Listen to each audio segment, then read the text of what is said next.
The Shrieking Pit. Arthur John Rees. 2. My Sisters in Australia. Annie and Francis. The Sea Beats in at Blakeney. Beats wild and wasted Blakeney. Or ruined quay and cobbled street. Or broken masts of fisher fleet, which go no more to sea. The bitter pools at ebb tide lie, in barren sands at Blakeney. Green, grey and green the marshes creep, to where the grey north waters leap, by dead and silent Blakeney. And time is dead at Blakeney, in old, forgotten Blakeney. What care they for time's scythe or glass, who do not feel the hours pass, who sleep in sea-worn Blakeney, by the old grey church in Blakeney, by quenched turret light in Blakeney. They slumber deep, they do not know if life's told tale is death and woe, through all eternity. But love still lives at Blakeney. 'Tis graven deep at Blakeney, of love which seeks beyond the grave, of love's sad faith which fain would save. The headstones tell the story. Grave grasses grow at Blakeney, sea pansies, sedge, and rosemary. Frail fronds thrust forth in dim dank air, a message from those lying there. One leaves of memory. I send you this from Blakeney, from distant, dreaming Blakeney. Love and remembrance, these are sure. Though death is strong they shall endure, till all things cease to be. Blakeney, A. J. R. Norfolk. Preface. As the scenes of this story are laid in a part of Norfolk which will be readily identified by many Norfolk people, it is perhaps well to state that all the personages are fictitious, and that the Norfolk police officials who appear in the book have no existence outside these pages. They and the other characters are drawn entirely from imagination. To East Anglian readers I offer my apologies for any faults there may be in reproducing the Norfolk dialect. My excuse is the fascination the language produced on myself, and that it is as essential to the scene of the story as the marshes and the sea. Though I have found it impossible to transliterate the pronunciation into the ordinary English alphabet, I hope I have been able to convey enough of the characteristic speech of the native to enable those familiar with it to put it for themselves into the accents of their own people. To those who are not familiar with the dialect, I can only say, go and study this relic of Old English in that remote part of the country where the story is laid, where the ghosts of the ruined past mingle with the primitive survivors of today, who walk very near the unseen. A. J. R. London. Chapter 1. Colwyn had never seen anything quite so eccentric in a public room as the behavior of the young man breakfasting alone at the alcove table in the bay embrasure, and he became so absorbed in watching him that he permitted his own meal to grow cold, impatiently waving away the waiter who sought with obtrusive obsequiousness to recall his wandering attention by thrusting the menu card before him. To outward seeming the occupant of the alcove table was a good-looking young man, whose clear blue eyes, tanned skin and well-knit frame indicated the truly national product of common sense, cold water, and out-of-door pursuits, of a wholesomely English if not markedly intellectual type, pleasant to look at, and unmistakably of good birth and breeding.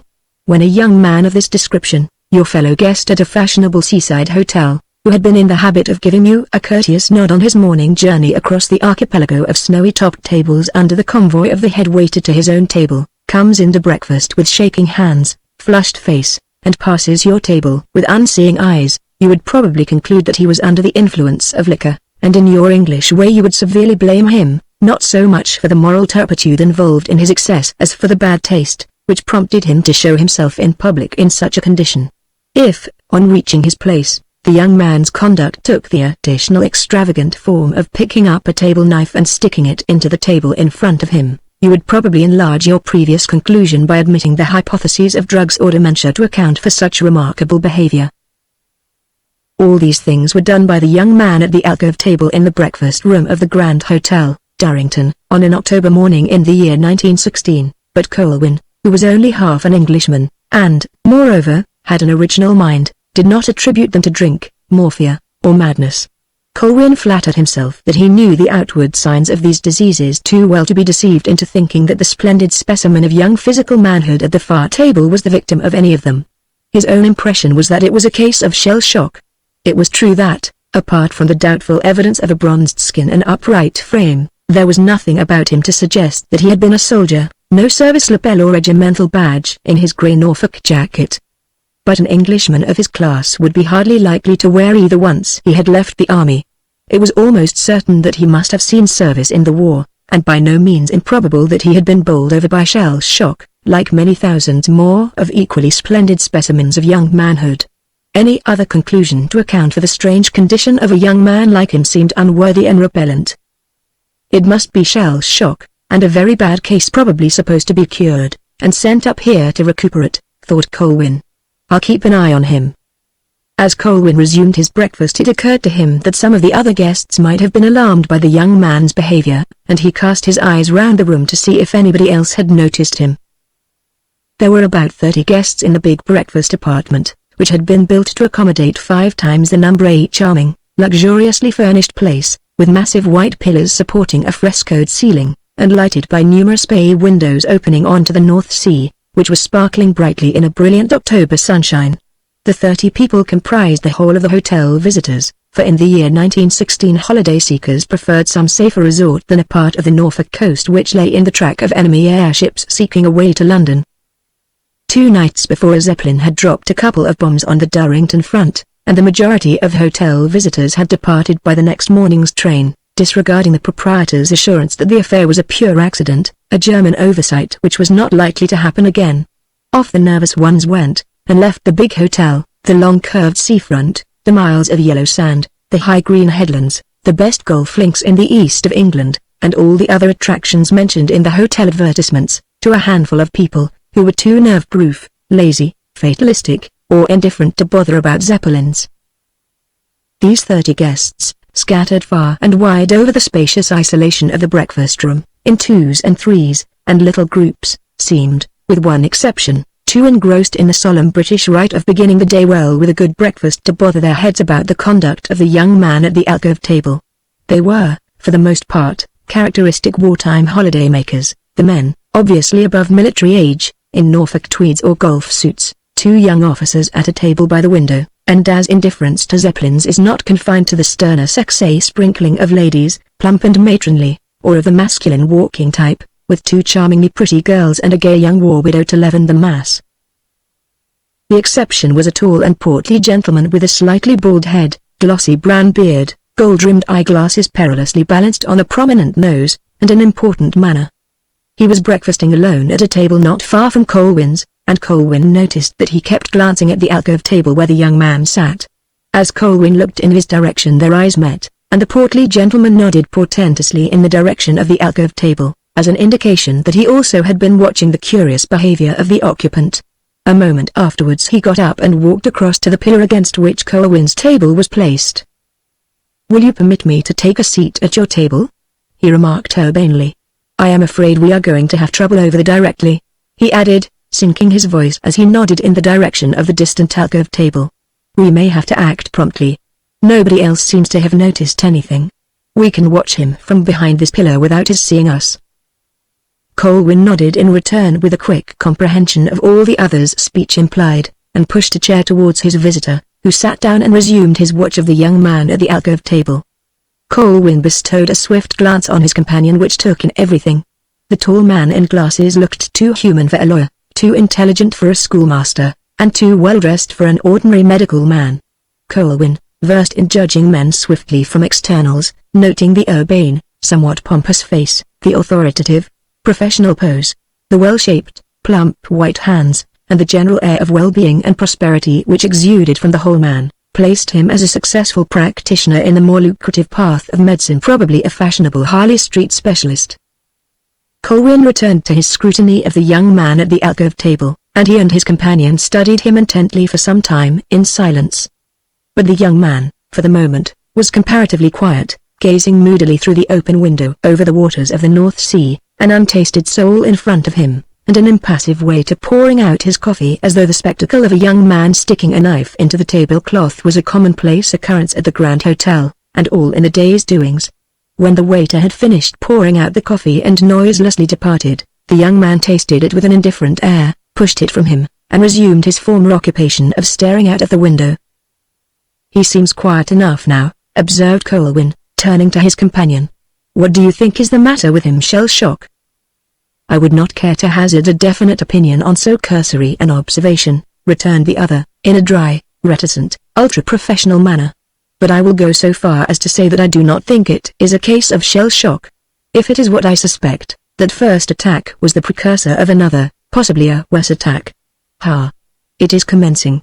Look at his thumb, that is the danger signal. Colwyn looked across the room again.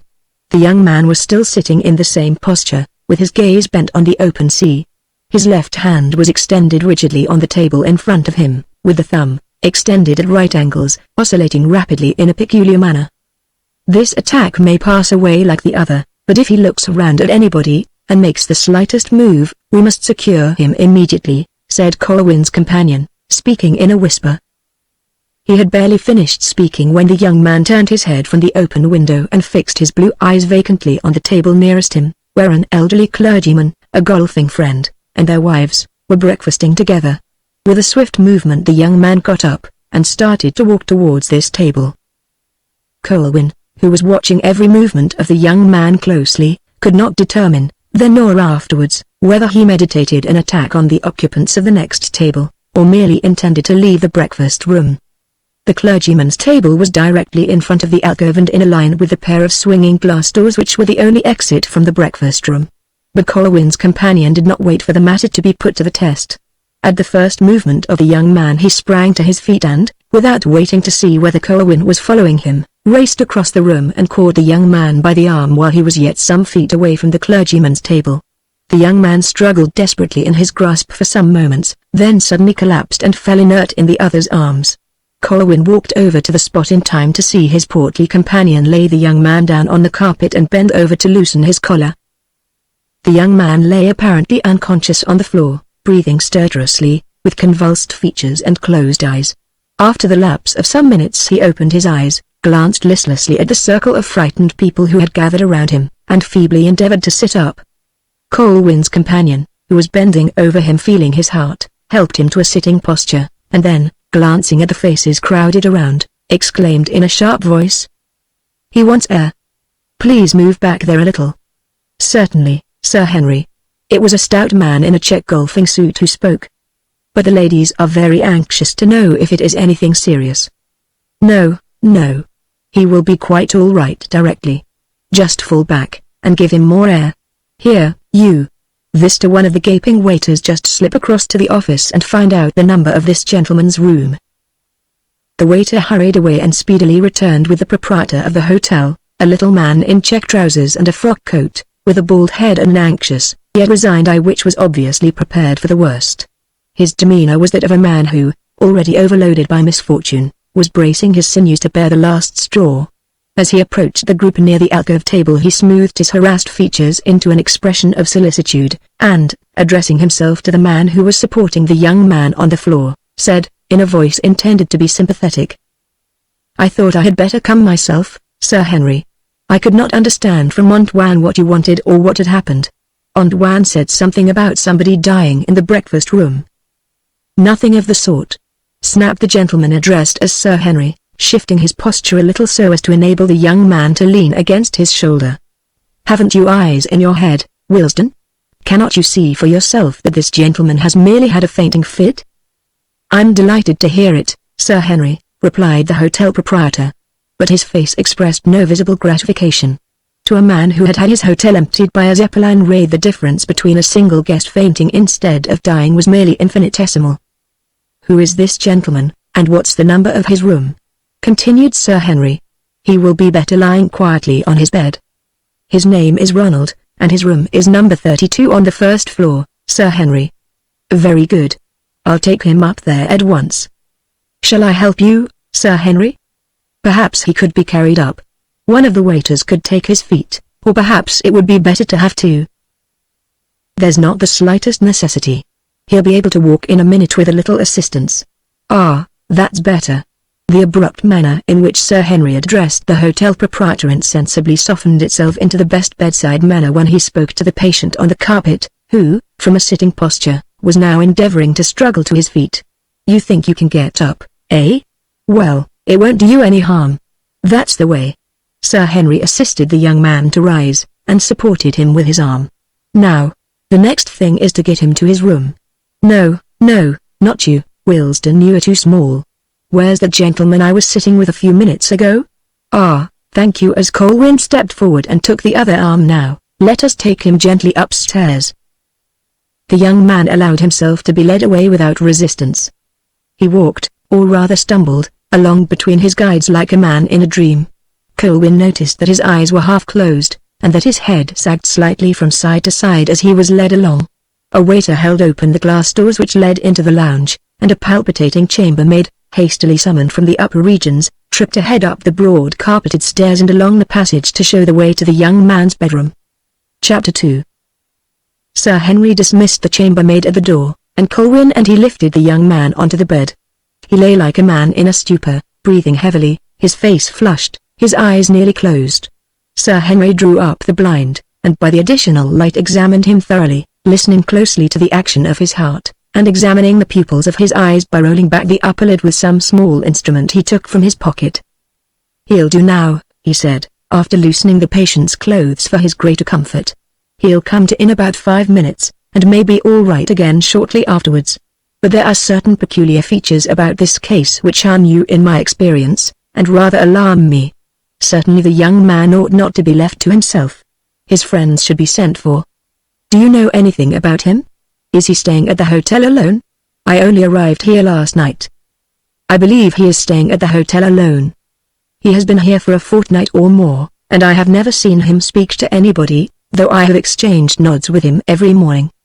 His principal recreation seems to lie in taking long solitary walks along the coast.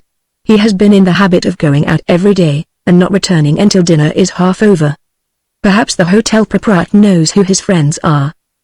Would you be so kind as to step downstairs and inquire? I do not wish to leave him, but his friends should be telegraphed to at once and asked to come and take charge of him." "Certainly. And I'll send the telegram while I am down there." But Colwyn returned in a few moments to say that the hotel proprietor knew nothing of his guest. He had never stayed in the house before, and he had booked his room by a trunk call from London. On arrival he had filled in the registration paper in the name of James Ronald, but had left blank the spaces for his private and business addresses.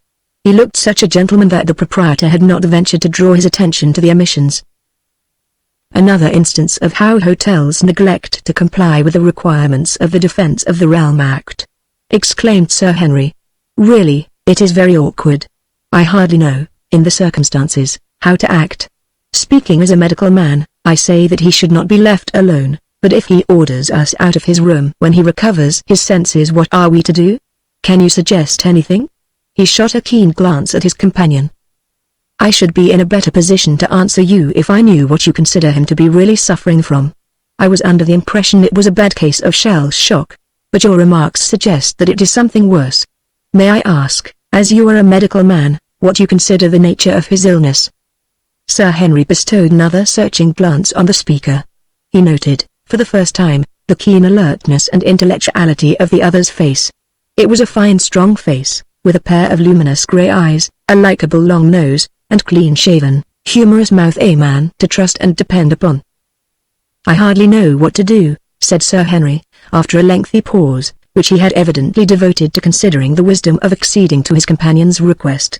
"This gentleman has not consulted me professionally, and I hardly feel justified in confiding my hurried and imperfect diagnosis of his case, without his knowledge, to a perfect stranger. On the other hand, there are reasons why somebody should know, if we are to help him in his weak state. Perhaps, sir, if you told me your name." "Certainly, my name is Colwyn, Grant Colwyn." "You are the famous American detective of that name?" "You are good enough to say so." "Why not? Who has not heard of you, and your skill in the unraveling of crime? There are many people on both sides of the Atlantic who regard you as a public benefactor. But I am surprised. You do not at all resemble my idea of Colwyn." "Why not?" "You do not talk like an American, for one thing. You forget I have been over here long enough to learn the language. Besides, I am half English." Sir Henry laughed good-humoredly. "That's a fair answer, Mr. Colwyn. Of course, your being Colwyn alters the question. I have no hesitation in confiding in you. I am Sir Henry Durwood. No doubt you have heard of me. Naturally, I have to be careful." Colwyn looked at his companion with renewed interest. Who had not heard of Sir Henry Durwood, the nerve specialist whose skill had made his name a household word amongst the most exclusive women in England, and, incidentally, won him a knighthood? There were professional detractors who hinted that Sir Henry had climbed into the heaven of Harley Street and fat fees by the ladder of social influence which a wealthy, well-born wife had provided, with no qualifications of his own except the best bedside manner in England and a thorough knowledge of the weaknesses of the feminine temperament. But his admirers, and they were legion, declared that Sir Henry Durwood was the only man in London who really understood how to treat the complex nervous system of the present generation. These thoughts ran through Colwyn's mind as he murmured that the opinion of such an eminent specialist as Sir Henry Durwood on the case before them must naturally outweigh his own. "You are very good to say so." Sir Henry spoke as though the tribute were no more than his due. "In my opinion, the symptoms of this young man point to epilepsy, and his behavior downstairs was due to a seizure from which he is slowly recovering." "Epilepsy? Haut or petit mal?" "The lesser form petit mal, in my opinion." "But are his symptoms consistent with the form of epilepsy known as petit mal, Sir Henry?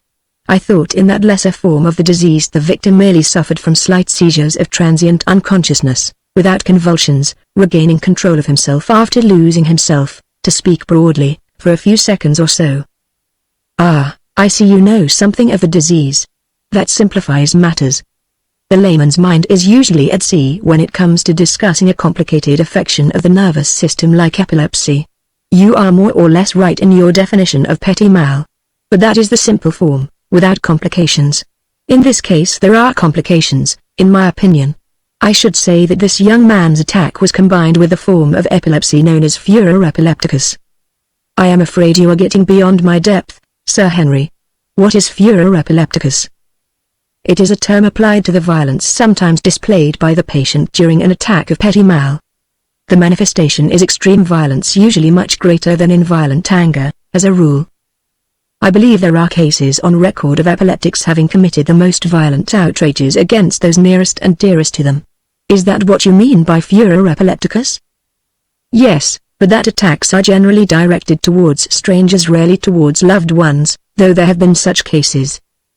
"I begin to understand. When we were at the breakfast table your professional eye diagnosed this young man's symptoms, his nervous tremors, his excitability, and the extravagant action with the knife as premonitory symptoms of an attack of furor epilepticus, in which the sufferer would be liable to a dangerous outburst of violence." "Exactly. The minor symptoms suggested petit mal, but the act of sticking the knife into the table pointed strongly to the complication of furor epileptic. That was why I went over to your table to have your assistance in case of trouble." "You feared he would attack one of the guests?" "Yes, epileptics are extremely dangerous in that condition, and will commit murder if they are in possession of a weapon. There have been cases in which they have succeeded in killing the victims of their fury." "Without being conscious of it?" "Without being conscious of it then or afterwards. After the patient recovers from one of these attacks his mind is generally a complete blank, but occasionally he will have a troubled or confused sense of something having happened to him, like a man awakened from a bad dream, which he cannot recall. This young man may come to his senses without remembering anything which occurred downstairs, or he may be vaguely alarmed, and ask a number of questions. In either case, it will be some time from half an hour to several hours before his mind begins to work normally again."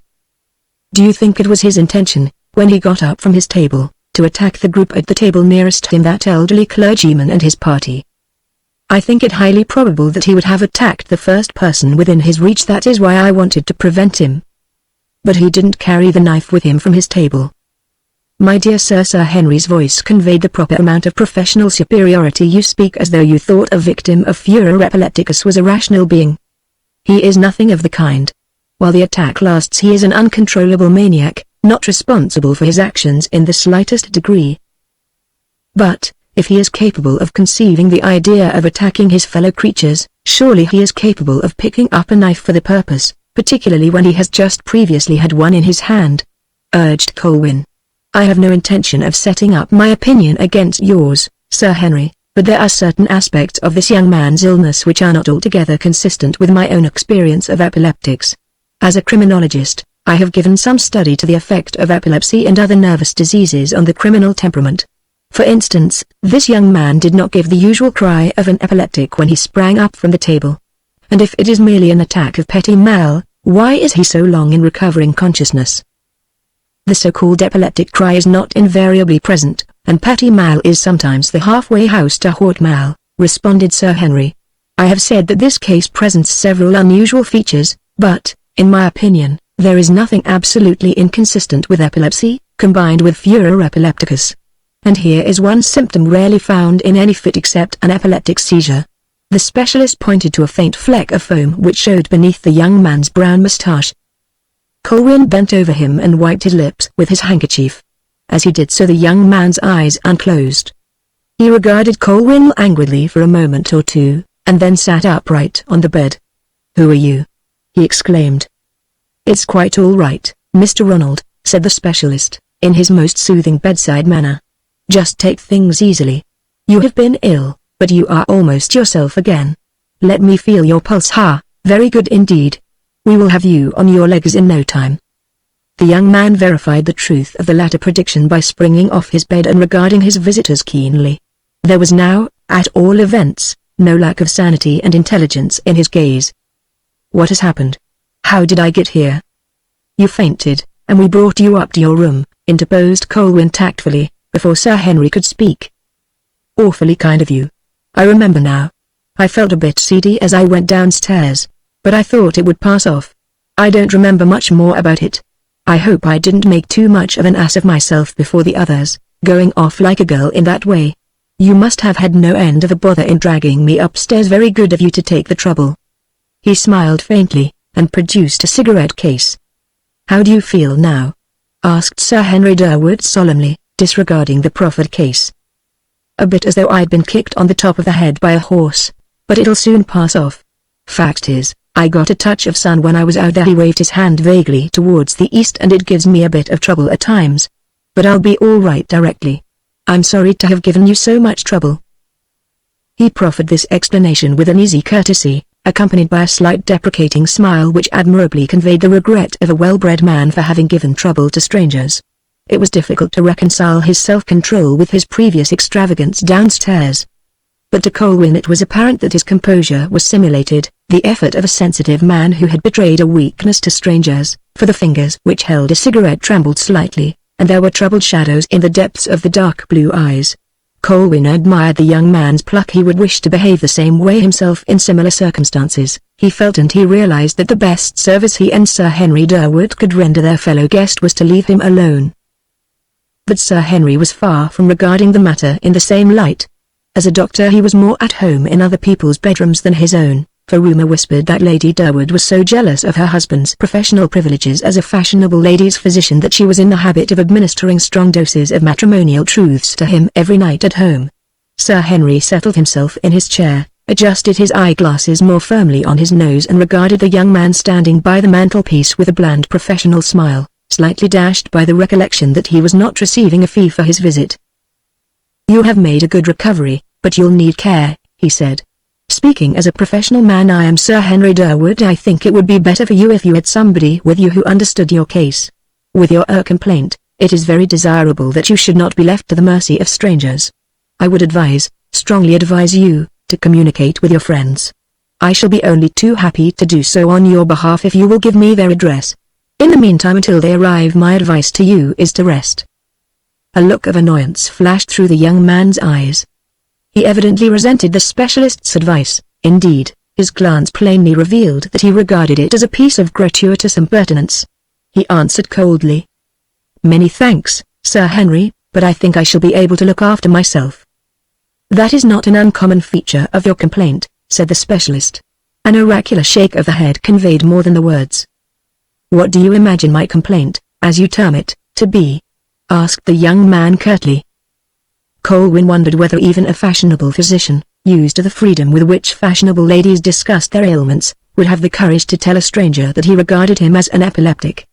The matter was not put to the test, perhaps fortunately, for at that moment there was a sharp tap at the door, which opened to admit a chambermaid who seemed the last word in frills and smartness.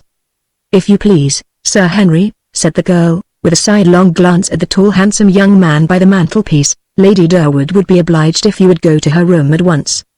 It speaks well for Sir Henry Durwood that the physician was instantly merged in the husband. "Tell Lady Durwood I will come at once," he said. "You'll excuse me," he added, with a courtly bow to his patient. "Perhaps if you wish you might care to see me later." "Many thanks, Sir Henry. But there will be no need." He bowed gravely to the specialist, but smiled cordially and held out his hand to Colwyn, as the latter prepared to follow Sir Henry out of the room. "I hope to see you later," he said. But when Colwyn, after a day spent on the golf links, went into the dining room for dinner that evening, the young man's place was vacant. After the meal Colwyn went to the office to inquire if Mr. Ronald was still unwell, and learnt, to his surprise, that he had departed from the hotel an hour or so after his illness. Chapter 3. Lunch was over the following day, and the majority of the hotel guests were assembled in the lounge, some sitting round a log fire which roared and crackled in the old-fashioned fireplace, others wandering backwards and forwards to the hotel entrance to cast a weather eye on the black and threatening sky. During the night there had been one of those violent changes in the weather with which the denizens of the British Isles are not altogether unfamiliar. A heavy storm had come shrieking down the North Sea, and though the rain had ceased about 11 o'clock the wind had blown hard all through the night, bringing with it from the Arctic a driving sleet and the first touch of bitter, icy, winter cold. The ladies of the hotel, who the previous day had paraded the front in light summer frocks, sat shivering round the fire in furs, and the men walked up and down in little groups discussing the weather and the war. The golfers stood apart debating, after their wont, the possibility of trying a round in spite of the weather. The elderly clergyman was prepared to risk it if he could find a partner, and, with the aid of an umbrella held upside down, was demonstrating to an attentive circle the possibility of going round the most open course in England in the teeth of the fiercest gale that ever blew, provided that a brassey was used instead of a driver. "I don't see how you could drive a ball with either today," said one of the doubtful ones. "You'd be driving right against the wind for the first 4 holes, and when you have the wind behind you at the bend in the cliff by the 5th, the force of the gale would probably carry your ball half a mile out to sea. These links here are supposed to be the most exposed in England." "My dear sir, you surely do not call this a gale," retorted the clergyman. "I have played some of my best games in a stronger wind than this. And as for this being the most exposed course in England, well, let me ask you one question. Have you ever played over the Worthing course with a strong northeast gale, mind you, not a wind sweeping over the downs?" "Can't say I have," grunted the previous speaker, a tall cadaverous man, wrapped from head to foot in a great grey ulster, and wearing woolen gloves. "In fact, I've never been on the Worthing course." "I thought not."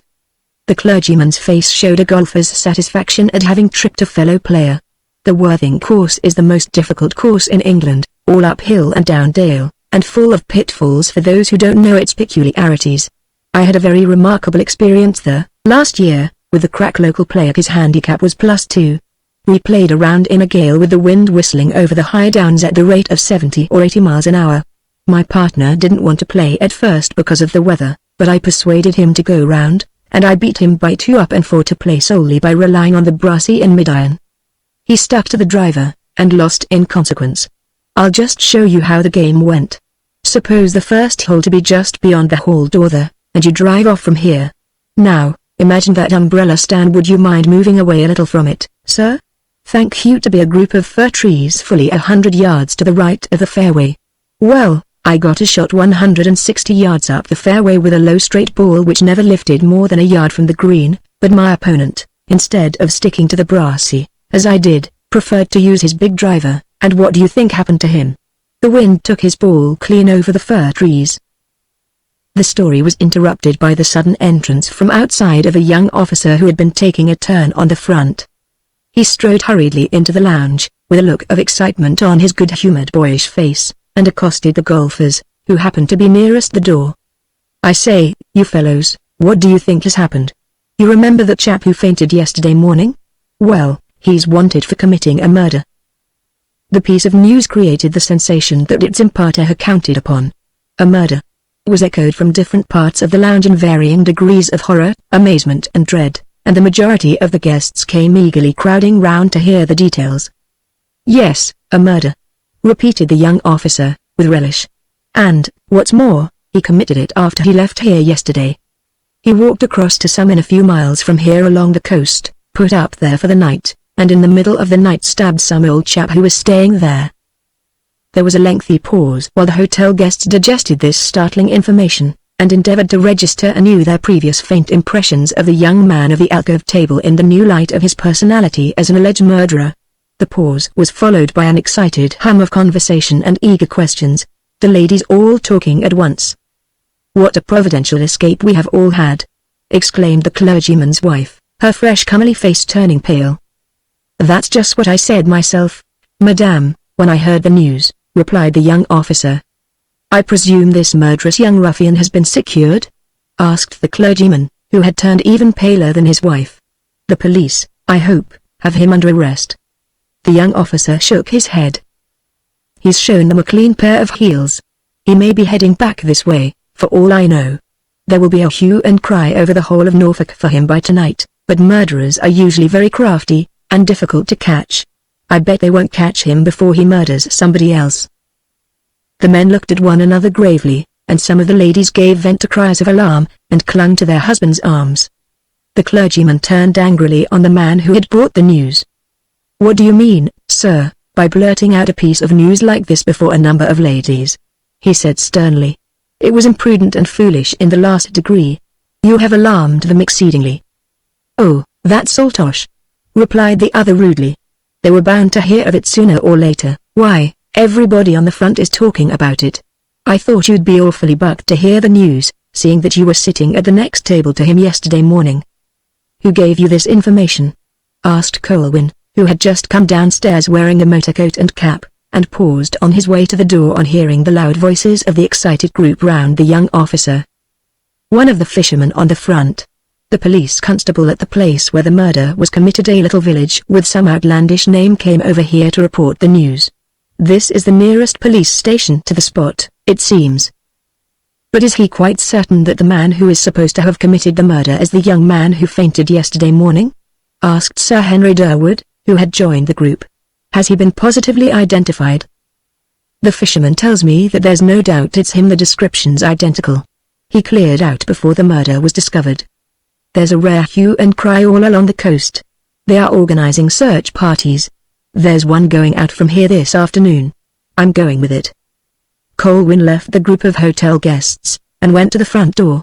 Sir Henry Durwood, after a moment's hesitation, followed him. The detective was standing in the hotel porch, thoughtfully smoking a cigar, and looking out over the raging sea. He nodded cordially to the specialist. "What do you think of this story?" asked Sir Henry. "I was just about to walk down to the police station to make some inquiries," responded Colwyn. "It is impossible to tell from that man's story how much is truth and how much mere gossip." "I'm afraid it's true enough," replied Sir Henry Durwood. "You'll remember I warned him yesterday to send for his friends. A man in his condition of health should not have been permitted to wander about the country unattended. He has probably had another attack of furor epilepticus, and killed somebody while under its influence. Dear, dear, what a dreadful thing. It may be said that I should have taken a firmer hand with him yesterday, but what more could I have done? It's a very awkward situation, very. I hope you'll remember, Mr. Colwyn, that I did all that was humanly possible for a professional man to do. In fact, I went beyond the bounds of professional decorum, in tendering advice to a perfect stranger. And you will also remember that what I told you about his condition was in the strictest confidence. I should like very much to accompany you to the police station. If you have no objection, I feel strongly interested in the case." "I shall be glad if you will come," replied the detective. Colwyn turned down the short street to the front, where a footpath protected by a handrail had been made along the edge of the cliff for the benefit of jaded London visitors who wanted to get the best value for their money in the bracing Norfolk air. At the present moment that air, shrieking across the North Sea with almost hurricane force, was too bracing for weak nerves on the exposed path, and it was real hard work to force away, even with the help of the handrail, against the wind, to say nothing of the spray which was flung up in clouds from the thundering masses of yellow waves dashing at the foot of the cliffs below. Sir Henry Durwood, at any rate, was very glad when his companion turned away from the cliffs into one of the narrow tortuous streets running off the front into High Street. Colwyn paused in front of a stone building, halfway up the street, which displayed the words, "County Police," on a board outside. Knots of people were standing about in the road, fishermen in jerseys and sea boots, some women, and a sprinkling of children brought together by the news of murder, but kept from encroaching on the sacred domain of law and order by a massive red-faced country policeman, who stood at the gate in an awkward pose of official dignity, staring straight in front of him, ignoring the eager questions which were showered on him by the crowd. The group of people nearest the gate fell back a little as they approached, and the policeman on duty looked at them inquiringly. Colwyn asked him the name of the officer in charge of the district, and received the reply that it was Superintendent Galloway. The policeman looked somewhat doubtful when Colwyn asked him to take in his card with a request for an interview. He compromised between his determination to do the right thing and his desire not to offend two well-dressed gentlemen by taking Colwyn into his confidence.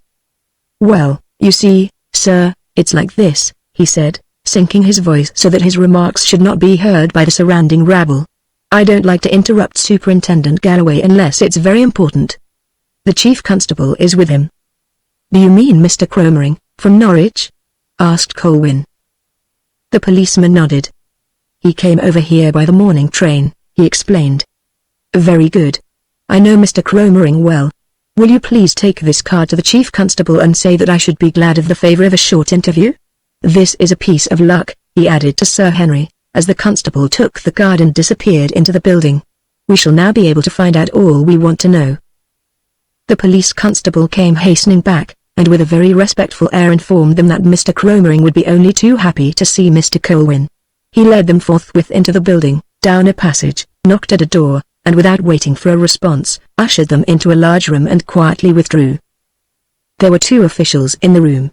One, in uniform, a heavily built stout man with sandy hair and a red freckled face, sat at a large roll-top desk writing at the dictation of the other, who wore civilian clothes. The second official was small and elderly, of dry and meager appearance, with a thin pale face, and sunken blue eyes beneath gold-rimmed spectacles. This gentleman left off dictating as Colwyn and Sir Henry Durwood entered, and advanced to greet the detective with a look which might have been mistaken for gratitude in a less important personage. Mr. Cromering's gratitude to Colwyn was not due to any assistance he had received from the detective in the elucidation of baffling crime mysteries. It arose from an entirely different cause. Wolfe is supposed to have said that he would sooner have been remembered as the author of Gray's Elegy in a Country Churchyard than as the conqueror of Quebec. Mr. Cromering would sooner have been the editor of the English Review than the chief constable of Norfolk. His tastes were bookish. Nature had intended him for the librarian of a circulating library, the safe pilot of middle-class ladies through the ocean of new fiction which overwhelms the British Isles twice a year. His particular hobby was paleontology. He was the author of the Jurassic Deposits of Norfolk, with some remarks on the Kime Clay, an exhaustive study of the geological formation of the county and the remains of prehistoric reptiles, fishes, mollusca and crustacea which had been discovered therein. This work, which had taken 6 years to prepare, had almost been lost to the world through the carelessness of the postal department, which had allowed the manuscript to go astray while in transit from Norfolk to the London publishers. The distracted author had stirred up the postal authorities at London and Norwich, and had ultimately received a courteous communication from the Postmaster General to the effect that all efforts to trace the missing packet had failed. A friend of Mr. Cromering's suggested that he should invoke the aid of the famous detective Colwyn, who had name for solving mysteries which baffled the police. Mr. Cromering took the advice and wrote to Colwyn, offering to mention his name in a preface to the Jurassic Deposits if he succeeded in recovering the missing manuscript.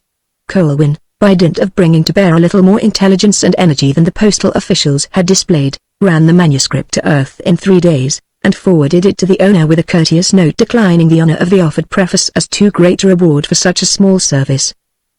"Very happy to meet you, Mr. Colwyn," said the chief constable, as he came forward with extended hand.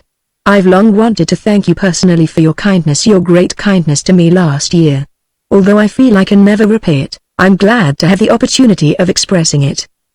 "I'm afraid you are overestimating a very small service," said Colwyn, with a smile. "Very small?" The chief constable's emphasis of the words suggested that his pride as an author had been hurt. "If you had not recovered the manuscript, a work of considerable interest to students of British paleontology would have been lost. I must show you a letter I have just received from Sir Thomas Potter, of the British Museum, agreeing with my conclusions about the fossil remains of Ichthyosaurus, Plesiosaurus, and Mosasaurs, discovered last year at Roslyn Hall. It is very gratifying to me, very gratifying. But what can I do for you, Mr. Colwyn?" "First let me introduce to you Sir Henry Durwood," said Colwyn. "Durwood? "Did you say Durwood?" said the little man, eagerly advancing upon the specialist with outstretched hand. "I'm delighted to meet one of our topmost men of science. Your illuminating work on Eliphas Meridionalis is a classic." "I'm afraid you're confusing Sir Henry with a different Durwood," said the detective, coming to the rescue. "Sir Henry Durwood is the distinguished specialist of Harley Street, and not the paleontologist of that name. We have called to make some inquiries about the murder which was committed somewhere near here last night." "The ruling passion, Mr. Colwyn, the ruling passion. Personally I should be only too glad of your assistance in the case in question, but I'm afraid there's no deep mystery to unravel. It's not worth your while. It would be like cracking a nut with a steam hammer for you to devote your brains to this case. All the indications point strongly to one man." "A young man who was staying at the Grand Till yesterday?" inquired the detective. The chief constable nodded. "We're looking for a young man who's been staying at the Grand for some weeks past under the name of Ronald. He's a stranger to the district, and nobody seems to know anything about him. Perhaps you gentlemen can tell me something about him." "Very little, I'm afraid," replied Colwyn. "I've seen him at mealtimes, and nodded to him, but never spoken to him till yesterday, when he had a fainting fit at breakfast. Sir Henry Durwood and I helped him to his bedroom, and exchanged a few remarks with him on his recovery." "Yes, I've been told of that illness," said Mr. Cromering, meditating. "Did he do or say anything while you were with him that would throw any light on the subsequent tragic events of the night, for which he is now under suspicion?" Colwyn related what had happened at breakfast and afterwards. Mr. Cromering listened attentively, and turning to Sir Henry Durwood asked him if he had seen Ronald before the previous day. "I saw him yesterday for the first time at the breakfast table," replied Sir Henry Durwood. "I arrived only the previous night. He was taken ill at breakfast. Mr. Colwyn and I assisted him to his room and left him there. I know nothing whatever about him." "What was the nature of his illness?" inquired the chief constable. "It had some of the symptoms of a seizure," replied Sir Henry guardedly. "I begged him, when he recovered, not to leave his room. I even offered to communicate with his friends, by telephone, if he would give me their address, but he refused." "It is a pity he did not take your advice," responded the chief constable. "He appears to have left the hotel shortly after his illness, and walked along the coast to a little hamlet called Flen, about 10 miles from here. He reached there in the evening, and put up at the village inn, the Golden Anchor, for the night. He left early in the morning, before anybody was up. Shortly afterwards the body of Mr. Roger Glenthorpe, an elderly archaeologist, who had been staying at the inn for some time past making researches into the fossil remains common to that part of Norfolk, was found in a pit near the house. The tracks of boot prints from near the inn to the mouth of the pit, and back again, indicate that Mr. Glenthorpe was murdered in his bedroom at the inn, and his body afterwards carried by the murderer to the pit in which it was found." "In order to conceal the crime?" said Colwyn. "Precisely. 2 men employed by Mr. Glenthorpe saw the footprints earlier in the morning, and when it was discovered that Mr. Glenthorpe was missing, one of them was lowered into the pit by a rope and found the body at the bottom. The pit forms a portion of a number of so-called hut circles, or prehistoric shelters of the early Britain, which are not uncommon in this part of Norfolk." "And you have strong grounds for believing that this young man Ronald, who was staying at the Grand Hill yesterday, is the murderer?" "The very strongest. He slept in the room next to the murdered man's, and disappeared hurriedly in the early morning from the inn some time before the body was discovered. It is his boot tracks which led to and from the pit where the body was found. A considerable sum of money has been stolen from the deceased, and we have ascertained that Ronald was in desperate straits for money. Another point against Ronald is that Mr. Glenthorpe was stabbed, and a knife which was used by Ronald at the dinner table that night is missing. It is believed that the murder was committed with this knife. But if you feel interested in the case, Mr. Colwyn, you had better hear the report of Police Constable Queensmead." The chief constable touched a bell, and directed the policeman who answered it to bring in Constable Queensmead. The policeman who appeared in answer to this summons was a thick-set sturdy Norfolk man, with an intelligent face and shrewd dark eyes. On the chief constable informing him that he was to give the gentleman the details of the Golden Anchor murder, he produced a notebook from his tunic, and commenced the story with official precision. Ronald had arrived at the inn before dark on the previous evening, and had asked for a bed for the night. A little later Mr. Glenthorpe, the murdered man, who had been staying at the inn for some time past, had come in for his dinner, and was so pleased to meet a gentleman in that rough and lonely place that he had asked Ronald to dine with him. The dinner was served in an upstairs sitting room, and during the course of the meal Mr. Glenthorpe talked freely of his scientific researches in the district, and informed his guest that he had that day been to Heathfield to draw £300 to purchase a piece of land containing some valuable fossil remains which he intended to excavate. The two gentlemen sat talking after dinner till between 10 and 11, and then retired to rest in adjoining rooms, in a wing of the inn occupied by nobody else. In the morning Ronald departed before anybody, except the servant, was up, refusing to wait for his boots to be cleaned. The servant, who had had the boots in her hands, had noticed that one of the boots had a circular rubber heel on it, but not the other. Ronald gave her £1 to pay for his bed, and the note was one of the first Treasury issue, as were the notes which Mr. Glenthorpe had drawn from the bank at Heathfield the day before. The men who had seen the footprints to the pit earlier in the morning, informed Queensmead of their discovery on learning that Mr. Glenthorpe had disappeared. Queensmead examined the footprints, and, with the assistance of the men, recovered the body. Queensmead telephoned a description of Ronald to the police stations along the coast, then mounted his bicycle and caught the train at Leyland in order to report the matter to the district headquarters at Darrington. "I suppose there is no doubt that the young man who stayed at the inn is identical with Ronald," said the detective, when the constable had finished his story. "Do the descriptions tally in every respect?" "Read the particulars you have prepared for the handbills, Queensmead," said the chief constable. The constable produced a paper from his pocket and read, "Description of wanted man, about 28 years of age, 5 feet 9 or 10 inches high, fair complexion rather sunburnt, blue eyes, straight nose, fair hair, toothbrush moustache, clean-cut features, well-shaped hands and feet, white, even teeth. Was attired in grey Norfolk or sporting lounge jacket, knickerbockers and stockings to match, with soft grey hat of same material. Wore a gold signet ring on little finger of left hand. Distinguishing marks, a small star-shaped scar on left cheek, slightly drags left foot in walking. Manner superior, evidently a gentleman." "That is conclusive enough," said Colwyn. "It tallies in every respect. The scar is an unmistakable mark. I noticed it the first time I saw Ronald." "I noticed it also," said Sir Henry Durwood. "It seems a clear case to me," said the chief constable. "I have signed a warrant for Ronald's arrest, and Superintendent Galloway has notified all the local stations along the coast to have the district searched. We think it very possible that Ronald is in hiding somewhere in the marshes. We have also notified the district railway stations to be on the lookout for anybody answering his description, in case he tries to escape by rail." "It seems a strange case," remarked the detective thoughtfully. "Why should a young man of Ronald's type leave his hotel and go across to this remote inn, and commit this brutal murder? He was very short of money. We have ascertained that he had been requested to leave the hotel here because he could not pay his bill. He has paid nothing since he has been here, and owed more than £30. The proprietor told him yesterday morning, as he was going in to breakfast, that he must leave the hotel at once if he could not pay his bill. He went away shortly after the scene in the breakfast room which was witnessed by you gentlemen, and left his luggage behind him. I suspect the proprietor would not allow him to take his luggage until he had discharged his bill." "It strikes me as a remarkable case, nevertheless," said Colwyn. "I should like to look into it a little further, with your permission." "Certainly," replied the chief constable courteously. "Superintendent Galloway will be in charge of the case. I suggested that he should ask for a man to be sent down from Scotland Yard, but he does not think it necessary. I feel sure that he will be delighted to have the assistance of such a celebrated detective as yourself. When are you starting for Flen, Galloway?" "In half an hour," replied the superintendent. "I shall have to walk from Leyland 5 miles or more. The train does not go beyond there." "Then I will drive you over in my car," said the detective. "In that case perhaps you'll permit me to accompany you," said the chief constable. "I should very much like to observe your methods."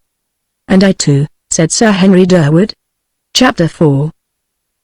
The road to Flen skirted the settled and prosperous cliff uplands, thence ran through the sea marshes which stretched along that part of the Norfolk coast as far as the eye could reach until they were merged and lost to view in the cold northern mists. The road, after leaving the uplands, descended in a sinuous curve towards the sea, but the party in the motor car were stopped on their way down by a young mounted officer, who, on learning of their destination, told them they would have to make an inland detour for some miles, as the military authorities had closed that part of the coast to ordinary traffic. As they turned away from the coast, the chief constable informed Colwyn that the prohibited area was full of troops guarding a little bay called Leyland Hoop, where the water was so deep that hostile transports might anchor close inshore, and where, according to ancient local tradition, he who would old England win must at the Leyland hoop begin. After traversing a mile or so of open country, and passing through one or two scattered villages, they turned back to the coast again on the other side of a high green headland which marked the end of the prohibited area, and, crossing the bridge of a shallow muddy river, found themselves in the area of the marshes. It was a region of swamps and stagnant dikes, of tussock land and wet flats, with scarcely a stir of life in any part of it, and nothing to take the eye except a stone cottage here and there. The marshes stretched from the road to the sea, nearly a mile away. Man had almost given up the task of attempting to wrest a living from this inhospitable region. The boat channels which threaded the ooze were choked with weed and covered with green slime from long disuse, the little stone quays were thick with moss, the rotting planks of a broken fishing boat were foul with the encrustations of long years, the stone cottages by the roadside seemed deserted. Here and there the marshes had encroached upon the far side of the road, creeping half a mile or more farther inland, destroying the wholesome earth like rust-corroding steel, and stretching slimy tentacles towards the farmlands on the rise. Humanity had retreated from the inroads of the sea only after a stubborn fight. The ruins of an Augustinian priory, a crumbling fragment of a Norman tower, the mouldering remnant of a castellated hall, showed how prolonged had been the struggle with the elements of nature before man had acknowledged his defeat and retreated, leaving hostages behind him. Insignificant indication of the bitterness of the fight, it was to be noted that, while the builders of a bygone generation had built to face the sea, the handful of their successors who still kept up the losing fight had built their beach stone cottages with sturdy stone backs to the road, for the greater protection of the inmates from the fierce winter gales which swept across the marshes from the North Sea. The car had travelled some miles through this desolate region when the chief constable directed Colwyn's attention to a spire rising from the flats a mile or so away, and said it was the church of Flennextsea. Colwyn increased his speed a little, and in a few minutes the car had reached the outskirts of the little hamlet, which consisted of a straggling row of beach stone cottages, a few gaunt farmhouses on the rise, and a cruciform church standing back from the village on a little hill, with high turret or beacon lights which had warned the North Sea mariners of a former generation of the dangers of that treacherous coast. In times past Flennextsea pronounced fly by the natives, fleen by etymologists, and flenny by the rare intrusive cockney had doubtless been a prosperous little port, but the encroaching sea had long since killed its trade, scattered its inhabitants, and reduced it to a spectre of human habitation compelled to keep the scene of its former activities after life had departed. Half the stone cottages were untenanted, with broken windows, flapping doors, and gardens overgrown with rank marsh weeds. The road through the village had fallen into disrepair, and oozed beneath the weight of the car, a few boards thrown higgledy-piggledy across in places representing the local effort to preserve the roadway from the invading marshes. The little canal quay, a wooden one, was a tangle of rotting boards and loose piles, and the stagnant green water of the shallow canal was abandoned to a few grey geese, which honked angrily at the passing car. There was no sign of life in the village street, and no sound except the autumn wind moaning across the marshes and the boom of the distant sea against the breakwater. "There's the inn straight in front," said Police Constable Queensmead, pointing to it. The Golden Anchor Inn must have been built in the days of Sir Cloudesley Shovel, for nothing remained of the maritime prosperity which had originally bestowed the name upon the building. It was of rough stone, coloured a dirt white, with two queer circular windows high up in the wall on one side, the other side resting on a little, round-shouldered hill. It was built facing away from the sea like the beach stone cottages, from which it was separated by a patch of common. From the rear of the inn the marshes stretched in unbroken monotony to the line of leaping white sea dashing sullenly against the breakwater wall, and ran for miles north and south in a desolate uniformity, still and grey as the sky above, devoid of life except for a few migrant birds feeding in the salt creeks or winging their way seaward in strong, silent flight. The rays of the afternoon sun, momentarily piercing the thick clouds, fell on the white wall and round glazed windows of the inn, giving it a sinister resemblance to a dead face. Colwyn brought his car to a standstill on the edge of the saturated strip of common. "We shall have to walk across," he said. "Nobody will run off with the car," said Galloway, scrambling down from his seat. "The murderer brought the body from the back of the house across this screen, and carried it up that rise in front of the inn," said Queensmead. "You cannot see the pit from here, but it is close to that little wood on the summit. The footprints do not show in the grass, but they are very plain in the clay a little farther on, and lead straight to the pit. How deep is the pit? Asked Colwyn. About 30 feet. It was not an easy matter to bring up the body. We will examine the pit and the footprints later, said Mr. Cromering. Let us go inside first. Picking their way across the common to the front of the inn, they encountered a little group of men conversing underneath the rusty old anchor signboard which dangled from a stout stanchion above the front door of the inn. Some men, wearing sea boots and jerseys, others in labouring garb, splashed with clay and mud, were standing about. They ceased their conversation as the party from the motor car appeared around the corner, and, moving a respectful distance away, watched them covertly. The front door of the inn was closed. Superintendent Galloway tapped at it sharply, and after the lapse of a moment or two the door was opened, and a man appeared on the threshold. Seeing the police uniforms he stepped outside as if to make more room for the party to enter the narrow passage from which he had emerged. Colwyn noticed that he was so tall that he had to stoop in the old-fashioned doorway as he came out. Seen at close quarters, this man was a strange specimen of humanity. He was well over 6 feet in height, and so cadaverous, thin and gaunt that he might well have been mistaken for the presiding genius of the marshes who had stricken that part of the Norfolk coast with aridity and barrenness. But there was no lack of strength in his frame as he advanced briskly towards his visitors. His face was not the least remarkable part of him. It was ridiculously small and narrow for so big a frame, with a great curved beak of a nose, and small bright eyes set close together. Those eyes were at the present moment glancing with bird-like swiftness from one to the other of his visitors. "You are the innkeeper, the landlord of this place?" asked Mr. Cromering.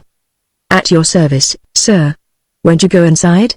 His voice was the best part of him, soft and gentle, with a cultivated accent which suggested that the speaker had known a different environment at some time or other. "Show us into a private room," said Mr. Cromering. The innkeeper escorted the party along the passage, and took them into a room with a low ceiling and sanded floor, smelling of tobacco, explaining, as he placed chairs, that it was the bar parlour, but they would be quiet and free from interruption in it, because he had closed the inn that day in anticipation of the police visit. "Quite right, very proper," said the chief constable. "Will you and the other gentlemen take any refreshment, after your journey?" suggested the innkeeper. "I'm afraid the resources of the inn are small, but there is some excellent old brandy." He stretched out an arm towards the bell rope behind him. Colwyn noticed that his hand was long and thin and yellow, a skeleton claw covered with parchment. "Never mind the brandy just now," said Mr. Cromering, taking on himself to refuse on behalf of his companions the proffered refreshment. "We have much to do and it will be time enough for refreshments afterwards. We will view the body first, and make inquiries after. Where is the body, Benson?" "Upstairs, sir." "Take us to the room." The innkeeper led the way upstairs along a dark and narrow passage. When he reached a door near the end, he opened it and stood aside for them to enter. "This is the room," he said, in a low voice. It was Colwyn's keen eye that noted the key in the door. "What is that key doing in the door, on the outside?" he asked. "How long has it been there?" "The maid found it there this morning, sir, when she went up with Mr. Glenthorpe's hot water. That made her suspect something must be wrong, because Mr. Glenthorpe was in the habit of locking his door of a night and placing the key under his pillow. So, after knocking and getting no answer, she opened the door, and found the room empty." "The door was not locked, though the key was in the door?" "No, sir, and everything in the room was just as usual. Nothing had been disturbed." "And was that bedroom window open when you found the room empty?" asked Superintendent Galloway, pointing to it through the open doorway. "Yes, sir, just as you see it now. I gave orders that nothing was to be touched." "Ronald slept in this room," said Queensmead, indicating the door of the adjoining bedroom. "We will look at that later," said Galloway. The interior of the room they entered was surprisingly light and cheerful and spacious, having nothing in common with those low gloomy vaults, crammed with clumsy furniture and moth-eaten stuffed animals, which generally pass muster as bedrooms in English country inns. Instead of the small circular windows of the south side, there was a large modern two-paned window in a line with a door, opening onto the other side of the house. The bottom pane was up, and the window opened as wide as possible. A very modern touch, unusual in a remote country inn, was a rose-colored gas globe suspended from the ceiling, in the middle of the room. The furniture belonged to a past period, but it was handsome and well kept, a Spanish mahogany wardrobe, chest of drawers and washstand with chairs to match. Modern articles, such as a small writing desk near the window, some library books, a fountain pen, a reading lamp by the bedside, and an attaché case, suggested the personal possessions and the modern tastes of the last occupant. A comfortable carpet covered the floor, and some faded oil paintings adorned the walls. The bed, a large wooden one, but not a four-poster, stood on the left-hand side of the room from the entrance, with the head against the wall nearest the outside passage, and the foot partly in line with the open window, which was about 8 feet away from it. The door, when pushed back, swung just clear of a small bedroom table beside the bed, on which the reading lamp stood, with a book beside it. The other side of the bed was close to the wall which divided the room from the next bedroom, so that there was a large clear space on the outside, between the bed and the door. The gas fitting, which was suspended from the ceiling in this open space, hung rather low, the bottom of the globe being not more than 6 feet from the floor. The globe was cracked, and the incandescent burner was broken. The murdered man had been laid in the middle of the bed, and covered with a sheet. Superintendent Galloway quietly drew the sheet away, revealing the massive white head and clear-cut death mask of a man of 60 or 65, a fine powerful face, benign in expression, with a chin and mouth of marked character and individuality. But the distorted contour of the half-open mouth, and the almost piteous expression of the unclosed sightless eyes, seemed to beseech the assistance of those who now bent over him, revealing only too clearly that death had come suddenly and unexpectedly. "He was a great archaeologist, one of the greatest in England," said Mr. Cromering gently, with something of a tremor in his voice, as he gazed down at the dead man's face. "To think that such a man should have been struck down by an assassin's blow. What a loss!" "Let us see how he was murdered," said the more practical Galloway, who was standing beside his superior officer. He drew off the covering sheet as he spoke, and dropped it lightly on the floor. The body thus revealed was that of a slightly built man of medium height. It was clad in a flannel sleeping suit, spattered with mud and clay, and oozing with water. The arms were inclining outwards from the body, and the legs were doubled up. There were a few spots of blood on the left breast, and immediately beneath, almost on the left side, just visible in the stripe of the pajama jacket, was the blow which had caused death, a small orifice like a knife cut, just over the heart. "It is a very small wound to have killed so strong a man," said Mr. Cromering. "There is hardly any blood." Sir Henry examined the wound closely. The blow was struck with great force, and penetrated the heart. The weapon used a small, thin, steel instrument, and internal bleeding account for the small external flow. "What do you mean by a thin, steel instrument?" asked Superintendent Galloway. "Would an ordinary table knife answer that description?"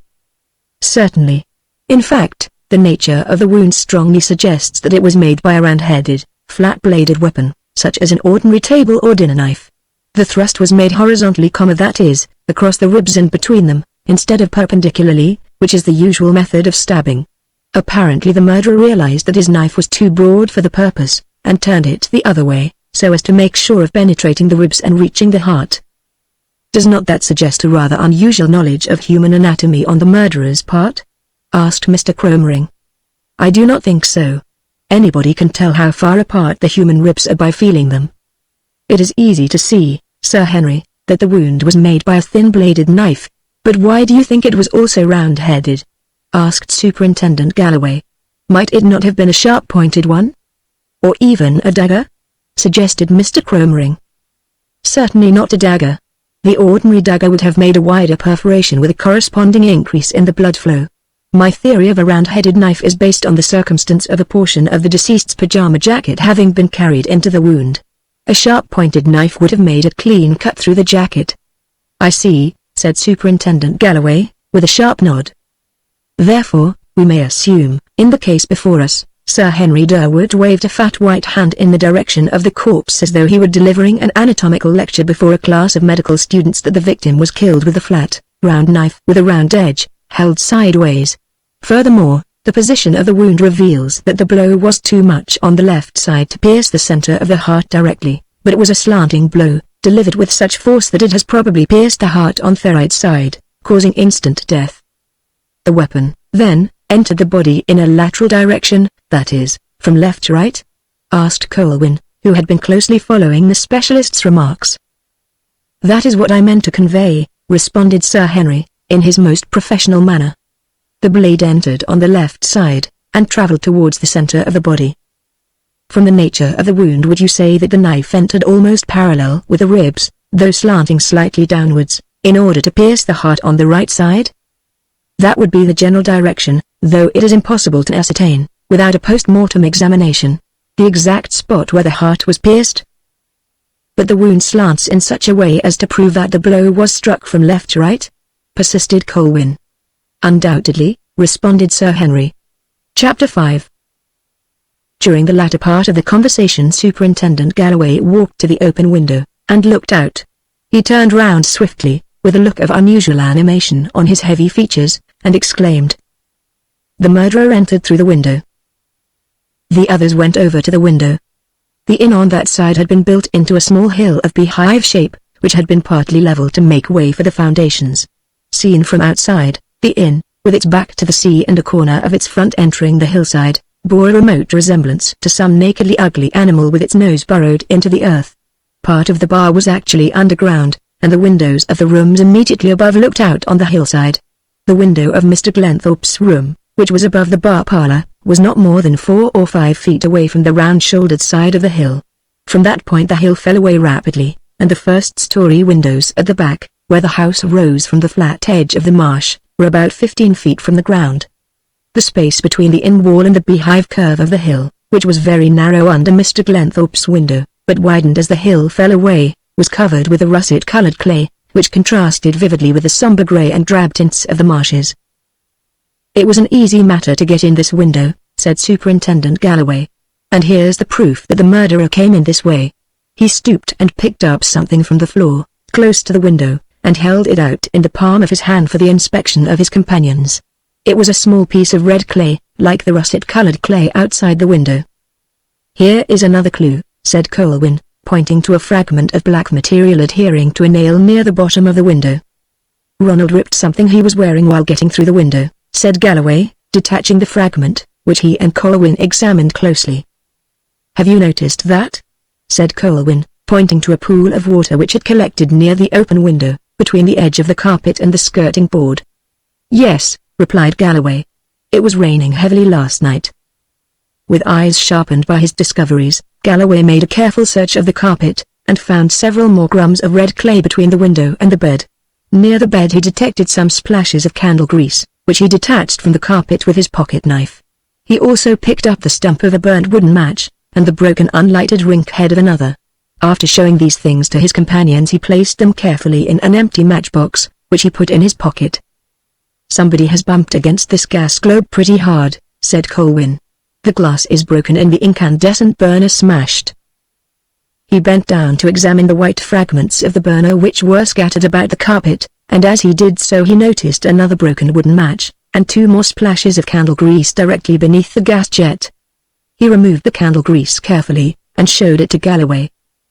"More candle grease," the latter said. "Well, that's not likely to prove anything except that Ronald was careless with his light. I suppose the wind caused the candle to gutter. I would willingly exchange the candle grease for some fingerprints. There's not a sign of fingerprints anywhere. Ronald must have worn gloves. Now, let us have a look at Ronald's room. I want to see if he could get out of his own window onto the hillside. His window is higher from the ground than this window. The hill falls away very sharply." The bedroom Ronald had occupied was small and narrow, and its meagre furniture was in striking contrast with the comfortable appointments of the room they had just left. It contained a single bed, a chest of drawers, a washstand, and a wardrobe. The latter, a cumbrous article of furniture, stood between the bed and the wall, against the side nearest to Mr. Glenthorpe's room. Galloway strode across to the window, which was open, and looked out. The hillside fell away so rapidly that the bottom of the window was quite 8 feet from the ground outside. "Not much of a drop for an athletic young fellow like Ronald," said Galloway to Colwyn, who had joined him. "The window is very much smaller than the one in Mr. Glenthorpe's bedroom," said Colwyn. "But large enough for a man to get through. Look here. I can get my head and shoulders through, and where the head and shoulders go the rest of the body will follow. Ronald got through it last night and into the next room by the other window. There can be no doubt that that was how the murder was committed." Galloway left the window, and examined the bedroom carefully. He turned down the bedclothes, and scrutinized the sheets and pillows. "I thought he might have left some blood stains on the linen, after carrying the body downstairs," he explained. But he hasn't. Sir Henry says the bleeding was largely internal, remarked Mr. Cromering. That would account for the absence of any telltale marks on the bedclothes.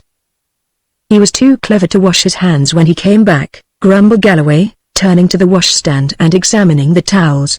He's a cool customer. I noticed that the candle in the candlestick is a wax one, said Colwyn. And burnt more than halfway down, commented Galloway, glancing at it. You attach no significance to the fact that the candle is a wax one? Questioned the detective. No, do you? Replied Galloway, with a puzzled glance. Colwyn did not reply to the question. He was looking attentively at the large wardrobe by the side of the bed. That's a strange place to put a wardrobe, he said. It would be difficult to get out of bed without barking one's shins against it. It was probably put there to hide the falling wallpaper, the place is going to rack and ruin, said Galloway, pointing to the top of the wardrobe, where the faded wallpaper, mildewed and wet with damp, was hanging in festoons. Now, Queensmead, lead the way outside. I've seen all I want to see in this room. Would you like to see the room where Ronald and Mr. Glenthorpe dined? Suggested the constable. It's on this floor, on the other side of Mr. Glenthorpe's bedroom. We can see that later. I want to examine outside before it gets dark. They left the room. The innkeeper was waiting patiently in the passage, standing motionless at the head of the staircase, with his head inclining forward, like a marsh heron fishing in a dike. He hastened towards them. I noticed a reading lamp by Mr. Glenthorpe's bedside, Mr. Benson, said Colwyn. Did he use that as well as the gas? He rarely used the gas, sir, though it was put into the room at his request. He found the reading lamp suited his sight better. Did he use candles? I saw no candlestick in the room. He never used candles, sir, only the reading lamp. When was the gas globe smashed? Last night? It must have been, sir. Anne says it was quite all right yesterday. I've got my own idea how that was done, said Galloway, who had been an attentive listener to the innkeeper's replies to Colwyn's questions. Show the way downstairs to the back door, Mr. Benson. The innkeeper preceded them down the stairs and along the passage to another one, which terminated in a latch door, which he opened. How was this door fastened last night? Asked Galloway. By this bolt at the top, said the innkeeper, pointing to it. There is no key, only this catch. Is this the only back outlet from the inn? Asked Colwyn. Yes, sir. At Galloway's suggestion they first went to the side of the inn, in order to examine the ground beneath the windows. The fence enclosing the yard had fallen into disrepair, and had many gaps in it. There were no footprints visible in the red clay of the natural passageway between the inn wall and the hill, either beneath the window of Ronald's room or Mr. Glenthorpe's window. The absence of footprints means nothing, said Galloway. Ronald may have climbed from one room to the other in his stocking feet, and then put on his boots to remove the body. Even if he wore his boots, he might have left no marks, if he walked lightly. I am not so sure of that, said Colwyn. But what do you make of this? He pointed to an impression in the red earth underneath Mr. Glenthorpe's window, a line so faint as to be barely noticeable, running outward from the wall for about 18 inches, with another line about the same length running at right angles from it. Superintendent Galloway examined these two lines closely and then shook his head as though to intimate he could make nothing of them. What do you think they are? Said Mr. Cromering, turning to Colwyn. I think they may have been made by a box, was the reply. You are not suggesting that the murderer threw a box out of the window? Exclaimed Superintendent Galloway, staring at the detective. Look how straight the line from the wall is. A box would have fallen crookedly. I do not suggest anything of the kind. If it was a box, it is more likely it was placed outside the window. For what purpose? To help the murderer climb into the room. He didn't need it, replied Galloway. It's an easy matter to get through this window from the ground. I can do it myself. He placed his hands on the sill, sprang onto the window ledge, and dropped back again. I attach no importance to these lines.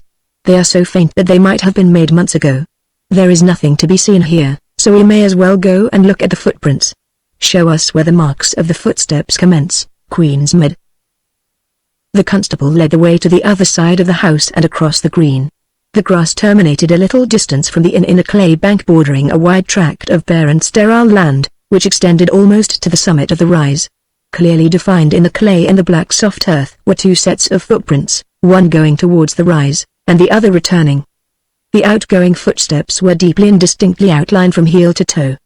The right foot plainly showed the circular mark of a rubber heel, which was missing in the other, though a sharp indentation showed the mark of the spike to which the rubber had been fastened. "The footprints lead straight to the mouth of the pit where the body was thrown," said Queensmead. "What a clue!" exclaimed Superintendent Galloway, his eyes sparkling with excitement. "You are quite certain the inn-servant can swear that these marks were made by Ronald's boots, Queensmead?"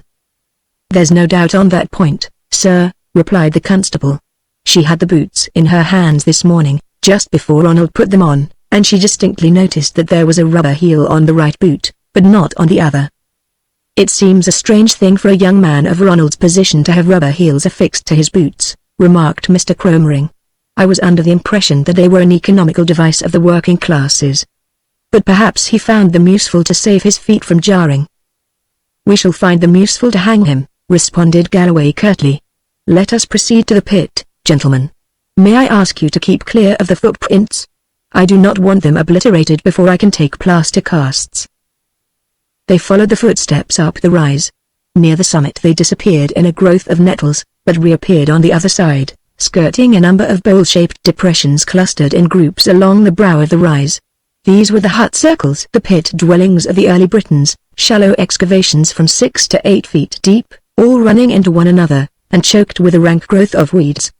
Between them and a little wood which covered the rest of the summit was an open space, with a hole gaping nakedly in the bare earth.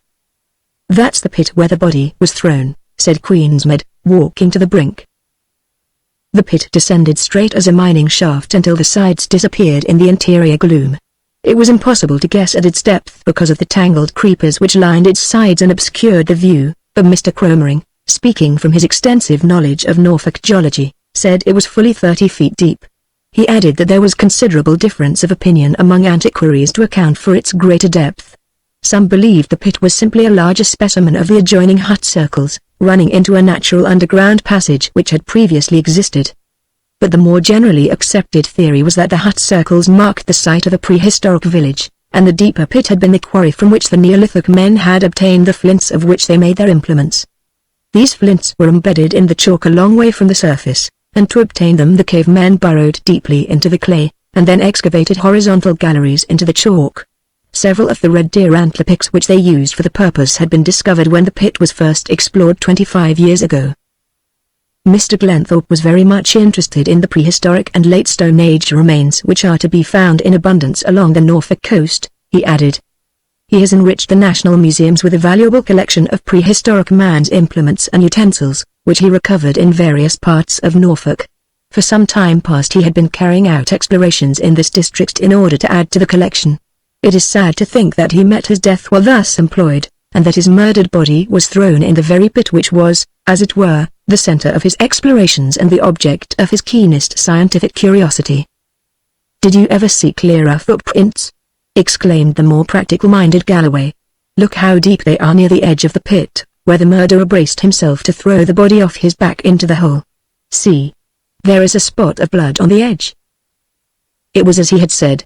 The footprints were clear and distinct to the brink of the pit, but fainter as they turned away, showing that the man who had carried the body had stepped more lightly and easily after relieving himself of his terrible burden. "I must take plaster casts of those prints before it rains," said Galloway. "They are far too valuable a piece of evidence to be lost. They form the final link in the case against Ronald." "You regard the case as conclusive, then?" said Colwyn. "Of course I do. It is now a simple matter to reconstruct the crime from beginning to end. Ronald got through Mr. Glenthorpe's window last night in the dark. As the catch has not been forced, he either found it unlocked or opened it with a knife. After getting into the room he walked towards the foot of the bed. He listened to make sure that Mr. Glenthorpe was asleep, and then struck the match I picked up near the foot of the bed, lit the candle he was carrying, put it on the table beside the bed, and stabbed the sleeping man. Having secured the money, he unlocked the door, carried the corpse out on his shoulder, closed the door behind him but did not lock it, then took the body downstairs, let himself out of the back door, carried it up here and cast it into the pit. That's how the murder was committed." "I agree with you that the murderer entered through the window," said Colwyn. "But why did he do so? It strikes me as important to clear that up. If Ronald is the murderer, Why did he take the trouble to enter the room from the outside when he slept in the next room? Surely you have not forgotten that the door was locked from inside? Benson says Mr. Glenthorpe was in the habit of locking his door and sleeping with the key under the pillow. Ronald no doubt first tried to enter the room by the door, but, finding it locked, climbed out of his window, and got into the room through the other window. He dared not break open the door for fear of disturbing the inmate or alarming the house. Then how do you account for the key being found in the outside of Mr. Glenthorpe's store this morning? Quite easily. During the struggle or in the victim's death convulsions the bedclothes were disarranged, and Ronald saw the key beneath the pillow. Or he may have searched for it, as he knew he would need it before he could open the door and remove the body. It was easy for him to climb through the window to commit the murder, but he couldn't remove the body that way. After finding the key he unlocked the door, and put the key in the outside, intending to lock the door and remove the key as he left the room, so as to defer the discovery that Mr. Glenthorpe was missing until as long after his own departure in the morning as possible. He may have found it a difficult matter to stoop and lock the door and withdraw the key while he was encumbered with the corpse, so left it in the door till he returned from the pit. When he returned he was so exhausted with carrying the body several hundred yards, mostly uphill, that he forgot all about the key. That is my theory to account for the key being in the outside of the door. It's an ingenious one, at all events, commented Colwyn. But would such a careful deliberate murderer overlook the key when he returned? Nothing more likely, said the confident superintendent. It's in trifles like this that murderers give themselves away. The notorious Steaming, who murdered several wives, and disposed of their bodies by burying them under hearthstones and covering them with cement, would probably never have been caught if he had not taken away with him a canary which belonged to the last woman he murdered. It was a clue that couldn't be missed like the silk skein in Fair Rosamond's bower. Here's another point, why did not Ronald, having disposed of the body, disappear at once, instead of waiting for the morning? Because if his room had been found empty in the morning, as well as that of Mr. Glenthorpe's, the double disappearance would have aroused instant suspicion and search. Ronald gauged the moment of his departure very cleverly, in my opinion. On the one hand, he wanted to get away before the discovery of Mr. Glenthorpe's empty bedroom, and, on the other hand, he wished to stay at the inn long enough to suggest that he had no reason for flight, but was merely compelled to make an early departure.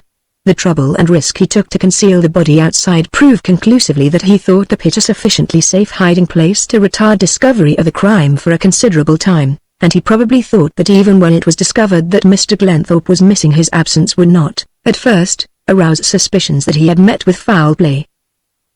It was not as though Mr. Glenthorpe was living at home with relatives who would have immediately raised a hue and cry.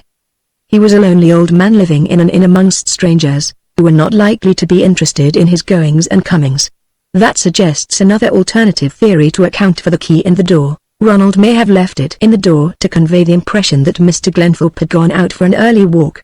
That belief would at least gain Ronald a few hours to make good his escape from this part of the country and get away by train before any suspicions were aroused. The fact that none of Mr. Glenthorpe's clothes were missing was not likely to be discovered in an inn until suspicion was aroused. Ronald laid his plans well. But how was he to know that in his path to the pit he walked over soil as plastic and impressionable as wax? But in spite of that you assume he knew exactly where this pit was situated? Nothing more likely. It is well known to archaeologists. Ronald may well have heard of it while staying at Darrington, or he may have known of it personally through some previous visit to this part of the world. And there is also evidence that Mr. Glenthorpe told him of the hut circles and the pit during dinner last night.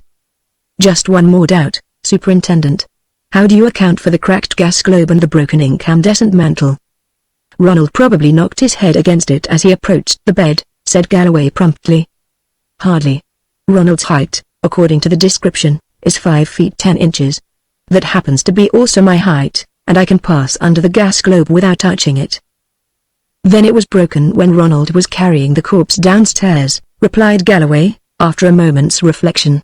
He carried the corpse on his shoulders and part of the body would be above his head. Superintendent Galloway has an answer for everything, said Colwyn with a smile, to Mr. Cromering. He is persuasive if not always convincing. The case seems clear enough to me, said the chief constable thoughtfully. Come, gentlemen, let us return to the inn. We have a number of things to do, and not much time to do them in. Chapter 6. The inn, seen in the grey evening of a grey day, had a stark and sinister aspect, an atmosphere of mystery and secretiveness, an air of solitary aloofness in the dreary marshes, standing half-shrouded in the night mists which were sluggishly crawling across the oozing flats from the sea. It was not a place where people could be happy, this battered abode of a past age on the edge of the North Sea, with the bitter waters of the marshes lapping its foundations, and the cold winds forever wailing round its gaunt white walls. The portion buried in the hillside, with only the tops of the windows peering above, suggested the hidden holes and burrowing byways of a dead and gone generation of smugglers who had used the inn in the heyday of Norfolk's sea prosperity. It may have been a thought of the possibilities of the inn as a hiding place which prompted Mr. Cromering to exclaim, after gazing at it attentively for some seconds, "We had better go through this place from the bottom." As they approached the inn, a stout short man, who was looking out from the low and narrow doorway, retreated into the interior, and immediately afterwards the long figure of the innkeeper emerged as though he had been awaiting the return of the party, and had posted somebody to watch for them. The innkeeper showed no surprise on receiving Mr. Cromering's instruction to show them over the inn. Walking before them, he led them along a side passage opposite the bar, opening doors as he went, and drawing aside for them to enter and look at the rooms thus revealed.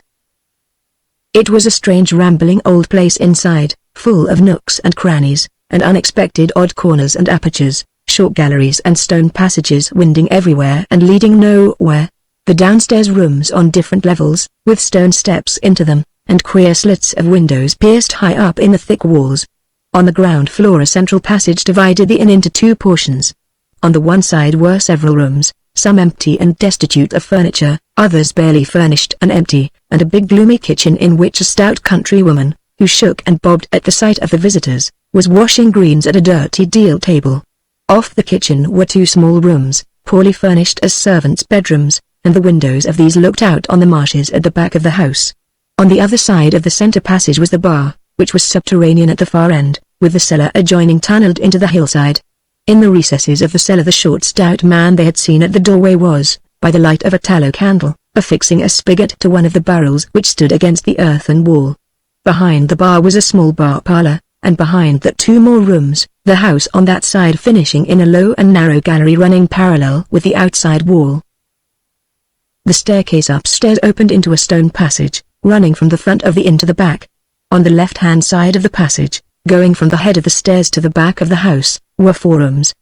The first was a small, comfortably furnished sitting room, where Mr. Glenthorpe and his guest had dined the previous night. The bedchamber of the murdered man adjoined this room. Next came the room in which Ronald had slept, and then an empty lumber room. There were four bedrooms on the other side, all unfurnished, except one at the far end of the passage, the lumber room. The innkeeper explained that the murdered man had been the sole occupant of that wing of the house until the previous night, when Mr. Ronald had occupied the room next to him. At this end of the passage another and narrower passage ran at right angles from it along the back of the house, with several rooms opening off it on one side only. The first of these rooms was empty.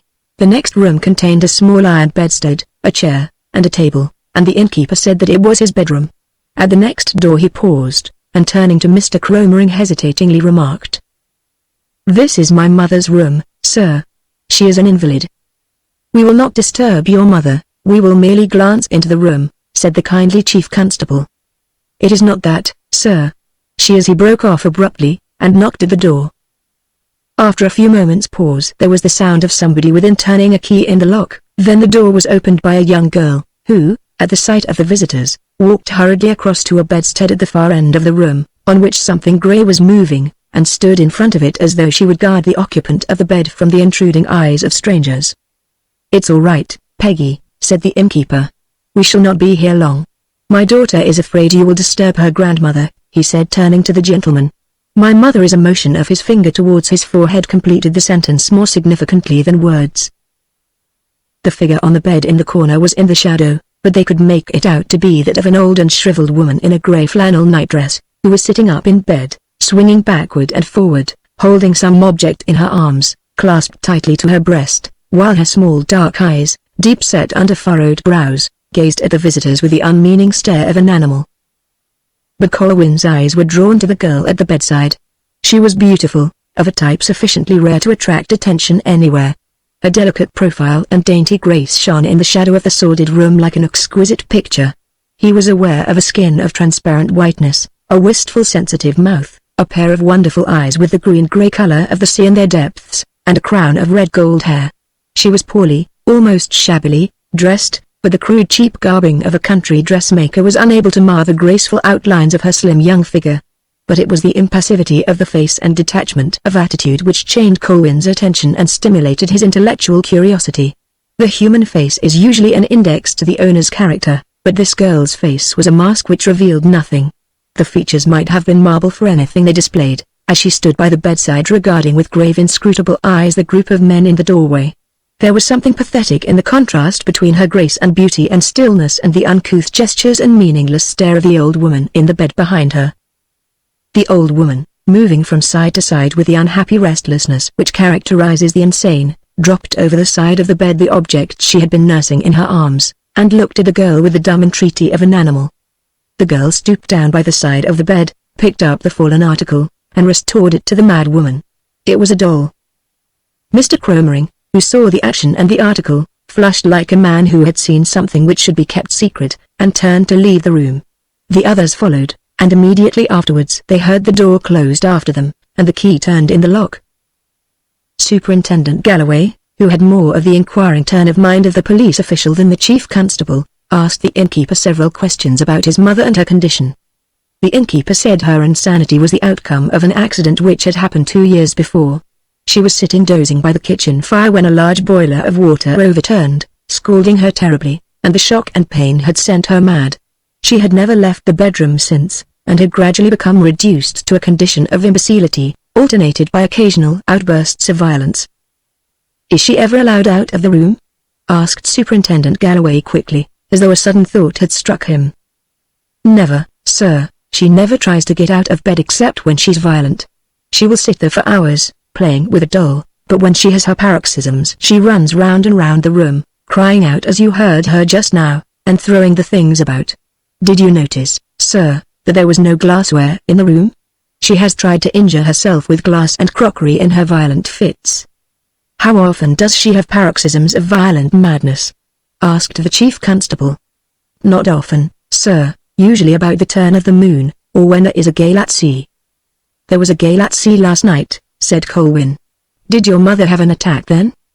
"Becky said when she came downstairs last night she thought there were signs of an attack coming on, but when I looked in on Mother as I was going to bed, shortly before 11, she seemed quiet enough, so I locked her door and went to bed." "Do you mean to say that you leave this poor mad woman in her bedroom all night alone?" asked the chief constable. "It's the best thing to be done, sir," replied the innkeeper, with an apologetic air. "We tried having somebody to sleep with her, but it only made her worse, and the doctor who saw her last year said it wasn't necessary. Becky is with her a lot in the daytime, and often until she goes to bed.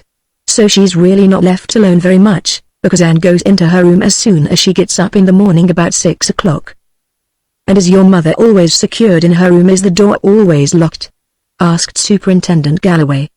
"Yes, sir, the door is always locked inside or outside, and when I go to bed at night I take the key into my room and hang it on a nail. Anne comes in and gets it in the morning." "You did that last night, as usual?" "Yes, sir. Mother was quiet just as you saw her now. She is quiet most of the time." "God help her, poor soul!" exclaimed the chief constable. "Where does this passage lead to, Benson?" he asked, as if to change the conversation, pointing to a gloomy gallery running off the passage in which they were standing. "It leads to 2 rooms looking out over the end of the inn, sir," replied the innkeeper. "They are the only 2 rooms you haven't seen." "Who occupies this room?" asked Superintendent Galloway, opening the door of the first, and disclosing a small, plainly furnished bedroom. "My daughter, sir." "The next one is empty and unfurnished, like many of the others," observed the chief constable. "This place seems too big for you, Benson. Were all these rooms destitute of furniture when you took over the inn?" "Not all, sir, but the inn being too big for me I sold the furniture for what it would fetch. It was no use to me." "Why don't you take a smaller place?" asked Superintendent Galloway, abruptly. "You'll never do any good on this part of the coast. It's played out, and there's no population." "I'm well aware of that, sir, but it's difficult for a man like me to make a shift once he gets into a place. There's Mother for one thing." "She ought to be placed in a lunatic asylum," said the superintendent, looking sternly at the innkeeper. It's a hard thing, sir, to put your own mother away. Besides, begging your pardon, she's hardly bad enough for a lunatic asylum. Let us go downstairs, Galloway, if we have seen the whole of the inn, said the chief constable, breaking into this colloquy. Time is really getting on. They went downstairs again to the small room they had been shown into when they first entered the inn. Mr. Cromering, after dispatching the innkeeper for refreshments for the party, glanced once more at his watch, and remarked to Colwyn that he was afraid he would have to ask him to drive him in his car back to Durrington without delay. Galloway will stay here for the inquest tomorrow, he added. But I must get back to Norwich tonight. It is not necessary to go back to Durrington to get to Norwich, said Colwyn. There's a train passes through Heathfield on the branch line at 5:40. He consulted his own watch as he spoke. It's now just 4 o'clock. Heathfield cannot be more than 6 miles away across country. I can run you over there in 20 minutes. That would give you an hour or so more here. I am speaking for myself as well as you, he added, with a smile. I should like to know a little more about this case. But I shall be taking you out of your way, and delaying the return of you and Sir Henry to Durrington. I should like to return here and stay until after the inquest. Perhaps Sir Henry would not mind returning to Durrington from Heathfield. He will be able to catch the Durrington train at Cottendon, and get back to his hotel in time for dinner. Would you mind, Sir Henry? Not in the least, replied Sir Henry politely. Then I think I might stay a little longer, said the chief constable. What's the road like to Heathfield, Galloway? You know something about this part of the country. Very bad, replied the superintendent uncompromisingly, who had his own reasons for wanting to get rid of his superior officer and the detective. It will be all right in daylight, and I'll risk it coming back, said the detective cheerfully. He spoke with the resolute air of one used to making prompt decisions, and Mr. Cromering yielded with the feeble smile of a man who was rather glad to be released of the task of making up his own mind. The entrance of the innkeeper with refreshments put an end to the discussion.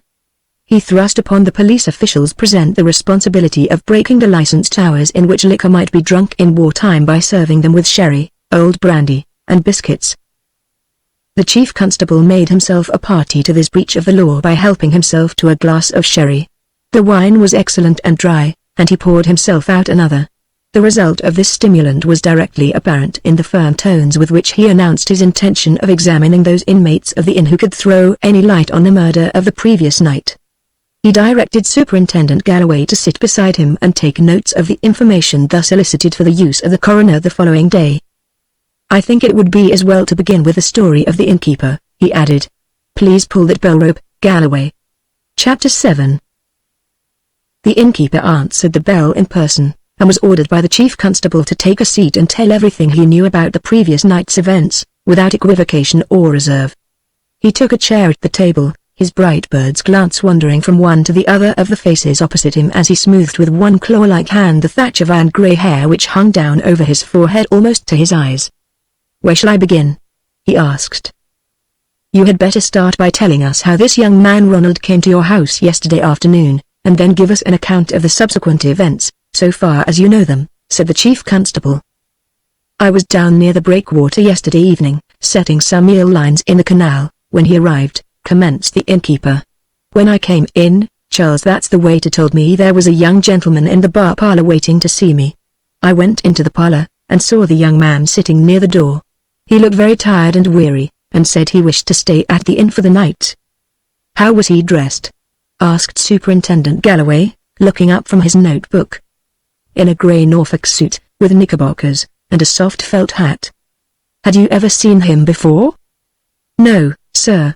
He was a complete stranger to me. I could see he was a gentleman. I told him I could not take him in, as the inn was only a poor rough place, with no accommodation for gentlefolk at the best of times, let alone wartime. The young gentleman said he was very tired and would sleep anywhere, and was not particular about food. He told me he had lost his way on the marshes, and a fisherman had directed him to the inn. Did he say where he had come from? Asked the chief constable. No, sir, and I didn't think to ask him. I might have done so, but Mr. Glenthorpe walked into the parlour just then, carrying some partridges in his hand. He didn't see the young gentleman at first. He was sitting in the corner behind the door, but told me to have one of the partridges cooked for his dinner. They had just been given to him, he said, by the farmer whose land he was going to excavate next week. As he turned to go out, he saw the young gentleman sitting in the corner, and he said, in his hearty way, "Good evening, sir. It is not often that we have any society in these parts." The young gentleman told him what he had told me, how he had wandered away from Durrington and got lost, and had come to the inn in the hopes of getting a bed for the night. "Glad to see a civilized human being in these parts," said Mr. Glenthorpe. "I hope you'll give me the pleasure of your company at dinner. Benson, tell Anne to cook another partridge." "I don't know whether the innkeeper will allow me that pleasure," replied the young gentleman. "He says he cannot put me up for the night." "Of course he'll put you up," said Mr. Glenthorpe. "Not even a Norfolk innkeeper would turn you out onto the North Sea marshes at this time of year." That settled the question, because I couldn't afford to offend Mr. Glenthorpe, and besides, his providing the dinner helped me out of a difficulty. So I went out to give orders about the dinner, leaving Mr. Glenthorpe and him sitting together talking. "Did you get him to fill in a registration form?" asked Superintendent Galloway. "I forgot to ask him, sir," replied the innkeeper. "That is gross and inexcusable carelessness on your part, Benson," said Galloway sternly. "I shall have to report it." "I do not understand much about these things, sir," replied the innkeeper apologetically. "It is so rarely that we have a visitor to the place. The authorities will hold you responsible. You are supposed to know the law, and help to carry it out. What's the use of devising regulations for the security of the country if they are not carried out? You innkeepers and hotel keepers are really very careless. Go on with your story, Benson." He and Mr. Glenthorpe had dinner together in the little upstairs sitting room which Mr. Glenthorpe kept for his own private use. He did his writing in it, and the flints and fossils he discovered in his excavations were stored in the cupboards. His meals were always taken up there, and last night he ordered the dinner to be taken up there as usual, and the table to be laid for two.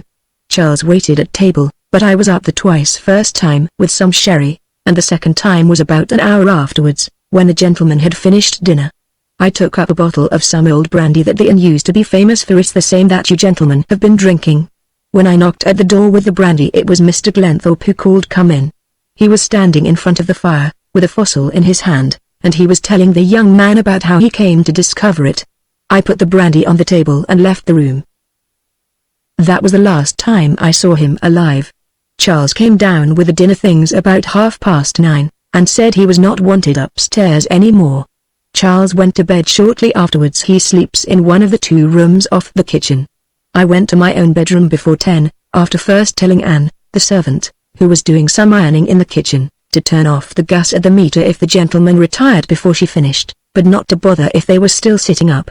It had been decided that the young gentleman should occupy the bedroom next to Mr. Glenthorpe, and Anne was a bit late with her ordinary work because it had taken her some time to get his room ready.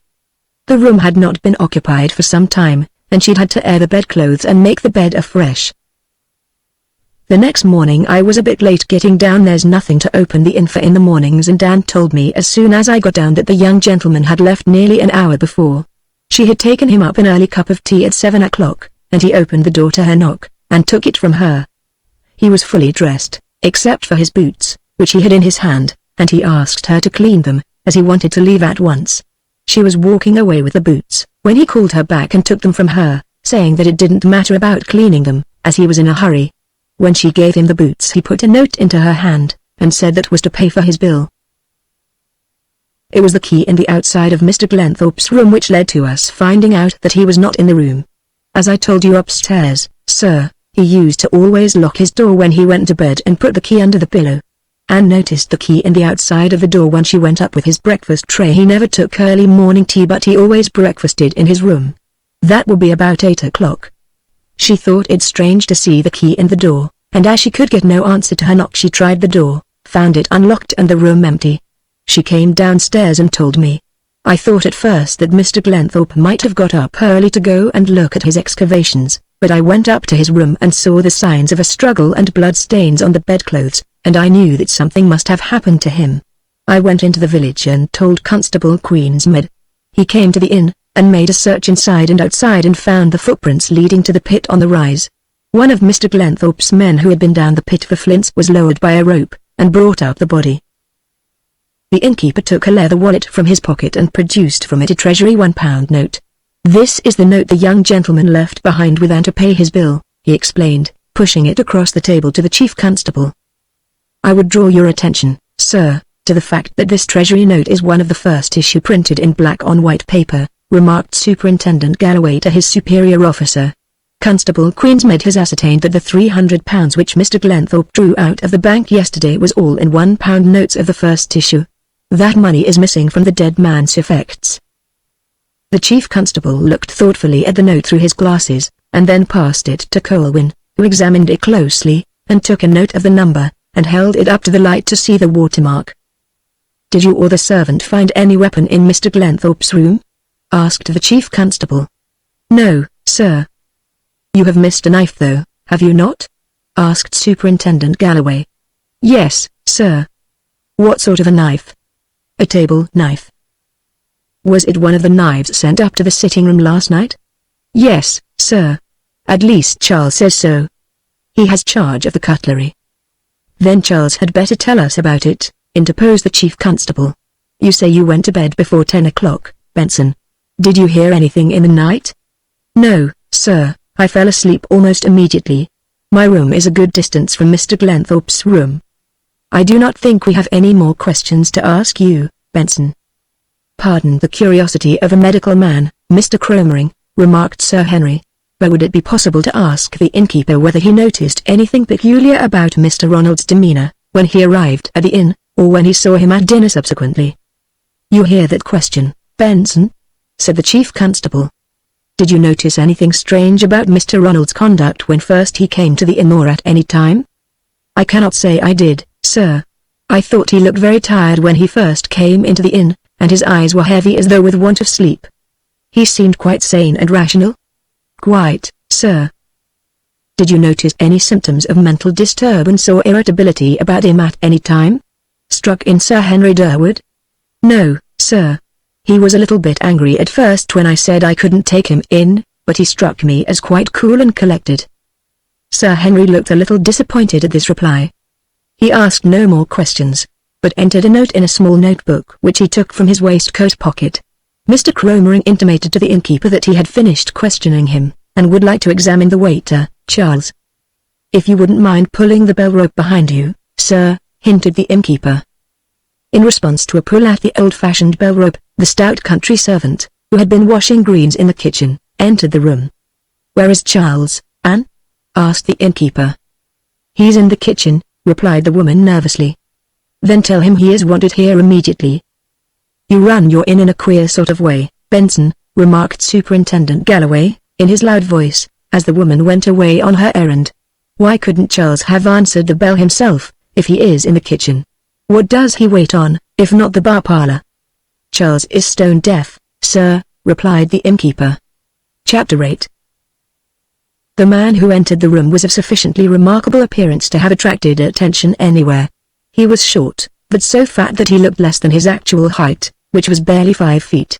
His ponderous head, which was covered with short stiff black hair, like a brush, seemed to merge into his body without any neck, and 2 black eyes glittered like diamond points in the white expanse of his hairless face.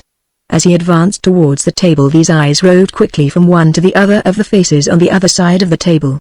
He was in every way a remarkable contrast to his employer, and a painter in search of a subject might have been tempted to take the pair as models for a picture of Don Quixote and Sancho Panza.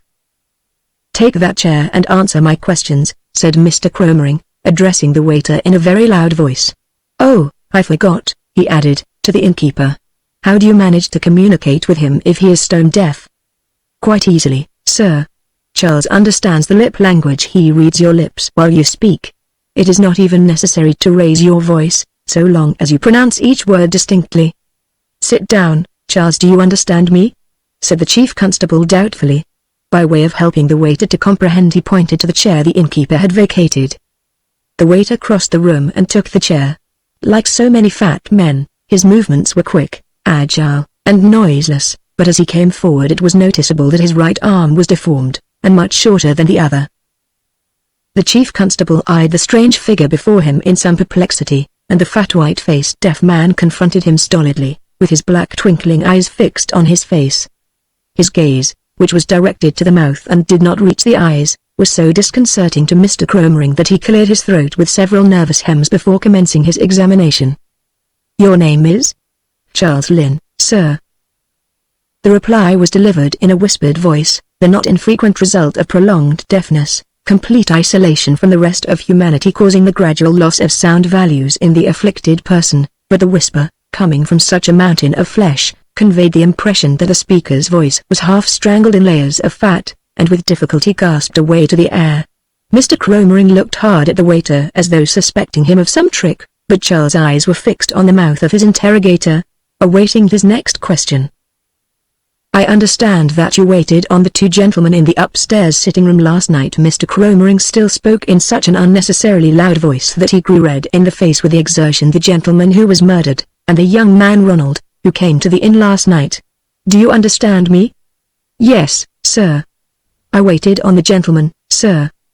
Very well. I want you to tell us all that took place between these gentlemen while you were in the room. You were there all through the dinner, I suppose? Yes, sir, but I didn't follow all of the conversation because of my infirmity. He touched his ears as he spoke. I gathered some remarks of Mr. Glenthorpe's, because he told me to stand opposite him and watch his lips for orders, but I didn't get much of what the young gentleman said, because I was standing behind his chair most of the time so as to see Mr. Glenthorpe's lips better.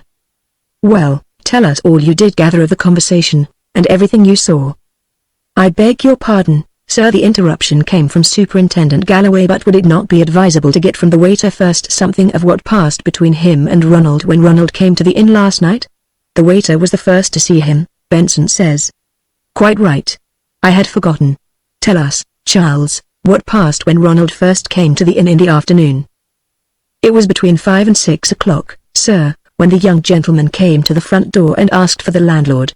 I told him he was out, but would be back shortly. The young gentleman said he was very tired, as he had walked a long distance and lost his way in the marshes, and would I show him into a private room and send him some refreshments. I took him into the bar parlour of this room, sir, and brought him refreshments.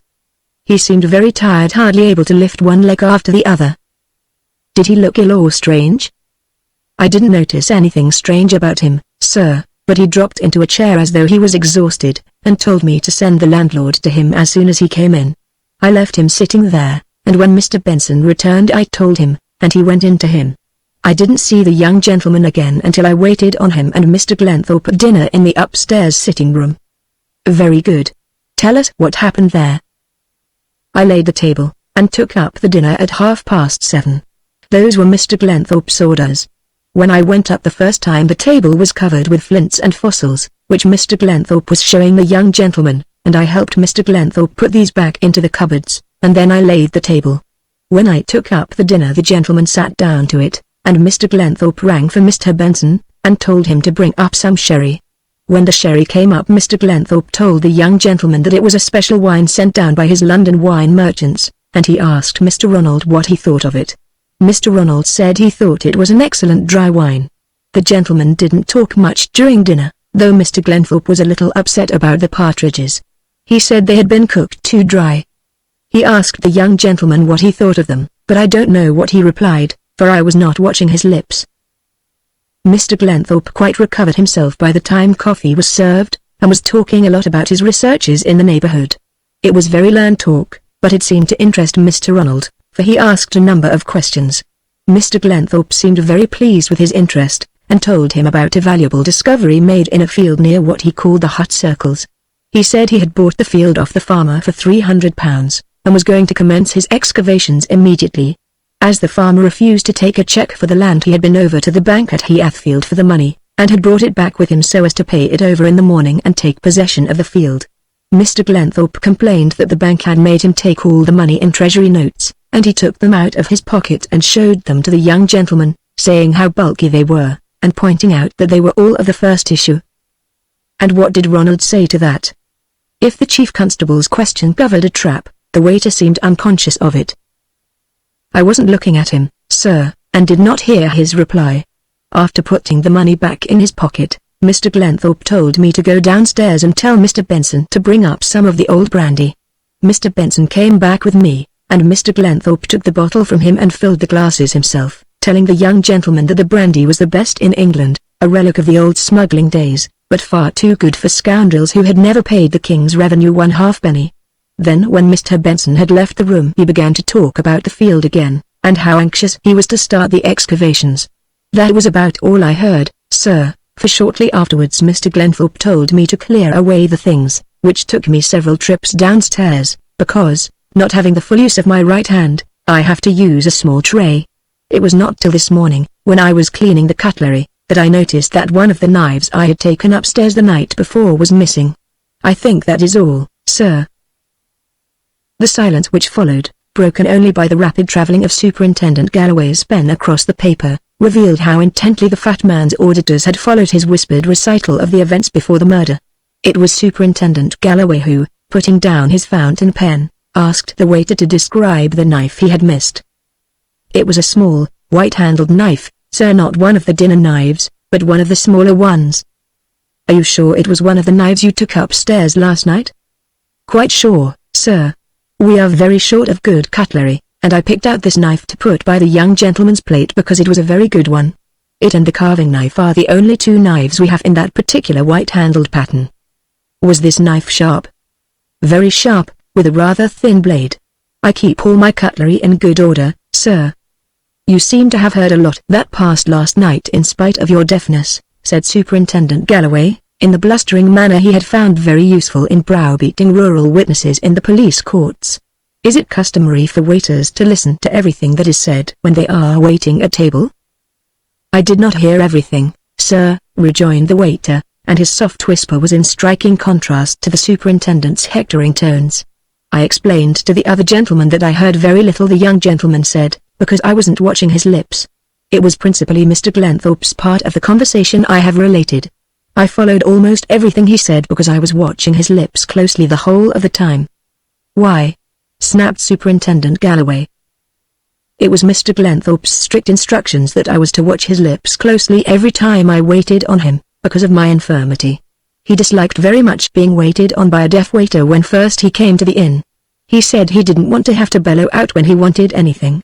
But when he found that I could understand lip language, and could follow what he was saying by watching his lips, he allowed me to wait on him. But he gave me strict instructions never to take my eyes off him when I was waiting on him, because he disliked having to repeat an order. At the request of Sir Henry, Superintendent Galloway asked the waiter if he had noticed anything peculiar in the actions of the murdered man's guest during the dinner. The waiter replied that he had not noticed the young gentleman particularly. So far as his observation went, the young gentleman had acted just like an ordinary young gentleman, and he had noticed nothing strange or eccentric about him. Mr. Cromering decided to occupy the remaining time at his disposal by questioning Anne. The stout servant was brought from the kitchen in a state of trepidation, and, after curtsying awkwardly to the assembled gentlemen, flopped heavily into a chair, covered her face with her apron, and burst into sobs. Her story, which was extracted from her with much difficulty, bore out the innkeeper's account of her early morning interview with Ronald. She said the poor young gentleman had opened the door when she knocked with his tea. He was fully dressed, with his boots in his hand, and he said he wouldn't wait for any breakfast, though she had offered to cook him some fresh fish the master had caught the day before. He asked her to clean his boots, but as she was carrying them away he called her back and said he would wear them as they were. They were all covered with mud, a regular mask of mud. She wanted to rub the mud off, but he said that didn't matter, he was in a hurry to get away.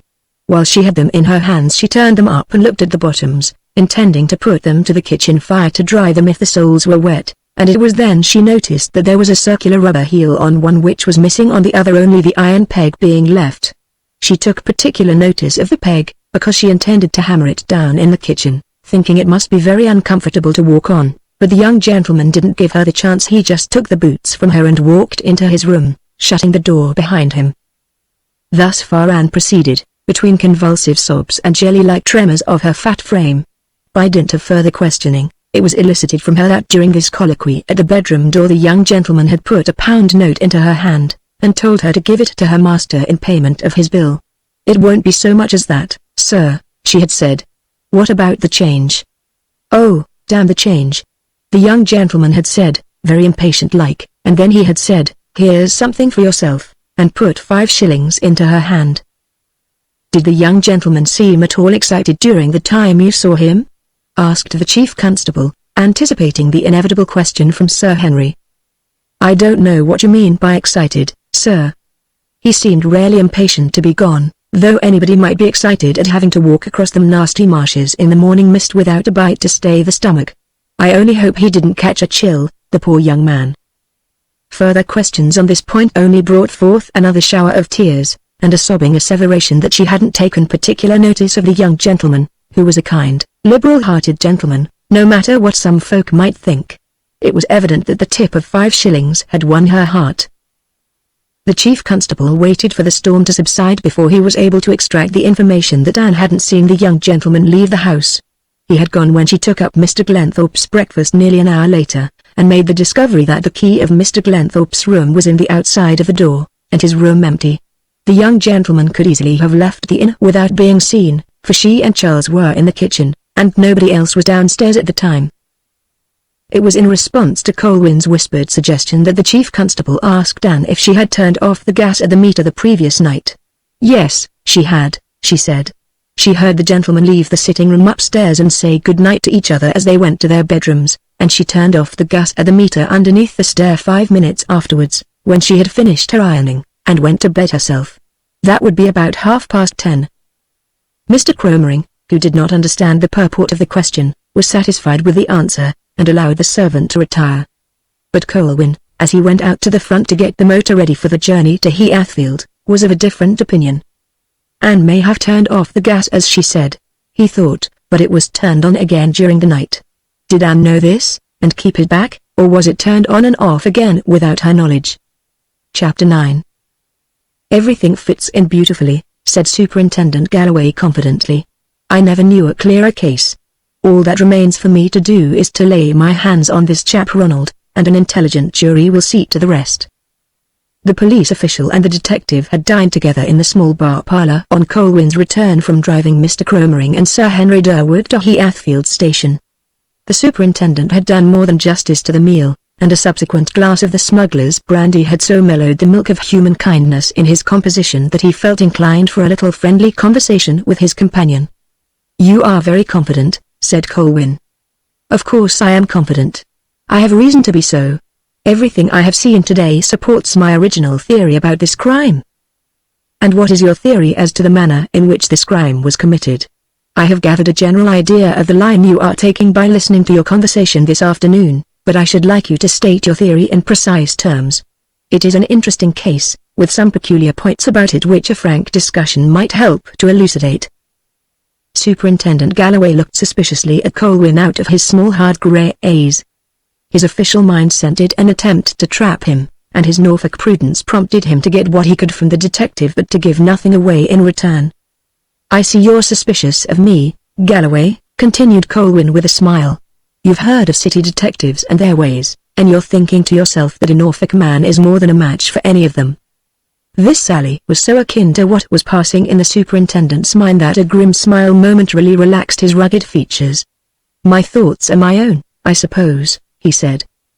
Not when you've just given them away, replied Colwyn, in a bantering tone.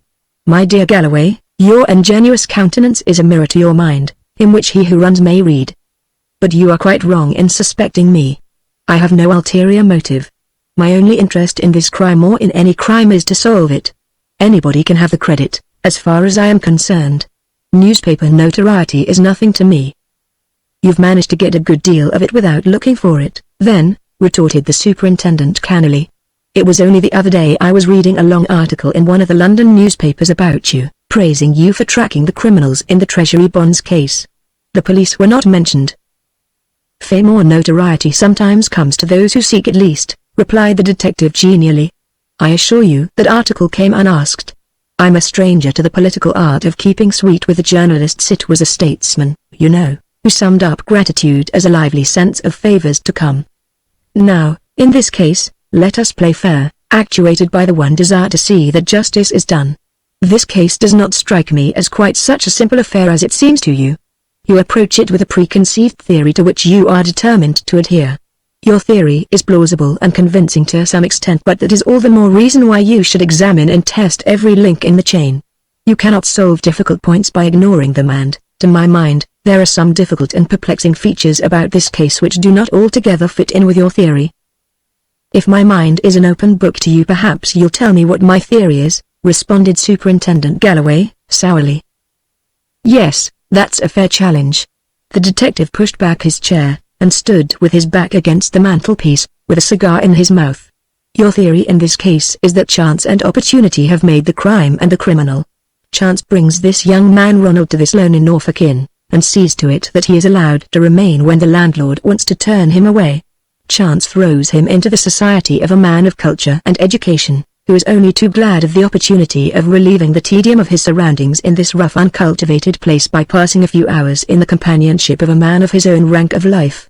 Chance contrives that this gentleman shall have in his possession a large sum of money which he shows to Ronald, who is greatly in need of money.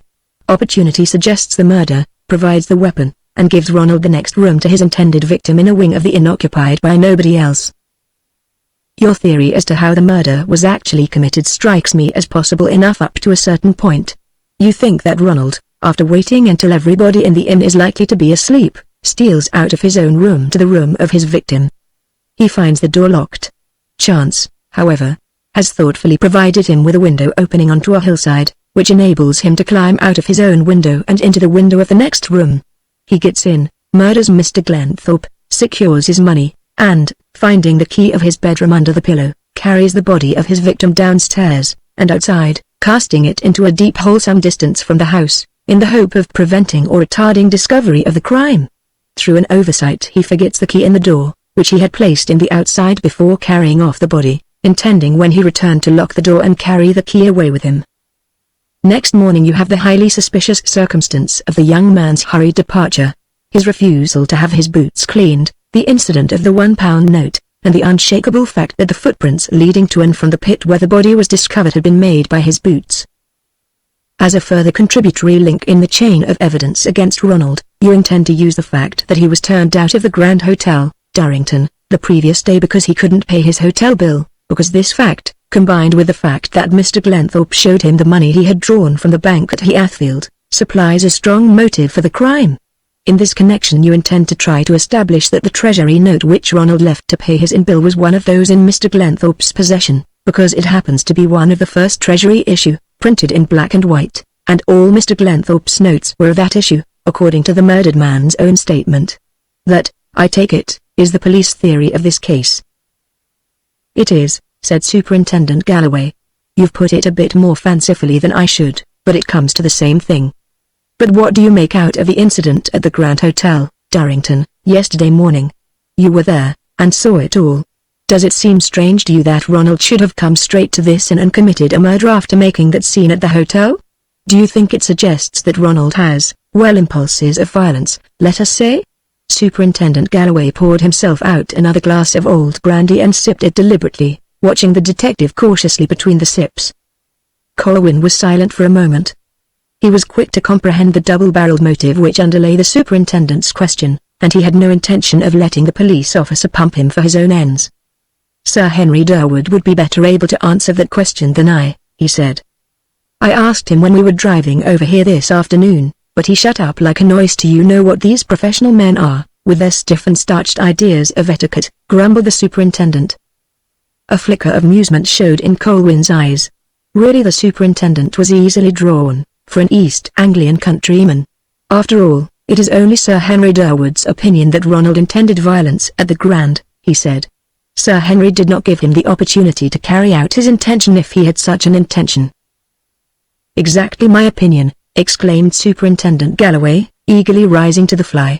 I have ascertained that Ronald's behavior during the time he was staying at the hotel was that of an ordinary sane Englishman.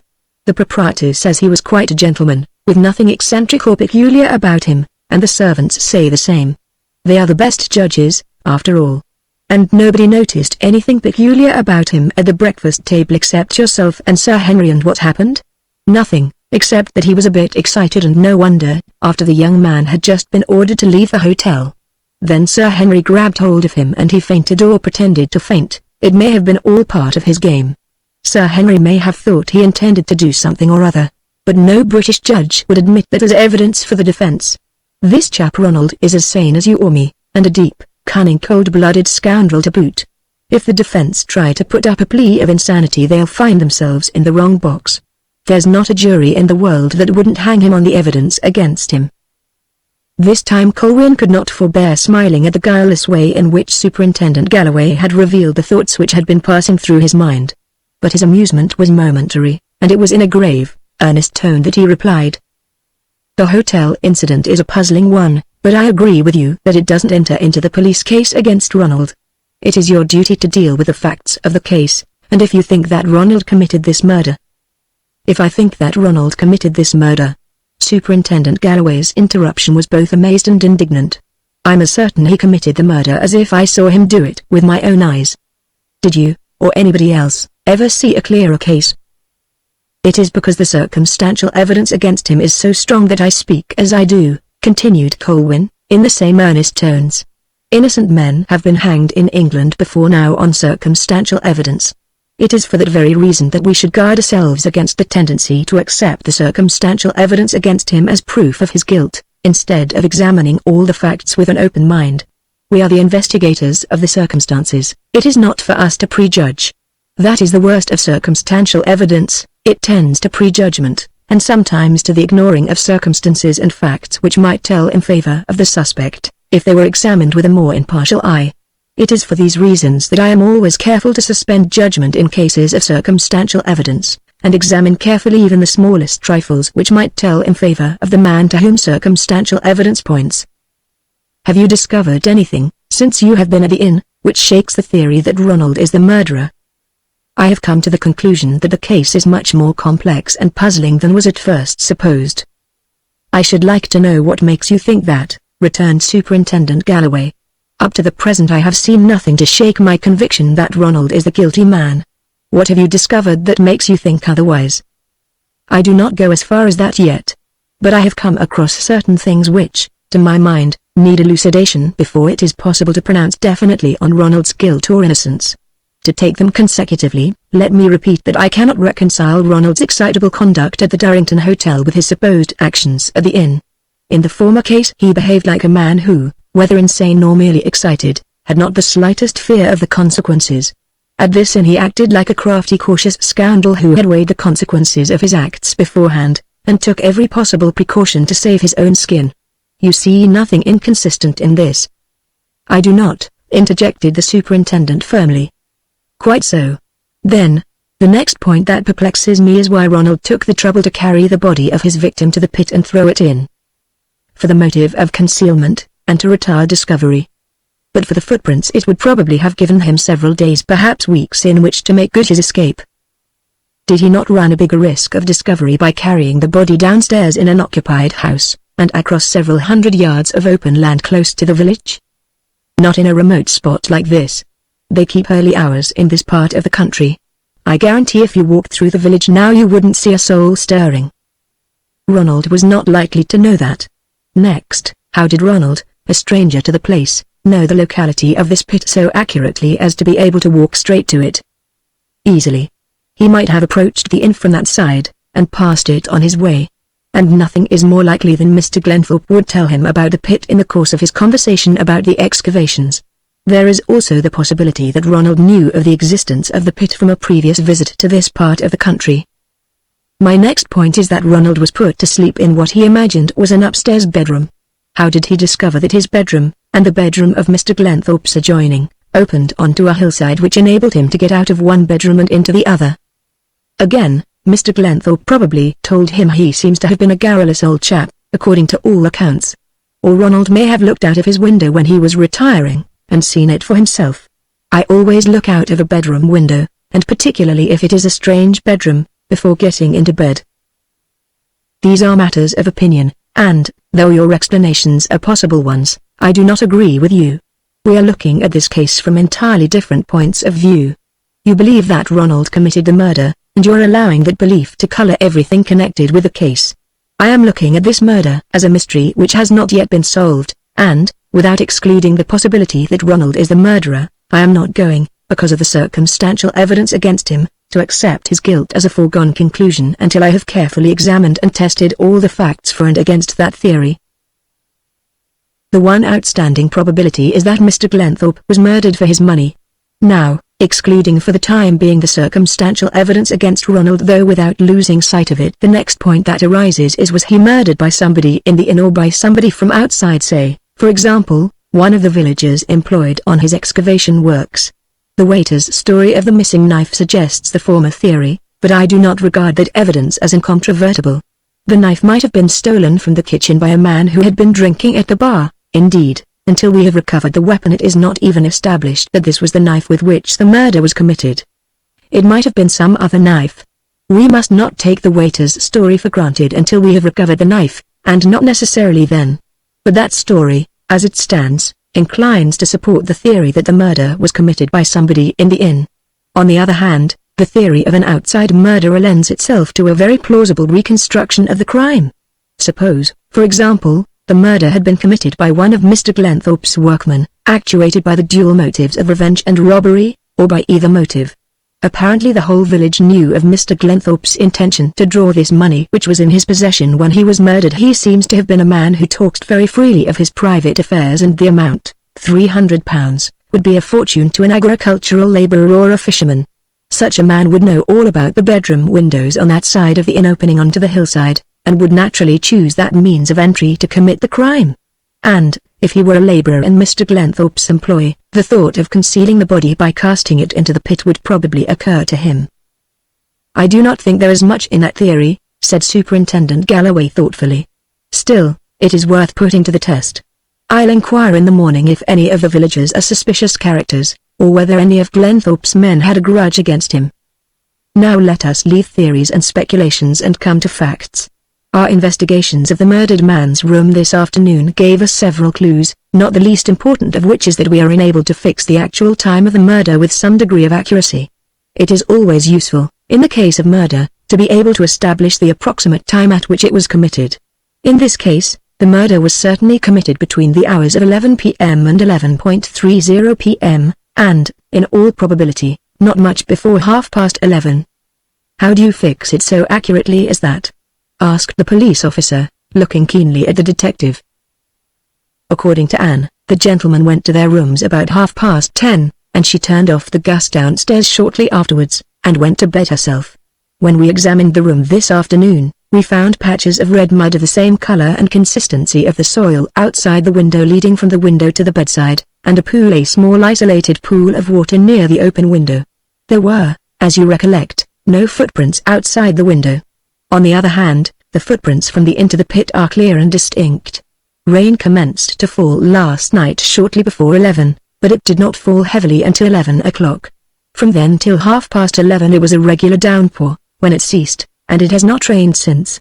Now, the patches of red mud in the bedroom, and the obliteration of footprints outside the window, prove that the murderer entered the room during the storm, but the footprints leading to the pit prove that the body was not removed from the room until the rain had completely ceased, otherwise they would have been obliterated also, or partly obliterated. These facts make it clear that the murder was committed between 11 and 11:30, but the pool of water near the window enables us to fix the time more accurately still, and say that he entered the room during the time the rain was at its heaviest, that is, between 10 minutes past and 11:30. I'm hanged if I see how you fix it so definitely, said the superintendent, who had been following the other's deductions with interest. The pool of water may have collected at any time, once the window was open. My dear Galloway, you are working on the rule of thumb deduction that the rain blew in the open window and formed the pool. As a matter of fact, it did nothing of the kind. The wind was blowing the other way, and away from that side of the house. Furthermore, the hill on that side of the inn acts as a natural barrier against rain and weather. Then how the deuce do you account for the water in the room? Surely you have not forgotten the piece of black material we found sticking on the nail outside the window? I have not forgotten it, but I do not see how you connect it with the pool of water. Because it is a piece of umbrella silk. The murderer was carrying an umbrella and an open umbrella. Have you the piece of silk? If so, let us look at it.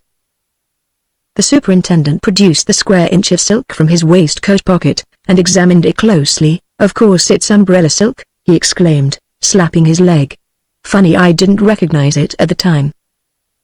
Perhaps I wouldn't have recognized it myself, but for the fact that a piece of umbrella silk formed an important clue in a recent case I was engaged upon, replied the detective.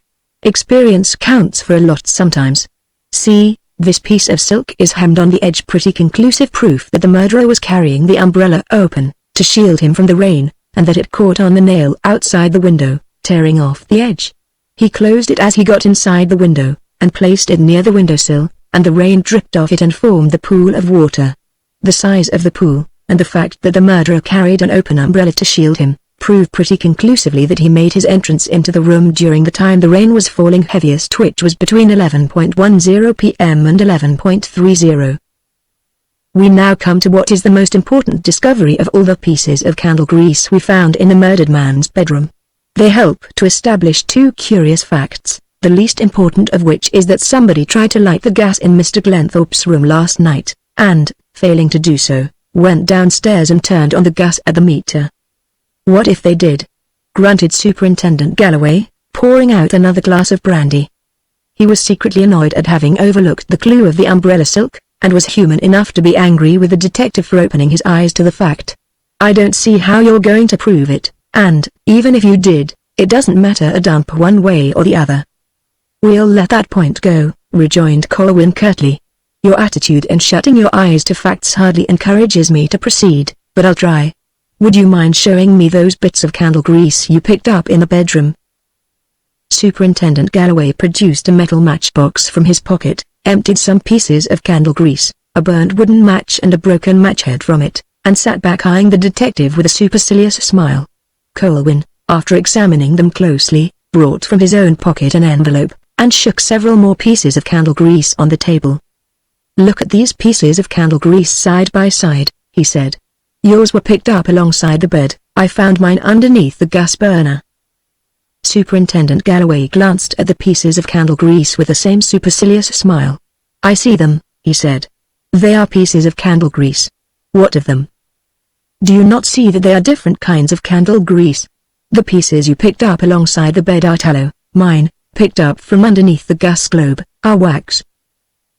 The superintendent had not noticed the difference in the candle grease, but he thought it beneath his dignity to examine them again.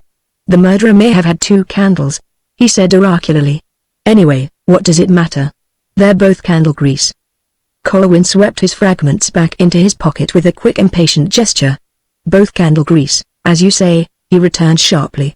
We do not seem to be making much progress in our investigations, so let us discontinue them. Good night. Chapter 10. Colwyn went to bed, but not to sleep. Hour after hour he lay awake, staring into the darkness, endeavoring to put together the facts he had discovered during the afternoon's investigations at the inn. But they resembled those irritating odd-shaped pieces of a puzzle which refused to fit into the remainder no matter which way they are turned. Try as he would, he could not fit his clues into harmony with the police theory of the murder. On the other hand, he could not, nor did he attempt, to shut his eyes to the strong case against Ronald, for he fully realized that there was much to be explained in the young man's actions before any alternative theory to that held by the police could be sustained. But so far he did not see his way to an alternative theory. He sought vainly for a foundation on which to build his clues and discoveries, for some overlooked trifle which would help him to read aright the true order and significance of the jumbled assortment of events in this strange case. In the first place, was Ronald's explanation, about losing his way and wandering to the inn by chance, the true one? The police accepted it without question. But was it likely that a man who was in the habit of taking long walks about the coast would lose his way easily?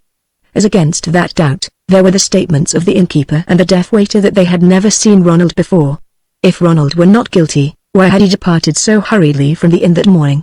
And if he were not the murderer, what was the explanation of the damning evidence of the footprints leading to the pit in which the body of the murdered man had been flung? If the discovery of the two kinds of candle grease in Mr. Glenthorpe's bedroom indicated that two persons were in the room on the night of the murder, who were those two persons, and what did they both go there for? He reflected that his only tangible reason, so far, for not accepting the police theory was based on the belief that two people had been in the murdered man's room, and that belief rested on the discovery of a spot of candle grease which in itself was merely presumptive, but not conclusive evidence. It was necessary to establish beyond doubt the supposition that two people had been in the room before he could presume to draw inferences from it. And, if he succeeded in establishing that supposition, might not Ronald have been one of the two persons, and the actual murderer? What was the significance of the broken incandescent burner, the turned-on gas, and the faint mark under the window? These questions revolved in Colwyn's head in a circle, always bringing him back to his starting point that the solution of the case did not lie on the surface, and that the police theory could not be made to fit in with his own discoveries. The latter were in themselves internal evidence that the whole truth had not yet been brought to light. Gradually the line of the circle grew nebulous, and Colwyn was fast falling asleep through sheer weariness, when a slight sharp sound, like that made by turning a key in a lock, brought him back to wide-eyed wakefulness. He sat up in bed, listening with strained ears, feeling for the box of matches at his bedside. He found them, and endeavored to strike a light. But the matches were warm matches, and one after another broke off in his hand against the side of the box. He tried holding the next close to the head, but the head flew off. With a muttered malediction on British manufacturers, Colwyn struck several more in rapid succession before he succeeded in lighting the candle at his bedside.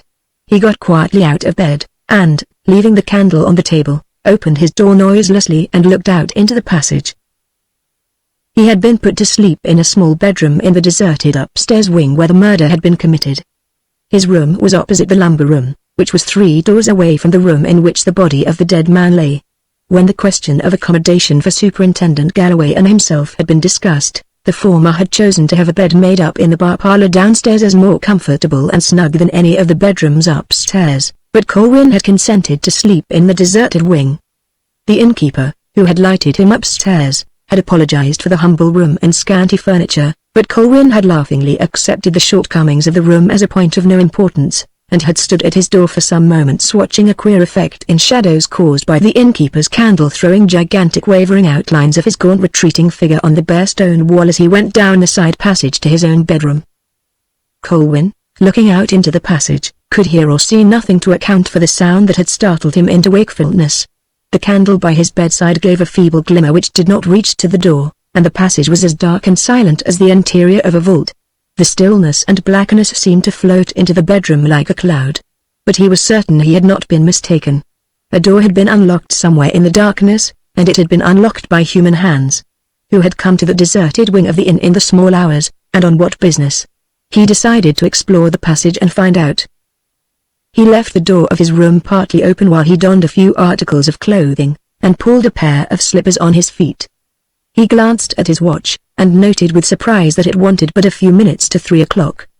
He extinguished his candle and, taking his electric torch, crept silently into the passage.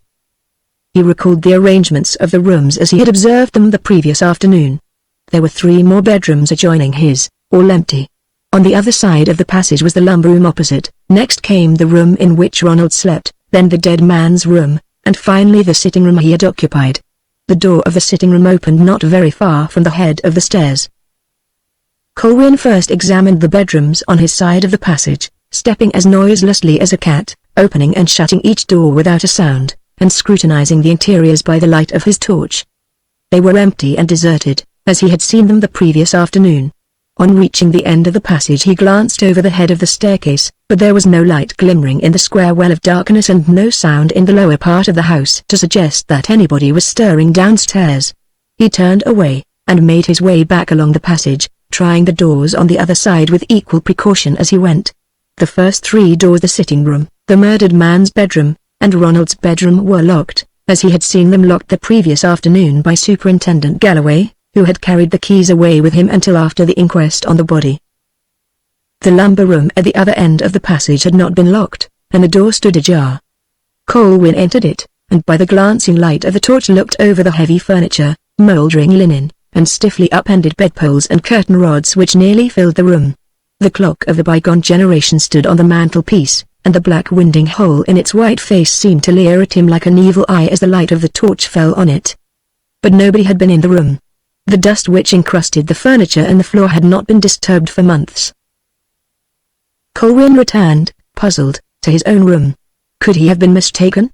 Was it possible that the sound he had heard had been caused by the door of the lumber room swinging to? No. The sound had been too clear and distinct to admit the possibility of mistake, and it had been made by the grating of a key in a lock, not by a swinging door. He stood in the darkness by his open door, listening intently. Several minutes passed in profound silence, and then there came a scraping, spluttering sound. Somebody not far away had struck a match. Looking cautiously out into the passage, he saw, To his utter amazement, a gleam of light appeared beneath the door in which the dead man lay. The next moment the gleam moved up the line of the door sideways, cutting into the darkness outside like a knife. The gleam became broader until the whole door was revealed. Somebody inside was opening it. Even as he looked, a hand stole forth from the aperture through which the light streamed, and rested on the jamb outside. Colwyn was a man of strong nerves, but that sudden manifestation of light and a human hand from a sealed death chamber momentarily unbalanced his common sense, and caused it to swing like a pendulum towards the supernatural. He would not have been surprised if the light and the hand had been followed by the apparition of the murdered man on the threshold, demanding vengeance on his murderer. The feeling passed immediately, and with the return of reason the detective stepped back into his room, closed his door quietly, and watched through a knife's edge slit for the visitor to the death chamber to appear. The door of the dead man's room opened gently, and the face of the innkeeper's daughter peered forth into the darkness, her impassive face, behind which everything was hid, showing like a beautiful waxen mask against the light of the candle she held in her hand. Her clear gaze rested on Colwyn's door, and it seemed to him for a moment as though their glances met through the slit. Then her eyes swept along the passage from one end to the other. As if satisfied by the scrutiny that she had nothing to fear, she stepped forth from the death chamber, closed and locked the door behind her, withdrew the key, walked swiftly along the passage to the head of the stairs, and descended them. Colwyn opened his door and followed her. He paused outside to pick up the boots which he had placed there to be cleaned, and carrying them in his hand, ran quickly to the head of the stairs. Looking over the landing, he saw the girl reach the bottom of the stairs and turn down the passage towards the back door, still carrying the lighted candle in her hand. When Colwyn reached the bottom, the girl and the light had disappeared. But a swift gust of wind in the passage revealed to him that she had gone out by the back door, and closed it after her. He followed along the passage till he felt the latch of the back door in his hand. The door yielded to the lifting of the latch, and he found himself in the open air. It was a grey northern night, with a bitter wind driving the sea mist in billows over the marshes, and a waning half-moon shining fitfully through the dingy clouds which scudded across a lead-coloured sky. By the light of the moon he saw the figure of the girl, already some distance from the house, swiftly making her way along the reedy canal path which threaded the oozing marshes. Colwyn was not a stranger to marshlands. He had waded knee-deep from dawn to dusk through Irish bogs after wild geese. He had followed the migratory seafowl of Finland, Russia and Serbia into their Scottish breeding haunts, and he had once tried to keep pace with the sweep of the Bore over the Solway marshes, but he had never undertaken a task so difficult as following this girl across a Norfolk marshland. The path she trod so unhesitatingly was narrow, and slippery, with the canal on one side and the marshes on the other. In keeping clear of the canal, Colwyn frequently found himself slipping into the marshes. His feet and legs speedily became wet and caked with ooze, and once he nearly lost one of his boots, which he had pulled on hurriedly outside the inn, and left unlaced. But the girl walked straight on with a swift and even gait, treading the narrow path across the morass as securely as though she had been on the high road. Colwyn soon realized that the path they were following was taking them straight across the marshes to the sea. The surging of the waves against the breakwater sounded increasingly loud on his ears, and after a while he saw the breakwater itself rise momentarily out of the darkness like a yellow wall, only to disappear again. But presently it was visible once more, looming out in increasing clearness, with a ghostly glimmering of the grey waters of the North Sea heaving turbulently outside.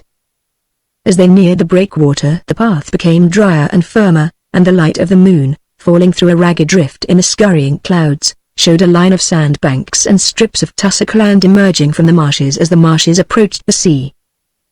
The girl kept on with the same resolute pace, until she reached a spot where the canal found its outlet to the sea. There she turned aside and skirted the breakwater wall for a little distance, as if searching for something. The next moment she was scaling the breakwater wall. Colwyn was too far away to intercept her, or reach her if she slipped. He stopped and watched her climb to the top of the wall, and stand there, like a creature of the sea, with the spray leaping hungrily at her slight figure. He saw her take something from the bosom of her dress and cast it into the wild waste of seething waters in front of her. Having done this she turned to descend the breakwater. Colwyn had barely time to leave the path, and take refuge in the shadow of the wall, before she reached the path again and set out to retrace her steps across the lonely marshes. Chapter 11. Colwyn waited on the marshes until the coming of the dawn revealed the breakwater and the sea crashing against it. A brief scrutiny of the white waste of waters, raging endlessly against the barrier, convinced him of the futility of attempting to discover what the innkeeper's daughter had thrown from the breakwater wall an hour before. The sea would retain her secret. The sea mist hung heavily over the marshes as Colwyn cautiously picked his way back along the slippery canal path. Sooner than he expected, the inn appeared from the grey mist like a sheeted ghost. Colwyn stood for a few moments regarding the place attentively. There was something weird and sinister about this lonely inn on the edge of the marshes. Strange things must have happened there in the past, but the lawless secrets of a bygone generation of smugglers had been safely kept by the old inn. The cold morning light imparted the semblance of a leer to the circular windows high up in the white wall, as though they defied the world to discover the secret of the death of Roger Glenthorpe. There was no sign of life about the inn as Colwyn approached it. The back door yielded to his pull on the latch, and he gained his room unobserved. Apparently all the inmates were still wrapped in slumber. Colwyn spent half an hour or so in making some sort of a toilet. He had brought a suitcase with him in the car, so he changed his wet clothes, shaved himself in cold water, washed, and brushed his hair. He looked at his watch, and found that it was after 6 o'clock.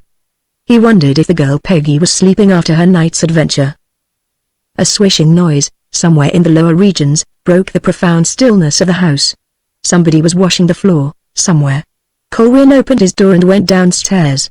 Anne, the stout servant, was washing the passage. She was on her hands and knees, with her back towards the staircase, swabbing vigorously, and did not see the detective descending the stairs.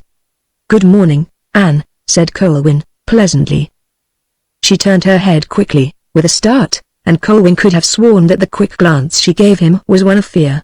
But she merely said, "Good morning, sir," and went on with her work, while the detective stood looking at her. She finished the passage in a few minutes and got awkwardly to her feet, wiping her red hands on her coarse apron. "You and I are the only early risers in the house, it seems, Anne," said Colwyn, still regarding her attentively. "If you please, sir, Charles is up, and gone out to the canal to see if there are any fish for breakfast on the master's night lines." "Fresh fish for breakfast?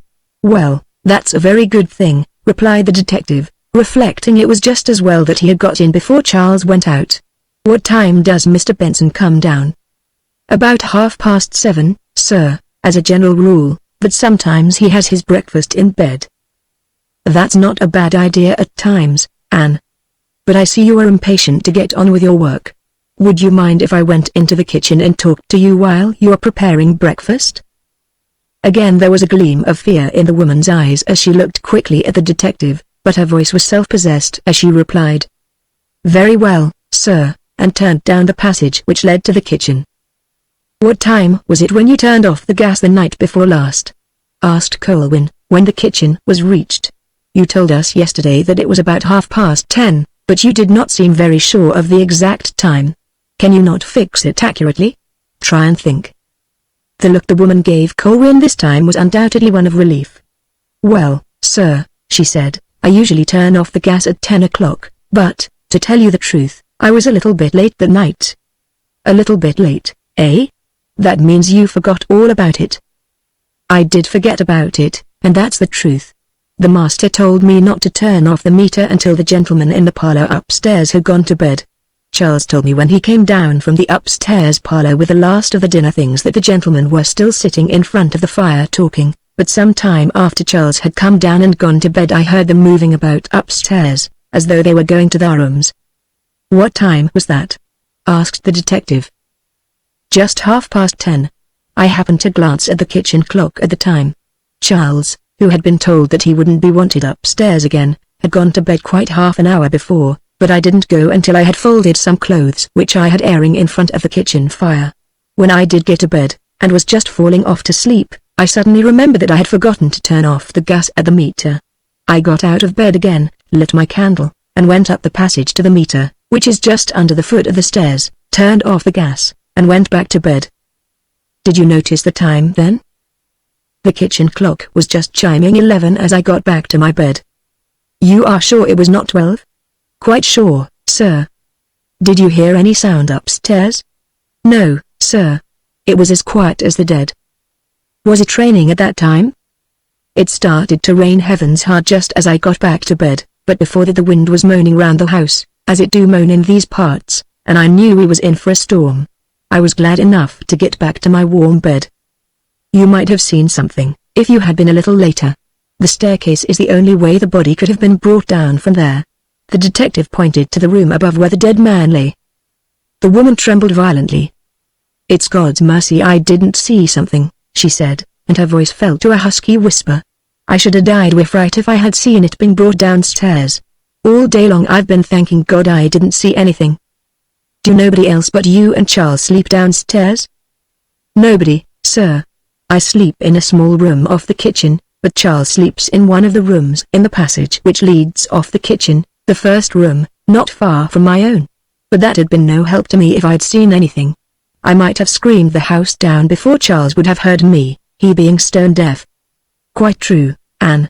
And now is that all you have to tell me about the gas? The woman seemed to have some difficulty in replying, but finally she stammered out in an embarrassed voice, plucking at her apron the while. Yes, sir. Look at me, Anne, and tell me the truth. Come now, it will be better for everybody. The countrywoman looked at the detective with a whitening face, and there was something in his penetrating gaze that kept her frightened eyes fixed on his. Please, sir. Yes, Anne, go on, prompted the detective encouragingly. But the woman didn't go on. There crept into her face instead an obstinate look, her mouth closed tightly, and her hands ceased twitching.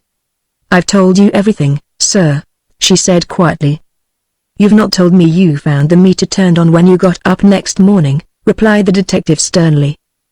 The woman's fat face turned haggard with anxiety, and then she began to cry softly with her apron to her eyes. Why did you not tell us this, Anne? If you please, sir, I thought that the master mightn't like it if he knew.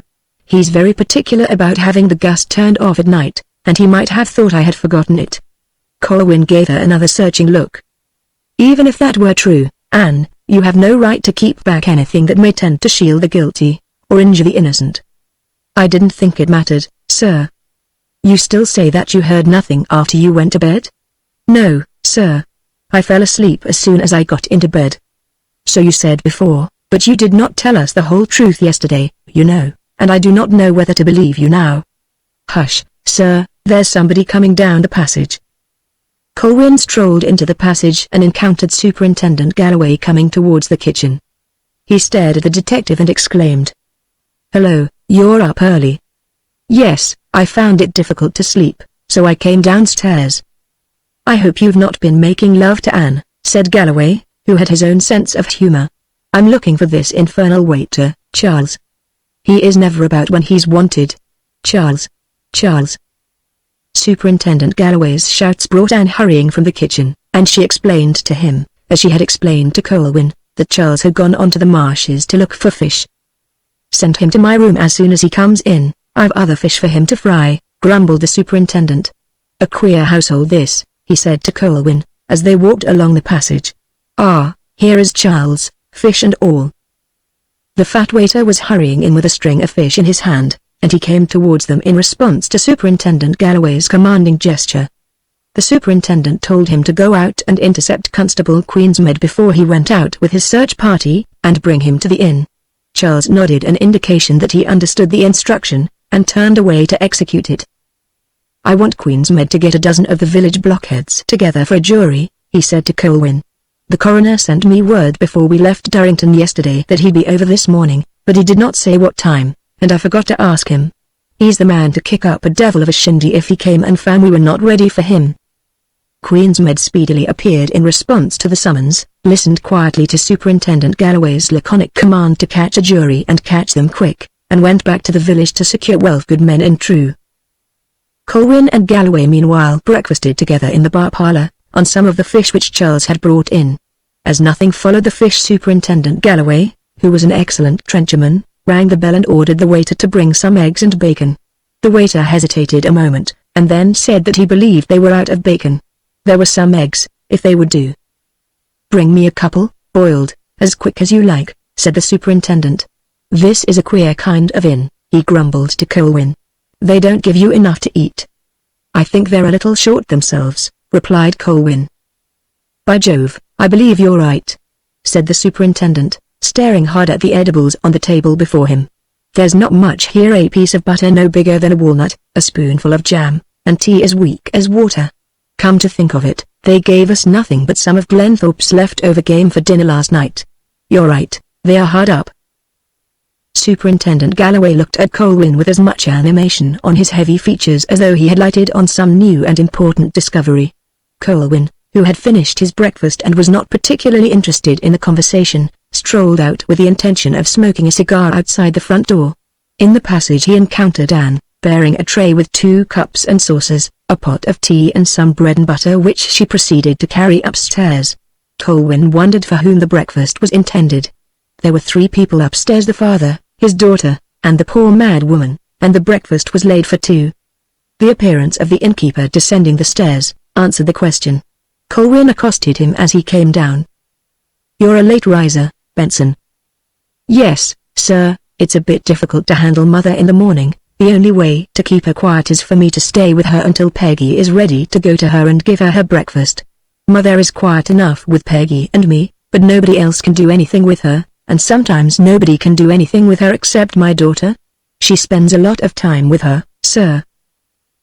The innkeeper looked more like a bird than ever as he proffered this explanation, standing at the foot of the stairs dressed as he had been the previous night, with his bright bird's eyes peering from beneath his shock of iron grey hair at the man in front of him. Colwyn noticed that his hair had been recently wet, and plastered straight down so that it hung like a ridge over his forehead just as it had been the previous night. Colwyn wondered why the man wore his hair like that. Did he always affect that eccentric style of hairdressing, or had he adopted it to alter his personal appearance to disguise himself, or to conceal something? "It's no life for a young girl," said the detective, in answer to the innkeeper's last remark. "I know that, sir. But what am I to do? I cannot afford to keep a nurse. Peggy never complains. She's used to it. But if you'll excuse me, sir, I must go and get the room ready for the inquest." "What room is it going to be held in?" "Superintendent Galloway told me to put a table and some chairs into the last empty room off the passage leading into the kitchen. It's the biggest room in the house, and there are plenty of chairs in the lumber room upstairs. It should do excellently for the purpose, I should think," said Colwyn. A few moments later he saw the innkeeper and the waiter carrying chairs from the lumber room downstairs into the empty room, where Anne dusted them. Then they carried in a small table from another room. Superintendent Galloway, with inky fingers and a red face, and a sheaf of foolscap papers in his hand, came bustling out of the bar parlour to superintend the arrangements. When the chairs had been placed to his liking he ordered the innkeeper to bring him a glass of ale. While he was drinking it, Constable Queensmead entered the front door with a file of shambling, rough-looking villagers trailing behind him, and announced to his superior officer that the men were intended to form a jury. Superintendent Galloway seemed quite satisfied with their appearance, and remarked to Colwyn that he didn't care how soon the coroner arrived now he had the jury and witnesses ready for him. "How many witnesses do you propose to call?" said Colwyn. "5, Queensmead, Benson, the waiter, and the 2 men who found the footprints leading to the pit and who recovered the body and brought it here. That's enough for a committal. The coroner will no doubt bring a doctor from Heathfield to certify the cause of death. I've got all the statements ready. I took Benson's and the waiter's yesterday. The waiter's evidence is the principal thing, of course. Do you remember suggesting to me last night the possibility of this murder having been committed by one of Mr. Glenthorpe's workmen with a grudge against him? Well, it's a very strange thing, but Queensmead was telling me this morning that one of Mr. Glenthorpe's workmen had a grudge against him. He's a chap named Tyson, the local ne'er-do-well, who was almost starving when Mr. Glenthorpe came to the district. Glenthorpe was warned against employing him, but the fellow got round him with a piteous tale, and he put him on. He proved to be just as ungrateful as the average British workman, and caused the old gentleman a lot of trouble. He seems to have been a bit of a sea lawyer, and tried to disaffect the other workmen by talking to them about socialism, and the rights of labour, and that sort of rubbish. When I heard this I had the chap brought to the inn and cross-questioned him a bit, but I am certain that he had nothing to do with the murder. He's a weak, spineless sort of chap, full of argument and fond of beer. That's his character in the village, and the last man in the world to commit a murder like this. I flatter myself," added Superintendent Galloway in a tone of mingled self-complacency and pride, "that I know a murderer when I see one." "Have you made any inquiries about umbrellas?" asked Colwyn. "Yes. Apparently Ronald did not bring an umbrella with him, though it's cost me some trouble to establish that fact. It is astonishing how unobservant people are about such things as umbrellas, sticks, and handbags. Most people remember faces and clothes with some accuracy, but cannot recall whether a person carried an umbrella or walking stick. Charles is not sure whether Ronald carried an umbrella, Benson thinks he did not, and Anne is sure he didn't. The balance of evidence being on the negative side, I assume that Ronald did not bring an umbrella to the inn, because it was more likely to have been noticed if he had. I next inquired about the umbrellas in the house. At first I was told there were only two, a cumbrous, Robinson Crusoe sort of affair, kept in the kitchen and used by the servant, and a smaller one, belonging to Benson's daughter. I have examined both. The covering of the girl's umbrella is complete. Anne's is rent in several places, but the covering is blue, whereas the piece of umbrella covering we found adhering to Mr. Glenthorpe's window is black. While I was questioning Anne, she suddenly remembered that there was another umbrella in that lumber room upstairs. We went upstairs to look for it, but we couldn't find it, though Anne says she saw it there a day or two before the murder. I think we may assume that Ronald took it. But Ronald was a stranger to the place. How would he know the umbrella was in the lumber room? Said Colwyn, who had followed Galloway's narrative with close attention. The door of the lumber room stands ajar. Ronald probably looked in from curiosity, and saw the umbrella. The easy assurance with which Superintendent Galloway dismissed or got over difficulties which interfered with his own theory did not commend itself to Colwyn, but he did not pursue the point further. "Is the umbrella still missing?" he asked. "Yes. It seems that even a murderer cannot be trusted to return an umbrella." Superintendent Galloway laughed shortly at his grim joke and walked away to supervise the preparations for the inquest. The coroner presently arrived from Heathfield in a small runabout motor car which he drove himself, with a tall man sitting beside him, and a short pursy young man in the back seat nursing a portable typewriter and an attaché case on his knees. Toiling in the rear, some distance behind the car, was a figure on a bicycle, which subsequently turned out to be the reporter of the Heathfield local paper, who had come over with instructions from one of the London agencies to send a 20-line report of the inquest for the London press. In peace times, specials would probably have been dispatched from the metropolis to do a display story, and interview some of the persons concerned, but the war had discounted by 75% the value of murders as newspaper copy. The coroner, a short, stout, commonplace little man, jumped out of the car as soon as it stopped, and bustled into the inn with an air of fussy official importance, leaving his companions to follow. "Good day, Galloway," he exclaimed, as that officer came forward to greet him. "I hope you've got everything ready." "Everything's ready, Mr. Edgehill. Do you intend to commence before lunch?" "Of course I do. Are you aware that it is wartime?" "How many witnesses have you?" "5, sir. Their statements have all been taken." "Then I shall go straight through. It seems a simple case, merely a matter of form, from what I have heard of it. I have another inquest at Downside at 4 o'clock. Where's the body?" "Upstairs." Doctor, this to the tall thin man who had sat beside him in the runabout. "Will you go upstairs with Queen's Med and make your examination?" "Where's the jury?" Bendy, this to the young man with the typewriter and attaché case. "Get everything ready and swear in the jury. Galloway will show you the room." "What's that?" "Oh, that's quite all right." This in reply to some murmured apology on the part of Superintendent Galloway for the mental incapacity of the jury. "We ought to be glad to get juries at all in wartime." Colwyn had feared that the result of the inquest was a foregone conclusion the moment he saw the coroner alighting from his motor car outside the inn. 10 minutes later, when the little man had commenced his investigations, he realized that the proceedings were merely a formal compliance with the law, and in no sense of the word an inquiry. Mr. Edgehill, the coroner, was one of those people who seized upon the war as a pretext for the exercise of their natural proclivity to interfere in other people's affairs. He took the opportunity that every inquest gave him to lecture the British public on their duties and responsibilities in wartime. The body on which he was sitting formed his text, the jury was his congregation, and the newspaper reporters the vehicles by which his admonitions were conveyed to the nation. Mr. Edgehill saw a shirker in every suicide, national improvidence in a corpse with empty pockets, and had even been able to discover a declining war_morale_ in death by misadventure. He thanked God for air raids and food queues because they brought the war home to civilians, and he was never tired of asserting that he lived on half the voluntary rations scale, did harder work, felt 10 years younger, and 100 times more virtuous, in consequence. If he did not actually insert the last clause, his look implied a superior virtue to his fellow creatures, and was meekly accepted as such. He never held an inquest without introducing some remarks upon unintended aliens, the military age, Ireland and conscription, soldiers' wives and drinking, the prevalence of bigamy, and other popular wartime topics. In short, Mr. Edgehill, like many other people, had used the war to emerge from a chrysalis existence as a local bore into a butterfly career as a public nuisance.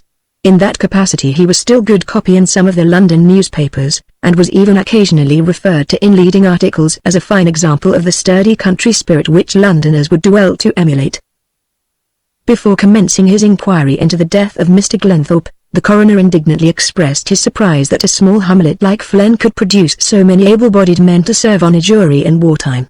But after ascertaining that all the members of the jury were over military age, with the exception of one man who was afflicted with heart disease, he suffered the inquest to proceed.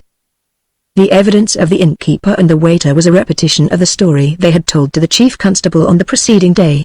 Constable Queensmead, in his composed way, gave an account of his preliminary investigations into the crime, and the finding of the body. The only additional evidence brought forward was given by two of the men who had been in the late Mr. Glenthorpe's employ. These men, Herwood and Dooney, had found the track of the footprints in the clay near the pit on going to work the previous morning. After the discovery that Mr. Glenthorpe was missing from the inn, Herwood had been let down into the pit by a rope, and had brought out the body. Both these men told their story with a wealth of unlettered detail, and Dooney, who was one of the aboriginals of the district, added his personal opinion that Towd Master mun ha' been very dead afore the chap got him in the pit, else he would ha' dinged one of the chap's eyes in. Towd Master not been a man to be taken anywhere against his will. However, the chap that carried him must have been powerful strong, because Herwood told him his own arms were begun in tearing good tidily just howding him up to the rope when they were being hauled out the pit. The coroner, in his summing up, dwelt upon the strong circumstantial evidence against Ronald, and the folly of the deceased in withdrawing a large sum of money from the bank for the purpose of carrying out scientific research in wartime. Had he invested that money in war bonds he would have probably been alive today, said Mr. Edgehill gravely. The jury had no hesitation in returning a verdict of willful murder against James Ronald. The coroner, the doctor, the clerk carrying the typewriter and the attaché case, and Superintendent Galloway departed in the runabout motor car shortly afterwards. Before evening a mortuary van, with two men, appeared from Heathfield and removed the body of the murdered man. Chapter 12.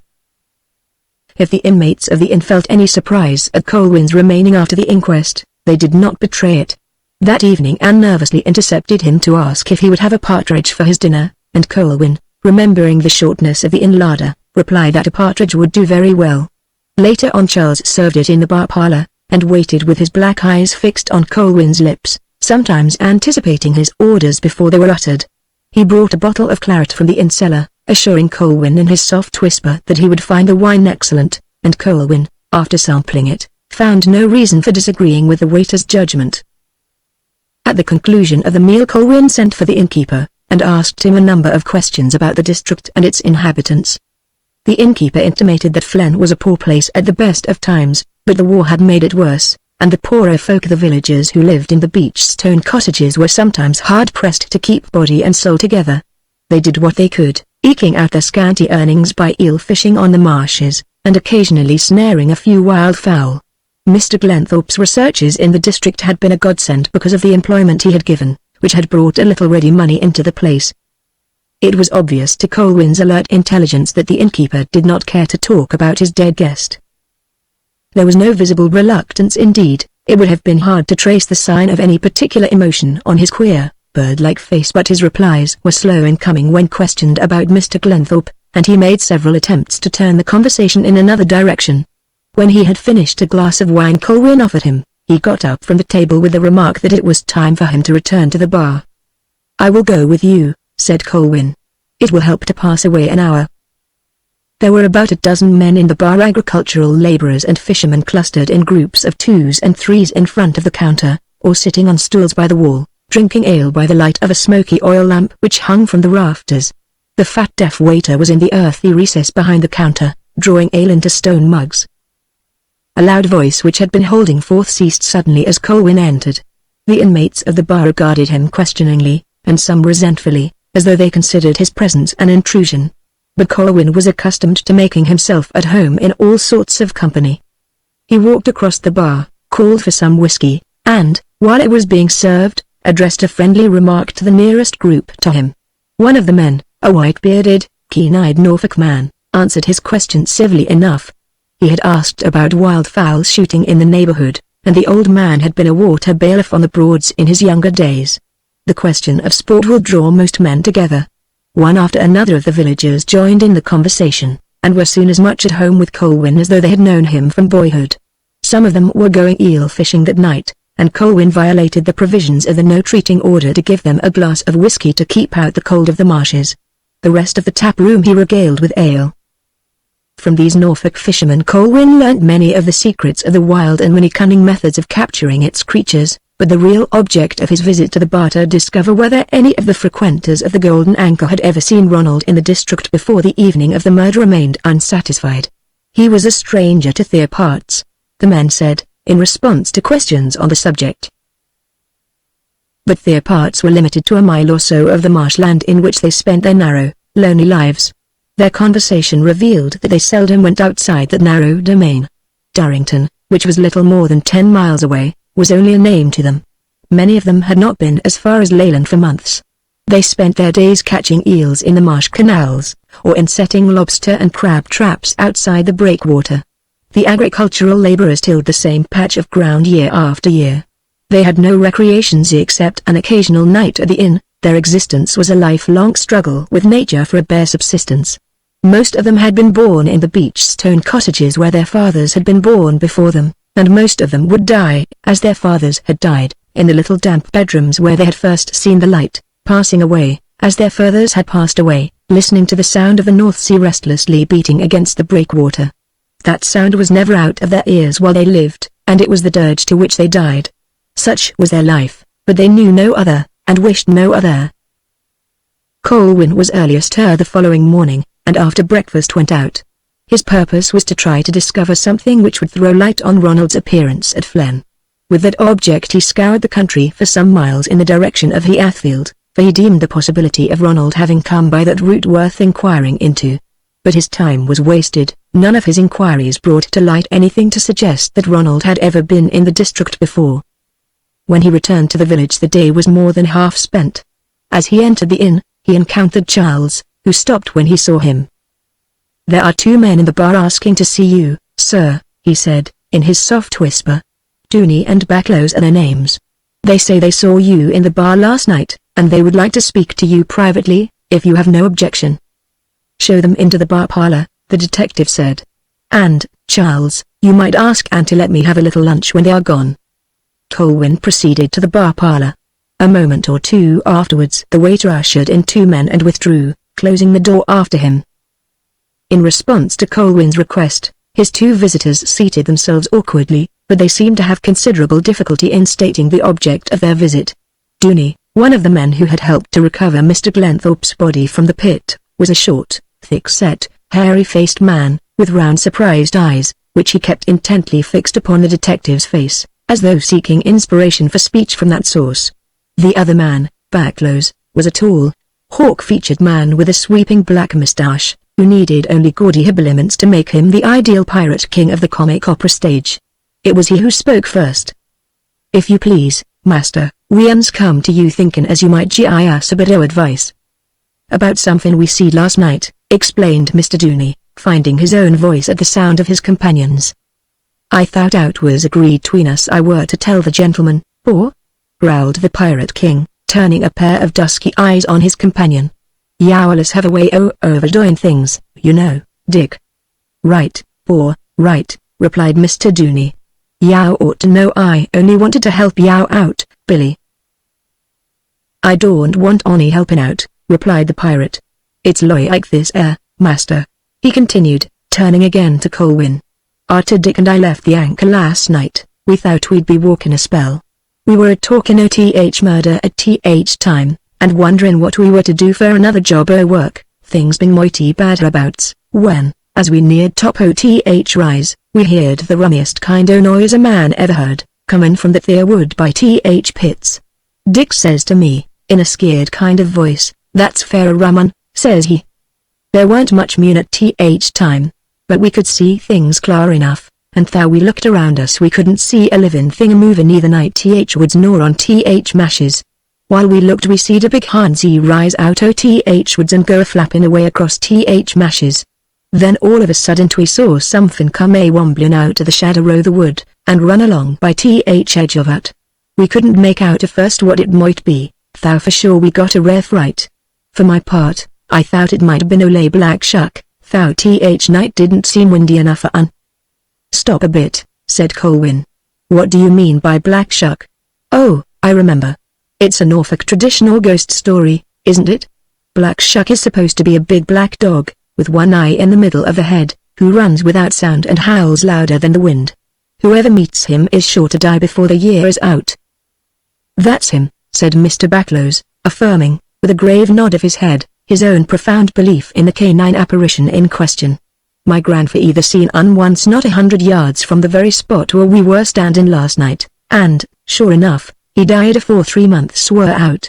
Dick and I couldn't tell what it were we see creeping out o' th shadow o' th wood, and to tell you th, master, we didn't care to look again. I asked Dick if he didn't think it were black shuck. "Nor Dave," says Dick, "if it ain't something worse." "What dost mean, Paw?" says I. "Well," says Dick slowly like, "it might be the spirit from th pit, for 'twas in no mortal man to holler out like that cry we just heard. Weren't those your words, Paw?" Mr. Dooney, thus appealed to, nodded portentously, as though to indicate that his words were well justified. "Never mind the spirit from the pit," said Colwyn. "Go on with your story." "Well, master, just as we were walking away from th wood as fast as ever we could, th moon come out from behind th shadow of a cloud, and threw a light right over th wood. We just happened to give a glance round and us at th time, to see if we were been followed, and, by its light, we saw a man a-creeping back into th wood." "A man? Are you sure it was a man?" "There's no manner o' doubt about that, master. We both saw it once, and we didn't wait to look again. We run as hard as we could pelt to Dick's cottage by the mashes, and got inside and stood listening to hear if we were been followed. Dick says to me, says he, "S'posen it were the chap who murdered old Mr. Glenthorpe at the Anchor?"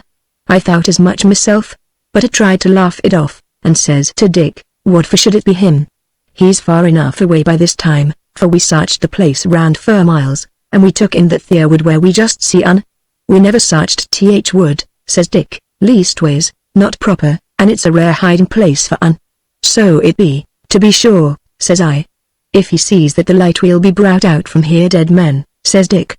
"So he will, for sartin," says I.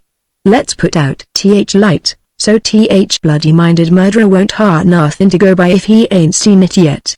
So we put out th light and stayed there till th morning, when we went out to work, and then when I see Dick later we thought we'd come and tell you all about it, seeing as you're a gentleman, and in consequence a man of learning, and might perhaps tell us what we'd better do.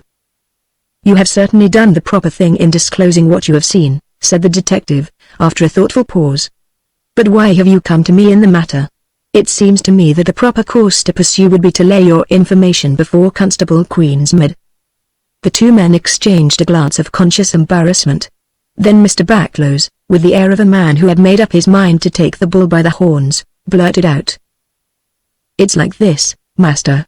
We be in a bit o' a fix about that.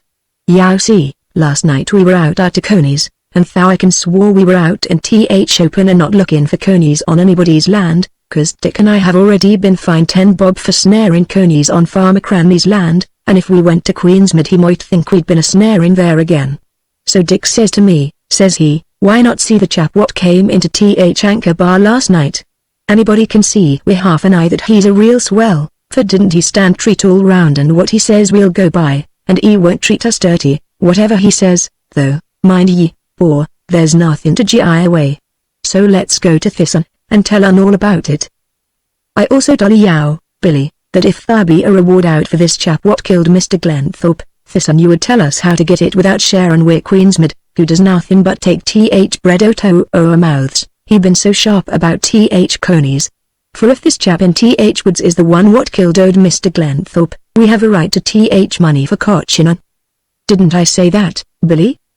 "You did, or, you did, them were your very words," acquiesced Mr. Backlows.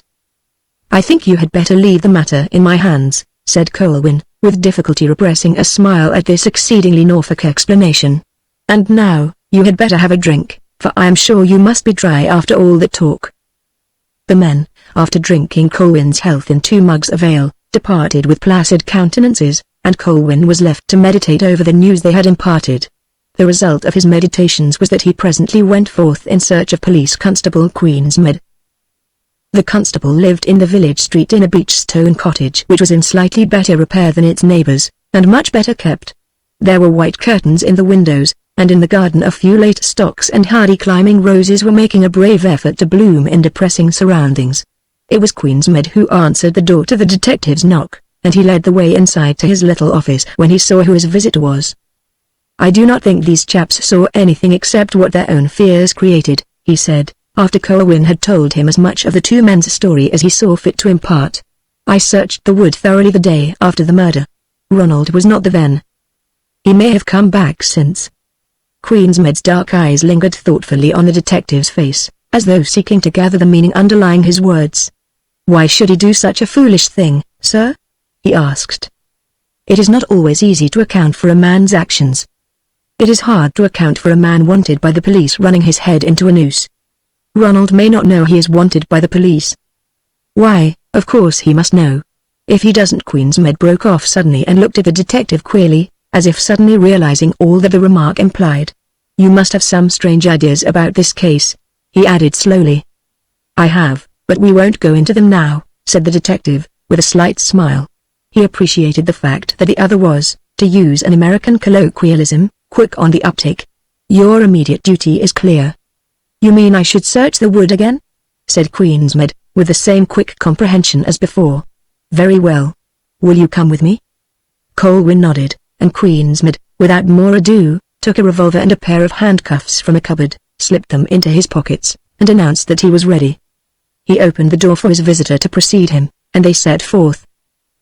The hut circles on the rise looked more desolate than ever in the waning afternoon light. The excavations commenced by Mr. Glenthorpe had been abandoned, and a spade left sticking in the upturned earth had rusted in the damp air.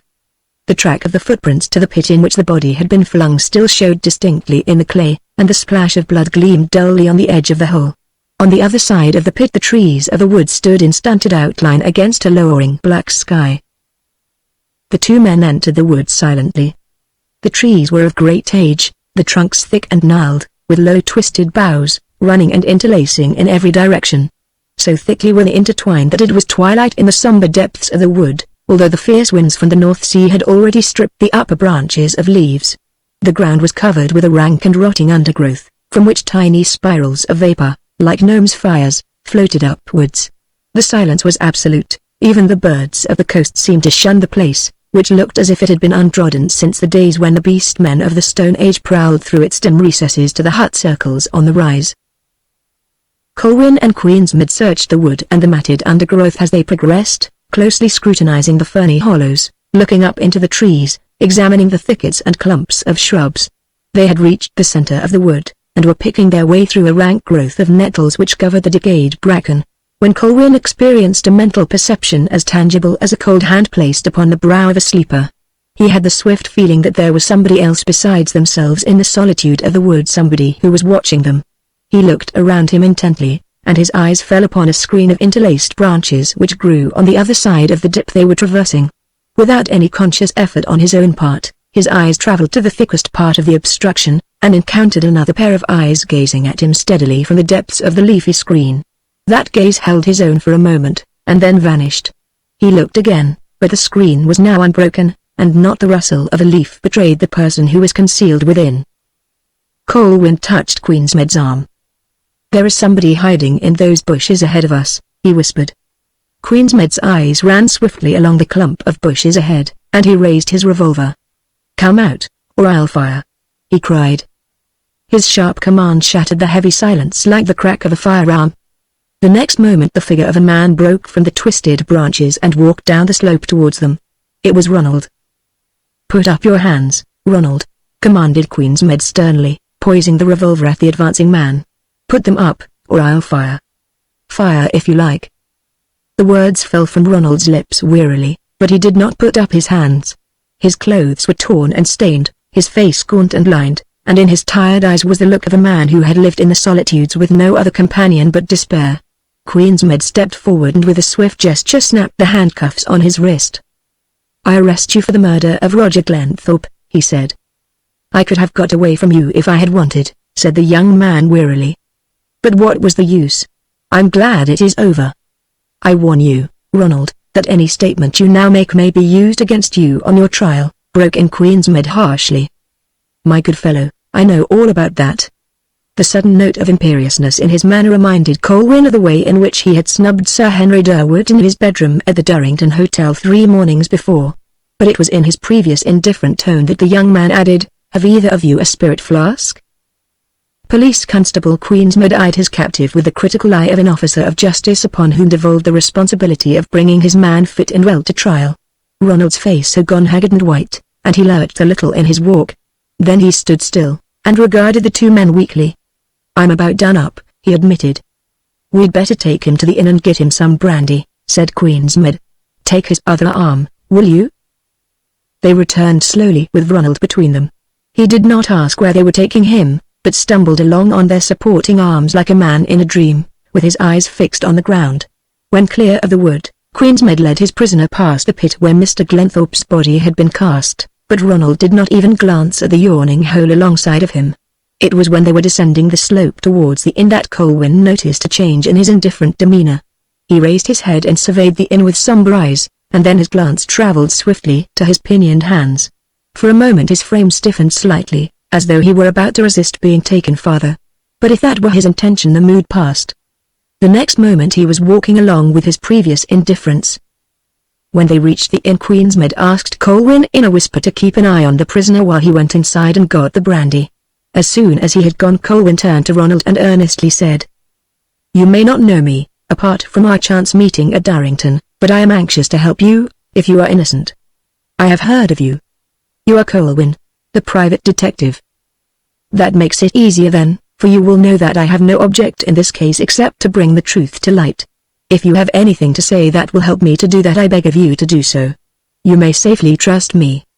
"I know that, Mr. Colwyn, but I have nothing to say." Ronald spoke wearily, almost indifferently. "Nothing?" Astonishment and disappointment were mingled in the detective's voice. "Nothing." Before anything more could be said, Queensmead reappeared from the inn with some brandy in a glass. Ronald raised it to his lips with his manacled hands, then turned away in response to an imperative gesture from Queensmead. Colwyn stood where he was for a moment, watching them, then turned to enter the inn. As he did so, his eyes fell upon the white face of Peggy, framed in the gathering gloom of the passage, staring with frightened eyes at the retreating forms of the village constable and his prisoner. She slipped out of the door and took a few hurried steps in their direction. But when she reached the strip of green which bordered the side of the inn, she stopped with a despairing gesture, as though realizing the futility of her effort, and turned to retrace her steps. Colwyn advanced rapidly towards her. "I want to speak to you," he said curtly. She stood still, but there was a prescient flash in her eyes as she looked at him. "You were in the dead man's room last night," he said. "What were you doing there?" "I do not know that it is any business of yours," she replied, in a low tone. "I do not think you had better adopt that attitude," he said quietly. "You know you had no right to go into that room. I do not wish to threaten you, but you had better tell me the truth." She stood silent for a moment, as though weighing his words. Then she said, "I will tell you why I went there, not because I am afraid of anything you can do, but because I am not afraid of the truth. I went there because of a promise I made to Mr. Glenthorpe. He was very kind and good to me when he was alive. Only 2 days before he met his death he asked me, if anything happened to him at any time, to go to his bedroom and remove a packet I would find in a little secret drawer in his writing table, and destroy it without opening it. He showed me where the packet was, and how to open the drawer. After he was dead I thought of my promise, and tried several times to slip into the room and get the packet, but there was always somebody about. So I went in last night, after everybody was in bed, because I thought the police might find the packet in searching his desk, and I should have been very unhappy if I had not been able to keep my promise." "How did you get into the room?" "The door was locked, and Superintendent Galloway had the key. He left it on the mantelpiece downstairs. I saw it there earlier in the evening, and when he was out of the room I slipped in and took it, and put the key of my own room in its place. I replaced it next morning. What did you do with the packet you removed? I took it across the marshes and threw it into the sea, she replied, looking steadily into his face. Why did you go to that trouble? Why did you not burn it? I had no fire, and I dared not keep it till the morning. Besides, there were rings and things in the packet, his dead wife's jewelry. He told me so. He looked at her keenly. She had told him the truth about her visit to the breakwater, but how much of the rest of her story was true? So that is your explanation? He said. Yes. I am sorry to say that I find it difficult to believe. If you are deceiving me, you are very foolish. I have told you the truth, Mr. Colwyn, she said, and, turning away, returned to the inn. Chapter 13. Ronald's strange silence after his arrest decided Colwyn to relinquish his investigations and return to Darrington. His tacit admissions, coupled with the damaging evidence against him, enforced conviction in the young man's guilt in spite of the detective's previous belief to the contrary. In assisting Queensmead in his search, Colwyn had cherished the hope that Ronald, if captured, would declare his innocence and gladly respond to his overture of help. But, instead of doing so, Ronald had taken up an attitude which was suspicious in the highest degree, and one which caused the detective to falter in his belief that the Glenthorpe murder case was a much deeper mystery than the police imagined. Ronald's attitude, by its accordance with the facts previously known or believed about the case, belittled the detective's own discoveries, and caused him to come to the conclusion that it was hardly worthwhile to go farther into it. Nevertheless, it was in a perplexed and puzzled state of mind that he returned to Darrington, and his perplexity was not lessened by a piece of information given to him at luncheon by Sir Henry. The specialist started up from his seat as soon as he saw the detective, and made his way across to his table. My dear fellow, he burst out, I have the most amazing piece of news. Who do you think this chap Ronald turns out to be? None other than James Ronald Penreath, only son of Sir James Penreath of 12 Ittres, one of the oldest families in England, dating back before the conquest. Not very much money, but very good blood, none better in England, in fact. The family seat is in Berkshire, and the family take their name from a village near Reading, where a battle was fought in 800 between the Danes and Saxons under Ethelwulf.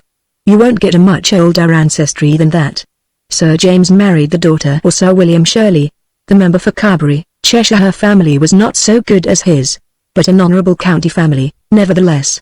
This young man is their only child. A nice disgrace he's brought on the family name, the foolish fellow. Who told you this? Asked Colwyn. Superintendent Galloway told me last night. The description of the young man was published in the London press in order to assist his capture, and it appears it was seen by the young lady to whom he is affianced, Miss Constance Willoughby, who is at present in London, engaged in war work. I have never met Miss Willoughby, but her aunt, Mrs. Hugh Brewer, with whom she is living at Lancaster Gate, is well known to me. She is an immensely wealthy woman, who devotes her life to public works, and moves in the most exclusive philanthropic circles. The young lady was terribly distressed at the similarity of details in the description of the wanted man and that of her betrothed, particularly the scar on the cheek. Although she could not believe they referred to Mr. Penreath, she deemed it advisable to communicate with the Penreath family solicitor, Mr. Roackham, of Roackham and Pendles. Mr. Roackham called up Superintendent Galloway on the trunk line yesterday, to make inquiries, and shortly afterwards the news came through of Ronald's arrest. Superintendent Galloway was rather perturbed at learning that the arrested man resembled the description of the heir of one of the oldest baronetcies in England, and sought me to ask my advice. As he rather vulgarly put it, he was scared at having flushed such high game, and he thought, in view of my professional connection with some of the highest families in the land, that I might be able to give him information which would save him from the possibility of making a mistake if such a possibility existed. Superintendent Galloway did not seem much worried by any such fears the last time I saw him, said Colwyn. His one idea then was to catch Ronald and hang him as speedily as possible. The case wears another aspect now, replied Sir Henry gravely, oblivious of the irony in the detective's tones. To arrest a nobody named Ronald is one thing, but to arrest the son of Penreath of 12 Ittres is quite a different matter. The police quite rightly, in my opinion, wish to guard against the slightest possibility of mistake. There is no certainty that Ronald is the son of Sir James Penreath, said Colwyn thoughtfully. Printed descriptions of people are very misleading. Exactly my contention, replied Sir Henry eagerly. I told Galloway that the best way to settle the point was to let the young lady see the prisoner. The police are acting on the suggestion. Mr. Roackham is coming down with Miss Willoughby and her aunt from London by the afternoon train. They will go straight to Heathfield, where they will see Ronald before his removal to Norwich jail. Superintendent Galloway is driving over from here in a taxicab to meet them at the station and escort them to the lockup, and I am going with him. It is a frightful ordeal for two highly strung ladies to have to undergo, and my professional skill may be needed to help them through with it. I shall suggest that they return here with me afterwards, and stay from the night at the hotel, instead of returning to London immediately. The night's rest will serve to recuperate their systems after the worry and excitement. No doubt, said Colwyn, who began to see how Sir Henry Durwood had built up such a flourishing practice as a ladies' specialist.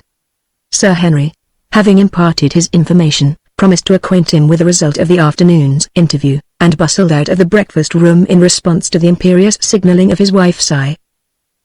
It was after dinner that evening, in the lounge, that Sir Henry again approached Colwyn, smoking a cigar, which represented the amount of a medical man's fee in certain London suburbs. But as Sir Henry counted his fees in guineas, and not in half-crowns, he could afford to be luxurious in his smoking. He took a seat beside the detective and, turning upon him his professionally portentous all-is-over face, remarked, "There is no mistake. Ronald is Sir James Penreath's son." Miss Willoughby identified him, then? It was a case of mutual identification. Mr. Penreath, to give him his proper name, was brought under escort into the room where we were seated. He started back at the sight of Miss Willoughby. I suppose he had no idea who he was going to see, and said, "Why, Constance." The poor girl looked up at him and exclaimed, "Oh, James, how could you?" and burst into a flood of tears. It was a very painful scene. "I have no doubt it was for all concerned," was Colwyn's dry comment. Why did Miss Willoughby greet her betrothed husband in that way, as though she were convinced of his guilt? What does she know about the case? Superintendent Galloway prepared her mind for the worst during the ride from the station to the jail. She asked him a number of questions, and he told her that there was no doubt that the man she was going to see was the man who had murdered Mr. Glenthorpe. I suspected as much. But what else transpired during the interview? How did Penreath receive Miss Willoughby's remark? Most peculiarly. He seemed about to speak, then checked himself with a half-smile, looked down on the ground, and said no more. Superintendent Galloway signed to the policeman to remove him, and we withdrew. The interview did not last more than a minute or so. Miss Willoughby did not see him alone, then? No. Galloway told her that she would not be permitted to see him alone. And nothing more was said on either side while Penreath was in the room? Nothing. Penreath's attitude struck me as that of a man who did not wish to speak. He appeared self-conscious and confused, like a man with a secret to hide. Perhaps his silence was due to pride. After Miss Willoughby's tactless remark, he may have thought there was no use saying anything when his sweetheart believed him guilty. Colwyn spoke without conviction. The memory of Penreath's demeanor to him after his arrest was too fresh in his mind. "You're wrong, Miss Willoughby. She is only too anxious to catch at any straw of hope. When she learnt that you had been making some investigations into the case, she expressed an anxiety to see you. She and her aunt yielded to my advice, and returned here to spend the night at the hotel before going back to London. As they did not feel inclined to face the ordeal of public scrutiny after the events of the day, they are dining in private, and they have asked me to take you to their room when you are at liberty. Mr. Roackham has gone to Norwich, where he will stay for some days to prepare the defense of this unhappy young man, but he is coming here in the morning to see the ladies before they depart for London. He asked me to tell you that he would like to see you also. I shall be glad to see him, and Miss Willoughby as well. Have the ladies asked you your opinion of the case?" "Naturally they did. I gave them the best comfort I could by hinting that in my opinion Mr. Penreath is not in a state of mind at present in which he can be held responsible for his actions. I did not say anything about epilepsy. The word is not a pleasant one to use before ladies." "Did you tell them this in front of Galloway?" "Certainly not. A professional man in my position cannot be too careful. I am glad now that I was so circumspect about this matter in my dealings with the police, very glad indeed. It was my duty to tell Mr. Roackham, and I did so. He was interested in what I told him, exceedingly so, and was anxious to know if I had given my opinion of Penreath's condition to anybody else. I mentioned that I had told you in confidence. And it was then, no doubt, that Mr. Roackham said he would like to see me. I fancy I gather his drift. And now shall we visit Miss Willoughby? Yes, I should say the ladies will be expecting us, said Sir Henry, looking at a fat watch with jeweled hands which registered golden minutes for him in Harley Street. He beckoned a waiter, and asked him to conduct them to Mrs. Brewer's sitting room. The waiter led them along a corridor on the first floor, tapped deferentially, opened the door noiselessly in response to a feminine injunction to come in, waited for the gentleman to enter, and then closed the door behind them. Two ladies rose to greet them. One was small and overdressed, with fluffy hair and china blue eyes. She carried some knitting in her hand, and a pet dog under her arm. Colwyn had no difficulty in identifying her with the frequent photographs of Mrs. Brewer which appeared in society and illustrated papers. She belonged to a class of women who took advantage of the war to advertise themselves by philanthropic benefactions and war work, but she was able to distance most of her competitors for newspaper notoriety by reason of her wealth. Her niece, Miss Constance Willoughby, was of a different type. She was tall and graceful, with dark eyes and level brows. A straight nose and a firm chin indicated that their possessor was not lacking in a will of her own. Her manner was self-possessed and assured, a trifle too much so for a sensitive girl in the circumstances, Colwyn thought. Then he remembered having read in some paper that Miss Willoughby was one of the leaders of the new feminist movement which believed that the war had brought about the complete emancipation of English womanhood, and with it the right to possess and display those qualities of character which hitherto were supposed to be peculiarly masculine. It was perhaps owing to her advocacy of these claims that Miss Willoughby felt herself called upon to display self-possession and self-control at a trying time. Colwyn, appraising her with his clear eye as Sir Henry introduced him, found himself speculating as to the reasons which had caused Penrith and her to fall in love with one another. "Please sit down, Mr. Colwyn," said Mrs. Brewer, resuming a comfortable armchair in front of the fire, and adjusting the packages on her lap. "I am so grateful to you for coming to see us in this unconventional way. I have been so anxious to see you. Everybody has heard of you, Mr. Colwyn. You are so famous. It was only the other day that I was reading a long article about you in some paper or other.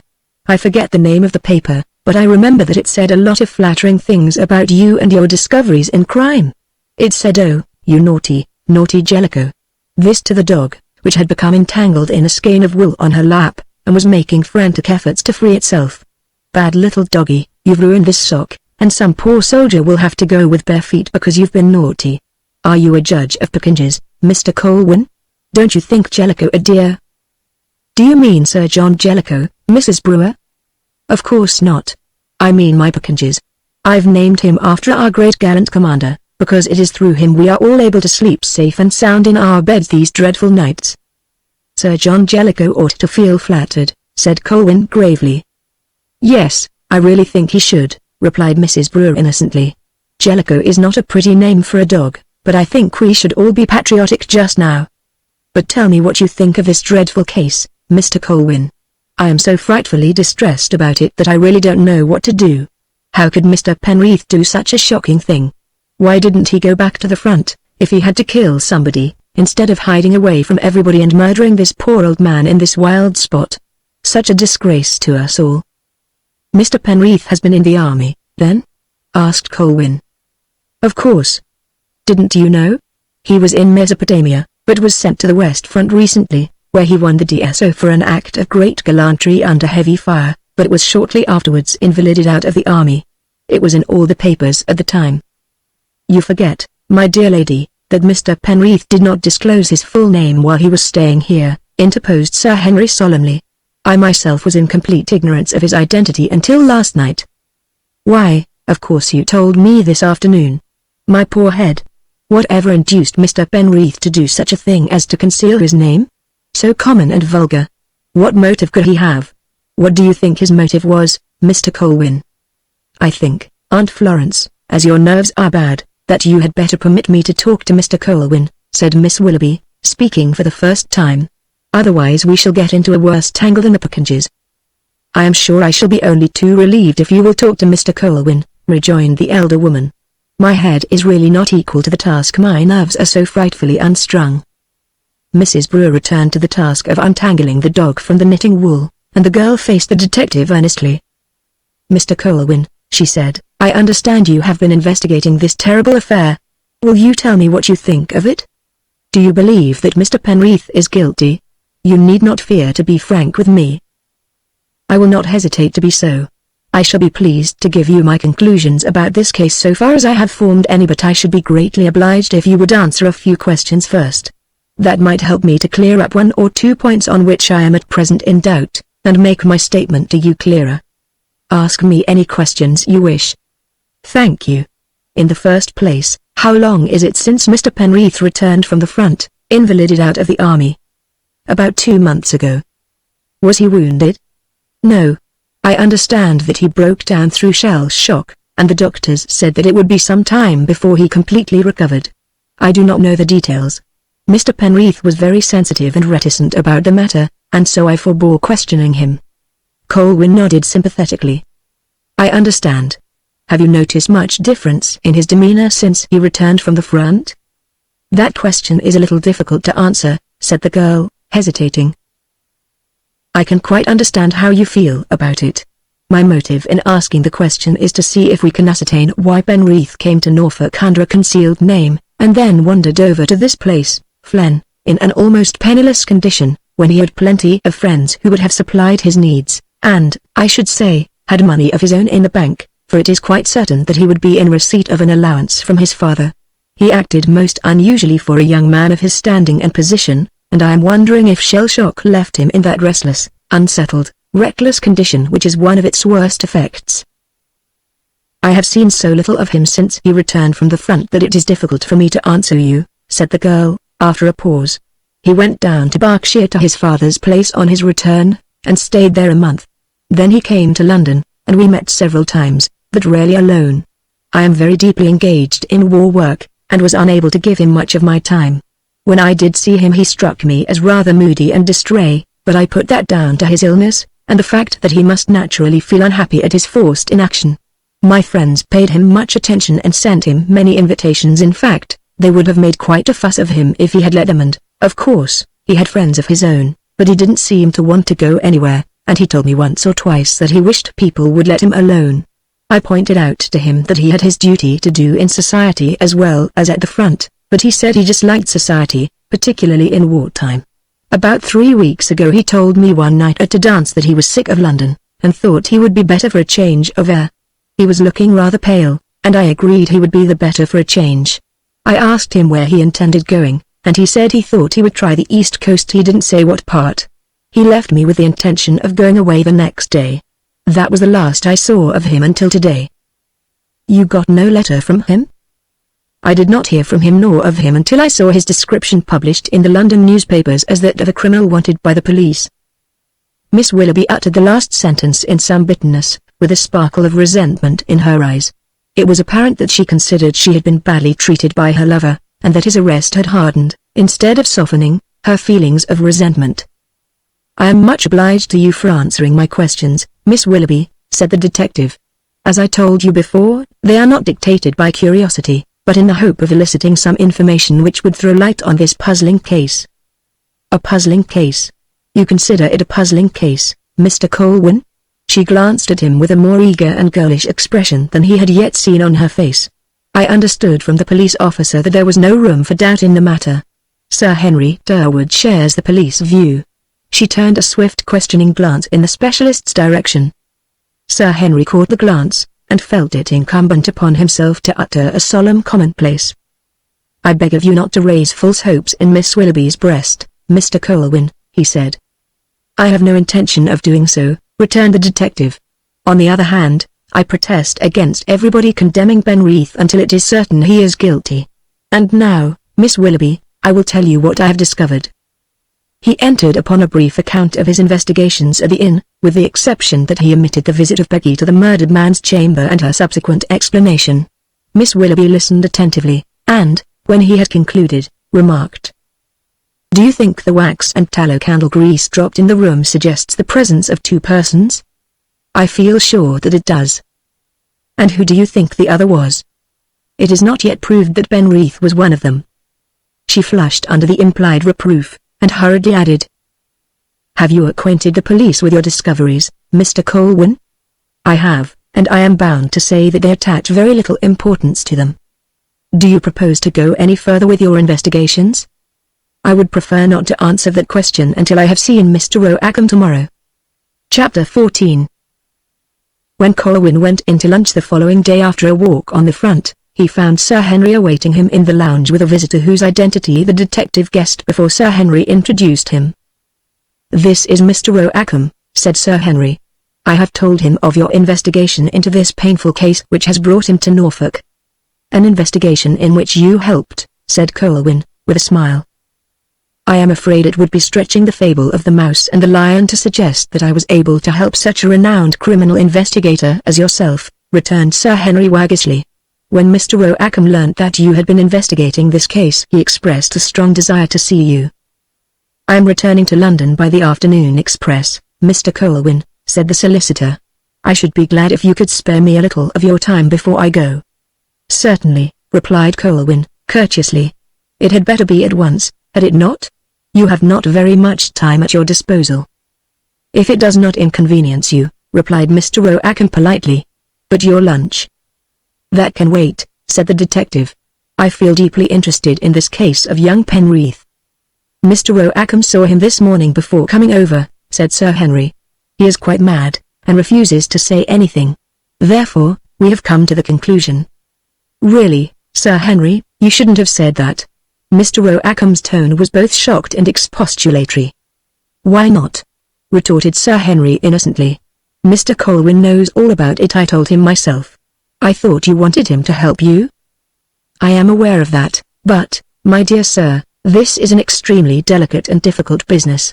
As Mr. Penreath's professional adviser, I must beg of you to exercise more reticence." "Then I had better go and have my lunch while you two have a chat," said Sir Henry urbanely, "or I shall only be putting my foot in it again. Mr. Roackham, I shall see you before you go." Sir Henry moved off in the direction of the luncheon room. "Perhaps you will come to my sitting room," said Colwyn to Mr. Roackham. "We can talk quietly there." "Thank you," responded Mr. Roackham, and he went with the detective upstairs. Mr. Roackham, of Roackham and Pendle's, Temple Gardens, was a little white-haired man of 70, attired in the sombre black of the Victorian era, with a polished reticent manner befitting the senior partner of a firm of solicitors owning the most aristocratic practice in England, a firm so eminently respectable that they never rendered a bill of costs to a client until he was dead, when the amount of legal expenses incurred during his lifetime was treated as a charge upon the family estate, and deducted from the moneys accruing to the next heir, who, in his turn, was allowed to run his allotted course without a bill from Roackham and Pendle's. They were a discreet and dignified firm, as ancient as some of the names whose family secrets were locked away in their office deed boxes, and were reputed to know more of the inner history of the gentry in Berk's peerage than all the rest of the legal profession put together. The arrest of the only son of Sir James Penreath, of 12 at Rees, Berks, on a charge of murder, had shocked Mr. Roackham deeply.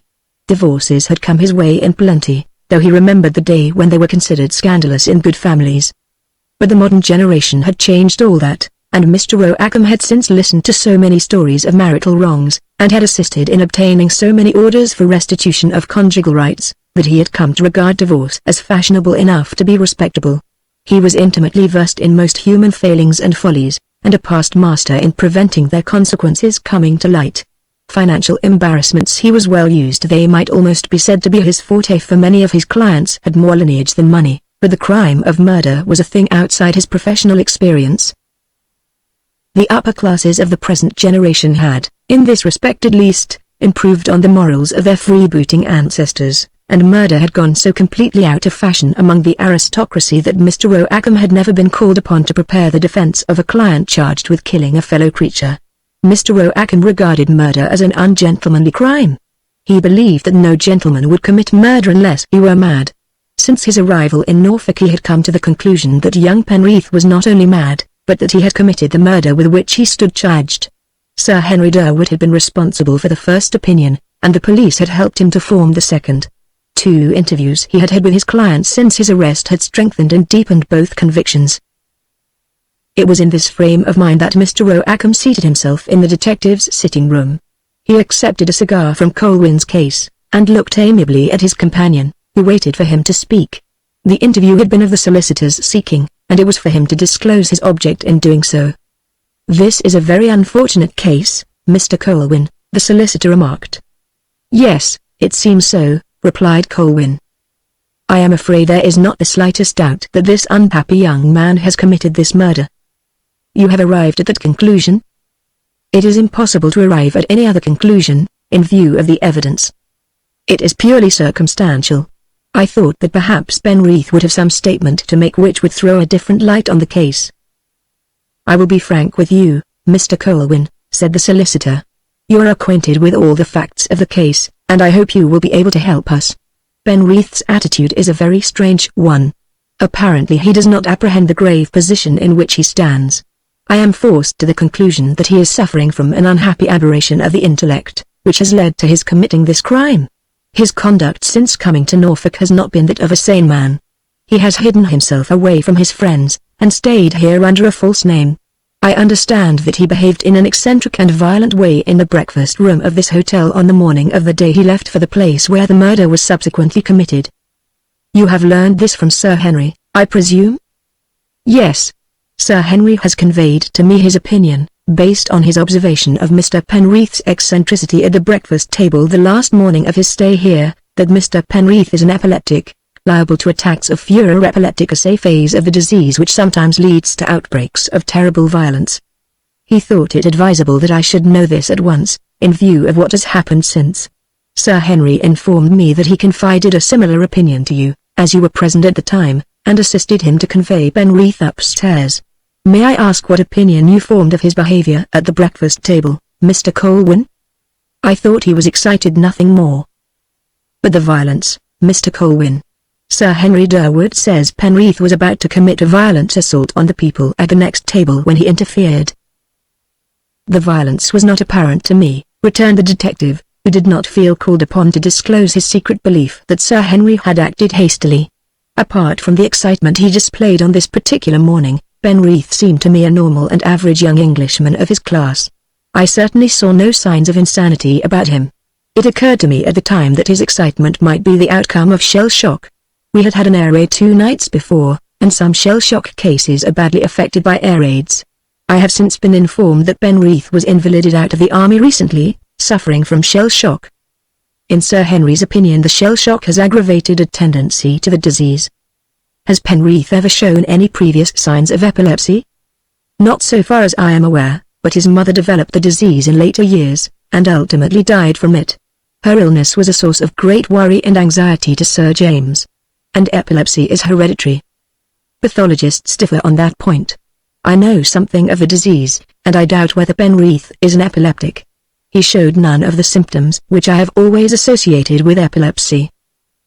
An eminent specialist like Sir Henry is hardly likely to be mistaken. The fact that Penreath seemed a sane and collected individual to your eye proves nothing. Epileptic attacks are intermittent, and the sufferer may appear quite sane between the attacks. Epilepsy is a remarkable disease. A latent tendency to it may exist for years without those nearest and dearest to the sufferer suspecting it, so Sir Henry says. Penreath's case is a very strange and sad one. It is a strange case in very way, said Colwyn earnestly. Why should a young man like Penreath go over to this remote Norfolk village, where he had not been before, and murder an old man whom he had never seen previously? The police theory that this murder was committed for the sake of £300 which the victim had drawn out of the bank that day seems incredible to me, in the case of a young man like Penreath. The only way of accounting for the whole unhappy business is on Sir Henry's hypothesis that Penreath is mad. In acute epileptic mania there are cases in which there is a seeming calmness of conduct, and these are the most dangerous of all. The patient walks about like a man in a dream, impelled by a force which he cannot resist, and does all sorts of things without conscious purpose. He will take long walks to places he has never been, will steal money or valuables, and commit murder or suicide with apparent coolness and cunning. Sir Henry describes this as automatic action, and he says that it is a notable characteristic of the form of epileptic mania from which Penreath is suffering. You will observe that these symptoms fit in with all the facts of the case against Penreath. The facts, unfortunately, are so clear that there is no gainsaying them. It seems so now, said Colwyn thoughtfully. Yet, when I was investigating the facts at the time, I came across several points which seemed to suggest the possibility of an alternative theory to the police theory. I should like to know what those points are. I will tell you. The detective proceeded to set forth the result of his visit to the inn, and the solicitor listened to him with close attention. When he had finished, Mr. Roakham remarked, "I am afraid there is not much in these points, Mr. Colwyn. Your suggestion that there were two persons in the murdered man's room is interesting, but you have no evidence to support it. The girl's explanation of her visit to the room is probably the true one. Far be it from me, as Penreath's legal advisor, to throw away the slightest straw of hope, but your conjectures to my mind, they are nothing against the array of facts and suspicious circumstances which have been collected by the police. And even if the police case were less strong, there is another grave fact which we cannot overlook." "You mean that Penreath refuses to say anything?" said Colwyn. "He appears to be somewhat indifferent to the outcome," returned the lawyer guardedly. "It is his silence which baffles me," said Colwyn. "I saw him alone after his arrest, and told him I was willing to help him if he could tell me anything which would assist me to establish his innocence if he were innocent. He replied that he had nothing to say. What you tell me deepens my conviction that Penreath does not realize the position in which he is placed, and cannot be held accountable for his actions. Is it your intention to plead mental incapacity at the trial?" Sir Henry Durwood has offered to give evidence that, in his opinion, Penreath is not responsible for his actions. The Penreath family is under a debt of gratitude to Sir Henry. I consider it little short of providential that Sir Henry was staying here at the time. Like most lawyers, Mr. Roakham had a firm belief in the interposition of Providence, particularly in the affairs of the families of the great. And that is the reason for my coming over here to see you this morning, Mr. Colwyn. You were present at the breakfast table scene. You witnessed this young man's eccentricity and violence. The Penreath family is already under a debt of gratitude to you. Will you increase the obligation? In other words, will you give evidence in support of the defense at the trial? You want me to assist you in convincing the jury that Penreath is a criminal lunatic, said Colwyn. That is what your defense amounts to. It is a grave responsibility. Doctors and specialists are sometimes mistaken, you know. I am afraid there is very little doubt in this case. Here is a young man of birth and breeding, who hides from his friends under an assumed name, behaves in public in an eccentric manner, is turned out of his hotel, goes to a remote inn, and disappears before anybody is up. The body of a gentleman who occupied the room next to him is subsequently discovered in a pit close by, and the footprints leading to the pit are those of our young friend. The young man is subsequently arrested close to the place where the body was thrown, and not then, or since, has he offered his friends any explanation of his actions. In the circumstances, therefore, I shall avail myself of Sir Henry's evidence. In my own mind, from my own observation and conversation with Penreath, I am convinced that he cannot be held responsible for his actions. In view of the tremendously strong case against him, in view of his peculiar attitude to you and others in the face of accusation, and in view of his previous eccentric behavior, I shall take the only possible course to save the son of Penreath of 12 Victories from the gallows. I had hoped, Mr. Colwyn, that you, who witnessed the scene at this hotel, and subsequently helped Sir Henry Durwood convey this unhappy young man upstairs, would see your way clear to support Sir Henry's expert opinion that this young man is insane. Your reputation and renown would carry weight with the jury. I am sorry, but I am afraid you must do without me, replied Colwyn. In view of Penreath's silence, I can come to no other conclusion, though against my better judgment, than that he is guilty, but I cannot take upon myself the responsibility of declaring that he is insane. In spite of Sir Henry Durwood's opinion, I cannot believe that he is, or was.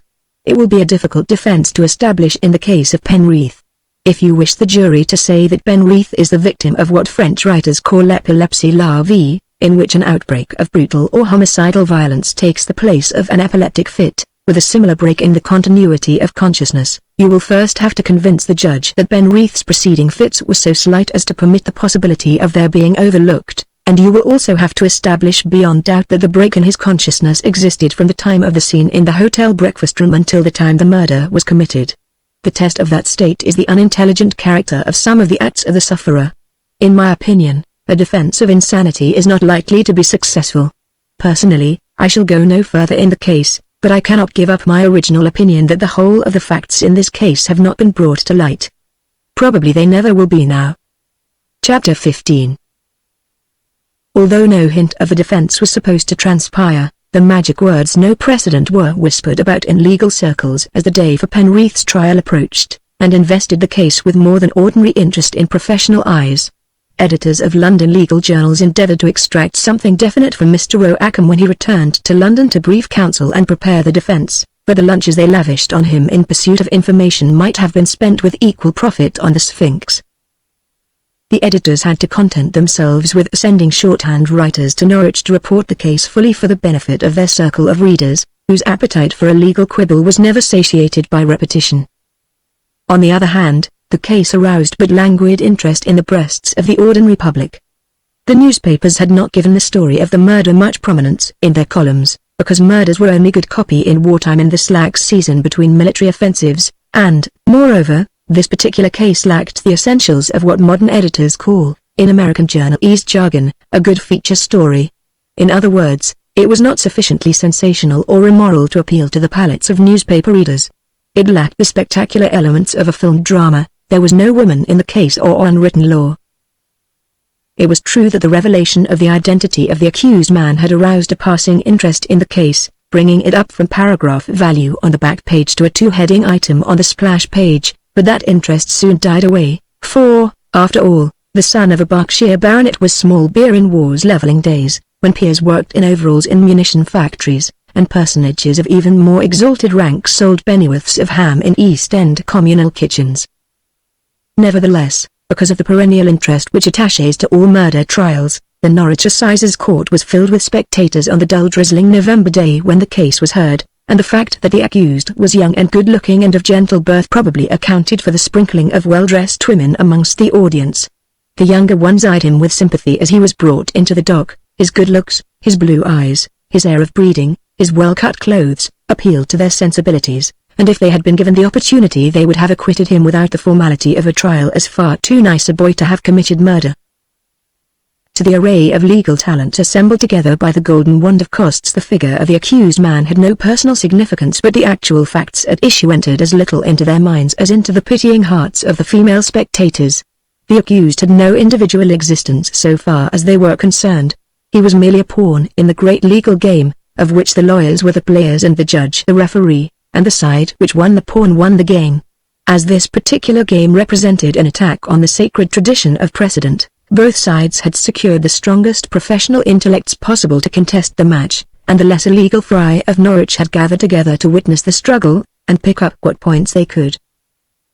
The leader for the prosecution was Sir Herbert Templewood, K.C., M.P., a political barrister, with a society wife, a polished manner, and a deadly gift of cross-examination. With him was Mr. Grover Brookcroft, a Scotch lawyer of 55, who was currently believed to know the law from A to Z, and really had an intimate acquaintance with those 5 letters which made up the magic word costs. Apart from this valuable knowledge, he was a cunning and crafty lawyer, picked in the present case to supply the brains to Sir Herbert Templewood's brilliance, and do the jackal work which the lion disdained. The pair were supported by a Crown solicitor well versed in precedents, a little prim figure of a man who sat with so many volumes of judicial decisions and reports of test cases piled in front of him that only the upper portion of his grey head was visible above the books. The defence relied mainly upon Mr. Reginald Middleheath, the eminent criminal counsel, who depended as much upon his portly imposing stage presence to bluff juries into an acquittal as upon his legal attainments, which were also considerable. Mr. Middleheath's cardinal article of legal faith was that all juries were fools, and should be treated as such, because if they once got the idea into their heads that they knew something about the case they were trying, they were bound to convict in order to sustain their reputation for intelligence.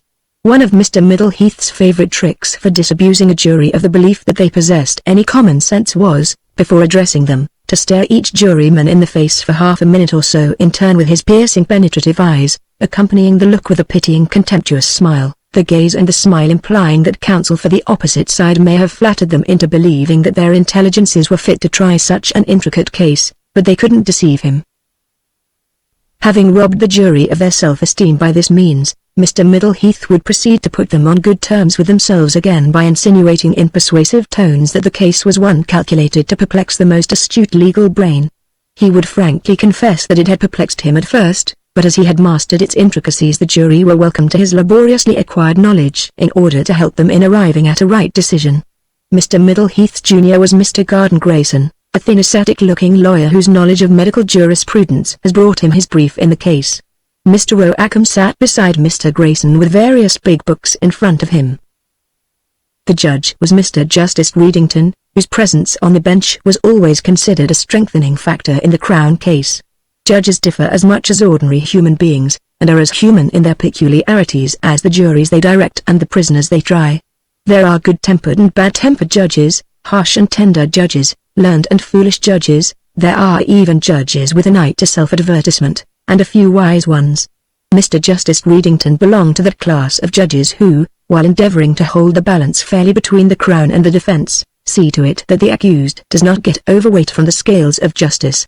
Such judges take advantage of their judicial office by cross-examining witnesses for the defense after the Crown prosecutor has finished with them, in the effort to bring to light some damaging fact or contradiction which the previous examination has failed to elicit. In other respects, Mr. Justice Reedington was a very fair judge, and he worked as industriously as any newspaper reporter, taking extensive notes of all his cases with a gold fountain pen, which he filled himself from one of the court inkstands whenever it ran dry. In appearance he was a florid and pleasant-looking man, and his hobby off the bench was farming his own land and breeding prize cattle. There were the usual preliminaries, equivalent to the clearing of the course or the placing of the pieces, which bored the regular habitués of the court but whetted the appetites of the more unsophisticated spectators. First there was the lengthy process of impaneling a jury, with the inevitable accompaniment of challenges and objections, until the most unintelligent-looking dozen of the panel finally found themselves in the jury box. Then the clerk of arraigns gabbled over the charges: willful murder of Roger Glenthorpe on 26th of October, 1916, and feloniously stealing from the said Roger Glenthorpe the sum of £300 on the same date. To these charges the accused man pleaded not guilty in a low voice. The jury were directed on the first indictment only, and Sir Herbert Templewood got up to address the jury. Sir Herbert knew very little about the case, but his junior was well informed, and what Mr. Brackroft didn't know he got from the Crown solicitor, who sat behind the barrister's table, ready to lean forward at the slightest indication and supply any points which were required.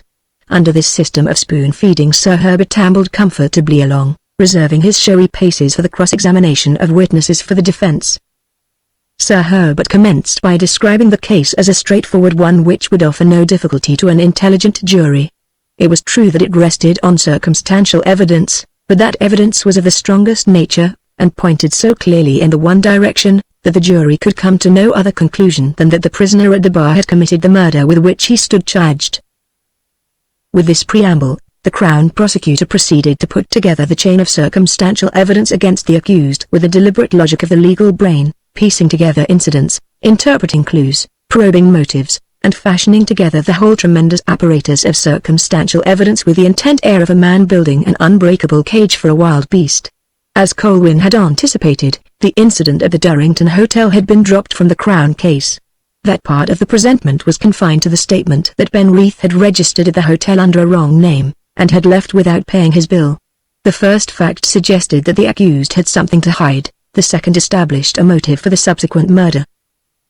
Sir Herbert Templewood concluded his address in less than an hour, and proceeded to call evidence for the prosecution. There were 9 witnesses, that strangely assorted pair, the innkeeper and Charles, the deaf waiter, Anne, the servant, the 2 men who had recovered Mr. Glenthorpe's body from the pit, the Heathfield doctor, who testified as to the cause of death, Superintendent Galloway, who gave the court the result of the joint investigations of the Chief Constable and himself at the inn, Police Constable Queensmead, who described the arrest, and Inspector Fredericks, of Norwich, who was in charge of the Norwich station when the accused was taken there from Flen. In order to save another witness being called, counsel for the defence admitted that accused had registered at the Grand Hotel, Durrington, under a wrong name, and left without paying his bill. Mr. Middleheath cross-examined none of the witnesses for the prosecution except the last one, and his forensic restraint was placed on record by the depositions clerk in the exact words of the unvarying formula between bench and bar. "Do you ask anything, Mr. Middleheath?" Mr. Justice Reedington would ask, with punctilious politeness, when the Crown prosecutor sat down after examining a witness. To which Mr. Middleheath would reply, in tones of equal courtesy, "I ask nothing, my lord." Counsel's cross-examination of Inspector Fredericks consisted of 2 questions, intended to throw light on the accused's state of mind after his arrest. Inspector Fredericks declared that he was, in his opinion, quite calm and rational. Mr. Middleheath's opening address to the jury for the defence was brief, and, to sharp legal ears, vague and unconvincing. although he pointed out that the evidence was purely circumstantial, and that in the absence of direct testimony the accused was entitled to the benefit of any reasonable doubt. He did not attempt to controvert the statements of the Crown witnesses, or suggest that the Crown had not established its case. His address, combined with the fact that he had not cross-examined any of the Crown witnesses, suggested to the listening lawyers that he had either a very strong defense or none at all. The point was left in suspense for the time being by Mr. Justice Reedington suggesting that, in view of the lateness of the hour, counsel should defer calling evidence for the defense until the following day. As a judicial suggestion is a command, the court was adjourned accordingly, the judge first warning the jury not to try to come to any conclusion, or form an opinion as to what their verdict should be, until they had heard the evidence for the prisoner. When the case was continued the next day, the first witness called for the defense was Dr. Robert Graydon, an elderly country practitioner with the precise professional manner of a past medical generation, who stated that he practiced at 12 Rees, Berkshire, and was the family doctor of the Penreath family. In reply to Mr. Middleheath he stated that he had frequently attended the late Lady Penreath, the mother of the accused, for fits or seizures from which she suffered periodically, and that the London specialist who had been called into consultation on one occasion had agreed with him that the seizures were epileptic. "I want to give every latitude to the defense," said Sir Herbert Templewood, rising in dignified protest, "but I am afraid I cannot permit this conversation to go in. My learned friend must call the London specialist if he wants to get it in." "I will waive the point as my learned friend objects," said Mr. Middleheath, satisfied that he had got it in the jury's ears, "and content myself with asking Dr. Graydon whether, from his own knowledge, Lady Penreath suffered from epilepsy." "Undoubtedly," replied the witness. "One moment," said the judge, looking up from his notes. "Where is this evidence tending, Mr. Middleheath?" "My lord," replied Mr. Middleheath solemnly, "I wish the court to know all the facts on which we rely." The judge bowed his head and waved his gold fountain pen as an indication that the examination might proceed. The witness said that Lady Penreath was undoubtedly an epileptic, and suffered from attacks extending over 20 years, commencing when her only son was 5 years old, and continuing till her death 10 years ago. For some years the attacks were slight, without convulsions, but ultimately the grand mal became well developed, and several attacks in rapid succession ultimately caused her death. In the witness's opinion epilepsy was an hereditary disease, frequently transmitted to the offspring, if either or both parents suffered from it. "Have you ever seen any signs of epilepsy in Lady Penreath's son the prisoner at the bar?" asked Sir Herbert, who began to divine the direction of the defense. "Never," replied the witness. "Was he under your care in his infancy and boyhood? I mean, were you called in to attend to his youthful ailments?" "Yes, until he went to school." "And was he a normal and healthy boy?" "Quite." "Did you see him when he returned home recently?" asked Mr. Middleheath, rising to re-examine. "Yes." "You're aware he was discharged from the army suffering from shell shock?" "Yes." "And did you notice a marked change in him?" "Very marked indeed. He struck me as odd and forgetful at times, and sometimes he seemed momentarily to lose touch with his surroundings. He used to be very bright and good-tempered, but he returned from the war irritable and moody, and very silent, disliking, above all things, to be questioned about his experiences at the front. He used to be the very soul of courtesy, but when he returned from the front he refused to attend the welcome home at the village church and hear the vicar read a congratulatory address." "I hope you are not going to advance the latter incident as a proof of non-compos mentis, Mr. Middleheath," said the judge facetiously. In the ripples of mirth which this judicial sally aroused, the little doctor was permitted to leave the box, and depart for his native obscurity of 12 Rees. He had served his purpose, so far as Mr. Middleheath was concerned, and Sir Herbert Templewood was too good a sportsman to waste skillful flies on such a small fish, which would do no honor to his bag if hooked. Sir Herbert Templewood and every lawyer in court were by now aware that the defense were unable to meet the Crown case, but were going to fight for a verdict of insanity. The legal fraternity realized the difficulties of that defense in a case of murder. It would be necessary not only to convince the jury that the accused did not know the difference between right and wrong, but to convince the judge, in the final legal interpretation of criminal insanity, that the accused did not know the nature of the act he was charged with committing, in the sense that he was unable to distinguish whether it was right or wrong at the moment of committing it. The law, which assumes that a man is sane and responsible for his acts, throws upon the defense the onus of proving otherwise, and proving it up to the hilt, before it permits an accused person to escape the responsibility of his acts. Such a defense usually resolves itself into a battle between medical experts and the counsel engaged, the Crown endeavoring to upset the medical evidence for the defense with medical evidence in rebuttal. The lawyers in court settled back with a new enjoyment at the prospect of the legal and medical hair-splitting and quibbling which invariably accompanies an encounter of this kind, and Crown counsel and solicitors displayed sudden activity. Sir Herbert Templewood and Mr. Brackroft held a whispered consultation, and then Mr. Brackroft passed a note to the Crown solicitor, who hurried from the court and presently returned carrying a formidable pile of dusty volumes, which he placed in front of junior counsel. The most uninterested person in court seemed the man in the dock, who sat looking into a vacancy with a bored expression on his handsome face, as if he were indifferent to the fight on which his existence depended. The next witness was Miss Constance Willoughby, who gave her testimony in low clear tones, and with perfect self-possession. It was observed by the feminine element in court that she did not look at her lover in the dock, but kept her eyes steadily fixed on Mr. Middleheath. Her story was a straightforward and simple one. She had become engaged to Mr. Penrith shortly before the war, and had seen him several times since he was invalided out of the army. The last occasion was a month ago, when he called at her aunt's house at Lancaster Gate. She had noticed a great change in him since his return from the front. He was moody and depressed. She did not question him about his illness, as she thought he was out of spirits because he had been invalided out of the army, and did not want to talk about it.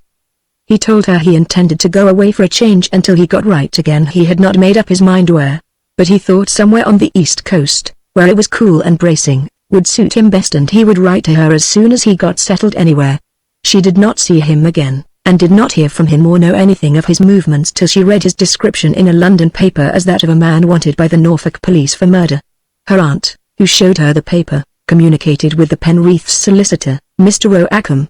The following day she and her aunt were taken to Heathfield and identified the accused.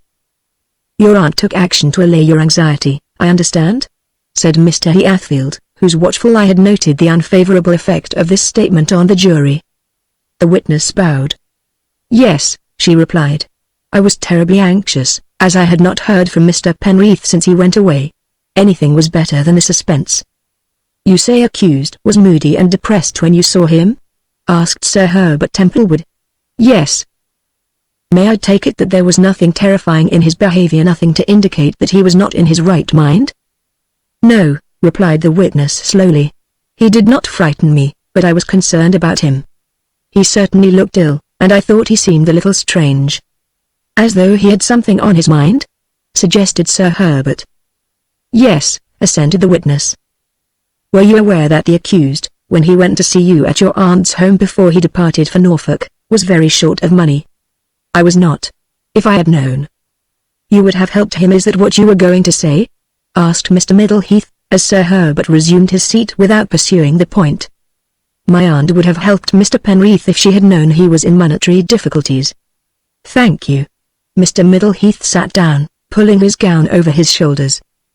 The witness was leaving the stand when the sharp authoritative voice of the judge stopped her. "Wait a minute, please, I want to get this a little clearer. You said you were aware that the accused was discharged from the army suffering from shell shock. Did he tell you so himself?" "No, my lord. I was informed so." "Really, Mr. Middleheath?" The judge's glance at counsel for the defense was so judicial that it brought Mr. Middleheath hurriedly to his feet again. "My lord," he explained, "I intend to prove in due course that the prisoner was invalided out of the army suffering from shell shock." "Very well." The judge motioned to the witness that she was at liberty to leave the box. The appearance of Sir Henry Durwood in the box as the next witness indicated to Crown Counsel that the principal card for the defense was about to be played. Lawyers conduct defenses as some people play bridge, they keep the biggest trump to the last. Sir Henry represented the highest trump in Mr. Middleheath's hand, and if he could not score with him the game was lost. Sir Henry seemed not unconscious of his importance to the case as he stepped into the stand and bowed to the judge with bland professional equality. His evidence in chief was short, but to the point, and amounted to a recapitulation of the statement he had made to Colwyn in Penrith's bedroom on the morning of the episode in the breakfast room of the Grand Hotel, Durrington. Sir Henry related the events of that morning for the benefit of the jury, and in sonorous tones expressed his professional opinion that the accused's strange behavior on that occasion was the result of an attack of epilepsy petit mal, combined with furor epilepticus. The witness defined epilepsy as a disease of the nervous system, marked by attacks of unconsciousness, with or without convulsions. The loss of consciousness with severe convulsive seizures was known as grand mal. The transient loss of consciousness without convulsive seizures was called petit mal. Attacks of petit mal might come on at any time, and were usually accompanied by a feeling of faintness and vertigo. The general symptoms were sudden jerkings of the limbs, sudden tremors, giddiness and unconsciousness. The eyes became fixed, the face slightly pale, sometimes very red, and there was frequently some almost automatic action. In grand mal there was always warning of an attack, in petit mal there was no warning as a rule, but sometimes there was premonitory giddiness and restlessness. Furor epilepticus was a medical term applied to the violence displayed during attacks of petit mal, a violence which was much greater than extreme anger, and under its influence the subject was capable of committing the most violent outrages, even murder, without being conscious of the act. There is no doubt in your mind that the accused man had an attack of petit mal in the breakfast room of the Durrington Hotel the morning before the murder? Asked Mr. Middleheath. None whatever. All the symptoms pointed to it. He was sitting at the breakfast table when he suddenly ceased eating, and his eyes grew fixed. The knife which he held in his hand was dropped, but as the attack increased he picked it up again and thrust it into the table in front of him, a purely automatic action, in my opinion. When he sprang up from the table a little while afterwards he was under the influence of the epileptic fury, and would have made a violent attack on the people sitting at the next table if I had not seized him. Unconsciousness then supervened, and, with the aid of another of the hotel guests, I carried him to his room. It was there I noticed foam on his lips. When he returned to consciousness he had no recollection of what had occurred, which is consistent with an epileptic seizure. I saw that his condition was dangerous, and urged him to send for his friends, but he refused to do so. It would have been better if he had followed your advice. You say it is consistent with epilepsy for him to have no recollection of what occurred during this seizure in the hotel breakfast room. What would a man's condition of mind be if, during an attack of petit mal, he committed an act of violence, say murder, for example? The mind is generally a complete blank.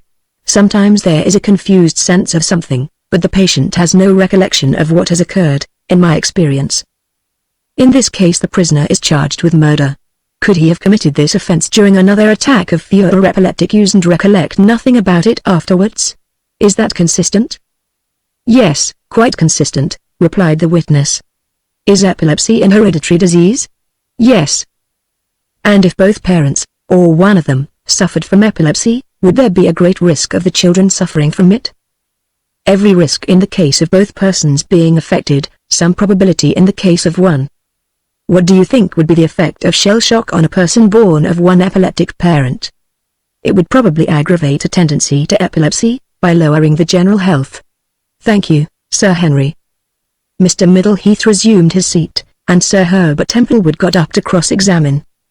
Chapter 16. Sir Herbert Templewood did not believe the evidence of the specialist, and he did not think the witness believed it himself. Sir Herbert did not think any the worse of the witness on that account.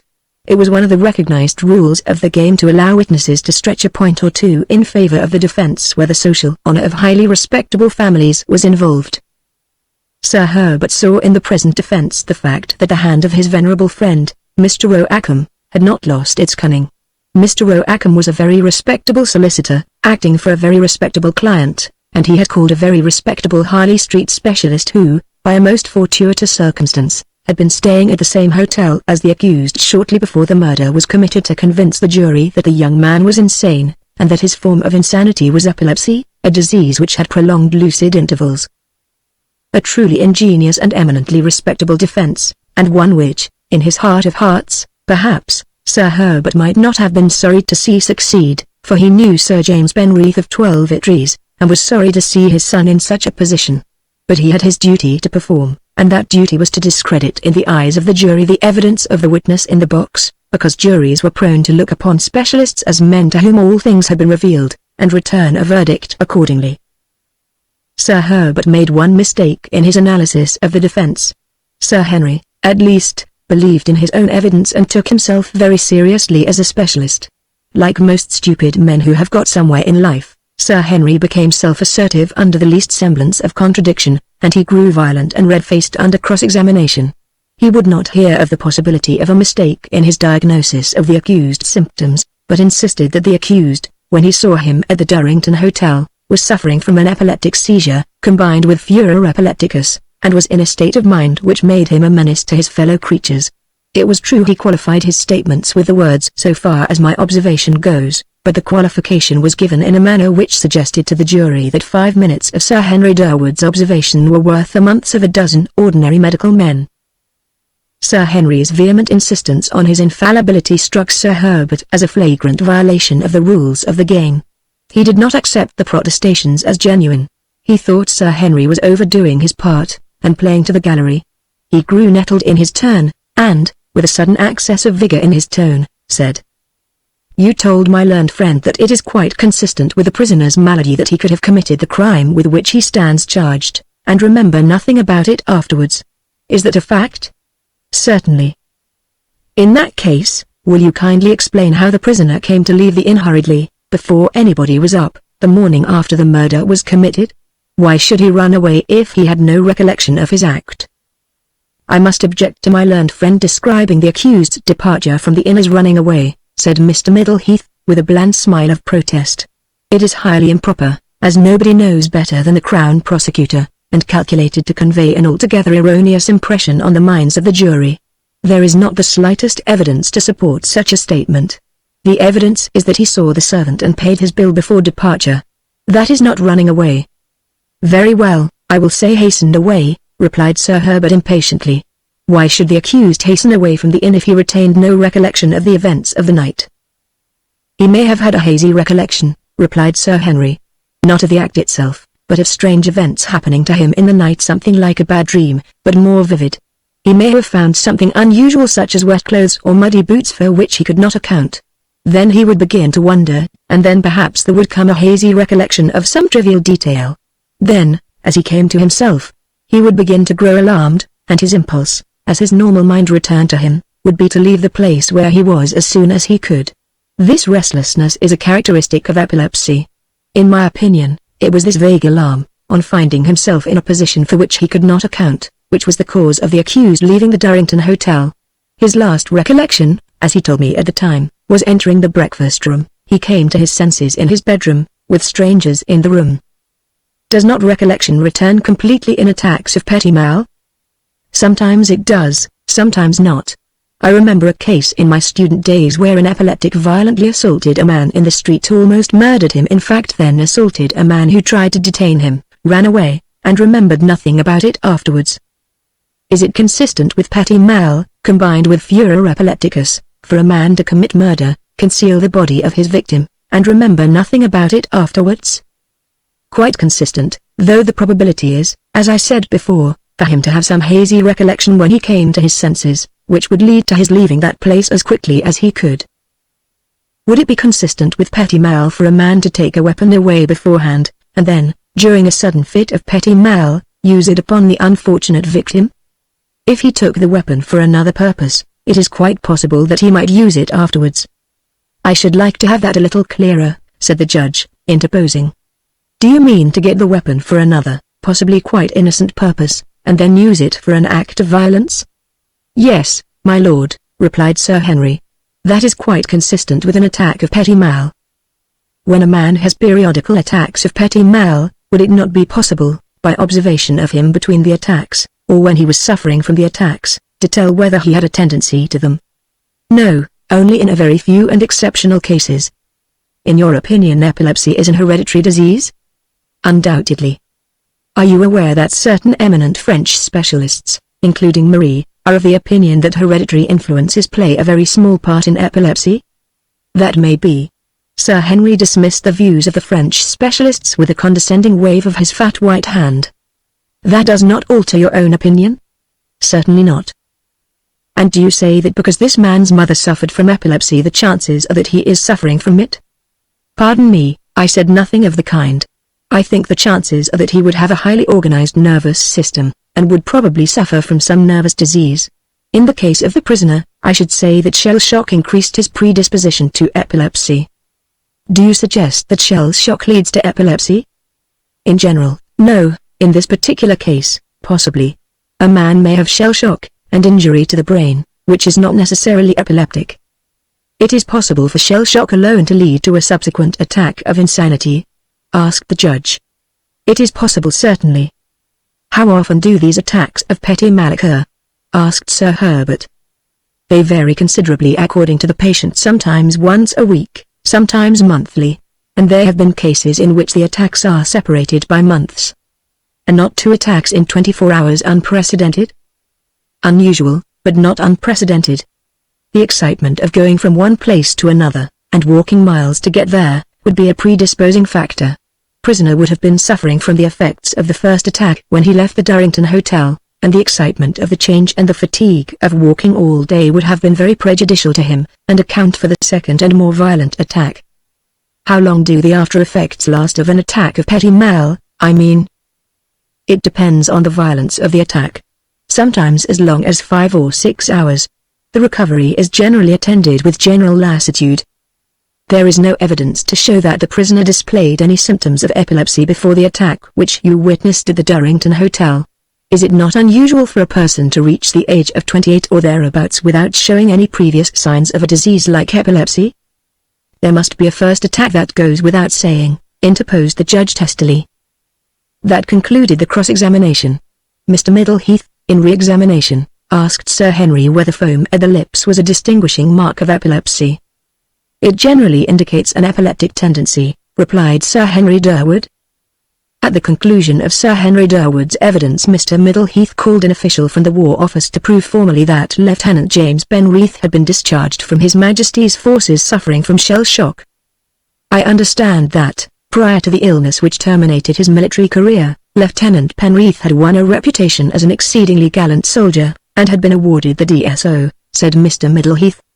That is so, replied the witness. Is that the case? Asked the judge. That, my lord, is the case, replied Mr. Middleheath. Sir Herbert Templewood, on behalf of the Crown, proceeded to call rebutting medical evidence to support the Crown contention that the accused was sane and aware of the nature of his acts.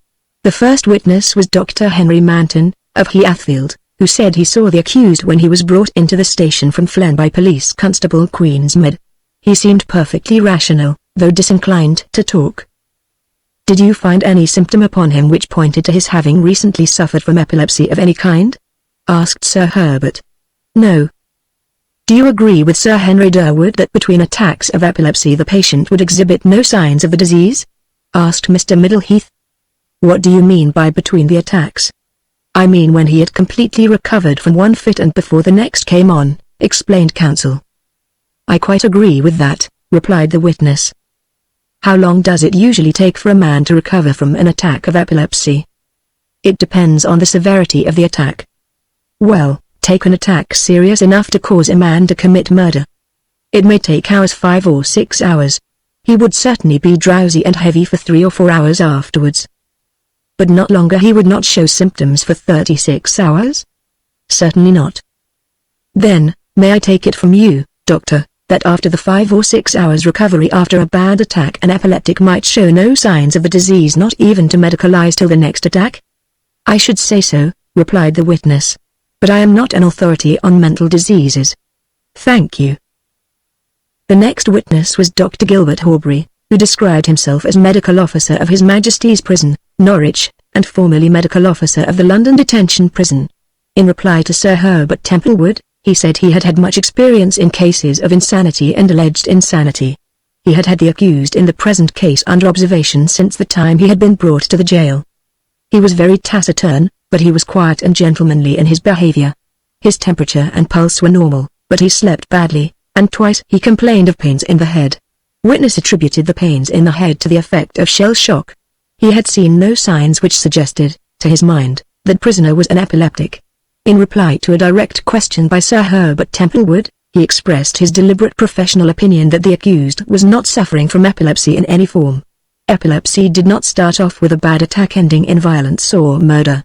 There were premonitory symptoms and slight attacks extending over a considerable period, which must have manifested themselves, particularly in the case of a man who had been through an arduous military campaign. His illness might have had a bad effect on the brain, but if it had led to mental disease he would have expected it to show itself before.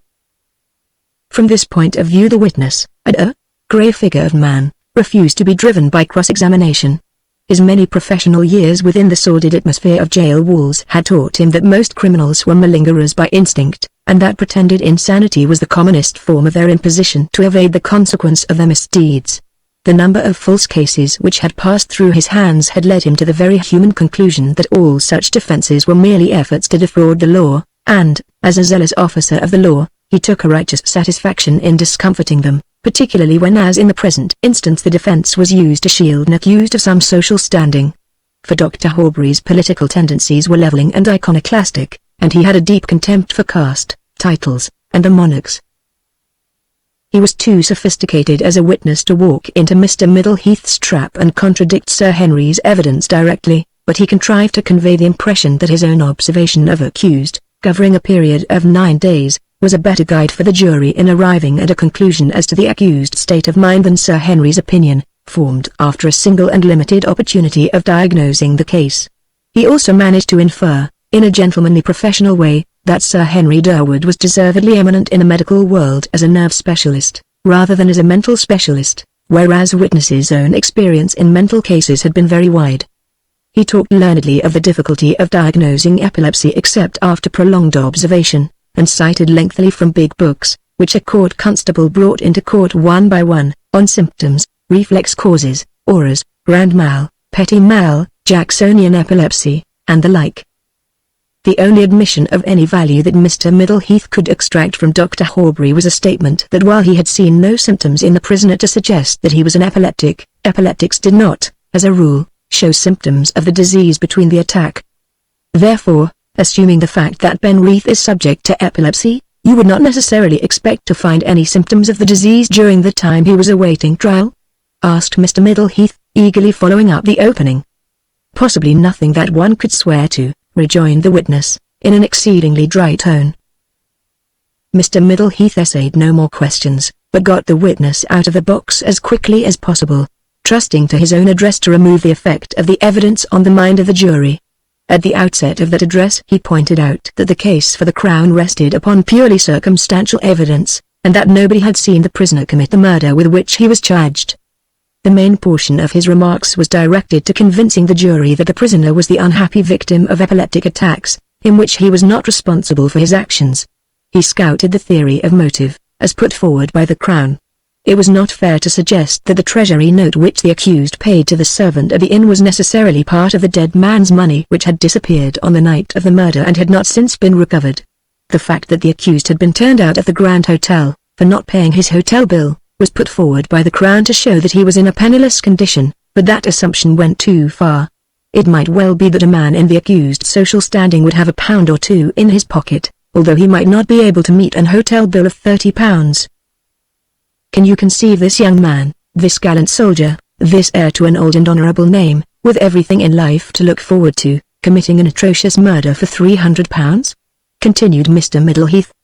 The traditions of his name and race, his upbringing, his recent gallant career as a soldier, alike forbid the sordid possibility. Moreover, he had no need to commit a crime to obtain money. His father, his friends, or the woman who was to be his wife, would have instantly supplied him with the money he needed, if they had known he was in want. To a young man in his station of life £300 is a comparatively small sum. Is it likely that he would have committed murder to obtain it? On the other hand, the prisoner's actions, since returning to England, strongly suggest that his mind has been giving way for some time past. He was invalided from the army suffering from shell shock, with the result that his constitution became weakened, and the fatal taint of inherited epilepsy, which was in his blood, began to manifest itself. His family doctor and his fiancée have told you that his behavior was strange before he left for Norfolk. Since coming to Norfolk it has been unmistakably that of a man who is no longer sane.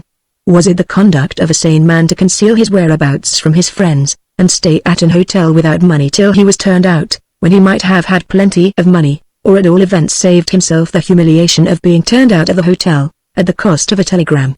And why did he subsequently go miles across country to a remote and wretched inn, where he had never been before, and beg for a bed for the night? Were these the acts of a sane man? In his peroration Mr. Middleheath laid particular emphasis on the evidence of Sir Henry Durwood, whose name was known throughout England as one of the most eminent specialists of his day. Sir Henry Durwood, Mr. Middleheath pointed out, had seen the prisoner in a fit at the Durrington Hotel, and he emphatically declared that the accused was an epileptic, with homicidal tendencies. Such an opinion, coming from such a quarter, was, to Mr. Middleheath's mind, incontrovertible proof of the prisoner's insanity, and he did not see how the jury could go behind it in coming to a decision. Sir Herbert Templewood's address consisted of a dry marshalling of the facts for and against the theory of insanity. Sir Herbert contended that the defense had failed to establish their contention that the accused man was not in his right mind.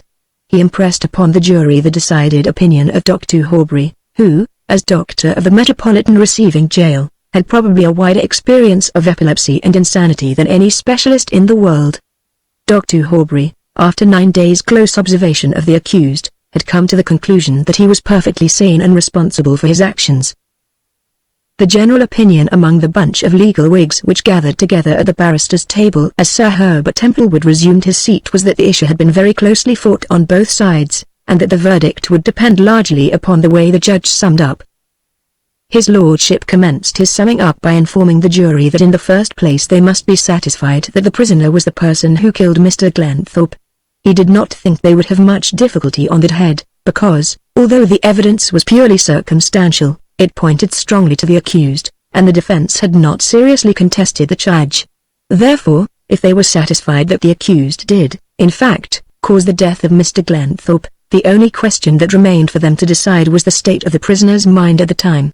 If they were satisfied that he was not insane at the time, they must find him guilty of murder. If, however, they came to the conclusion that he was insane at the time he committed the act, they would return a verdict that he was guilty of the act charged against him, but that he was insane at the time. His lordship painstakingly defined the difference between sanity and insanity in the eyes of the law, but though his precise and legal definition called forth appreciative glances from the lawyers below him, it is doubtful whether the jury were much wiser for the explanation. After reviewing the evidence for the prosecution at considerable length, his lordship then proceeded, with judicial impartiality, to state the case for the defense. The case for the prisoner, he said, was that he had been strange or eccentric ever since he returned from the front suffering from shell shock, that his eccentricity deepened into homicidal insanity, and that he committed the act of which he stood charged while suffering under an attack of epilepsy, which produced a state of mind that led the sufferer to commit an act of violence without understanding what he was doing. In view of the nature of this defense, the jury were bound to look into the prisoner's family and hereditary history, and into his own acts before the murder, before coming to a conclusion as to his state of mind. The defense, he thought, had proved sufficient to enable the jury to draw the conclusion that Lady Penreath, the mother of the prisoner, was an epileptic. The assertion that the prisoner was an epileptic rested upon the evidence of Sir Henry Durwood, for the evidence of Miss Willoughby and the family doctor went no further than to suggest a slight strangeness or departure from the prisoner's usual demeanour.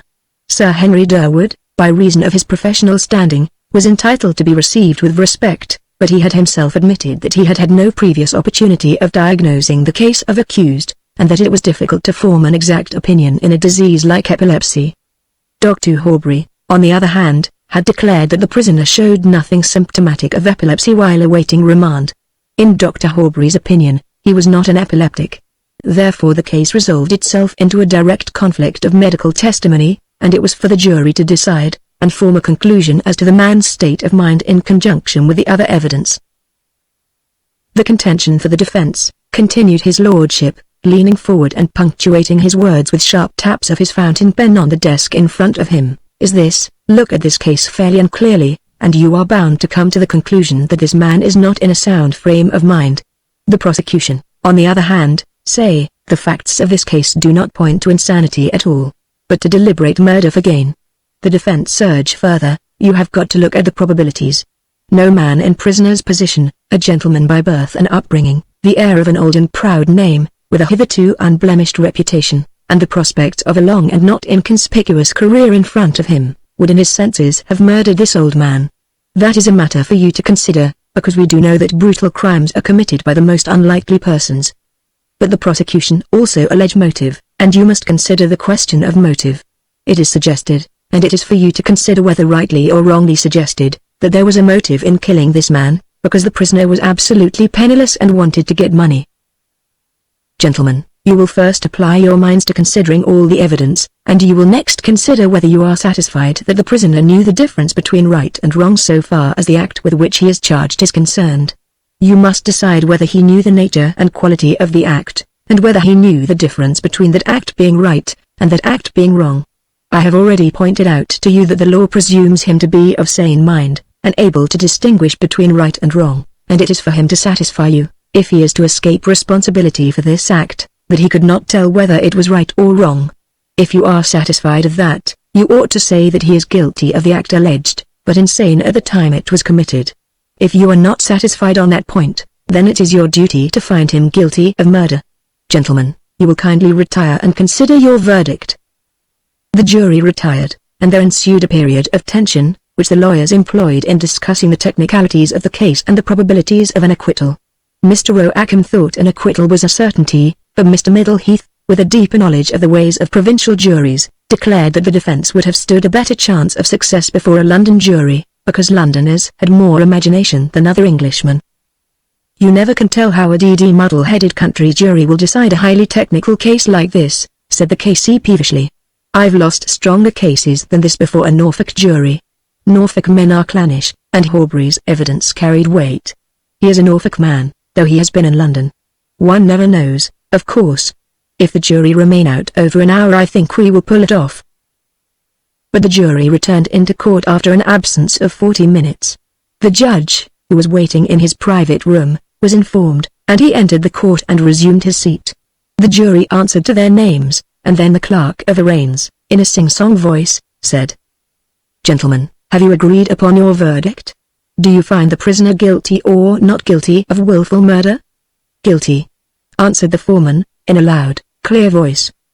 "You say that he is guilty of murder, and that is the verdict of you all?" "That is the verdict of us all," was the response. "James Ronald Penreath," continued the clerk, turning to the accused man, and speaking in the same sing-song tones of one who repeated a formula by rote, "you stand convicted of the crime of wilful murder. Have you anything to say for yourself why the court should not give you judgment of death according to law?" The man in the dock, who had turned very pale, merely shook his head. The judge, with expressionless face and in an expressionless voice, pronounced sentence of death. Chapter 17. Colwyn returned to Durrington in a perplexed and dissatisfied frame of mind. The trial, which he had attended and followed closely, had failed to convince him that all the facts concerning the death of Roger Glenthorpe had been brought to light. Really, the trial had not been a trial at all, but merely a battle of lawyers about the state of Penreath's mind. If Penreath was really sane and Colwyn, who had watched him closely during the trial, believed that he was the Crown theory of the murder by no means accounted for all the amazing facts of the case. Should he have done more? Colwyn asked himself this question again and again. But that query always led to another one: could have done more? In his mental probings the detective could rarely get away from the point, and when he did get away from it he always returned to it that Penreath, by his dogged silence, had been largely responsible for his own conviction. If a man, charged with murder, refused to account for actions which pointed to him as the murderer, how could anybody help him? Silence, in certain circumstances, was the strongest presumptive proof of guilt. A man was the best judge of his own actions, and, if he refused to speak when his own life might pay the forfeit for silence, he must have the strongest possible reason for holding his tongue. What other reason could Penreath have except the consciousness of guilt, and the hope of escaping the consequences through a loophole of the law? Colwyn, however, was unable to accept this line of argument as conclusive, so he tried to put the case out of his mind. But the unsolved points of the mystery, the points that he himself had discovered during his visit to the inn, kept returning to his mind at all sorts of odd times, in the night, and during his walks. And each recurrence was accompanied by the consciousness that he had not done his best in the case, but had allowed the silence of the accused man to influence his judgment and slacken his efforts to unravel the clues he had originally discovered. Thus he travelled back to his starting point, that the conviction of Penreath had not solved the mystery of the murder of Roger Glenthorpe. The hotel and its guests bored him. The season was over, and the few people who remained were elderly and commonplace, prone to overeating, and to falling asleep round the lounge fire after dinner. The only topics of conversation were the weather, the war, and food. Sometimes the elderly clergyman, who still lingered, though the other golfers had gone, sought to turn the conversation to golf, but nobody listened to him except his wife, who sat opposite to him in the warmest part of the lounge placidly knitting socks for the War Comforts Fund. The Flynn murder and its result were not discussed. By tacit mutual understanding, the guests never referred to the unpleasant fact that they had lived for some weeks under the same roof with a man who had since been declared a murderer by the laws of his country. Colwyn decided to return to London, although the month he had allowed himself for a holiday was not completed. He was restless and uneasy and bored, and he thought that immersion in work would help him to forget the Glenthorpe case. He came to this decision at breakfast one morning. Within an hour he had paid his bill, received the polite regrets of the proprietor at his departure, and was motoring leisurely southward along the cliff road towards its junction with the main London road. Important consequences frequently spring from trifling incidents. Colwyn, turning his car to the side of the road to avoid a flock of sheep, punctured a tire on a sharp jagged piece of rock concealed in the loose sand at the side of the road. He had not a spare tire on the car, and the shepherd informed him that the nearest town where he could hope to get the tire replaced was Faircroft. But even that was doubtful, because Faircroft was a small town without a garage, and the one tradesman who did motor car repairs was, just as likely as not, without the right kind of tires, or equally likely to have none at all. As he had left Durrington barely 3 miles behind, Colwyn decided to return there, to have the car repaired, and defer his departure till the following day. He reached Durrington with a deflated tire, took the car to the garage, and then went back to the hotel. It wanted nearly an hour to lunchtime, and on his way in he paused at the office window to inform the clerk that he had returned, and would stay till the following day. The proprietor was in the office, checking some figures. The latter looked up as Colwyn informed the lady clerk of his altered plans, and informed him that a young lady had been at the hotel inquiring for him shortly after his departure. "What was her name?" asked the detective, in some surprise. "She didn't give her name. She seemed very disappointed when she learnt that you had departed for London, and went away at once." "What was she like?" The proprietor and the lady clerk described her at the same time. In the former's eyes the visitor had appeared pretty and young with golden hair and a very clear complexion.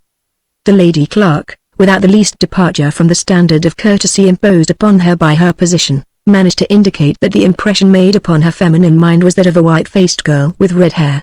From both descriptions Colwyn had no difficulty in identifying the visitor as Peggy. Why had she come to Durrington to see him? Obviously the visit was connected with the murder at the inn.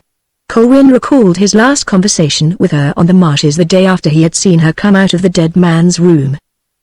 He hurried out in the hope of finding her. She had probably come by train from Leyland, and would go back the same way. Colwyn looked at his watch. It was 12:15, and there was no train back to Leyland till 1:30. So much Colwyn remembered from his study of the local timetable. Therefore, unless she had walked back to Flen she should not be difficult to find. Probably she was somewhere on the cliffs, or near the sea. Somehow, Peggy seemed to belong to the sea and nature. It was difficult to picture her in a conventional setting. It was by the sea that he found her, sitting in one of the shelters on the parade, with her hands clasped in her lap, looking listlessly at a fisher boat putting out from the yellow sands below. She glanced round at the sound of his footsteps, and, seeing who it was, came out from the shelter and advanced to meet him. "They told me at the hotel somebody had been asking for me, and I guessed it was you. You wanted to see me?" "Yes." She did not express any surprise at his return, as another girl would, but stood with her hands still clasped in front of her, and a look of entreaty in her eyes. Colwyn noticed that her face had grown thinner, and that in the depths of her glance there lurked a troubled shadow. "Shall we walk a little and you can tell me what you wish to say?" "It is very kind of you." He turned away from the front and towards the cliffs, judging that the girl would feel more disposed to talk freely away from human habitation and people. They went on for some distance in silence, the girl walking with a light quick step, looking straight in front of her, as though immersed in thought. They reached a part of the cliffs where a low wall divided the fallen from an old churchyard which was fast crumbling into the sea. Peggy paused with her hand on the wall, and looked seaward. The sun, piercing a rift in the dark clouds, lighted the sullen grey waters with patches of gold. Colwyn, in the hope of inducing his companion to talk, pointed out the beautiful effect of the light and shadow on the sea. "I hate the sea. I have never looked at it since the war started without seeing the many, many dead sailor boys at the bottom, staring up with their dead eyes through the weight of waters for a God of justice in the heavens, and looking in vain. She turned her eyes from the sea, and looked at him passionately. You do not care about the sea, either. You are only trying to put me at my ease to help me say what I want to say. It is kind of you, but it is not necessary. I feel I can trust you. I must trust you. I am only a girl and there is nobody else in the world I dare trust. It is about him. Have you seen him? Have you spoken to him? Did he speak about me? I saw him only at the trial, replied Colwyn, with his ready comprehension. I had no opportunity of speaking to him alone. I read about the trial in the paper, she went on. They said that he was mad in order to try and save him, but he is not mad. He was too good and kind to be mad. Oh, why did he kill Mr. Glenthorpe? Will they kill him for that? You are clever, can you not save him? I have come to beg you to save him. Ever since they took him away I have seen his eyes wherever I go, looking at me reproachfully, as though calling upon me to save him. Last night, while I was in my grandmother's room, I thought I saw him standing there, and heard his voice, just as he used to speak. And in the night I woke up and thought I heard him whisper, Peggy, it is better to tell the truth. This morning I could endure it no longer, and I came across to find you. You have known him before, then? Yes. The girl met Colwyn's grave glance with clear, unafraid eyes. I did not tell you before, not because I was afraid to trust you, for I liked you from the first, but I was afraid that if I told you all you would think him guilty, and not try to help him. And when you spoke to me on the marshes the day you believed he might be innocent. How do you know that? I heard you say so to that police officer Superintendent Galloway after dinner the first night you were at Flen. I was passing the bar parlor when you and he were talking about the murder, and I heard you say that you thought somebody else might have done it. The day after, when you saw me on the marshes, I was frightened to tell you the truth, because I thought if you knew it you might go away and not try to save him. You had better tell the whole truth to me now. Nothing you can now say will make it worse for Penreath, and it may be possible to help him. When did you first meet him? Nearly 3 weeks before it happened. I used to go out for long walks, when I could get away from grandmother, and this day I walked nearly as far as Leyland. He came walking along the sands a little while afterwards, and he looked at me as he passed. Presently he came back again, and stopped to ask me if there was a shorter way back to Durrington than by the coast road. I told him I didn't know, and he stopped to talk to me for a while. He told me he was in Norfolk for a holiday, and was spending the time in country rambles. I will tell you the whole truth. I returned to the headland next day in the hope that I might see him again. After I had been there a little while I saw him walking along the sands. He waved his hand when he saw me, as though we had been old friends, and that afternoon we stayed talking much longer. I saw him nearly every afternoon after that. Whenever I could get away I walked down to the headland, and he was always there. The spot where we used to meet was hidden from the road by some fir trees, and I do not think we were ever seen by anybody. He told me all about himself, but I did not tell him anything about myself or my home. I knew he was a gentleman, and I thought if I told him that my father kept an inn he might not want to see me any more, and I could not bear that. I told him my Christian name, and he liked it, and used to call me by it, but I could not tell him my other name. The night that he came to the inn I met him in the afternoon at the headland as usual, and we stayed talking until it was time for me to go home. He was very troubled that day, and it grieved me to see him looking so white and ill. When I questioned him he told me that he had been slightly ill that morning, and that he was very much worried about money matters. I felt very unhappy to think that he was troubled about money, and when he saw that he said he was sorry he had told me. When I left him it was later than usual. I was supposed to look after my grandmother every afternoon, and when I went to the headland I usually got Anne to sit in her room until I returned. I was always careful to get back before my father came in from fishing on the marshes. He would have been very angry if he had returned and found me absent, and I should not have been able to get out again. It was nearly 4 that afternoon when I left the headland, and I walked very quick so as to be back in time. It was getting on towards dusk when I reached home. I went straight up to my grandmother's room, so that Anne could go down and get dinner for Mr. Glenthorpe, who usually came in about dark. I sat with grandmother till past 6 o'clock, and then, as Anne hadn't brought grandmother's tea, I went down to the kitchen to get it myself. Anne was very busy getting dinner, and she told me a young gentleman had arrived at the inn half an hour before, and he was going to dine upstairs with Mr. Glenthorpe, and stay for the night. I was surprised, for we rarely had visitors at the inn. I asked Anne some questions about him, but she could tell me very little. Charles, the waiter, came into the kitchen to get the things ready to take upstairs, and he told me that the visitor was young, good-looking, and seemed a gentleman. I got grandmother's tea ready, and was carrying it along the passage from the kitchen when I fancied I heard Mr. Penreath's voice in the bar parlour. I thought at first that I must be mistaken, then the door of the parlour opened, and Mr. Glenthorpe and Mr. Penreath came out. I was so surprised and frightened that I almost dropped the tray I was carrying. If they had looked down the side passage they would have seen me. But he and Mr. Glenthorpe turned the other way, and went upstairs. Then Charles came along carrying a dinner tray, and went upstairs also. I knew then that Mr. Penreath was the gentleman who was going to dine with Mr. Glenthorpe, and stay the night. I did not know what to do. I took grandmother's tea upstairs, and crept past the room where they were having dinner, because I did not want him to see me till I had made up my mind what to do. The door was shut, and they couldn't see me, though I could hear them talking inside. When I got to my grandmother's room I tried to think what was best to do. My first thought was that he had found out who I was. Then it seemed to me that he might have come by accident, in some way that I didn't understand, because why should he dine with Mr. Glenthorpe, and stay with him, if he had come to see me? Then I wondered if it were possible that he knew Mr. Glenthorpe, who was a gentleman like himself, and had come to ask him to help him. I had never told him anything about Mr. Glenthorpe or myself. I determined to try and see him that night to let him know that the inn was my home. If he had come to the inn by accident it was better that he should not meet me in front of my father, because in his surprise he might say that he had met me before. My father would have been very angry if he knew I had been meeting a stranger. So I went along the passage several times in the hope of seeing him as he came from dinner. But once my father was going into the room where they were having dinner, and he nearly saw me, so I dared not go again. A little after 10 o'clock my grandmother began to get restless, as she always does when a storm is coming on, and I had to stay with her to keep her quiet.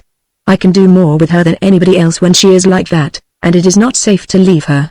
Sometimes my father goes and sits with her a while before he goes to bed, but this night he did not. She got very bad as the storm came on, and while it lasted I sat alongside of her holding her hand and soothing her. After about half an hour the rain ceased as suddenly as it had commenced, and grandmother fell asleep.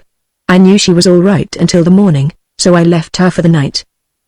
As I turned to go to my room, I thought I saw a light in the other passage, and I went down to see what it was. I thought perhaps Mr. Penreath might be waiting up reading before going to bed. I crept along to the bend of the passage, and looked down it, thinking perhaps I might see him and speak to him. There was nobody in the passage, but the door of Mr. Glenthorpe's room was half open and a light was streaming through it. I do not know really what took me to Mr. Glenthorpe's room. I have tried to think it out clearly since, but I cannot. I know I was distressed and troubled about Mr. Penreath's presence at the inn, and I was afraid he would be cross and angry with me for not having told him the truth about myself. And before that, when I was walking home after meeting him that afternoon, I had been unhappy about his wanting money, and wished that I could do something to help him. These thoughts kept going through my head as I sat with grandmother during the storm. When I saw the door of Mr. Glenthorpe's room open, and the light burning, all these thoughts seemed to come back into my head together. I remembered how good and kind Mr. Glenthorpe had always been to me. I had heard my father tell Charles that morning that Mr. Glenthorpe had gone to the bank at Heathfield that day to draw out a large sum of money to buy Mr. Cranley's field. I think I had a confused idea that I would go and confide in Mr. Glenthorpe, and ask him to help Mr. Penreath. Perhaps I have not made myself very clear about this, but I do not remember very clearly myself, for I acted on a sudden impulse, and ran along the passage quickly, in case he should shut his door before I got there, because I knew if he did that I should not have the courage to knock. Through the half-open door I could see the inside of the room between the door and the window. It seemed to me to be empty. I gave a little tap at the door, but there was no reply. It was then I noticed that the bedroom window was wide open, and that a current of air was blowing into the room and causing the light behind the door to cast flickering shadows across the room. Chapter 18. He was lying on the bed, quite dead. There was blood on his breast, and his hands were held out, as though he had tried to push off the man who had killed him. On the table, by the head of the bed, was a lighted candle, and it was the light of the candle which had cast the flickering shadows I had seen before entering the room. On the bed, near the pillow, was a matchbox, and I remember picking it up and placing it in the candlestick mechanically, for I am sure I did not know what I was doing, and I did not recall the act till afterwards. I have a clearer recollection of touching something with my foot, and stooping to pick it up. It was a knife, a white-handled knife, with blood on the blade. And as I stood there, with it in my hand, there came to my mind, clear and distinct, the memory of having seen that knife on the dinner tray Charles had carried past me upstairs, as I stood in the passage near the kitchen, where I first discovered that Mr. Penrith was in the house. I do not know how long I stood there, with the knife in my hand, looking at the body. Perhaps it was not more than a moment. There seemed to be two individualities in me, one urging me to fly, the other keeping me rooted to the spot, petrified. Then I heard a sound downstairs. A wild panic came over me, and my head grew dizzy. The shadows in the corners of the room seemed full of mocking eyes, and I thought I heard stealthy steps creeping up the stairs. I dared not stay where I was, but I was too afraid to go out into the passage in the dark.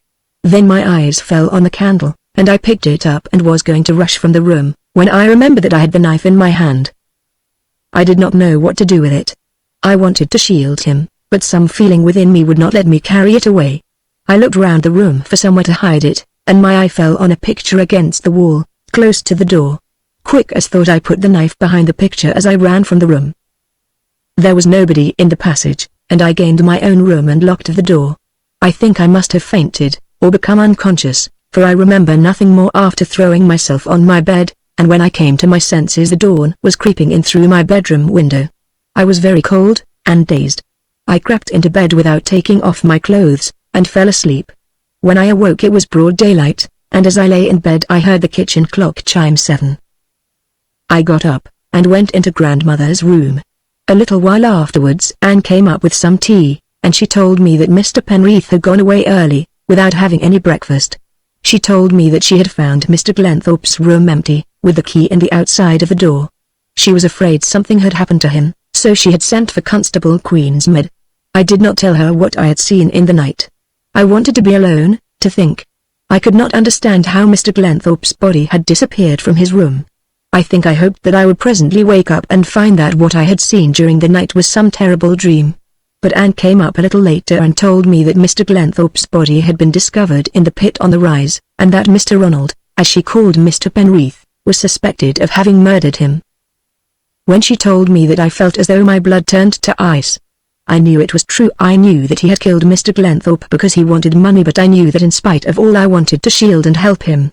I kept in my grandmother's room all day, determined to keep silence, and tell nobody about what I had seen during the night. The one thing that worried me was the knife which I had put behind the picture on the wall. I tried once to go into the room and get it, but the door was locked, and I dared not ask for the key. Then in the afternoon the police came from Durrington.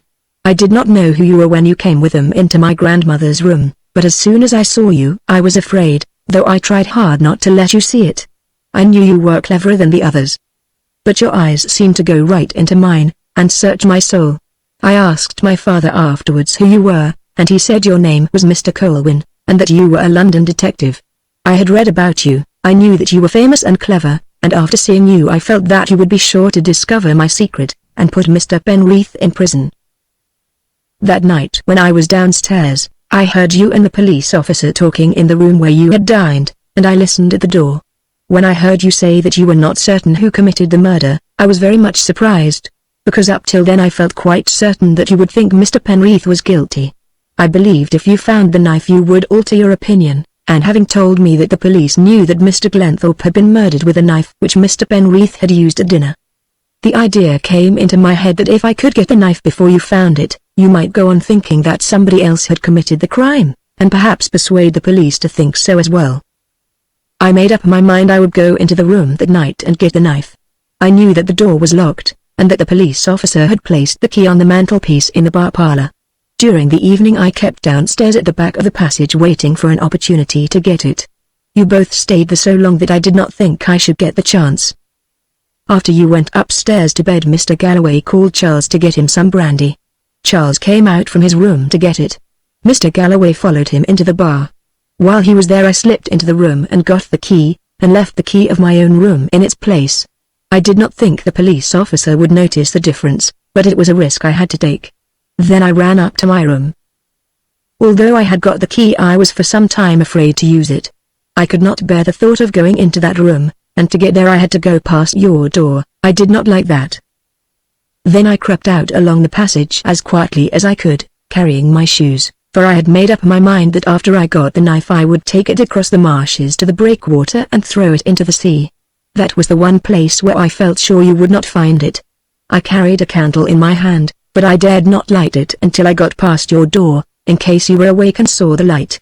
When I reached Mr. Glenthorpe's room I lit the candle and unlocked the door, turning the key as gently as I could. But it made a noise, and, as I stood listening, I thought I heard a movement in your room. I blew out the candle, stepped inside the room, took the key out, and locked the door on the inside. I do not know how long I stood there listening in the dark, but I know that I was not as frightened as I had expected to be at first. I kept telling myself that Mr. Glenthorpe had always been kind to me while he was alive, and that he would not harm me now that he was dead. I did not look towards the bed, but kept close to the door, straining my ears to catch any sound in the passage outside. But after a while I began to get frightened in that dark room with the door locked, and dreadful thoughts came into my mind. I remembered a story I had read about a man who was locked up all night in a room with a dead body, and was found mad in the morning, and the position of the corpse had changed. It seemed to me as though Mr. Glenthorpe was sitting up in bed looking at me, but I dared not turn round to see. I knew that I must get out of the room or scream. I lit the candle, felt for the knife behind the picture, and opened the door. As soon as the candle was alight I felt braver, and I looked out of the door before going into the passage. I could see nothing, all seemed quiet, so I came out of the room and locked the door behind me and went downstairs. Once I was outside the house and could see the friendly stars, all my fears vanished. I know the marshes so well that I can find my way across them at any time. And in my heart I had the feeling that I had been brave and helped him. When I had thrown the knife into the sea from the breakwater I felt almost light-hearted, and when I reached my room again I fell asleep as soon as I got into bed. Until you spoke to me the next day I had no idea that you had seen and followed me. But I knew it the moment you stopped me and said you wanted to speak to me. Then I realized you had watched me, and the story I told you to account for my visit to the room came into my head. I did not know whether you believed me or not, but I did not care much, because I knew you could not have seen what I threw into the sea. That secret was safe as long as I kept silence, and you couldn't make me speak against my will. Peggy, as she concluded, glanced up wistfully to see how her companion received her story, but she could learn nothing from the detective's inscrutable face. Colwyn, on his part, was thinking rapidly. He believed that the innkeeper's daughter, yielding to the strain of a secret too heavy to be borne alone, had this time told him the truth, but, as he ran over the main points of her narrative in his mind, he could not see that it shed any additional light on the murder. The only new fact that she had revealed was that she and Ben Rees had been acquainted before. She had also, perhaps unconsciously, given away the fact that she and Ben Rees were in love with each other. At all events, her story proved that she was so deeply in love with Ben Rees that she had displayed unusual force of character in her efforts to shield him. But that knowledge did not carry them any further towards a solution of the mystery. It was with but a faint hope of eliciting anything of real value that he turned to her and said, "There is one point of your story on which I am not quite clear. You said that in the morning, when you heard of the recovery of Mr. Glenthorpe's body from the pit, you knew that Mr. Penreath was the murderer. Why were you so sure of that? Was it because you picked up the knife with which the murder was committed? The knife was a clue. The police theory of course is that Penreath secreted the knife at the dinner table for the purpose of committing the murder, but, by itself, it was hardly a convincing clue. Was there something else that made you feel sure he was guilty of this crime?" "Yes, there was something else," she repeated slowly. "I thought as much. And that something else was the matchbox, is that not so?" "Yes, it was the matchbox," she repeated again, this time almost in a whisper. "What was there about the matchbox that made you feel so certain?" "Must I tell you that?" she said, looking at him helplessly. "Of course you must tell me." Colwyn's face was stern. "As I told you before, nothing you can do or say can hurt him now, and the only hope of helping him is by telling the whole truth. It was his matchbox. It had his monogram on it. You have brought it with you?" For answer she took something from the bosom of her dress and laid it, with a heartbroken look, in Colwyn's hand. The article was a small matchbox, with a regimental badge in enamel on one side, and on the other some initials in monogram. Colwyn examined it closely. "I see the initials are JRP, he said. "How did you know they were his initials? You knew his name?" "Yes. He used to light cigarettes with matches from that matchbox when I was with him, and one day I asked him to show it to me. He did so, and I asked him what the initials were for, and he told me they stood for his own name, James Ronald Penreath. And then he told me much about himself and his family, and he said he cared for me, but he was not free." She gave out the last few words in a low tone, and stood looking at him like a girl who had exposed the most sacred secret of her heart in order to help her lover. But Colwyn was not looking at her. He had opened the matchbox, and was shaking out the few matches which remained in the interior. They fell, half a dozen of them, into the palm of his hand. They were wax matches, with blue heads. A sudden light leapt into the detective's eyes as he saw them. They looked so strange and angry that the girl, who was watching him, recoiled a little. "What is it? What have you found?" she cried. "It is a pity you did not tell me the truth in the first instance instead of deceiving me," he retorted harshly. "Listen to me. Does anyone at the inn know of your visit to me today? I do not suppose they do, but I want to make sure." "Nobody. I told them I was going to Leyland to see the dressmaker." "So much the better." Colwyn looked at his watch. "You have just time to catch the 1:30 train back. You had better go at once. I will go to the inn sometime this evening, but you must not let anyone know that I am coming, or that you have seen me today. Do you understand? Can I depend on you?" "Yes," she replied. "I will do anything you tell me. But, oh, do tell me before I go whether you are going to save him." "I cannot say that," he replied, in a gentler voice. "But I am going to try to help him. Go at once, or you will not catch the train." Chapter 19. Colwyn formed his plans on his way back to the hotel. He stopped at the office as he went in to lunch, and informed the lady clerk that he had changed his mind about leaving, and would keep on his room, but expected to be away in the country for 2 or 3 days. The lady clerk, who had mischievous eyes and bore her hair fluffed, asked the detective if he had been successful in finding the young lady who had called to see him. On Colwyn gravely informing her that he had, she smiled. It was obvious that she scented a romance in the guest's changed plans. As the detective wished to attract as little attention as possible in the renewed investigations he was about to make, he decided not to take his car to Flen. After lunch he packed a few necessaries in a handbag, and caught the afternoon train to Heathfield. Arriving at that wayside station, he asked the elderly functionary who acted as station master, porter and station cleaner the nearest way across country to Flen, and, receiving the most explicit instructions in a thick Norfolk dialect, set out with his handbag. The road journey to Flen was 5 miles. By the footpath across the fields it was something less than 4, and Colwyn, walking briskly, reached the rise above the marshes in a little less than an hour. The village on the edge of the marshes looked grey and cheerless and deserted in the dull afternoon light, and the sighing wind brought from the North Sea the bitter foretaste of winter. The inn was cut off from the village by a new accession of marsh water which had thrust a slimy tongue across the road, forming a pool in which frogs were vociferously astir. As Colwyn descended the rise the front door of the inn opened, and the gaunt figure of the innkeeper emerged, carrying some fishing lines in his hands. He paused beneath the inn signboard, the rusty swinging anchor, and looked up at the sky, which was lowering and black. As he did so, he turned, and saw Colwyn. He waited for him to approach, and left it to the visitor to speak first. He showed no surprise at Colwyn's appearance, but his bird-like face did not readily lend itself to the expression of human emotions. It would have been almost as easy for a toucan to display joy, grief, or surprise. "Good afternoon, Benson," said the detective cheerfully. "Going to be rather wet for a fishing excursion, isn't it?" "That's just what I can't make up my mind, sir," replied the other. "Clouds like these do not always mean rain in this part of the world. The clouds seem to gather over the marshes more, and sometimes they hang like this for days without rain. But I do not think I'll go fishing tonight. The rain in these parts goes through in no time, and there's no shelter on the marshes." "In that case you'll be able to attend to me." "I'd do that in any case, sir," replied the other quickly. "I think of spending a few days here before returning to London.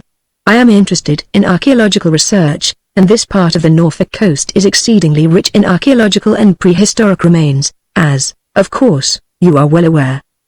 "Yes, sir. Many scientific gentlemen used to visit the place at one time. We had one who stayed at the inn for a short time last year, Dr. Gardner, perhaps you have heard of him. He was very interested in the hut circles on the rise, and when he went back to London he wrote a book about them. Then there was poor Mr. Glenthorpe. He was never tired of talking of the ancient things which were under the earth hereabouts." "Quite so," I should like to make a few investigations on my own account. That is why I have come over this afternoon. I have left my car and my luggage at Durrington, where I have been staying, thinking you might find it easier to put me up without them. I presume you can accommodate me, Benson? Well, sir, you know the place is rough and I haven't much to offer you. But if you do not mind that. Not in the least. You need not go to any trouble on my account. Then, sir, I shall be pleased to do what I can to make you comfortable. Will you step inside? This way, sir. I must ask Anne about your room before I can take you upstairs. The innkeeper opened the door of the bar parlour, and asked Colwyn to excuse him while he consulted the servant. He returned in a few minutes with Anne lumbering in his wake. The stout countrywoman bobbed at the sight of the detective, and proceeded to explain in apologetic tones, with sundry catches of the breath and jelly-like movements of her fat frame, that she was sorry being caught unawares, and not expecting visitors, but the fact was that Mr. Colwyn couldn't have the room he slept in before, because she had given it a good turnout that day, and everything was upside down, to say nothing of it being as damp could be. There was only poor Mr. Glenthorpe's room, of course, that wouldn't do, and the room next, which the poor young gentleman had slept in. Would Mr. Colwyn mind having that room? If he didn't mind, she could make it quite comfortable, and would have clean sheets aired in front of the kitchen fire in no time. Colwyn felt that he had reason to congratulate himself that he had been asked to occupy the very room which he desired to examine closely. The lucky accident of turning out the other room would save him a midnight prowl from the one room to the other, with the possible risk of detection. He told Anne that the room Mr. Penrith had slept in would do very well, and assured her that she was not to bother on his account. But Anne was determined to worry, and her mind was no sooner relieved about the bedroom than she propounded the problem of dinner. She had been taken unawares in that direction also. There was nothing in the house but a little cold mutton, and some hare soup left over from the previous day. If she warmed up a plateful of soup, it was lovely soup, and had set into a perfect jelly and made rissoles of the mutton, and sent them to table with some vegetables, with a pudding to follow. Would that do? Colwyn replied smilingly that would do excellently, and Anne withdrew, promising to serve the meal within an hour. Colwyn passed the time in the bar parlour. The innkeeper, of his own accord, brought in some of the famous smuggled brandy, and willingly accepted the detective's invitation to drink a glass of it. With an old-fashioned long-footed liqueur glass of the brown brandy in front of him, the innkeeper waxed more loquacious than Colwyn had yet found him, and related many strange tales of the old smuggling days of the inn, when cargoes of brandy were landed on the coast, and stowed away in the inn's subterranean passages almost under the noses of the excise officers. According to local history, the inn had been built into the hillside to afford better lurking places for those who were continually at variance with His Majesty's excise officers. There was one local worthy named Cranley, the lawless ancestor of the yeoman who had sold a piece of land to Mr. Glenthorpe, who was reported to be the most brazen smuggler in Norfolk, which was saying something, considering the greater portion of the coastal population were engaged in smuggling in those days. Cranley was a local hero, with a hero's love for the brandy he smuggled so freely, and tradition declared of him that on one occasion he set light to some barns and hayricks in order to warn some of his smuggling companions who were running a cargo that a trap had been laid for them. The farmers who had suffered by the blaze had sought to carry Cranley before the justices, but he, with a few choice spirits, had barricaded himself in the inn, defying the countryside for months, subsisting on bread and brandy, and shooting from the circular windows on the south side of the house at the soldiers sent to take him. Local tradition varied as to the ultimate fate of Cranley and his desperate band. According to some authorities, they escaped through the marshes and put to sea, but another version of the story declared that they had been captured and tried in the inn, and then ingloriously hanged, one after the other, from a stanchion outside the door from which the anchor suspended. This version added the touch that Cranley's last request was for a bumper of the famous old brandy he had lost his life for, and when it was given him he quaffed it to the bottom, dashed the cup in the hangman's face, and swung himself off into eternity. Confirmatory evidence of the siege of Cranley and his merry men was to be seen in the outside wall, which was dinted with bullet marks made by the king's troops as they tried to hit the smugglers, firing through the circular windows. The innkeeper rambled on in this fashion until the entry of Charles with a tablecloth reminded him of the flight of time, and he withdrew with a halting apology for having sat there talking so long. The fat waiter saluted Colwyn with a grave bow, and proceeded to lay the cloth. When he had done this he left the room and returned with a bottle of claret, which he put down in front of the fire, and proceeded to warm the wine, keeping his hand on the bottle as he did so. Then he lifted the bottle and held it to the light before setting it carefully on the table. "Your knowledge of wine is not of much use to you in Flen, Charles," remarked Colwyn. "You do not belong to these parts, I fancy." "No, sir. I'm a Londoner born and bred," replied the waiter, in his soft whisper. "Why did you leave it?" "Londoners, as a rule, prefer their city to any other part of the world." "I'd starve now that my hearing is gone. London takes everything from you, but gives you nothing in return. I'm only too grateful to Mr. Benson for employing me here, considering the nature of my affliction. No London hotel would give me a job now. But though I do say it, sir, I think I make myself useful to Mr. Benson, and earn my keep in the few shillings he gives me. I save him all the trouble I can." This was undoubtedly true, as Colwyn had observed during his former visit to the inn. The deaf waiter was, to all intents and purposes, the real manager of the inn, leaving the innkeeper free to pursue his solitary life while he attended to the bar and the cellar, helped Anne with the work, and waited on infrequent travellers. Doubtless the arrangement suited both, though it could not have been profitable to either, for there was little more than a bare living for one in such a place. Looking up suddenly from his plate, Colwyn caught the waiter's black eyes fixed on him in a keen penetrating gaze. Meeting the detective's eyes, Charles instantly lowered his own. But for the latter action Colwyn would have thought nothing of the incident, for he was aware that Charles, on account of his deafness, had to watch the lips of people he was serving in order to read their lips. But if Charles had been merely watching for him to speak he would not have felt impelled to avert his gaze when detected. The sudden lowering of his eyes was the swift unconscious action of a man taken by surprise. The detective realized that Charles did not accept the reason he had given to account for his second visit to the inn. Charles evidently suspected that that reason masked some ulterior motive. Colwyn finished his dinner and produced his cigar case. Selecting a cigar, he lit it with a match from the box Peggy had given him that day. "Have you ever seen this box before, Charles?" he said, placing the box on the table. The waiter picked up the little silver and enamel box and examined it attentively. "I have, sir," he said, handing it back. "It is Mr. Penreath's." "How do you recognize it?" "By the letters in enamel, sir. I noticed them that night at the dinner table, when I was holding Mr. Penreath's candlestick while he lit it with a match from that box." "Did he put it back in his pocket after lighting the candle?" "Yes, sir, into his vest pocket." "It was picked up in Mr. Glenthorpe's room after the murder was committed. A strong clue, Charles. Many a man has been hanged on less." "No doubt, sir." The waiter, balancing a tray on his deformed arm, proceeded to clear the table. When he had completed his task he asked the detective if he needed him any more, because if he did not it was time for him to go into the bar. On Colwyn saying that he needed nothing further he noiselessly withdrew, steadying the loaded tray with his sound hand. Colwyn spent the evening sitting by the fire, smoking. It was fortunate he had plenty to think about, for the inn did not offer any resources in the way of reading to occupy the mind of the chance visitor to its roof. There were a few books in the recess by the fireplace, but they consisted of bound volumes of the Norfolk Sporting Gazette from 1860 to 1870, with an odd volume on fishing on the Broads and an obsolete Farmer's Annual. The past occupants of the inn had evidently been keen sportsmen, for there were specimens of stuffed fowl and fish ranged in glass cases around the walls, and 2 old rusty fowling pieces and a fishing rod hung suspended near the ceiling. Shortly after 9 o'clock the innkeeper entered the room with a candlestick, which he placed on the table. He explained that it was his custom to go upstairs early, in order to sit with his mother for a little while before he retired. The poor soul looked for it, he said, and grew restless if he was late. "Who is sitting with her at present?" inquired the detective. "My daughter, sir. She always waits till I go up." "You never leave her alone, then?" "Only at night time, sir. The doctor told me she could be safely left at night.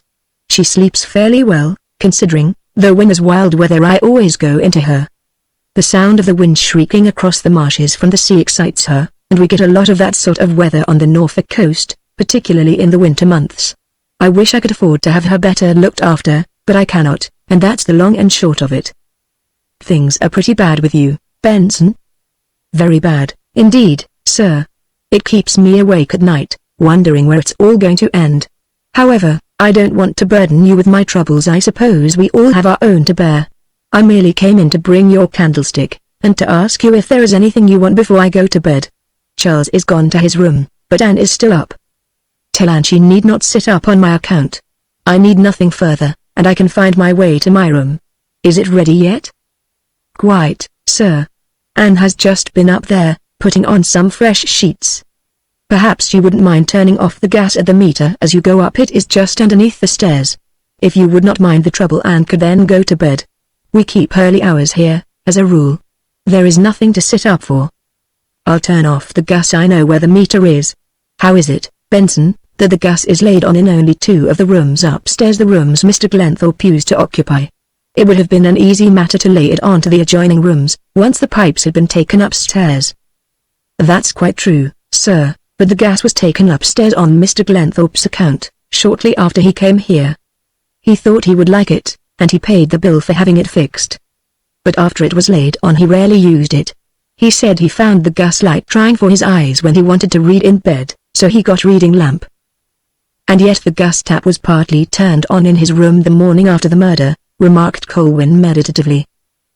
Perhaps the murderer turned it on, suggested the innkeeper in a low tone. But there was a slight tremor in his voice that did not escape the keen ears of the detective. That is possible, but the point was not cleared up at the trial. It probably never will be now, he replied, eyeing the innkeeper attentively. And the incandescent burner was broken too. Have you had a new burner attached, Benson? No, sir. The room has never been used since. It's a queer thing about that broken burner. That's another point in this case that was not cleared up at the trial. Who do you think broke it? How should I know, sir? His bird's eyes, in their troubled shadow, turned uneasily from the detective's glance. Nevertheless, you can hazard an opinion. Why not? The case is over and done with now, and Penreath, or Ronald, as he called himself, is condemned to death. So who do you think broke that burner, Benson? Who else but the murderer, sir? That's the police theory, I know, but I doubt whether Penreath was tall enough to strike it with his head. It's more than 6 feet from the ground. The detective threw a critical glance over the innkeeper's figure as though he were measuring his height with his eye. You are well over 6 feet, Benson. You might have done it. It was a chance shot, but the effect was remarkable. The innkeeper swung his small head on the top of his long neck in the direction of the detective, with a strange gesture, like a pinioned eagle twisting in a trap. What makes you say that? He cried, and his voice had a new and strident note. I had nothing whatever to do with it. What do you mean? Replied the detective sternly. What do you suppose I am suggesting? I beg your pardon, sir, replied the other. The fact is I have not been myself for some time past. His voice broke off in an odd tremor, and Colwyn noticed that the long thin hand he stretched out, as though to deprecate his previous violence, was shaking violently. What's the matter with you, man? The detective eyed him keenly. Your nerve has gone. I know it has, sir. What happened in this house a fortnight ago upset me terribly, and I haven't got over it yet. I have other troubles as well, private troubles. I've had to sit up with Mother a good deal lately. You'd better take a few doses of bromide, said the detective brusquely. A man with your nerves should not live in a place like this. You had better go to bed now. Good night. Good night, sir. The innkeeper hurried out of the room without another word. Colwyn sat by the fire for some time longer, pondering over this unexpected incident, until the kitchen clock chiming 11 warned him to go to bed. He turned off the gas at the meter underneath the stairs as Benson had requested. When he reached the room in which Mr. Glenthorpe had been murdered, he paused outside the door, and turned the handle. The door was locked. As he was about to enter the adjoining bedroom which had been allotted to him, a slender pencil of light pierced the darkness of the passage leading off the one in which he stood. As he watched, the gleam grew brighter and broader. Somebody was walking along the other passage. A moment later the innkeeper's daughter came into view, carrying a candle.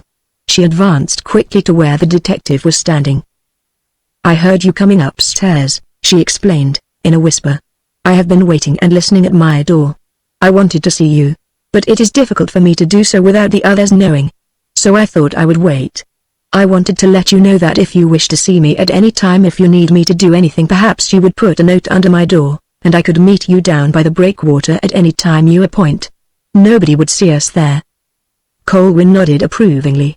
Decidedly this girl was not lacking in resource and intelligence. I am so glad you are here, she went on earnestly. I was afraid, after I left you today, that you might change your mind. I waited at one of the upstairs windows all the afternoon till I saw you coming. You will save him, won't you?" She looked up at him with a faint smile, which, slight as it was, gave her face a new rare beauty. "I will try," responded Colwyn, gravely. "Can you tell where the key of Mr. Glenthorpe's room is kept?" "It hangs in the kitchen. Do you want it? I will get it for you. If Anne or Charles see me, they will not think it as strange as if they saw you." She was so eager to be of use to him that she did not wait for his reply, but ran quickly and noiselessly along the passage, and down the stairs. In a very brief space she returned with the key, which she placed in his hand. "Is there anything else I can do?" she asked. "Nothing, except to tell me where you got the key. I want to put it back again without anybody knowing it has been used. It hangs on the kitchen dresser, the second hook. You cannot mistake it, because there is a padlock key and one of my father's fishing lines hanging on the same hook. Then that is all you can do. I will let you know if I want to see you at any time. Thank you. Good night." She was gone without another word. Colwyn stood at his door watching her until she disappeared into the passage which led to her own room. Then he turned into his bedroom and shut the door behind him. He walked to the window and threw it open. The sea mist, driving over the silent marshes like a cloud, touched his face coldly as he stood there, meditating on the strange turn of events which had brought him back to the inn to pursue his investigations into the murder at the point where he had left them more than a fortnight before. In that brief period how much had happened. Ben Rees had been tried and sentenced to death for a crime which Colwyn now believed he had not committed. Chance no, destiny, by placing in his hand a significant clue, had directed his footsteps thither, and left it for his intelligence to atone for his past blunder before it was too late. It was with a feeling that the hand of destiny was upon him that Colwyn turned from the window and regarded the little room with keen curiosity. Its drab interior held a secret which was a challenge to his intelligence to discover. What had happened in that room the night Ronald slept there? He noted the articles of furniture one by one. Nothing seemed changed since he had last been in the room, the day after the murder was committed. There was a washstand near the window, a chest of drawers, a dressing table and a large wardrobe at the side of the bed. Colwyn looked at this last piece of furniture with the same interest he had felt when he saw it the first time. It was far too big and cumbrous a wardrobe for so small a room, about 8 feet high and 5 feet in width, and it was placed in the most inconvenient part of the room, by the side of the bed, not far from the wall which abutted on the passage. He opened its double doors and looked within. The wardrobe was empty. Colwyn made a methodical search of the room in the hope of discovering something which would throw light on the events of the night of the murder. Doubtless the room had not been occupied since Penrith had slept there, and he might have left something behind him, perhaps some forgotten scrap of paper which might help to throw light on this strange and sinister mystery. In the detection of crime seeming trifles often lead to important discoveries, as nobody was better aware than Colwyn. But though he searched the room with painstaking care, he found nothing. It was while he was thus engaged that a faint rustle aroused his attention, and looking towards the corner of the room whence it proceeded, he saw a large rat crouching by the skirting board watching him with malevolent gaze. Colwyn looked round for a weapon with which to hit it. The creature seemed to divine his intentions, for it scuttled squeaking across the room, and disappeared behind the wardrobe. Colwyn approached the wardrobe and pushed it back. As he did so, he had a curious sensation which he could hardly define. It was as though an unseen presence had entered the room, and was silently watching him. His actions seemed not of his own volition, it was as though some force stronger than himself was urging him on. And, withal, he had the uncanny feeling that the whole incident of the rat in the wardrobe, and his share in it, was merely a repetition of something which had happened in the room before. The wardrobe moved much more easily than he had expected, considering its weight and size. There was no rat behind it, but a hole under the skirting showed where the animal had made its escape. But it was the space where the wardrobe had stood that claimed Colwyn's attention. The reason why it had been placed in its previous position was made plain. The damp had penetrated the wall on that side, and had so rotted the wallpaper that a large portion of it had fallen away. In the bare portion of the wall thus revealed, about 2 feet square, was a wooden trapdoor, fastened by a button. Colwyn unfastened the button, and opened the door. A black hole gaped at him. The light of the candle showed that the wall was hollow, and the trap opened into the hollow space. There was nothing unusual in such a door in an old house, Colwyn had seen similar doors in other houses built with the old-fashioned thick walls. It was the primitive ventilation of a past generation. The doors, when opened, permitted a free current of air to percolate through the building, and get to the foundations. But a further examination of the whole revealed something which Colwyn had never seen before: a corresponding door on the other side of the wall. The other door opened into the bedroom which had been occupied by Mr. Glenthorpe. Colwyn pushed it with his hand, but it did not yield. It was doubtless fastened with a button on the outside, like the other. Colwyn, scrutinizing the second door closely, noticed that the wood was worm-eaten and shrunken. For that reason it fitted but loosely into the aperture of the wall, and on the one side there was a wide crack which arrested Colwyn's attention. It ran the whole length of the door, along the top, that is, horizontally, and was, perhaps, a quarter of an inch wide. With the tightened nerves which presage an important discovery, Colwyn felt for his pocket knife, opened the largest blade, and thrust it into the crack. It penetrated up to the handle. He ran the knife along the whole length of the crack without difficulty. There was no doubt it opened into the next room. Colwyn closed the trapdoor carefully, and started to push the wardrobe back into its previous position. As he did so, his eye fell upon several tiny scraps of paper lying in the vacant space. He stooped, and picked them up. They were the torn fragments of a pocketbook leaf, which had been written upon. Colwyn endeavored to place the fragments together and read the writing.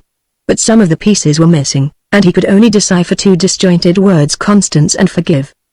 Slowly, almost mechanically, the detective felt for his pipe, lit it, and stood for a long time at the open window, gazing with set eyes into the brooding darkness, wrapped in profound thought, thinking of his discoveries and what they portended. Chapter 20. Colwyn was astir with the first glimmering of a grey dawn. He wanted to test the police theory that the murder was committed by climbing from one bedroom to the other, but he did not desire to be discovered in the experiment by any of the inmates of the inn. The window of his bedroom was so small that it was difficult to get through, and there was a drop of more than 8 feet from the ledge to the hillside. After 1 or 2 attempts Colwyn got out feet foremost, and when halfway through wriggled his body round until he was able to grasp the window ledge and drop to the ground. The fall caused his heels to sink deeply into the clay of the hillside, which was moist and sticky after the rain. Colwyn closely examined the impression his heels had made, and then walked along until he stood underneath the window of the next room. It was an easy matter to climb through this window, which was larger, and closer to the ground 5 feet from the hillside, at the most. Colwyn sprang onto the ledge, and tried the window with his hand. It was unlocked. He pushed up the lower pane, and entered the room. From the window he walked straight to the bedside, noting, as he walked, that his footsteps left on the carpet crumbs of the red earth from outside, similar to those which had been found in the room the morning after the murder. He next examined the broken incandescent burner in the chandelier in the middle of the room, and took careful measurements of the distances between the gas jet, the bedside and the door, observing, as he did so, that the gas light was almost in a line with the foot of the bed. That was a point he had marked previously when Superintendent Galloway had suggested that the incandescent burner was broken by the murderer striking it with the corpse he was carrying. Colwyn had found it difficult to accept that point of view at the time, but now, in the light of recent discoveries, and the new theory of the crime which was gradually taking shape in his mind, it seemed almost incredible that the murderer, staggering under the weight of his ghastly burden, should have taken anything but the shortest track to the door. After examining the bed with an attentive eye, Colwyn next looked for the small door in the wall. It was not apparent. The wallpaper appeared to cover the whole of the wall on that side of the room in unbroken continuity.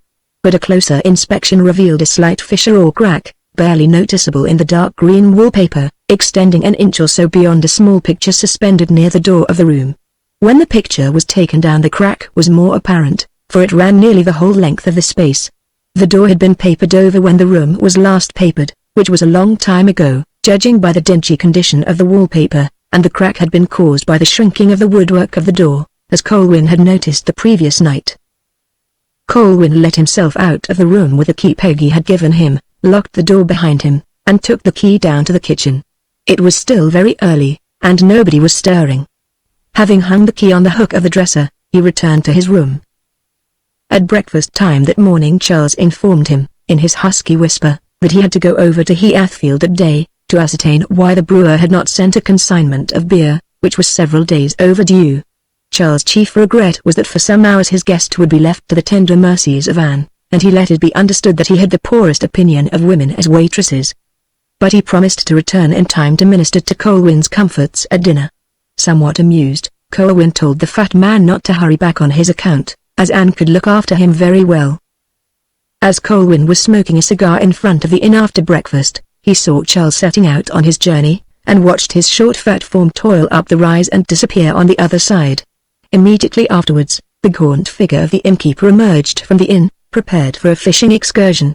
He hesitated a moment on seeing Colwyn, then walked towards him and informed him that he was going to have a morning's fishing in a river stream a couple of miles away, having heard good accounts in the bar overnight of the fish since the recent train. "Who'll look after the inn, with both you and Charles away?" asked Colwyn, with a smile. The innkeeper, carefully bestowing a fishing line in the capacious side pocket of his faded tweed coat, replied that as the inn was out of beer, and not likely to have any that day, there was not much lost by leaving it. That seemed to exhaust the possibilities of the conversation, but the innkeeper lingered, looking at his guest as though he had something on his mind. "I do not know if you care for fishing, sir," he remarked, after a rather lengthy pause. "If you do, I should be happy at any time to show you a little sport. The fishing is very good about this district, as good as anywhere in Norfolk." Colwyn was quick to divine what was passing in the innkeeper's mind. He had been brooding over the incident in the bar parlour of the previous night, and hoped by this awkward courtesy to remove the impression of his overnight rudeness from his visitor's mind. As Colwyn was equally desirous of allaying his fears, he thanked him for his offer, and stood chatting with him for some moments. His pleasant and natural manner had the effect of putting the innkeeper at his ease, and there was an obvious air of relief in his bearing as he wished the detective good morning and departed on his fishing expedition. Colwyn spent the morning in a solitary walk along the marshes, thinking over the events of the night and morning. He returned to the inn for an early lunch, which was served by Anne, who gossiped to him freely of the small events which had constituted the daily life of the village since his previous visit. The principal of these, it seemed, had been the reappearance, after a long period of inaction, of the White Lady of the Shrieking Pit, an apparition which haunted the hut circles on the rise. Colwyn, recalling that Dooney and Backlows imagined they had encountered a spectre the night they saw Penreath on the edge of the wood, asked Anne who the White Lady was supposed to be. Anne was reticent at first. She admitted that she was a firm believer in the local tradition, which she had imbibed with her mother's milk, but it was held to be unlucky to talk about the White Lady. However, her feminine desire to impart information soon overcame her fears, and she launched forth into full particulars of the legend. It appeared that for generations past the deep pit on the rise in which Mr. Glenthorpe's body had been thrown had been the haunt of a spirit known as the White Lady, who, from time to time, issued from the depths of the pit, clad in a white trailing garment, to wander along the hut circles on the rise, shrieking and sobbing piteously. Whose ghost she was, and why she shrieked, Anne was unable to say. Her appearances were infrequent, with sometimes as long as a year between them, and the timely warning she gave of her coming by shrieking from the depths of the pit before making her appearance, enabled folk to keep indoors and avoid her when she was walking. As long as she wasn't seen by anybody, not much harm was done, but the sight of her was fatal to the beholder, who was sure to come to a swift and violent end. Anne related divers accredited instances of calamity which had followed swiftly upon an encounter with the White Lady, including that of her own sister's husband, who had seen her one night going home, and the very next day had been kicked by a horse and killed on the spot. Anne's grandmother, when a young girl, had heard her shrieking one night when she was going home, but had had the presence of mind to fall flat on her face until the shrieking had ceased, by which means she avoided seeing her, and had died comfortably in her bed at 81 in consequence. Colwyn gathered from the countrywoman's story that the prevailing impression in the village was that Mr. Glenthorpe's murder was due to the interposition of the White Lady of the Shrieking Pit. The White Lady, after a long silence, had been heard to shriek once 2 nights before the murder, but the warning had not deterred Mr. Glenthorpe from taking his nightly walk on the rise, although Anne, out of her liking and respect for the old gentleman, had even ventured to forget her place and beg and implore him not to go. But he had laughed at her, and said if he met the White Lady he would stop and have a chat with her about her ancestors. Those were his very words, and they made her blood run cold at the time, though she little thought how soon he would be repenting of his foolhardiness in his coffin. If he had only listened to her he might have been alive that blessed day, for she hadn't the slightest doubt he met the White Lady that night in his walk, and his doom was brought about in consequence. Anne concluded by solemnly urging Colwyn, as long as he remained at the inn, to keep indoors at night as he valued his life, for ever since the murder the White Lady had been particularly active, shrieking nearly every night, as though seeking another victim, and the whole village was frightened to stir out in consequence. Anne had reluctantly to admit that she had never actually heard her shrieking herself. She was a heavy sleeper at any time, but there were those who had, plenty of them. Besides, hadn't he heard that Charles, while shutting up the inn the very night poor Mr. Glenthorpe's body had been taken away, had seen something white on the rise? On Colwyn replying that he had not heard this, Anne assured him the whole village believed that Charles had seen the White Lady, and regarded him as good as dead, and many were the speculations as to the manner in which his inevitable fate would fall. The relation of the legend of the White Lady lasted to the conclusion of lunch, and then Colwyn sauntered outside with a cigar, in order to make another examination of the ground the murderer had covered in going to the pit. The body had been carried out the back way, across the green which separated the inn from the village, and up the rise to the pit. The green was now partly under water, and the track of the footprints leading to the rise had been obliterated by the heavy rains which had fallen since, but the soft surface retained the impression of Colwyn's footsteps with the same distinctness with which it had held, and afterwards revealed, the track of the man who had carried the corpse to the pit. Colwyn examined the pit closely. The edges were wet and slippery, and in places the earth had been washed away. The sides, for some distance down, were lined with a thick growth of shrubs and birch. Colwyn knelt down on the edge and peered into the interior of the pit. He tested the strength of the climbing and creeping plants which twisted in snake-like growth in the interior. It seemed to him that it would be a comparatively easy matter to descend into the pit by their support, so far as they went. But how far did they go? While he was thus occupied he heard the sound of footsteps crashing through the undergrowth of the little wood on the other side of the pit. A moment later a man, carrying a rabbit, and followed by a mongrel dog, came into view. It was Dooney. He stared hard at Colwyn and then advanced towards him with a grin of recognition. "You'll be looking to see how t'oud master was hulled dune th pit?" he asked. "I was wondering how far the pit ran straight down," replied Colwyn. "It seems to take a slight slope a little way down." "Does it?" "I don't know nothing about th pit, and I don't want to," replied Mr. Dooney, backing away with a slightly pale face. "Don't yow meddle when, master. It's a queer place, this'n." "Why, what's the matter with it?" "Did you never hear that th pit's haunted? Like enough nobody tell yow. Folk hereabouts aren't o'er fond of talking of th White Lady of th Shrieking Pit, for fear it should bring on bad luck. I've been hearing a little about her today. Is she any relation of Black Shuck, the ghost dog you were telling me about?" "It's no laughing matter, master. You mind the day me and Billy Backlog come and told yow about us seeing that chap on th edge of yon wood that night? Well, just before we seed on we heard th rummiest kind of noise summat atween a moan and a shriek, comin' from this air pit. I reckon, from what's happened to the chap Ronald since, that it were the White Lady of th pit we heard. It's lucky for us we didn't see un. I remember at the time you mentioned something about it." She be a terrible bad spirit," said Mr. Dooney, wagging his head unctuously. "She comes out of this year pit where t'oud man was chucked, and wanders about the wood and th rise, yellin' something awful. It's now to hear her we've all heard her for that matter, but to see her is to meet a bloody and violent end within a month. That's why they call this air pit the Shrieking Pit. I'm thinking that old Mr. Glenthorpe, who was allus fond of walking up this way at nights, met her one night, and that'll account for his own bloody end. And it's my belief that she appeared to the young chap who was hiding in th woods the night we saw un. And look what's happened to un. He's got to be hanged, which is a violent end, though perhaps not bloody. If that's the local belief, I wonder anybody went down into the pit to recover Mr. Glenthorpe's body. Nobody wouldn't have gone down but Herwood. I wouldn't have gone down front out Gowd, but Herwood comes from th Broads, and don't know nothing about this part of the mashes. Besides, he ain't no Christian, don't care for no ghosts nor spirits. I've often heard un say so." "Is it true that the White Lady has been seen since Mr. Glenthorpe was murdered?" "She's been heard, sure enough. Billy Backlog, who lives closest to the rise, was telling us in the Anchor Bar that she woke him up 2 nights after th murder, yowlin' like an old tomcat, but Billy knew it weren't a cat, it were far more fearsome, we gasps at th end. The deaf fat chap at Benson's asked him what time this might be. Billy said he disremembered th time, maybe it were 10 or a bit past. Then the fat chap said it were just about that time the same night, as he was shutting up, he saw something white float up to top of pit.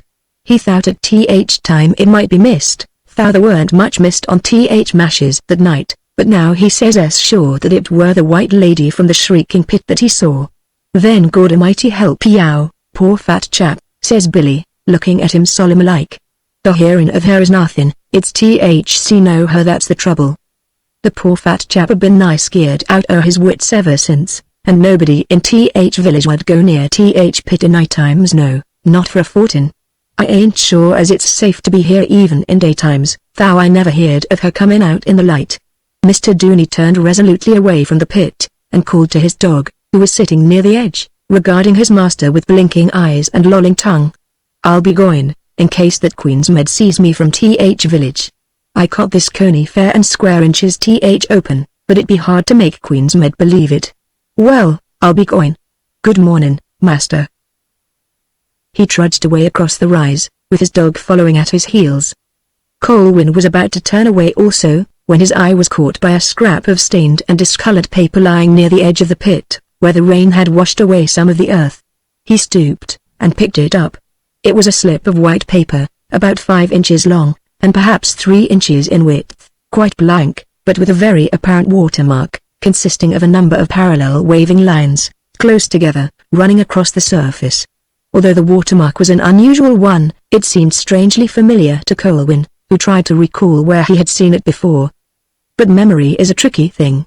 Although Colwyn's memory instantly recognized the watermark on the paper, he could not, for the moment, recollect where he had seen it, though it seemed as familiar to him as the face of some old acquaintance whose name he had temporarily forgotten. Colwyn ultimately gave up the effort for the time being, and placed the piece of paper in his pocketbook, knowing that his memory would, sooner or later, perform unconsciously the task it refused to undertake when asked. Colwyn spent the afternoon in another solitary walk, and darkness had set in before he returned to the village.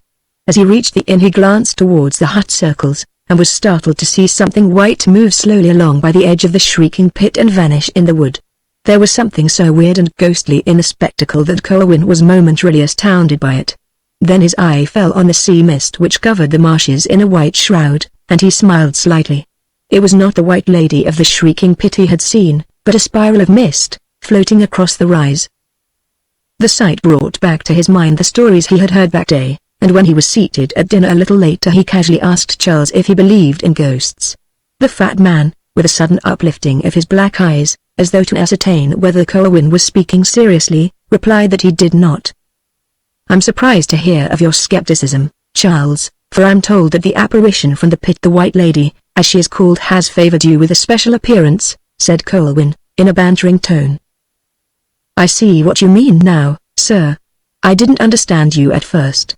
It was like this: some of the villagers were talking about this ghost in the bar a few nights back, and 1 or 2 of the villagers, who all firmly believed in it, declared that they had heard her wandering about the previous night, moaning and shrieking, as is supposed to be her custom. I, more by way of a joke than anything else, told them I had seen something white on the rise the previous night, when I was shutting up the inn. But the whole village has got it into their heads that I saw the White Lady, and they think because I've seen her I'm a doomed man. The country folk round about here are an ignorant and superstitious lot, sir. And did you actually see anything, Charles, the night you speak of? I saw something, sir, something long and white like a moving white pillar, if I may so express myself. While I looked it vanished into the woods. It was probably mist. I saw something similar this evening. Very likely, sir. I do not think it was a ghost. Colwyn did not pursue the subject further, though he was struck by the wide difference between Charles' account of the incident and that given to him by Dooney at the pit that afternoon. When Charles had cleared the table, Colwyn sat smoking and thinking until late. After he was sure that the rest of the inmates of the inn had retired, he went to the kitchen and took the key of Mr. Glenthorpe's room from the hook of the dresser. When he reached his own bedroom, his first act was to push back the wardrobe and open the trapdoor he had discovered the previous night. He looked at his watch, and found that the hour was a little after 11. He decided to wait for half an hour before carrying out the experiment he contemplated. By midnight he would be fairly safe from the fear of discovery. He lay down on his bed to pass the intervening time, but he was so tired that he fell asleep almost immediately. He awakened with a start, and sat up, staring into the black darkness. For a moment or two he did not realize his surroundings, then the sound of stealthy footsteps passing his door brought him back to instant wakefulness. The footsteps halted outside his door, it seemed to Colwyn. There followed the sound of a hand fumbling with a lock, followed by the shooting of a bolt and the creaking of a door. The truth flashed upon the detective: somebody was entering the next room. As he listened, there was the scrape of a match, and a moment later an arrow shaft of light streamed through the open wall door into his room. Colwyn got noiselessly off his bed and looked through the crack in the inner small door into the other room. The picture on the other side of the wall narrowed his range of vision, but through the inch or so of crack extending beyond the picture he was able to see clearly that portion of the adjoining bedroom in which the bed stood. Near the bed, examining with the light of a candle the contents of the writing table which stood alongside of it, was Benson, the innkeeper. He was searching for something, rummaging through the drawers of the table, taking out papers and envelopes, and tearing them open with a furious desperate energy, pausing every now and again to look hurriedly over his shoulder, as though he expected to see some apparition start up from the shadowy corners.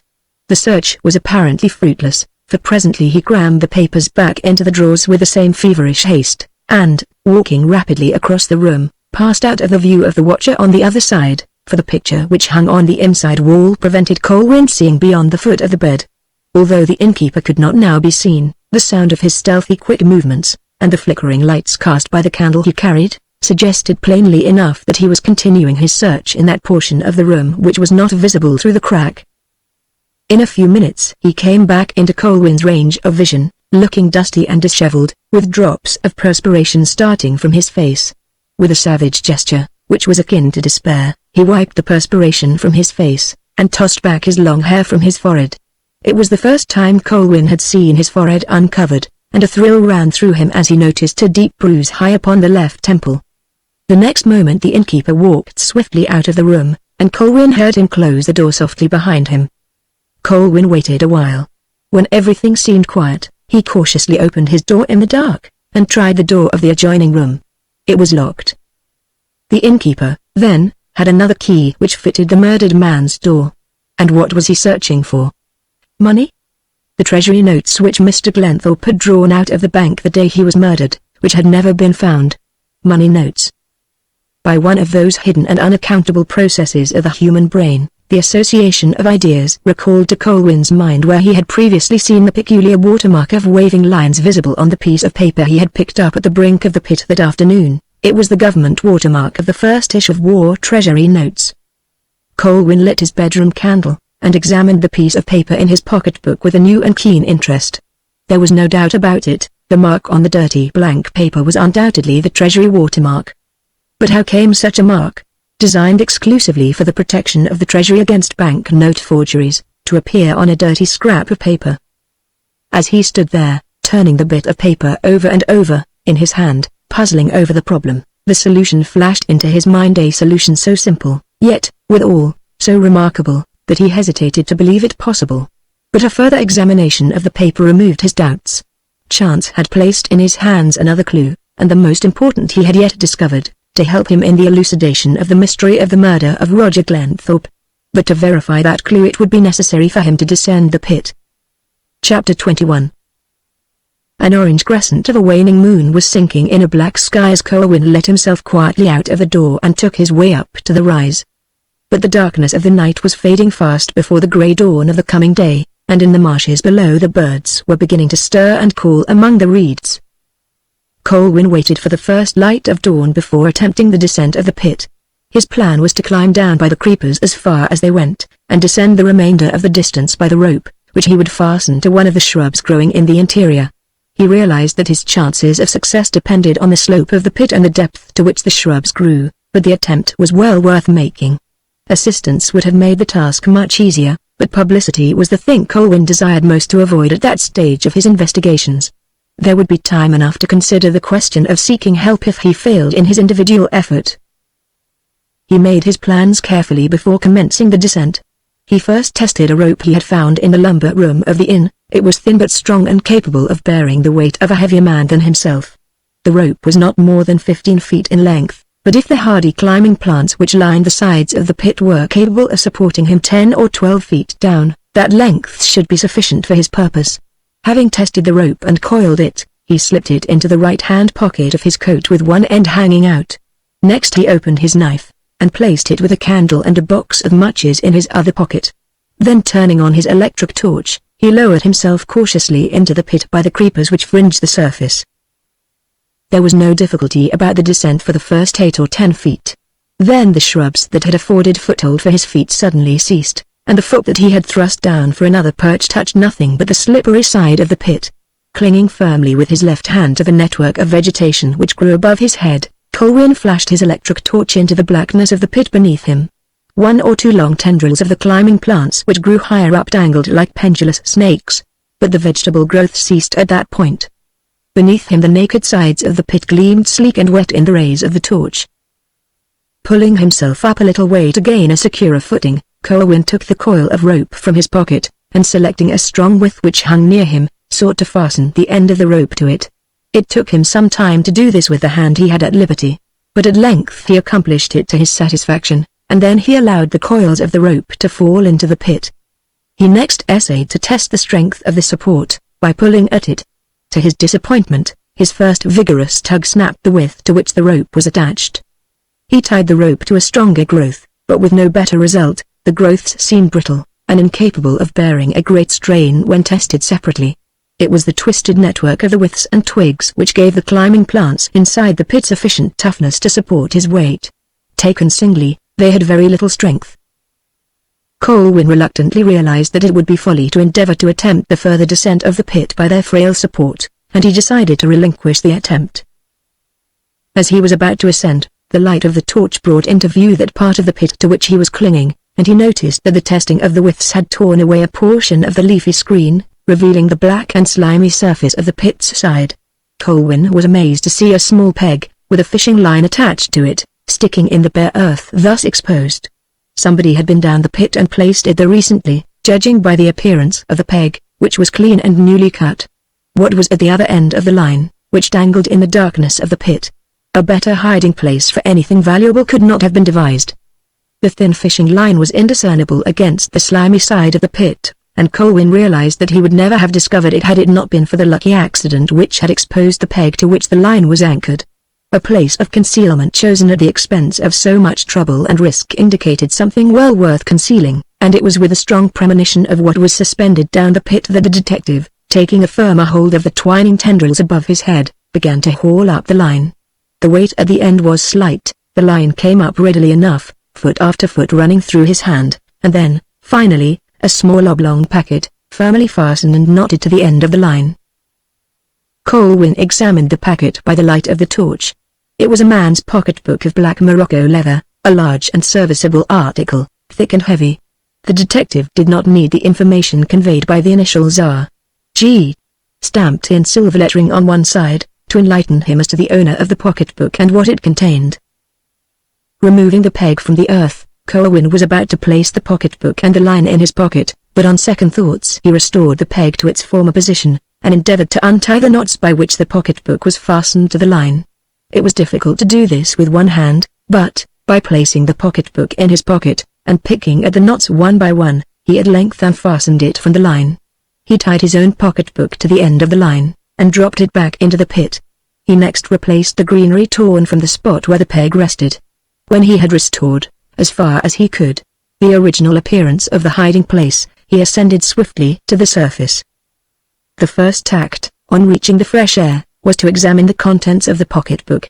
As he anticipated, it was crammed full of notes of the first Treasury issue. He did not take them out to count them. A rook, watching him curiously from the edge of the wood, warned him of the danger of human eyes. Here, then, was the end of his investigations, and a discovery which would necessitate his departure from the inn sooner than he had anticipated. Nothing remained for him to do but to acquaint the authorities with the fresh facts he had brought to light, indicate the man to whom those facts pointed, and endeavor to see righted the monstrous act of injustice which had condemned an innocent man to the ignominy of a shameful death. The sooner that task was commenced the better. The law was swift to grasp and slow to release, and many were the formalities to be gone through before the conviction of a wrongly convicted man could be quashed, especially in a grave charge like murder. Only on the most convincing fresh evidence could the jury's verdict be upset, and none knew better than Colwyn that such evidence had not yet been obtained. But the additional facts discovered during his second visit to the inn, if not in themselves sufficient to upset the verdict against Penrith, nevertheless threw an entirely new light on the crime, which, if speedily followed up, would prove Penrith's innocence by revealing the actual murderer. The only question was whether the police would use the clues he was going to place in their hands in the manner he wished them to be used. If they didn't, but Colwyn refused to contemplate that possibility. His mind reverted to the Chief Constable of Norfolk.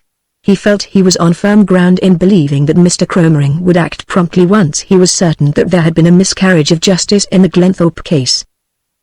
It would be necessary to arrange his departure from the inn in such a manner as not to arouse suspicion, and also to have the pit watched in case any attempt was made to recover the money he had found that morning.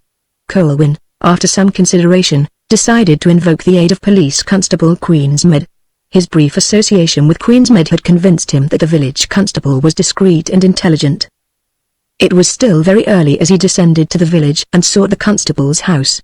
His knock at the door was not immediately answered, but after the lapse of a minute or two the door was unbolted, and the constable's face appeared. When he saw who his visitor was, he asked to be excused while he put on some clothes. He was back speedily, and ushered Colwyn into the room in which he did his official business. "Queensmead," said the detective earnestly, "I have to go to Norwich, and I want you to do something for me in my absence. I am going to tell you something in strict confidence. Fresh facts have come to light in the Glenthorpe case. You remember Mr. Glenthorpe's money, which was supposed to have been stolen by Penrith, but which was never recovered.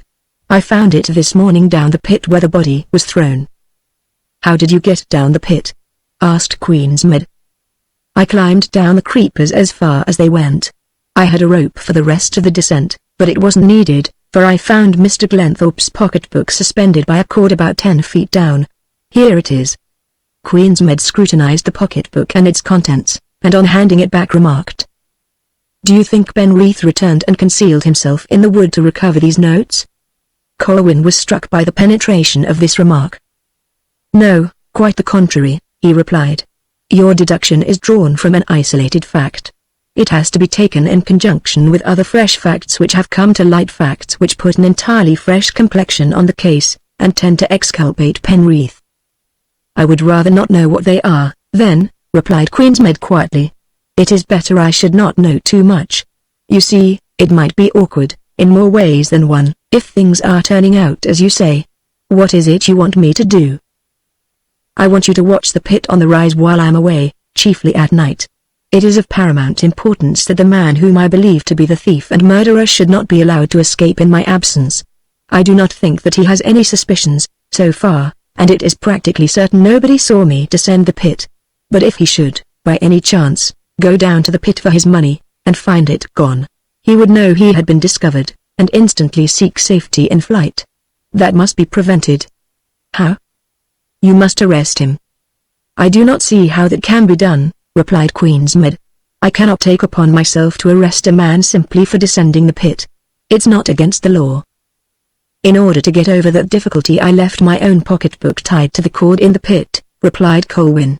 "It's a black leather one, like Mr. Glenthorpe's. If the thief goes down he is hardly likely to discover the difference till he gets to the surface. You can arrest him for the theft of my pocketbook, which contains a little money. You can make a formal entry of my complaint of my loss." "Well, I've heard that you were a cool customer, Mr. Colwyn, and now I believe it," replied Queensmead, laughing outright. "Fancy thinking out a plan like that down in the pit. But as you've made the complaint it's my duty to enter it, and keep a lookout for your lost pocketbook. I'll watch the pit, and if anybody goes down it I'll arrest him. If the attempt is made it will not be in daytime, it will be in the night, you may be sure of that. I want you to watch the pit at night. The life of an innocent man may depend on your vigilance. It will only be for 2 nights, or 3 at the most. I shall certainly return within 3 days." "You may depend on me," replied the constable.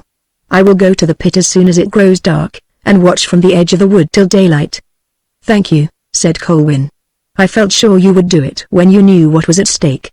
I have an idea that your vigil will not be disturbed, but I want to be on the safe side. I suppose you are not afraid of the ghost?" "You have heard of the White Lady of the Shrieking Pit?" said Queensmead, looking at the other curiously. "I have heard of her, but I have not heard her, or seen her. Have you?" I cannot say I have, but I live at the wrong end of the village, and I never go out at night. But there are plenty of villagers, principally customers of the anchor, who are prepared to take their Bible oath that they have heard her if not seen her. The White Lady has terrorized the whole village since the murder." There was something in the tone of the last 3 words which attracted the detective's attention. "There was not much talk of the ghost before the murder, then?" he asked. "Very little. I have been stationed here for 2 years, and hardly knew of its existence. Of course, it's a deep-rooted local tradition, and every villager has heard the story in childhood, and most of them believe it. Many of them actually think they have heard moans and shrieks coming from the rise during this last week or so. It's a lonely sort of place, with very little to talk about. It doesn't take much to get a story like that going round." "Then you think there is some connection between the reappearance of the ghost and the hiding of the money in the pit it is supposed to haunt?" "It's not my business to draw inferences of that kind, sir. I leave that to my betters, if they think fit to do so. I am only the village constable." "But you've already inferred that the legend has been spread round again by means of gossip at the anchor. Was it started there?" "It was and it wasn't. A fool of a fellow named Backlog burst into the tap room one night and said he had heard the White Lady shrieking, and Charles that's the waiter declared that he had seen something white the same night. That was the start of the business." "So I have heard. But what has kept it going ever since?" "Well, from what I hear I never go to the inn myself, but a local policeman learns all the gossip in a small place like this. The subject is brought up in the barroom every evening, either by the innkeeper or Charles, and discussed till closing time, when the silly villagers go home, huddled together like a flock of sheep, not daring to look round for fear of seeing the White Lady." "Do Benson and Charles both believe in the ghost?" "It seems as if they do." The constable's voice was non-committal. As Colwyn rose to go, Queensmead looked at him with a trace of hesitation in his manner. "Perhaps you'd answer me a question, sir," he said in a low tone, as though afraid of being overheard. "That greenery that grows inside the pit, by which you climb down, will it support a heavy weight?" "It will hold a far heavier man than you, if you are thinking of making the descent," said Colwyn laughingly. "It's a case of unity is strength. The tendrils of the climbing plants are so twisted together that they are as tough as ropes." "Thank you. What time will you reach here when you return?" "Probably not before dusk, but certainly by then. In the meantime, of course, you will not breathe a word of this to anybody." "I am not likely to do that. I shall keep a close watch on the pit till I see you again." "That's right. Good day." "Good day, sir." It still wanted a few minutes to 7 when Colwyn returned to the inn. The front door was as he had left it, closed, but unlocked. The house was silent, nobody was yet stirring. He locked the door after him, and proceeded to his room, pleased to think he had not been seen going or coming. His first act on reaching his room was to lock the door and count the money in the pocketbook. The money was all in single treasury notes, with one £5 note. The case contained nothing else except a faded newspaper clipping on fossil sponges. Colwyn replaced the notes, and put the case in an inside breast pocket. He next performed the best kind of toilet the primitive resources of the inn permitted, and occupied himself for an hour or so in completing his notes of his investigations. While he was breakfasting he saw the innkeeper passing the half-open door, and he called him into the room and told him to let him have his bill without delay, as he was returning to Durrington that morning. The innkeeper made no comment on hearing his guest's intention, and Charles brought in the bill a little later. Colwyn, as he paid it, casually asked Charles if he happened to know the time of the morning trains from Heathfield. "There's one to Durrington at 11 o'clock, sir," said the waiter, consulting a greasy timetable. "There's one at 9:30, but it's a good long walk to the station, and you could not catch it because there's no way of getting there except by walking, as you know, sir." "The 11 o'clock train will suit me," said Colwyn, consulting his watch.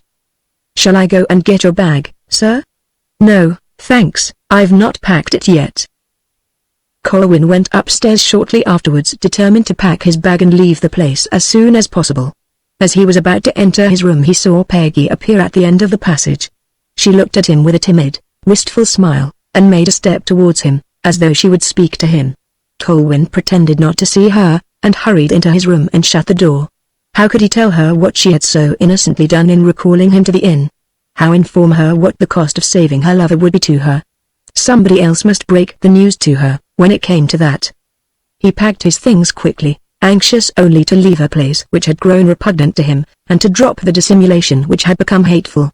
Never had he so acutely realized how little a man is master of his actions when entangled in a strange current of destiny which men label chance. When he emerged from the room with his bag, Peggy was no longer visible. The innkeeper was standing in the passage as he went downstairs, and Colwyn nodded to him as he passed. He breathed easier in the fresh morning air, and set out briskly for the station. He reached Heathfield an hour later, and found he had nearly half an hour to wait for his train. The first 10 minutes of that time he utilized dispatching 2 telegrams. One was to the Chief Constable of Norfolk, at Norwich, and the other to Mr. Roackham, in London. In the latter telegram he indicated that fresh discoveries had come to light in Penreath's case, and he asked the solicitor to go as soon as possible to Norwich, where he would await him at his hotel. Chapter 22. Colwyn reached Durrington by midday, and proceeded to the hotel for his letters and lunch. After a cold meal served by a shivering waiter in the chilly dining room, he went to the garage where he had left his car, and set out for Norwich. He arrived at the cathedral city late in the afternoon, and drove to the hotel where Mr. Roackham had stayed. While engaging a room, he told the clerk that he expected Mr. Roackham from London, and asked to be informed immediately he arrived. After making these arrangements, the detective left the hotel and went to the city library, where he spent the next couple of hours making notes from legal statutes and the Criminal Appeal Act. When he returned to the hotel for dinner, the clerk informed him that Mr. Roackham had arrived a short time previously, and had requested that Mr. Colwyn would join him at dinner. Colwyn proceeded to the dining room, and saw Mr. Roackham dining in solitary state at a large table, reading a London evening newspaper between the courses. He looked up as Colwyn approached, and rose and shook hands. "This is an unexpected pleasure," said the detective. "I hardly thought you would get here before the morning." "I had arranged to visit Norwich tomorrow, but in view of the urgent nature of your telegram I decided to catch the afternoon train instead," replied the solicitor. "Will you dine with me, Mr. Colwyn, and we can talk business afterwards?" Colwyn complied, and when the meal was finished, Mr. Roackham turned to him with an eagerness which he did not attempt to conceal, and said, "Now for your news, Mr. Colwyn. But, first, where shall we talk?" "As well here as anywhere. There is nobody within hearing." The solicitor followed his glance round the almost empty dining room, and nodded acquiescence. Drawing his chair a little nearer the detective, he bade him to begin. "I have not very much to tell you at present. But since the conviction of your client, James Ronald Penreath, I have been back to the inn where the murder was committed, and I have discovered fresh evidence which strengthens considerably my original belief that Penreath is an innocent man. But I have reached a stage in my investigations when I need your assistance in completing my task before I go to the authorities with my discoveries. It is hardly necessary for me to tell a man of your experience that it is one of the most difficult things in the world to upset a jury's verdict in a case of murder. What have you discovered?" "This, for one thing." Colwyn produced the pocketbook, and displayed the contents on the table. "This is the murdered man's pocketbook, containing the missing notes which Penreath is supposed to have murdered him for. The prosecution dropped the charge of robbery, but the theft formed an important part of the Crown theory of the crime, as establishing motive." "Where did you find this pocketbook?" "Suspended by a piece of cord, halfway down the pit where the body was flung." "It's an interesting discovery," replied Mr. Roackham thoughtfully, tapping his nose with his gold-rimmed eyeglasses as he stared at the black pocketbook on the white tablecloth. "Speaking personally, it is proof of what I have thought all along, that a Penreath of 12 Itteries would not commit a robbery. Therefore, on that line of reasoning, one could argue that as Penreath did not commit the robbery, and the Crown hold that the murder was committed for the money, Penreath must be innocent. But the Crown is more likely to hold that as Penreath threw the body in the pit, he concealed the money there afterwards, and was hiding in the wood to recover it when he was arrested. The real point is, Mr. Colwyn, can you prove that it was not Mr. Penreath who placed the money in the pit?" "I believe I can prove, at all events, that it was not Penreath who threw the body into the pit." "You can. Then who was it?" "I am not prepared to answer that question at the moment. During my visit to the inn I made a number of other discoveries besides that of the pocketbook, which, though slight in themselves, all fit in with my present theory of the murder. But before disclosing them, I want to complete my investigations by testing my theory to the uttermost. It is just possible that I may be wrong, though I do not think so. When I have taken the additional step which completes my investigations, I will go to the Chief Constable, reconstruct the crime for him as I see it now, and ask him to take action. Then why have you sent for me? To help me to complete my task. Part of my theory is that Ben Rees is deliberately keeping silent to shield someone else. The solicitor of a convicted man has access to him even when he is condemned to death. I want you to take me with you to see Ben Rees. For what purpose? In order to get him to speak. It would be quite useless. The lawyer spoke in some agitation. I have seen him twice since the verdict, and implored him to speak if he has anything to say, but he declared that he had nothing to say. Nevertheless, I shall succeed where you have failed. Ben Rees is an innocent man. Then why does he not speak out, even now more so now than ever? He has his reasons, and they seem sufficient to him to keep him silent even under the shadow of the gallows. And why do you think he will confide them to you, when he refuses to divulge them to his professional advisor? He will not willingly reveal them to me. My hope of getting his story depends entirely upon my success in springing a surprise upon him. That is one of my reasons for not telling you more just now. The mere fact that you knew would hamper my handling a difficult situation. The slightest involuntary gesture or look might put him on his guard, and the opportunity would be lost. It is not absolutely essential that I should gain Ben Rees' statement before going to the police, but if his statement coincides with my theory of the crime it will strengthen my case considerably when I reconstruct the crime for the police. Your way of doing business strikes me as strange, Mr. Colwyn, said the solicitor stiffly. As Mr. Ben Rees' professional advisor, surely I am entitled to your fullest confidence. You're asking me to behave in a very unprofessional way, and take a leap in the dark. There are proper ways of doing things. I will be frank with you. I have come to Norwich in order to urge Ben Rees for the last time to permit me to lodge an appeal against his conviction. That interview has been arranged to take place in the morning. Has he previously refused to appeal? He has twice. May I ask on what grounds you are seeking permission to appeal? If he consents, my application to the registrar would be made under Section 4 of the Criminal Appeal Act, was the cautious reply. That means you are persisting in your original defense that Ben Rees is guilty, but insane. Therefore your application for leave to appeal against the sentence on the ground of insanity only enables you to appeal to the court to quash the sentence on the ground that Ben Rees is irresponsible for his acts. Even if you succeed in your appeal he will be kept in jail as a criminal lunatic. In a word, you intend to persist in a defense which, as I told you before the trial, had very little chance of success. In my opinion it has no more chance of success before the Court of Appeal.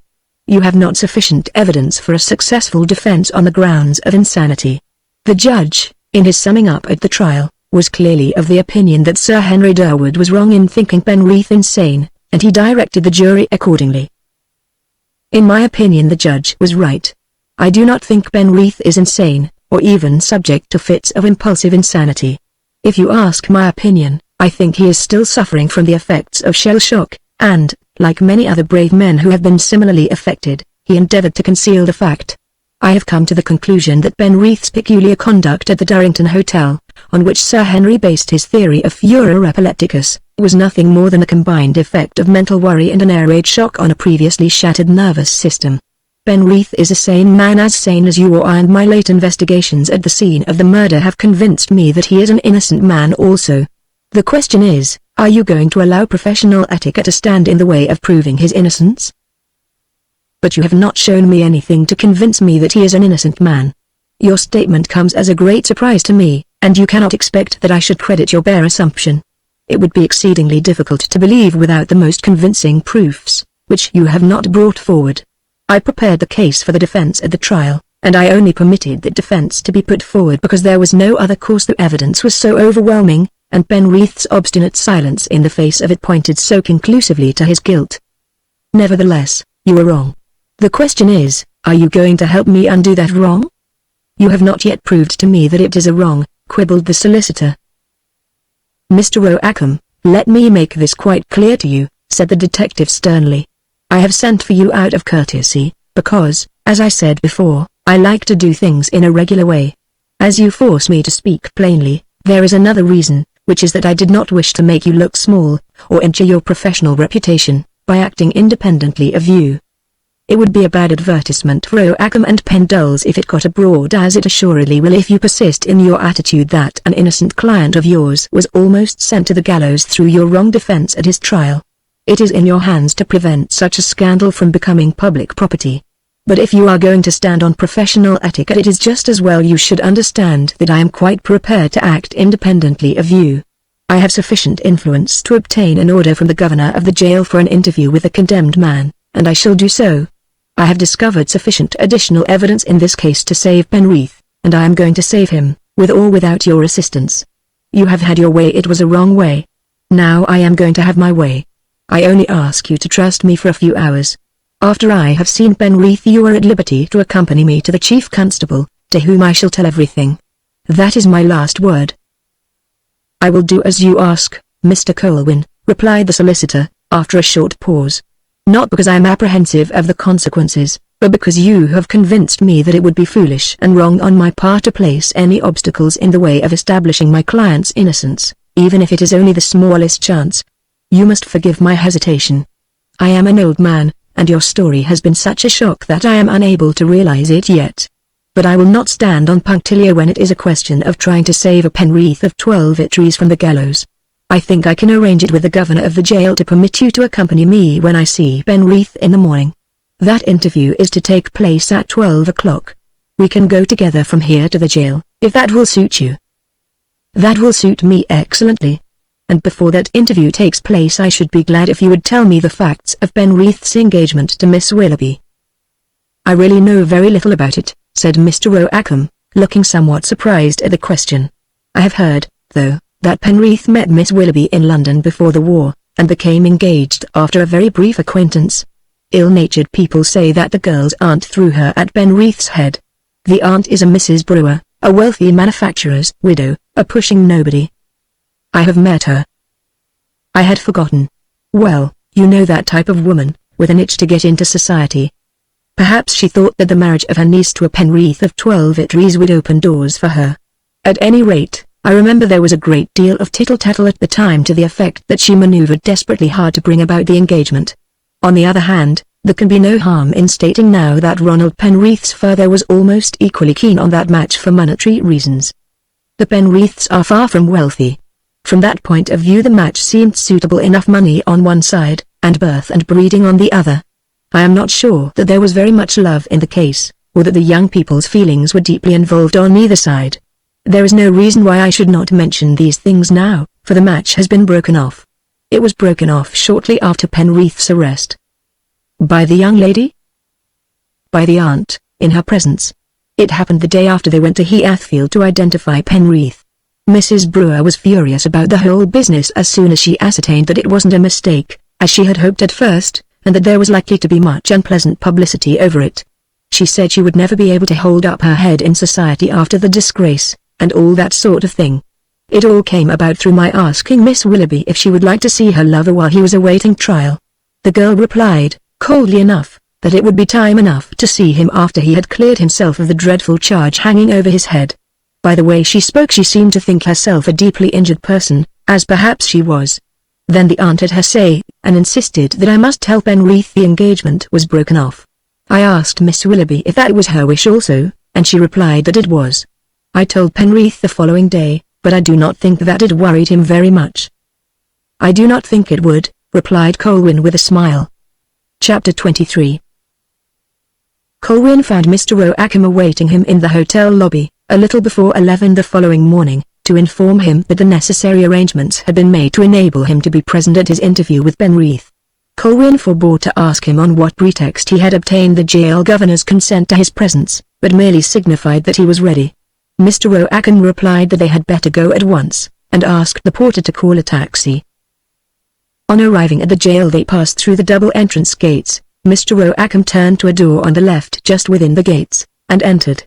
The door opened into a plainly furnished office, with walls covered with prison regulations. Behind a counter, at a stand-up desk opposite the door, a tall burly man in a uniform of blue and silver was busily writing in a large ledger. Ranged in rows, on hooks alongside him, were bunches of immense keys, and as he turned to attend to Oakham and Colwyn another bunch of similar keys could be seen dangling at his side. Mr. Oakham explained the purpose of their visit. and produced the order for the interview. The functionary in blue and silver, who was the entrance jailer, perused it attentively, and pushed over 2 forms for the solicitor and the detective to fill in. It was the last formality that the law insisted on, a grim form of visiting card whereon the visitor inscribes his name and business, which is sent to the condemned man, who must give his consent to the interview before it is granted. When Mr. Roackham and Colwyn had filled in their forms, the entrance jailer took them and pulled a rope. Somewhere in a corridor a bell clanged, and a moment afterwards the jailer opened a small door on the other side of the counter. The entrance jailer gave him the forms, and he disappeared with them. There ensued a long period of waiting, and nearly half an hour elapsed before he reappeared again, accompanied by a warder. The blue and silver functionary silently lifted the flap of the counter, and beckoned Mr. Roackham and Colwyn to accompany the warder through the small door at the other end of the room. They went through and the bell clanged once more as the door closed behind them. The warder took them along a corridor to a door at the further end, and ushered them into a room, a large apartment, not unlike a boardroom, furnished with a table and chairs ranged on each side. It was the governor of the jail's room, where the interview was to take place. Colwyn took one of the chairs at the table, Mr. Roackham took another, and silently they awaited the coming of the condemned man. Another quarter of an hour elapsed before the door at the other end of the room opened, and Penrith appeared between 2 warders. They conducted him to the table, and placed a chair for him. With a quick glance at his visitors he sat down, and the warders seated themselves on each side of him. The warder who had brought the visitors in then nodded to Mr. Roackham, as an indication that the interview might begin. In the brief glance that the young man cast at his visitors, Colwyn observed both calmness of mind and self-possession. Although deep shadows under the eyes and the tenseness of the muscles round the mouth revealed sleepless nights and mental agony, Penrith's face showed no trace of insanity or the guilty consciousness of evil deeds, but had the serene expression of a man who had fought his battle and won it. Mr. Roackham began the interview with him in a dry professional way, as though it were an interview between solicitor and client in the sanctity of a private room, with no hearers. And, indeed, the prison warders sitting there with the impassive faces of officialdom might have been articles of furniture, so remote were they from displaying the slightest interest in the private matters discussed between the two. No doubt they had been present at many similar scenes, and custom is a deadening factor. Mr. Roackham's object was to urge his client to consent to the lodgment of an appeal against the jury's verdict, and to that end he advanced a multitude of arguments and a variety of reasons. The young man listened patiently, but when the solicitor had concluded he shook his head with a gesture of finality which indicated an unalterable refusal. "It's no use, Roackham," he said. "My mind is quite made up. I'm obliged to you for all the trouble you have taken in my case, but I cannot alter my decision. I shall go through with it to the end." "In that case it is no use my urging you further." Mr. Roackham spoke stiffly, and put his eyeglasses in his pocket with an air of vexation. "Mr. Colwyn has something to say to you on the subject. Perhaps you will listen to him. He believes he can help you." "He helped to arrest me," said Penrith, with a slight indifferent look at the detective. "But not to convict you," said Colwyn. "I had hoped to help you." "What do you want of me?" Penrith's tone was cold.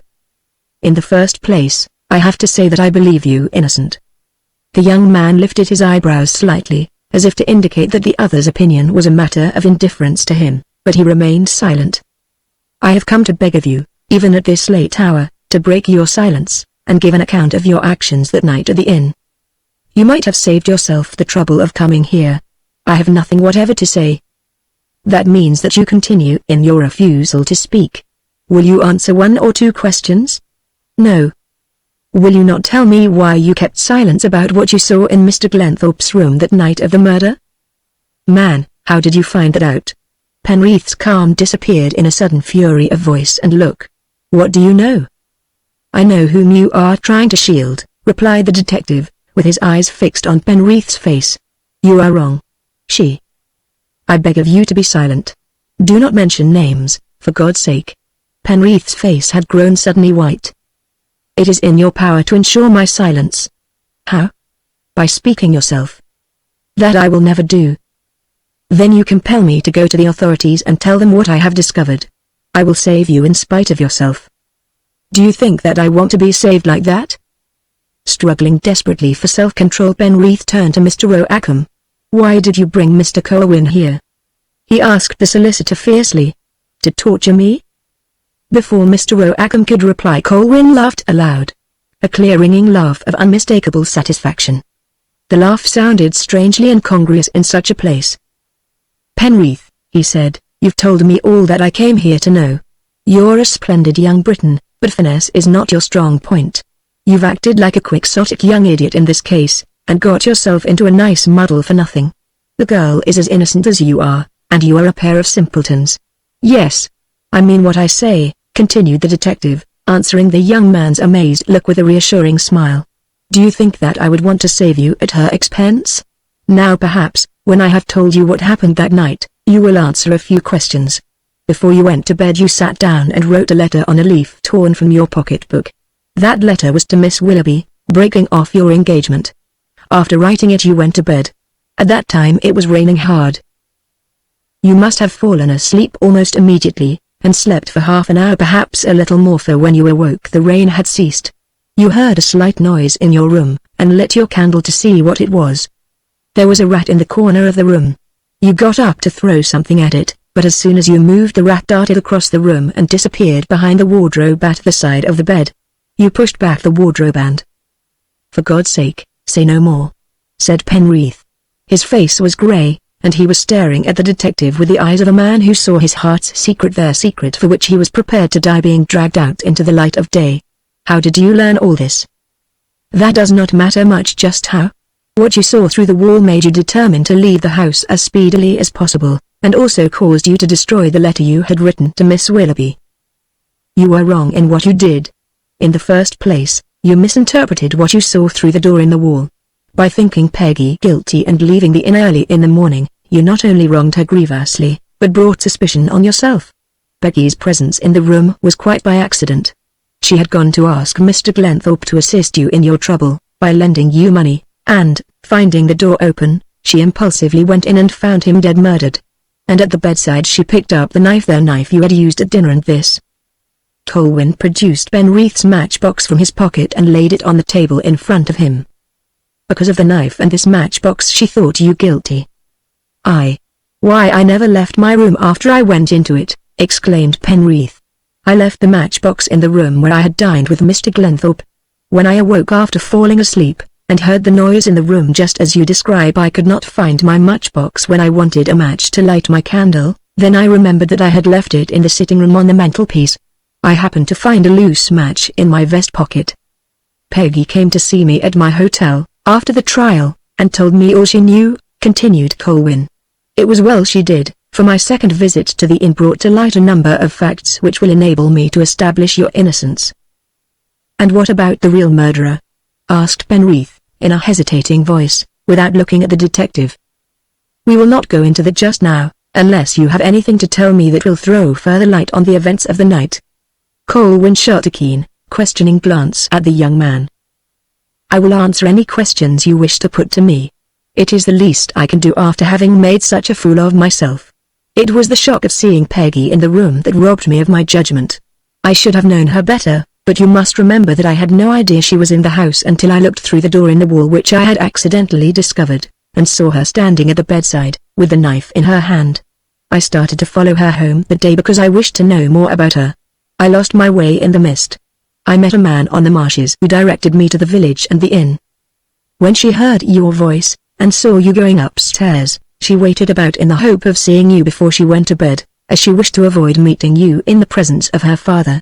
When she saw Mr. Glenthorpe's door open she acted on a sudden impulse, and went in." "I have been rightly punished for my stupidity and my folly," said Penreath. "I have wronged her beyond forgiveness." "You really have not much to blame yourself for except your obstinate silence. That was really too quixotic, even if things had been as you imagined. No man is justified in sacrificing his life foolishly. And you had much to live for.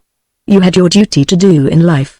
Nobody knew that better than you, a soldier who had served his country gallantly and well.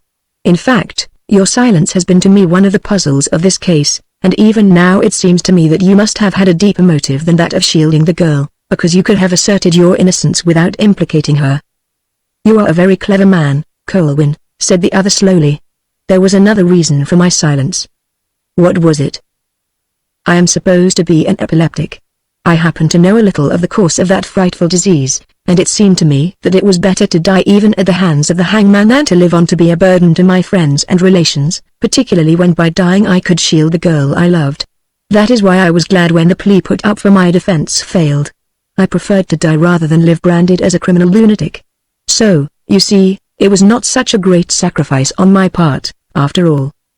What brought you back to the wood where you were arrested? To see her. I do not know if I wanted to speak to her, but I wanted above all things to see her once again.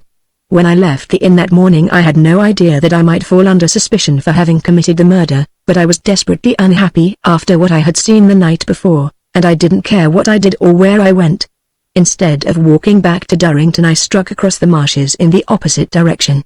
I walked along all day, through a desolate area of marshes, meeting nobody except an old eel fisherman in the morning, and, later on, a labourer going home from his work. I was very tired when I saw the labourer, and I asked him to direct me to some place where I could obtain rest and refreshment. He pointed to a short cut across the marshes, which, he said, led to a hamlet with an inn. I went along the path he had pointed out, but I lost my way in the gathering darkness. After wandering about the marshes for some time I saw the light of a cottage window some distance off, and went there to inquire my way. The occupant, an old peasant woman, could not have heard anything about the murder, for she was very kind to me, and gave me tea and food. Afterwards I set out for the inn again, and when I reached the road I sat down by the side of it to rest a while.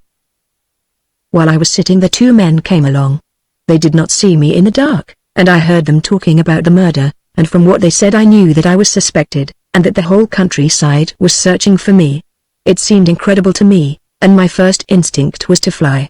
I sat there until the men's voices died away in the distance, then I turned off the road, and hurried across some fields, looking for a place to hide. After walking some distance I came to a large barn, standing by itself. The door was open, and I went in. I had no matches, but I felt some hay or straw on the floor. I lay down and pulled some over me, and fell fast asleep. I had only intended to rest in the barn for a while, but I was so tired that I slept all night. When I awoke it was broad daylight.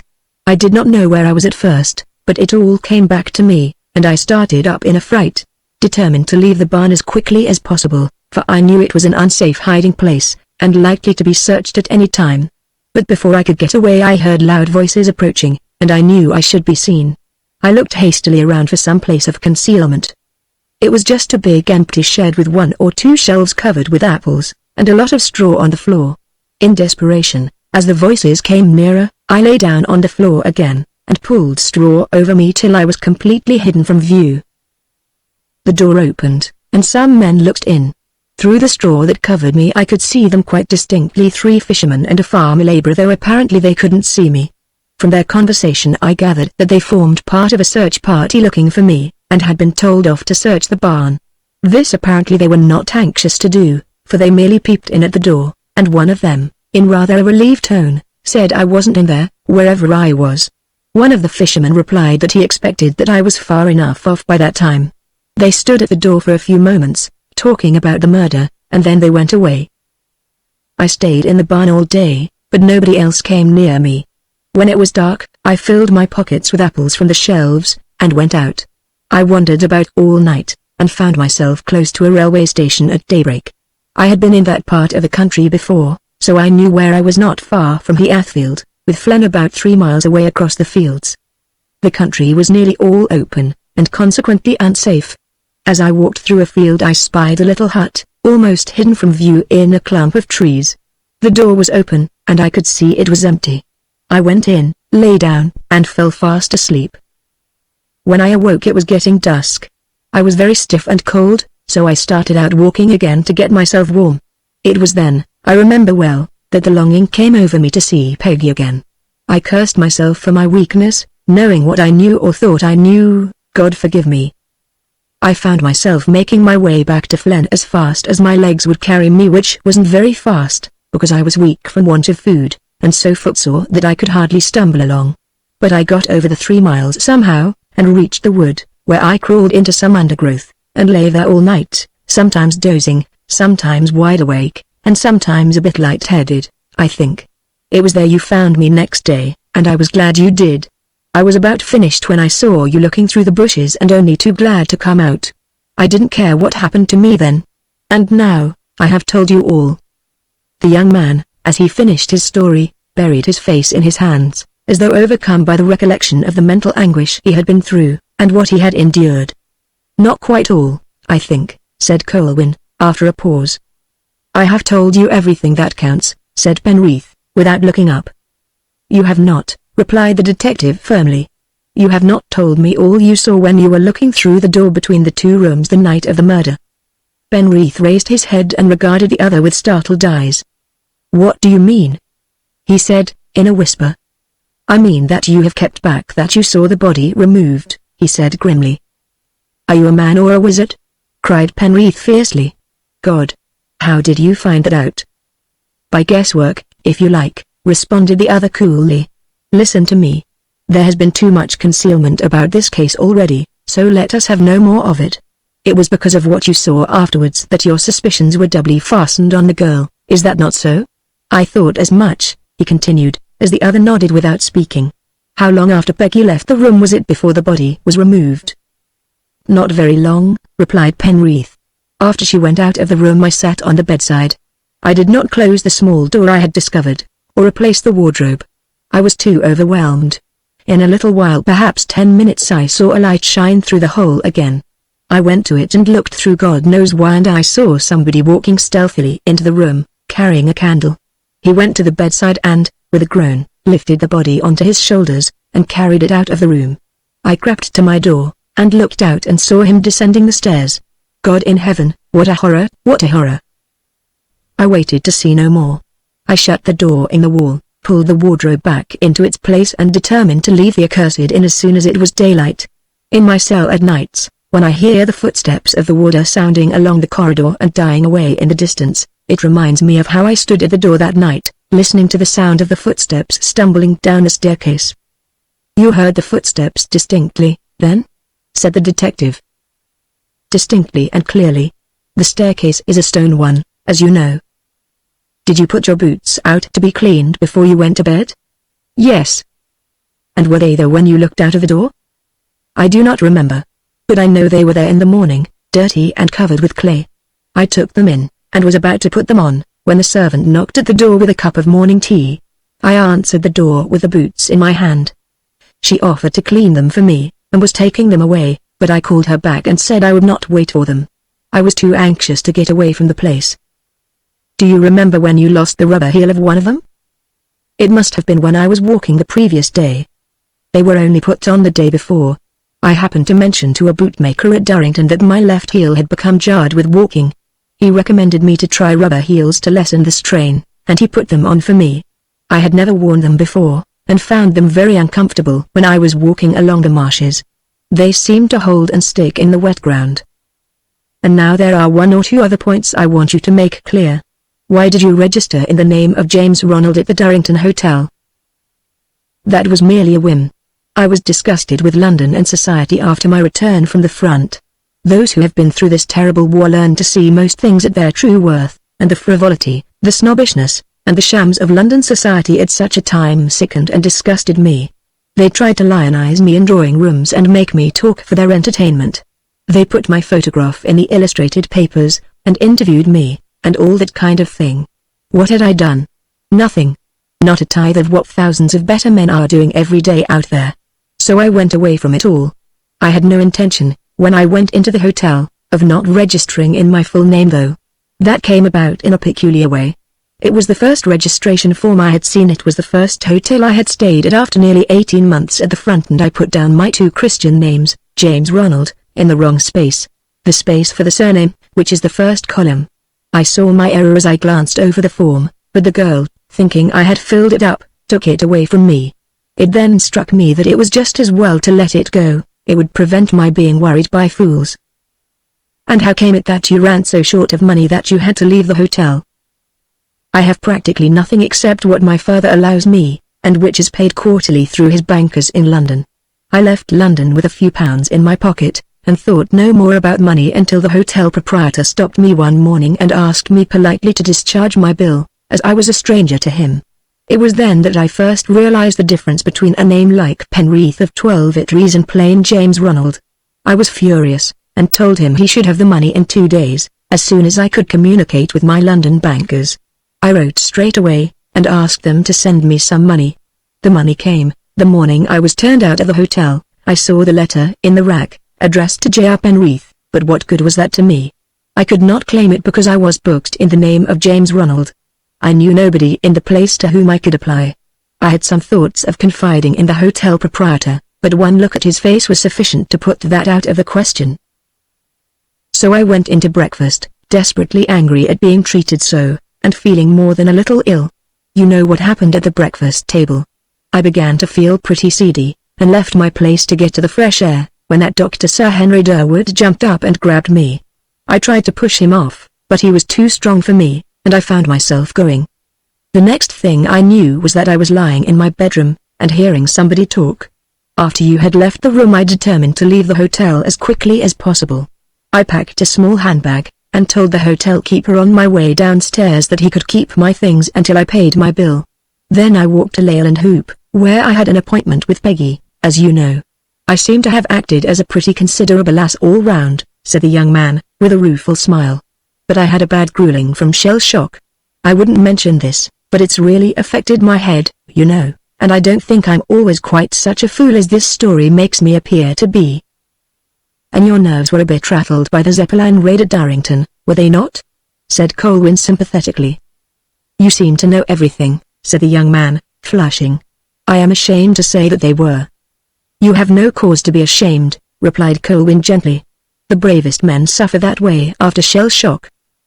It's not a thing a man likes to talk about, said Penreath, after a pause. But if you have had experience of this kind of thing, will you tell me if you have ever seen a man completely recover from shell shock, I mean? I should say you will be quite yourself again shortly. There cannot be very much the matter with your nerves to have stood the experience of the last few weeks. After we get you out of here, and you have had a good rest, you will be yourself again. And what about this other thing, this furor epilepticus, whatever it is? Asked Penreath, anxiously. As you didn't murder anybody, you haven't had the epileptic fury, replied Colwyn, laughing. But Sir Henry Durwood said at the trial that I was an epileptic, persisted the other. He was wrong about the furor epilepticus, so it is just as likely that he was wrong about the epilepsy. His theory was that you were going to attack somebody at the breakfast table of the hotel, and you have just told us that you had no intention of attacking anybody, that your only idea was to get out of the room. You are neither an epileptic nor insane, in my opinion, but at that time you were suffering from the after effects of shell shock. Take my advice, and forget all about the trial and what you heard there, or, if you must think of it, remember the excellent certificate of sanity and clear-headedness which the doctors for the Crown gave you. When you get free I'll take you to half a dozen specialists who'll probably confirm the Crown point of view. Penreath laughed for the first time. You've made me feel like a new man, he said. How can I thank you for all you have done?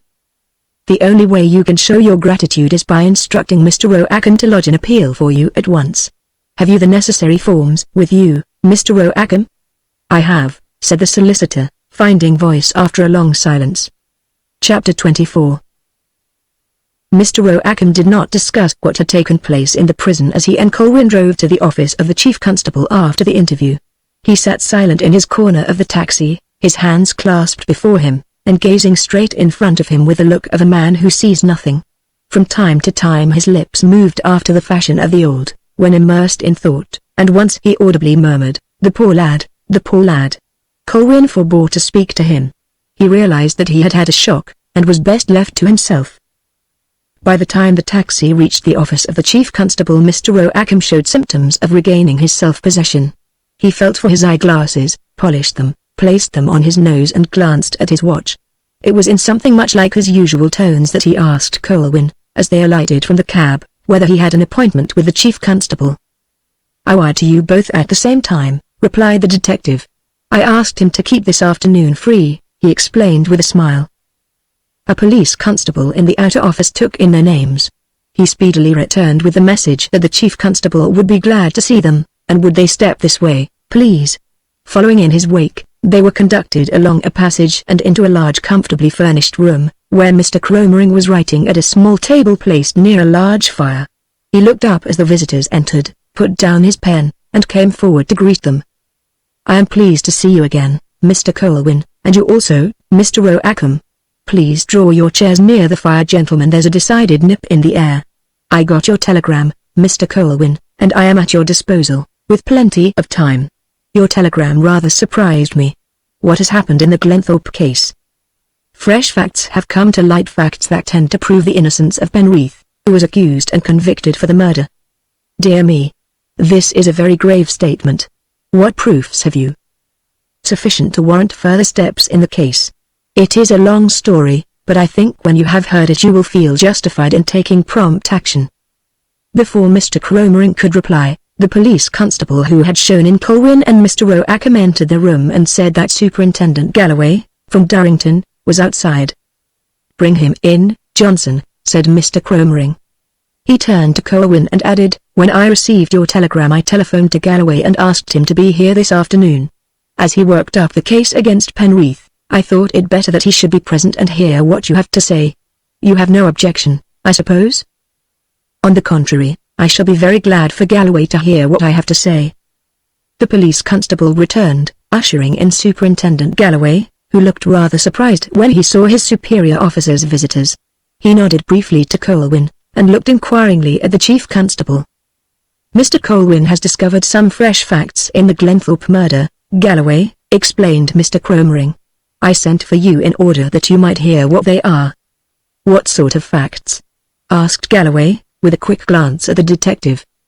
That is what Mr. Colwyn proposes to explain to us. I shall have to go back to the beginning of our investigations to do so, to the day when we motored from Durrington to Flen, said the detective. We went there with the strong presumption in our minds that Penreath was the criminal, because of suspicious facts previously known about him. He was short of money. He had concealed his right name when registering at the hotel, and his behavior at the breakfast table the morning of his departure suggested an unbalanced temperament. It is a legal axiom that men's minds are influenced by facts previously known or believed, and we set out to investigate this case under the strong presumption that Penreath, and none other, was the murderer. The evidence we found during our visit to the inn fitted in with this theory, and inclined the police to shut out the possibility of any alternative theory because of the number of concurrent points which fitted in with the presumption that Penreath was the murderer. There was, first, the fact that the murderer had entered through the window. Penreath had been put to sleep in the room next the murdered man, in an unoccupied part of the inn, and could easily have got from one window to the other without being seen or heard. Next was the fact that the murder had been committed with a knife with a round end. Penreath had used such a knife when dining with Mr. Glenthorpe, and that knife was afterwards missing. Next, we have him hurriedly departing from the inn soon after daybreak, refusing to wait till his boots were cleaned, and paying his bill with a treasury note. Then came the discovery of the footprints to the pit where the body had been thrown, and those footprints were incontestably made by Penreath's boots. The stolen notes suggested a strong motive in the case of a man badly in need of money, and the payment of his bill with a treasury note of the first issue suggested, though not very strongly, that he had given the servant one of the stolen notes. These were the main points in the circumstantial evidence against Penreath. The stories of the landlord of the inn, the deaf waiter, and the servant supported that theory in varying degrees, and afforded an additional ground for the credibility of the belief that Penreath was the murderer. The final and the most convincing proof: Penreath's silence under the accusation does not come into the narrative of events at this point, because he had not been arrested. It was when we visited the murdered man's bedroom that the first doubts came to my mind as to the conclusiveness of the circumstantial evidence against Penreath. The theory was that Penreath, after murdering Mr. Glenthorpe, put the body on his shoulder, and carried it downstairs and up the rise to the pit. The murderer entered through the window. The bits of red mud adhering to the carpet prove that conclusively enough. But if Penreath was the murderer, where had he got the umbrella with which he shielded himself from the storm? The fact that the murderer carried an umbrella is proved by the discovery of a small patch of umbrella silk which had got caught on a nail by the window. Again, why should a man, getting from one window to another, bother about using an umbrella for a journey of a few feet only?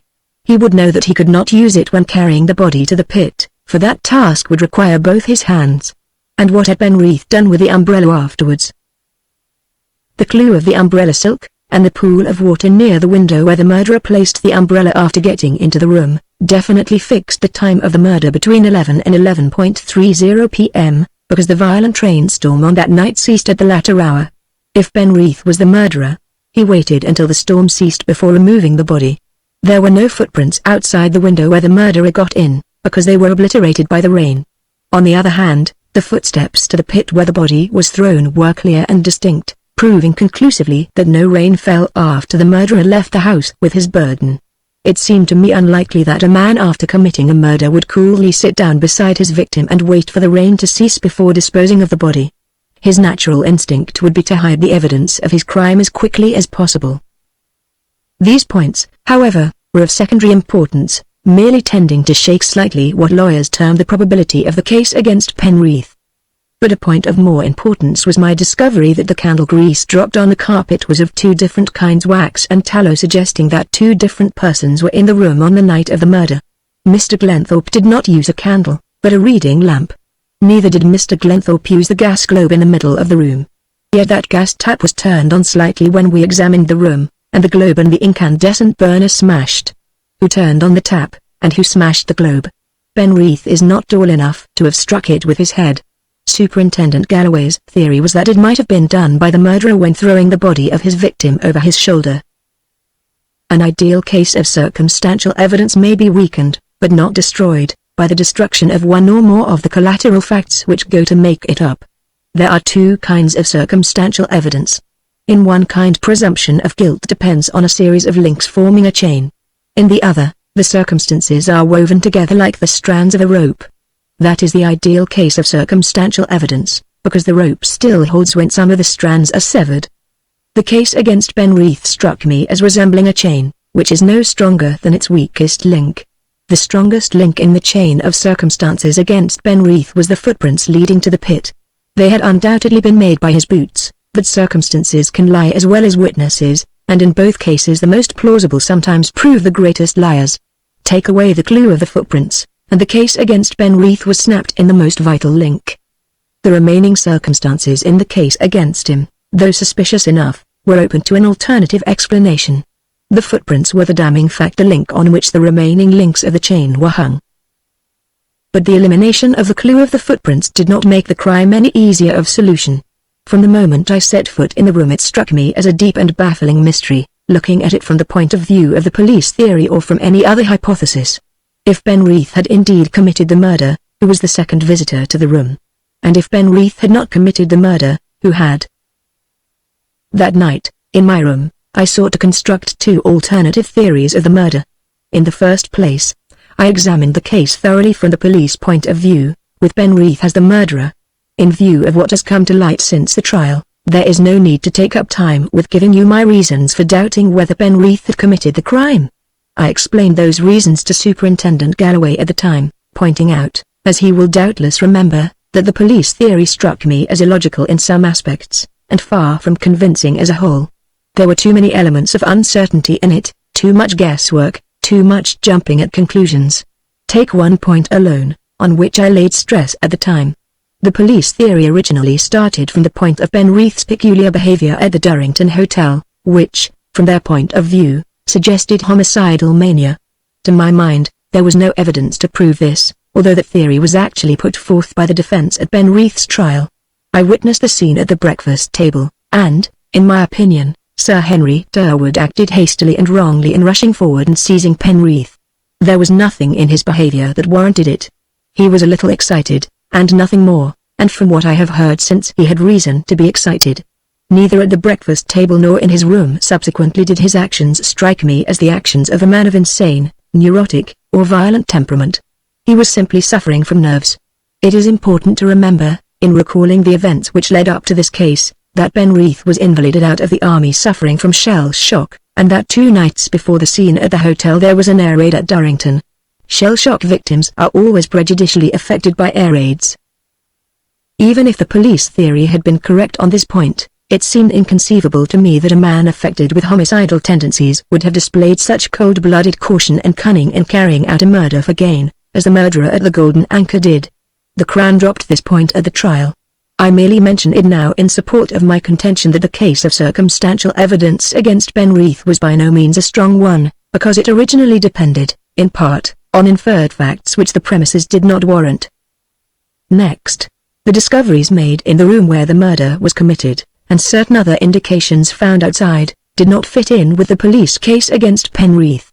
Superintendent Galloway's reconstruction opounded the crime, after he had seen the body and examined the in-premises, did not account for the existence of all the facts. There were circumstances and clues which were not consistent with the police theory of the murder. The probability of the inference that Ben Rees was the murderer was not increased by the discoveries we made. I am aware that absolute proof is not essential to conviction in a case of circumstantial evidence, but, on the other hand, to ignore facts which do not accord with a theory is to go to the other extreme, for by so doing you are in danger of excluding the possibility of any alternative theory. On the other hand, when I sought to account for the crime by any other hypothesis, I found myself puzzled at every turn. The presence of two persons in the room was the baffling factor. The murderer had entered through the window in a storm, lighted the tallow candle which he brought with him, walked straight to the bed and committed the murder. Then he had waited till the rain ceased before carrying the body downstairs to the pit. But what about the second person, the person who had carried the wax candle and dropped spots of grease underneath the broken gas globe? Had he come in at a different time, and why? Why had he sought to light the gas, when he carried a candle? Why had he, as I subsequently ascertained, left the room and gone downstairs to turn on the gas at the meter? Eliminating Ben Rees for the time being, I tried next to fit in the clues I had discovered with two alternative theories. Had the murder been committed from outside by a villager, or by somebody in the inn? There were possibilities about the former theory which I pointed out to Superintendent Galloway, who subsequently investigated them, and declared that there was no ground for the theory that the murder had been committed from outside. The theory that the murder had been committed by somebody inside the inn turned my attention to the inmates of the inn. Excluding Ben Rees for the time being, there were 5 inmates inside the walls the night the murder was committed: the innkeeper, his daughter, his mother, the waiter, and Anne, the servant. The girl could hardly have committed the murder, and could certainly not have carried away the body.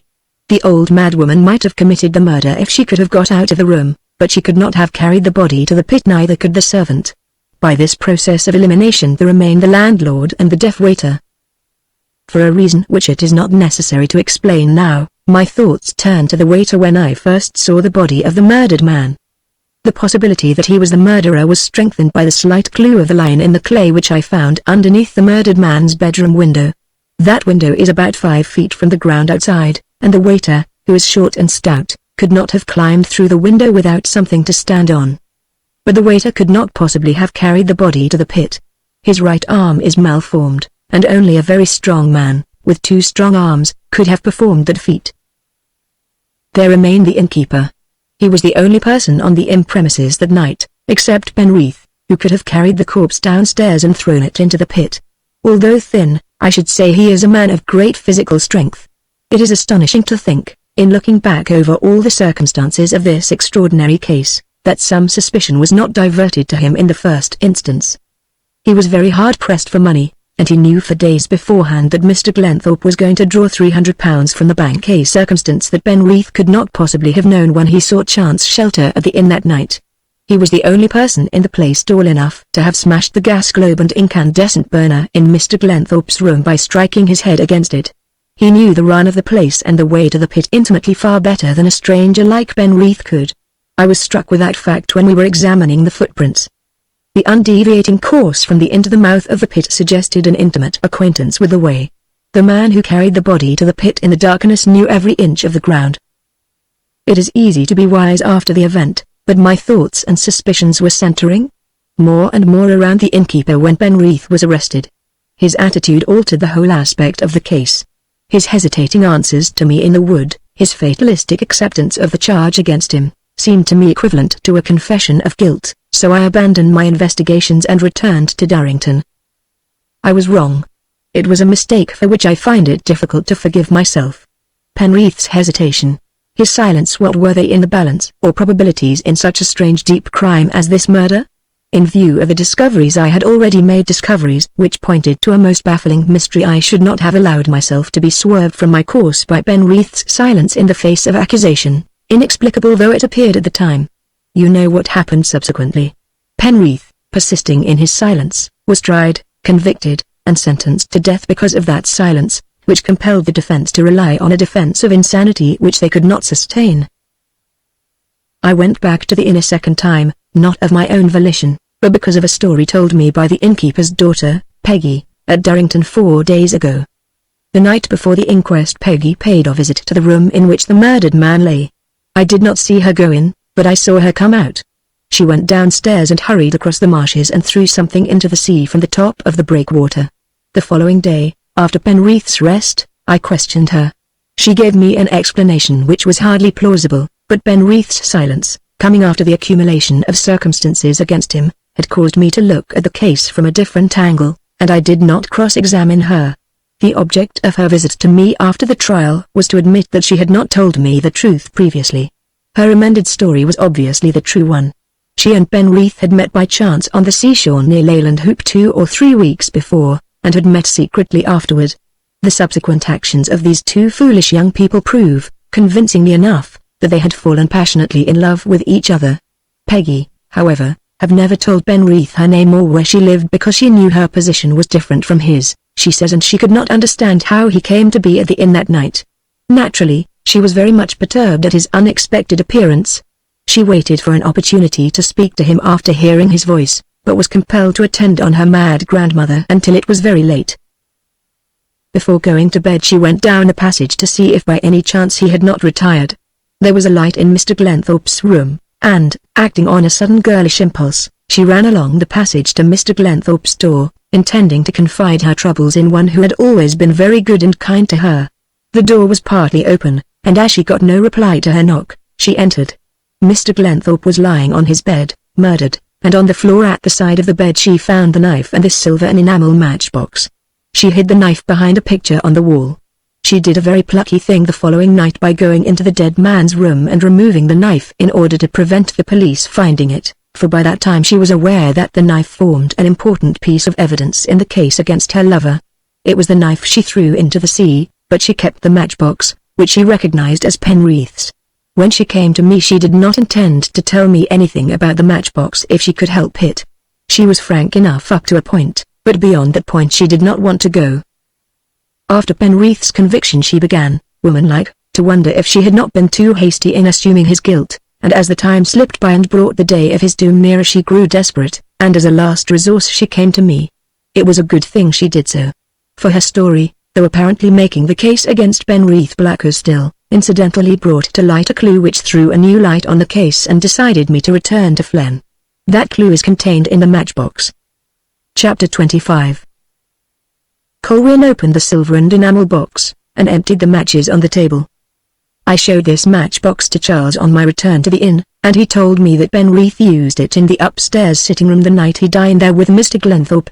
Therefore, it is a reasonable deduction to assume that he had no other matches in his possession the night of the murder. This fact is highly significant, because the matches in Penreath's silver box are, as you see, blue-headed wax matches, whereas the matches struck in Mr. Glenthorpe's room on the night of the murder were of an entirely different description, wooden matches with pink heads, of British manufacture, so-called war matches, with cork pine sticks. The sticks of these matches break rather easily unless they are held near the head. 2 broken fragments of this description of match, with unlighted heads, were found in Mr. Glenthorpe's room the morning after the murder. Superintendent Galloway picked up one by the foot of the bed, and I picked up the other under the broken gas globe. The recovery of Penreath's matchbox in a murdered man's room suggested several things. In the first place, if he had no other matches in his possession except those in his silver and enamel box, he was neither the murderer nor the second person who visited the room that night. But if my deduction about the matches was correct, how was it that his matchbox was found in the murdered man's room? The inference is that Penreath left his matchbox in the dining room after lighting his candle before going to bed, and the murderer found it and took it into Mr. Glenthorpe's bedroom to point suspicion towards Penreath. This fact opened up a new possibility about the crime, the possibility that Penreath was the victim of a conspiracy.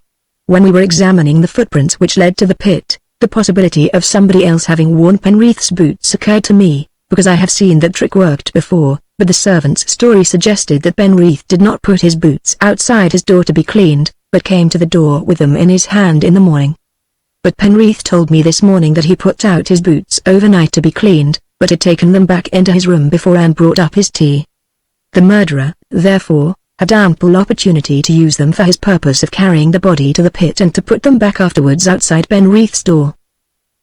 But Peggy's belated admissions did more than suggest that Penreath was the victim of a sinister plot. They narrowed down the range of persons by whom it could have been contrived. The plotter was not only an inmate of the inn, but somebody who had seen the matchbox and knew that it belonged to Penrith.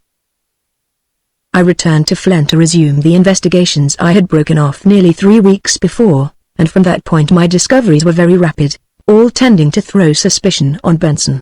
The first indication was the outcome of a remark of mine about his height, and the broken gas light in Mr. Glenthorpe's bedroom. It was purely a chance shot, but it threw him into a pitiable state of excitement. I let him think, however, that it was nothing more than a chance remark. That night I was put to sleep in Penrith's room, and there I made 2 discoveries. The first was the existence of a small door, behind the wardrobe, opening on a corresponding door on the other side, which in its turn opens into Mr. Glenthorpe's room. Thus it would be possible for a person in the room Penrith occupied, discovering these doors as I did, to see into the next bedroom under certain conditions. My second discovery was the outcome of my first discovery. I picked up underneath the wardrobe a fragment of an appealing letter which Penrith had commenced to write to his fiancée, and had subsequently torn up. It was a long time before I grasped the full significance of these 2 discoveries. Why should a man, after writing a letter of appeal to his fiancée, decide not to send it and destroy it? The most probable reason was that something had happened to cause him to change his mind. What could have happened to change the conditions so quickly? The hidden doors in the wall, which looked into the next room, supplied an answer to the question. Penrith had looked through, and seen what? My first thought was that he had seen the murder committed, but that theory did not account for the destruction of the letter, and his silence when arrested, unless, indeed, the girl had committed the murder. The girl Peggy. It came to me like a flash, the solution of the strangest aspect of this puzzling case, the reason why Penrith maintained his dogged silence under an accusation of murder. It came to me, the clue for which I had been groping, with the recollection of a phrase in the girl's story to me, her second story, in which she not only told me of her efforts to shield Penrith, but revealed frankly to me her relations with Penrith, innocent enough, but commenced in chance fashion, and continued by clandestine meetings in lonely spots. I remembered when she told me about it all that I was impressed by Penrith's absolute straightforwardness in his dealings with this girl. He was open and sincere with her throughout, gave her his real name, and told her much about himself, his family, his prospects, and even his financial embarrassment. He went further than that. He told her that he was engaged to be married, and that if he could get free he would marry her. A young man who talks in this strain is very much in love. The artless story of Peggy revealed that Penrith was as much in love with the girl as she was with him. If he could get free. That was the phrase that gave me the key to the mystery. He had set out to get free by writing to Miss Willoughby, breaking off his engagement. Later he had torn up the letter because through the door in the wall he had seen Peggy standing by the bedside of the murdered man, and had come to the conclusion that she had murdered him. If you think it's a little strange that Penrith should have jumped to this conclusion about the woman he loved, you must remember the circumstances were unusual. Peggy had surrounded herself with mystery. She refused to tell her lover where she lived. She would not even tell him her name. When he looked into the room he did not even know she was in the house, because she had kept out of his way during the previous evening, waiting for an opportunity to see him alone. Consequently he experienced a great shock at the sight of her, and the mystery with which she had always veiled her identity and movements recurred to him with a terrible and sinister significance as he saw her again under such damning conditions, standing by the bedside of the dead man with a knife in her hand. Penrith's subsequent actions, his destruction of the letter he had written to Miss Willoughby, his hurried departure from the inn, and his silence in the face of accusation are all explained by the fact that he saw the girl Peggy in the next room, and believed that she had committed this terrible crime. I now come to the clues which point directly to Benson's complicity in the murder. I have already told you of his alarm at my chance remark about his height and the smashed gas globe. You also know that he was in need of money. The next point is rather a curious one. When Benson was telling us his story the day after the murder I observed that he kept smoothing his long hair down on his forehead. There was something in the action that suggested more than a mannerism. The night after I discovered the door in the wall, I left it open in order to watch the next room. During the night Benson entered and searched the dead man's chamber. I do not know what he was looking for. He did not find it, whatever it was, but during the search he grew hot, and threw back his hair from his forehead, revealing a freshly healed scar on his temple. The reason he had worn his hair low was explained. He wanted to hide from us the fact that it was he who had smashed the gas globe in Mr. Glenthorpe's room, and had cut his head by the accident. But his visit to the dead man's room revealed more than the scar on his forehead. How did Benson get into the room? The room had been kept locked since the murder. That night I had taken the key from a hook on the kitchen dresser in order to examine the room when the inmates of the place had retired. Benson, therefore, had let himself in with another key. This was our first knowledge of another key. Hitherto we had believed that the only key was the one found in the outside of the door the morning after the murder. The police theory is partly based on that supposition. Benson's possession of a second key, and his silence concerning it, points strongly to his complicity in the crime. He knew that Mr. Glenthorpe was accustomed to lock his door and carry the key about with him, so he obtained another key in order to have access to the room whenever he desired. There would have been nothing in this if he had told his household about it. A second key would have been useful to the servant when she wanted to arrange Mr. Glenthorpe's room. But Benson kept the existence of the second key a close secret. He said nothing about it when he questioned him concerning the key in the door. An innocent man would have immediately informed us that there was a second key to the room. Benson kept silence because he had something to hide. I now come to the events of the next morning. My investigation of the rise and the pit during the afternoon had led to a discovery which subsequently suggested to my mind that the missing money had been hidden in the pit. I determined to try and descend it. I arose before daybreak, as I did not wish any of the inmates of the inn to see me. Before going to the pit I got out of the window and into the window of the next room, as Penreath is supposed to have done. That experiment brought to light another small point in Penreath's favor. The drop from the first window is an awkward one, more than 8 feet, and my heels made a deep indentation in the soft red clay underneath the window. If Penreath had dropped from the window, even in his stocking feet, the marks of his heels ought to have been visible. There was not enough rain after the murder was committed to obliterate them entirely. There were no such marks under his window when we examined the ground the morning after the murder. I next proceeded to the rise and lowered myself down the pit by the creepers inside. About 10 feet down the vegetable growth ceased, and the further descent was impossible without ropes. But at the limit of the distance to which a man can climb down unaided, I saw a peg sticking into the side of the pit, with a fishing line suspended from it. I drew up the line, and found attached to it the murdered man's pocketbook containing the £300 he had drawn out of the bank at Heathfield the day he was murdered. Let me now try to reconstruct the crime in the light of the fresh information we have gained.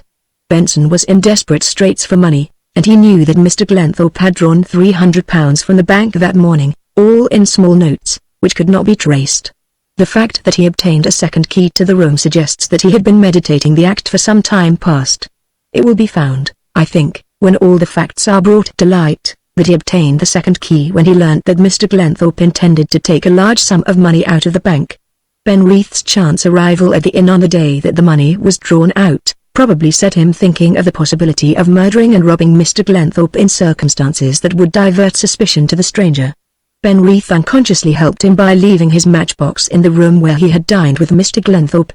Benson found the matchbox on looking into the room to see that everything was all right when his guests had retired, and determined to commit the murder that night, and leave it by the murdered man's bedside, as a clue to direct attention to Penreath.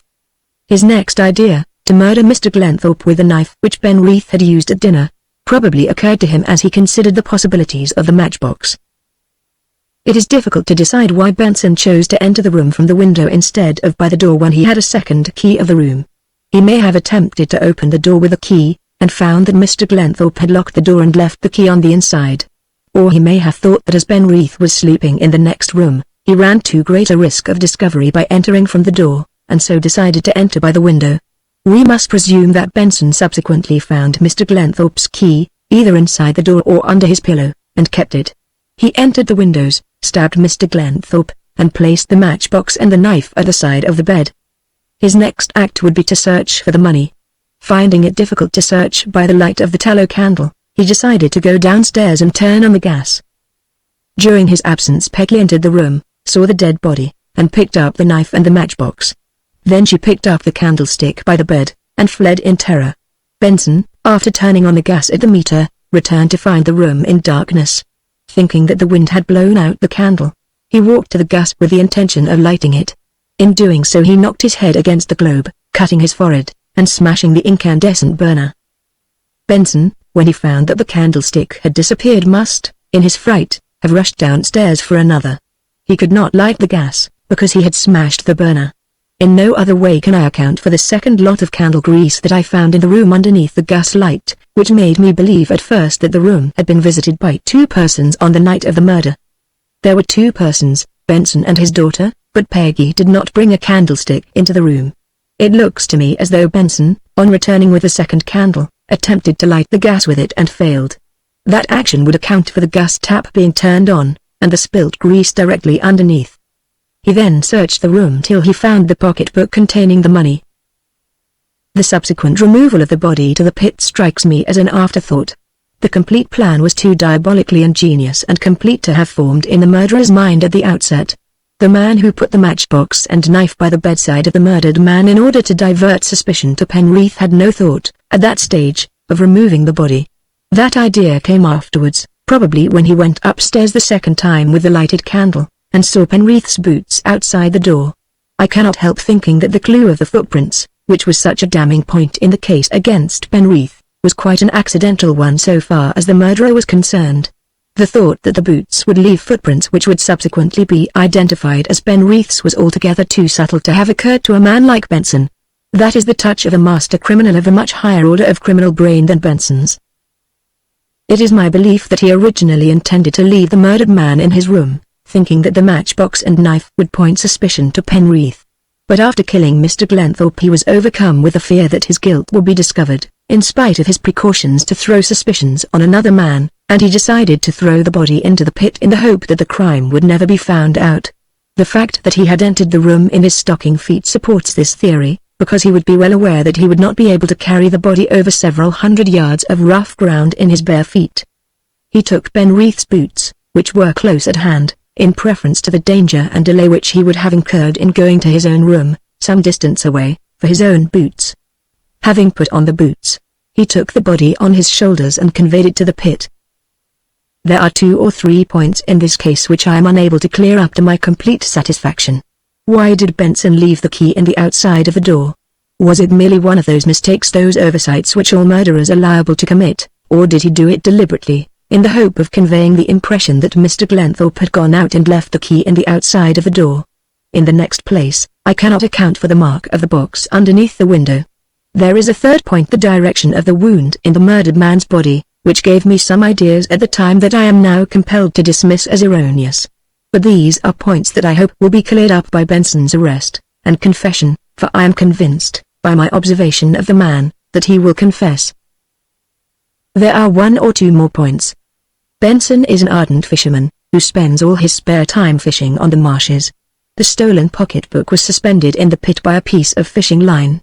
But I attach more importance to the second point, which is that since the murder has been committed the nightly conversation at the inn tap room has centered around a local ghost, known as the White Lady of the Shrieking Pit, who is supposed from time immemorial to have haunted the pit where the body was thrown, and to bring death to anybody who encounters her at night. This spectre, which is profoundly believed in by the villagers, had not been seen for at least 2 years before the murder, but she made a reappearance a night or 2 after the crime, and is supposed to have been seen frequently ever since. It looks to me as though Benson set the story going again in order to keep the credulous villagers away from the pit where the money was concealed. This morning, in company with Mr. Roackham, I saw Penrith in the jail, and by a ruse induced him to break his stubborn silence. His story, which it is not necessary for me to give you in detail, testifies to his innocence, and supports my own theory of the crime. He did not see the murder committed, but he saw the girl go into the room, and subsequently he saw her father enter and remove the body. It was the latter spectacle that robbed him of any lingering doubts he may have had of the girl's guilt, and forced him to the conclusion that she and her father were accomplices in the crime. But he loved her so much that he determined to keep silence and shield her. Chapter 26. This is a remarkable story, Mr. Colwyn, said the chief constable, breaking the rather lengthy silence which followed the conclusion of the detective's reconstruction of the crime. It has been quite entrancing to listen to your syllogistical skill. You would have made an excellent Crown prosecutor. The chief constable's official mind could conceive no higher compliment. Your statements seem almost too incredible for belief, but undoubtedly you have made out a case for the further investigation of this crime. What do you think, Galloway? The question, to my mind, is what Mr. Colwyn's discoveries really represent, replied Galloway. He has built up a very ingenious and plausible reconstruction, but let us discard mere theory, and stick to the facts. What do they amount to? Apart from Penrith's statement in the jail that he saw the body carried downstairs. You can leave that out of the question, said the detective curtly. My reconstruction of the crime is independent of Penreath's testimony, which is open to the objection that it should have been made before." "Exactly what I was going to point out," rejoined Galloway bluntly. "Well, then, let us examine the fresh facts. There are 5 as I see them. The recovery of Penreath's matchbox, the discovery of the door between the 2 rooms, the wound on the innkeeper's forehead, the additional key, and the finding of the pocketbook in the pit. Exclude the idea of conspiracy, and the recovery of the matchbox becomes an additional point against Penreath, because it strikes me as guesswork to assume that he had no other matches in his possession except that particular box and the loose one he found in his vest pocket. Smokers frequently carry 2 or 3 boxes of matches. The discovery of the hidden door is interesting, but has no direct bearing on the crime. The wound on the innkeeper's head looks suspicious, but there is no proof that it was caused by his knocking his head against the gas globe in a murdered man's room on the night of the murder. As Mr. Colwyn himself has pointed out, there is not much in Benson having a second key of Glenthorpe's room. Many hotel keepers and innkeepers keep duplicate keys of bedrooms. The significance of this discovery is that Benson kept silence about the existence of this key. Undoubtedly he should have told us about it, but I am not prepared to accept, offhand, that his silence was the silence of a guilty man. He may have kept silence regarding it through a foolish fear of directing suspicion to himself. That theory seems to me quite as probable as Mr. Colwyn's theory. There remains the recovery of the money in the pit. In considering that point I find it impossible to overlook that Penreath returned to the wood after making his escape. That suggests, to my mind, that he hid the money in the pit himself, and took the risk of returning in order to regain possession of it. "You are worthier of the Chief Constable's compliment than I, my dear Galloway," said Colwyn genially. "Your gift of overcoming points which tell against you by ignoring them, and your careful avoidance of telltale inferences, would make you an ideal Crown prosecutor." "I don't believe in inferences in crime," replied Galloway, flushing under the detective's sarcasm. "I'm a plain man, and I like to stick to facts." "What was the whole of your case against Penreath but a series of inferences?" retorted Colwyn. "Circumstantial evidence, and the circumstances on which you depended in this case, were never fully established. Furthermore, your facts were not consistent with your original hypothesis, and had to be altered when the case went to trial. Now that I have discovered other facts and inferences which are consistent with another hypothesis, you strive to shut your eyes to them, or draw wrong conclusions from them. Your suggestion that Penreath must have hidden the money in the pit because he was arrested near it is a choice example of false deduction based on the wrong premise that Penreath hid the money on the night of the murder.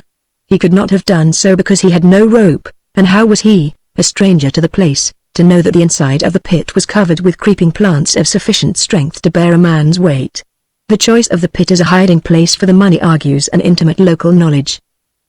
"You have not yet told us how you came to deduce that the money was in the pit," said Mr. Cromering, who had been examining the pocketbook and money. "While I was examining the mouth of the pit the previous afternoon I found this piece of paper at the brink, trodden into the clay. Later on I recognized the peculiar watermark of waving lines as the government watermark in the first issue of Treasury War Notes. From that I deduced that the money was hidden in the pit. It was all in Treasury notes, as you see." "I'm afraid I don't quite follow you now," said the Chief Constable, with a puzzled glance at the piece of dirty paper in his hand. "This piece of paper is not a Treasury note." "Not now, perhaps, but it was once," said the detective with a smile. "It puzzled me at first. I could not account for the Treasury watermark, designed to prevent forgery of the notes, appearing on a piece of blank paper. Then it came to me. The first issue of Treasury notes were very badly printed. Ordinary black ink was used, which would disappear if the note was immersed in water. It was an official at Somerset House who told me this. He informed me that they had several cases of munition workers who, after being paid in Treasury notes, had put them into the pockets of their overalls, and forgotten about them until the overalls came back from the wash with every vestige of printing washed out from the notes, leaving nothing but the watermarks. It occurred to me that the same thing had happened in this case. The murderer, when about to descend to the pit to conceal the money, had accidentally dropped a note and trodden it underfoot, and it had lain out in the open exposed to heavy rains and dew until every scrap of printing was obliterated." "By Jove, that's very clever indeed," exclaimed Galloway. He picked up a magnifying glass which was lying on the table, and closely examined the dirty piece of white paper which Colwyn had found at the mouth of the pit. "It was once a Treasury note, sure enough. The watermark is unmistakable. You've scored a point there that I couldn't have made, and I'm man enough to own up to it. You see more deeply into things than I do, Mr. Colwyn. And I'm willing to admit that you've made some new and interesting discoveries about this case, though in my opinion you are inclined to read too much into them. But I certainly think they ought to be investigated further. If Penreath's statement to you this morning is true, Benson is the murderer, and there has been a miscarriage of justice. But what makes me doubt the truth of it is Penreath's refusal to speak before. I mistrust confessions made out at the last moment. And his explanation that he kept silence to save the girl strikes me as rather thin. It is too quixotic. There is more than that in it, replied Colwyn. He had a double motive. Penreath heard Sir Henry Durwood depose at the trial that he believed him to be suffering from epilepsy. How does that constitute a second motive? In this way.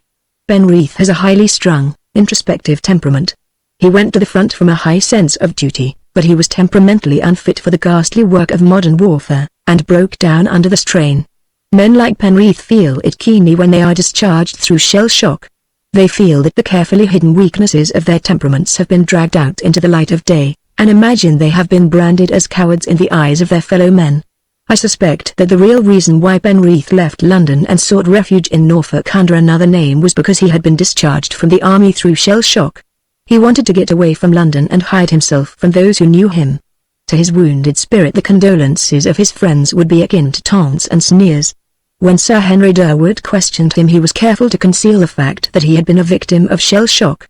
As a matter of fact, Penreath's behavior in the breakfast room that morning was nothing more than the effects of the air raid on his disordered nerves, but he would sooner have died than admit that to strangers. After listening to the evidence for the defense at the trial, he came to the conclusion that he was an epileptic as well as a neurasthenic. He might well believe that life held little for him in these circumstances, and that conviction would strengthen him in his determination to sacrifice his life as a thing of little value for the girl he loved. If that is true he must be a very manly young fellow, said the chief constable. Supposing it is true, what is to be done? Asked Galloway, earnestly. Penreath has been tried and convicted for the murder. The conviction will be upset on appeal, replied the detective decisively. But I do not see that carries us much further forward as regards Benson, persisted Galloway. If he is the murderer, as you say, he will clear out as soon as he hears that Penreath is appealing. He will not be able to clear out if you arrest him. On what grounds? I cannot arrest him for a murder for which another man has been sentenced to death. True. But you can arrest him as accessory after the fact, on the ground that he carried the body downstairs and threw it into the pit. And suppose he denies having done so? Look here, Mr. Colwyn, I want to help you all I can, but if I have made one mistake, I do not want to make a second one. Frankly, I do not know what to think of your story. It may be true, or it may not. But speaking from a police point of view, we have mighty little to go on if we arrest Benson. If he likes to bluff us we may find ourselves in an awkward position. Nobody saw him commit the murder. I realize the truth of what you say because I thought it all over before coming to see you, replied Colwyn. If Benson denies the truth of the points I have discovered against him, or gives them a different interpretation, it may be difficult to prove them. But he will not. He will confess all he knows. What makes you think so? Because his nerve has gone. If I had confronted him that night when I saw him in the room I would have got the whole truth from him. Why did you not do so? Because I had not the power to detain him. I am merely a private detective, and can neither arrest a man nor threaten him with arrest. That is why I have come to you. You, with the powers of the law behind you, can frighten Benson into a confession much more effectually than I could. I don't half like it, grumbled Galloway. There's a risk about it. It's a risk that must be taken, nevertheless. It was Mr. Cromering who intervened in the discussion between the two, and he spoke with unusual decision. I agree with Mr. Colwyn that this is the best course to pursue. I will go with you and take full responsibility, Galloway. There is no need for that, said Galloway quickly. I am quite willing to go. I will accompany you and Mr. Colwyn. It has been a remarkable case throughout, and I want to see the end if this is the end. I feel keenly interested in this young man's fate. I should like to go also, but an engagement prevents me, said Mr. Roackham. I am quite content to leave Penreath's interests in Mr. Colwyn's capable hands. He rose as he spoke, and held out his hand to the detective. We have all been in error, but you have saved us from having an irreparable wrong on our consciences. I cannot forgive myself for my blindness. Perhaps you will acquaint me with the result of your visit when you return. I shall be anxious to know." "I will not fail to do so," replied Colwyn, grasping the solicitor's hand. "We had better catch the 5 o'clock train to Heathfield and walk across to Flen," he added, turning to the others. "It will be as quick as motoring across, and the sound of the car might put Benson on his guard. We want to take him unawares." "He'll have got wind of something already if he finds the pocketbook gone," said Galloway. "He may have bolted while we have been talking over things here." "I've seen to that," replied the detective. "I tied my own pocketbook to the fishing line in the pit, and left Queensmead watching the pit. If Benson tries to escape with my pocketbook, Queensmead will arrest him for robbery. I've made a complaint of the loss." "You haven't left much to chance," replied Galloway, with a grim smile. Chapter 27. It was characteristic of Mr. Cromering to beguile the long walk in the dark from Heathfield station by discussing Colwyn's theory that Benson had circulated the reappearance of the White Lady of the Shrieking Pit in order to keep the villagers away from the place where the stolen money was hidden. Mr. Cromering had been much impressed, he said so, with the logical skill and masterly deductive powers by which Colwyn had reconstructed the hidden events of the night of the murder, like an Owen reconstructing the extinct Mo from a single bone. But he was loath to accept that part of the theory which seemed to throw doubt on the authenticity of a famous venerable Norfolk legend which had at least 200 years of tradition behind it. Mr. Cromering, without going so far as to affirm his personal belief in a story, declared that there were several instances extant of enlightened and educated people who had seen the ghost, and had suffered an untimely end in consequence. He cited the case of a visiting magistrate, who had been visiting in the district some 20 years ago, and knew nothing about the legend. He was riding through Flen one night, and heard dismal shrieks from the wood on the rise. Thinking somebody was in need of help, he dismounted from his horse, and went up to the rise to investigate. As he neared the pit, the White Lady appeared from the pit and looked at him with inexpressibly sad eyes, drew her hand thrice across her throat, and disappeared again in the pit. The magistrate was greatly startled at what he had seen, and related the experience to his host when he got home. The latter did not tell him of the tragic significance which was attached to the apparition, but the magistrate cut his throat 3 days after his return to London. "Surely, that was more than a mere coincidence?" concluded Mr. Cromering. "I do not wish to undermine the local belief in the White Lady of the Shrieking Pit," said Colwyn, with a smile which the darkness hid. "All I say is that her frequent reappearances since the money was hidden in the pit were exceedingly useful for the man who hid the money. I can assure you that none of the villagers would go near the pit for twice the amount. There are plenty of them who will go to their graves convinced that they have heard her nightly shrieks since the murder was committed." "It is difficult to believe that they are all mistaken," said Mr. Cromering slowly. "I do not think they are mistaken, at least, not all of them. Some have probably heard shrieks." "Then how do you account for the shrieks?" asked the chief constable eagerly. "I think they have heard Benson's mother shrieking in her paroxysms of madness." "By Jove, that's a shrewd notion," chuckled Superintendent Galloway.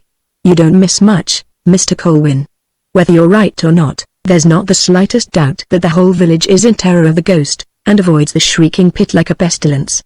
I was talking to a Flen farmer the other day, and he assured me, with a pale face, that he had heard the White Lady shrieking 3 nights running, and when his men went to the inn after dark they walked half a mile out of their way to avoid passing near the pit. He told me also that the general belief among the villagers is that Mr. Glenthorpe saw the White Lady a night or so before he was murdered." "I heard that story also," responded Colwyn. "He was in the habit of walking up to the rise after dark. He appears to have been keenly interested in his scientific work." "He was absorbed in it to the exclusion of everything else," said the chief constable, with a sigh. "His death is a great loss to British science, and Norfolk research in particular. I was very much interested in that newspaper clipping which was found in his pocketbook with the money. It was a London review on a brochure he had published on sponge spicules he had found in a flint at Flen, and was his last contribution to science, published 2 days before he was struck down. What a loss." Their conversation had brought them to the top of the rise.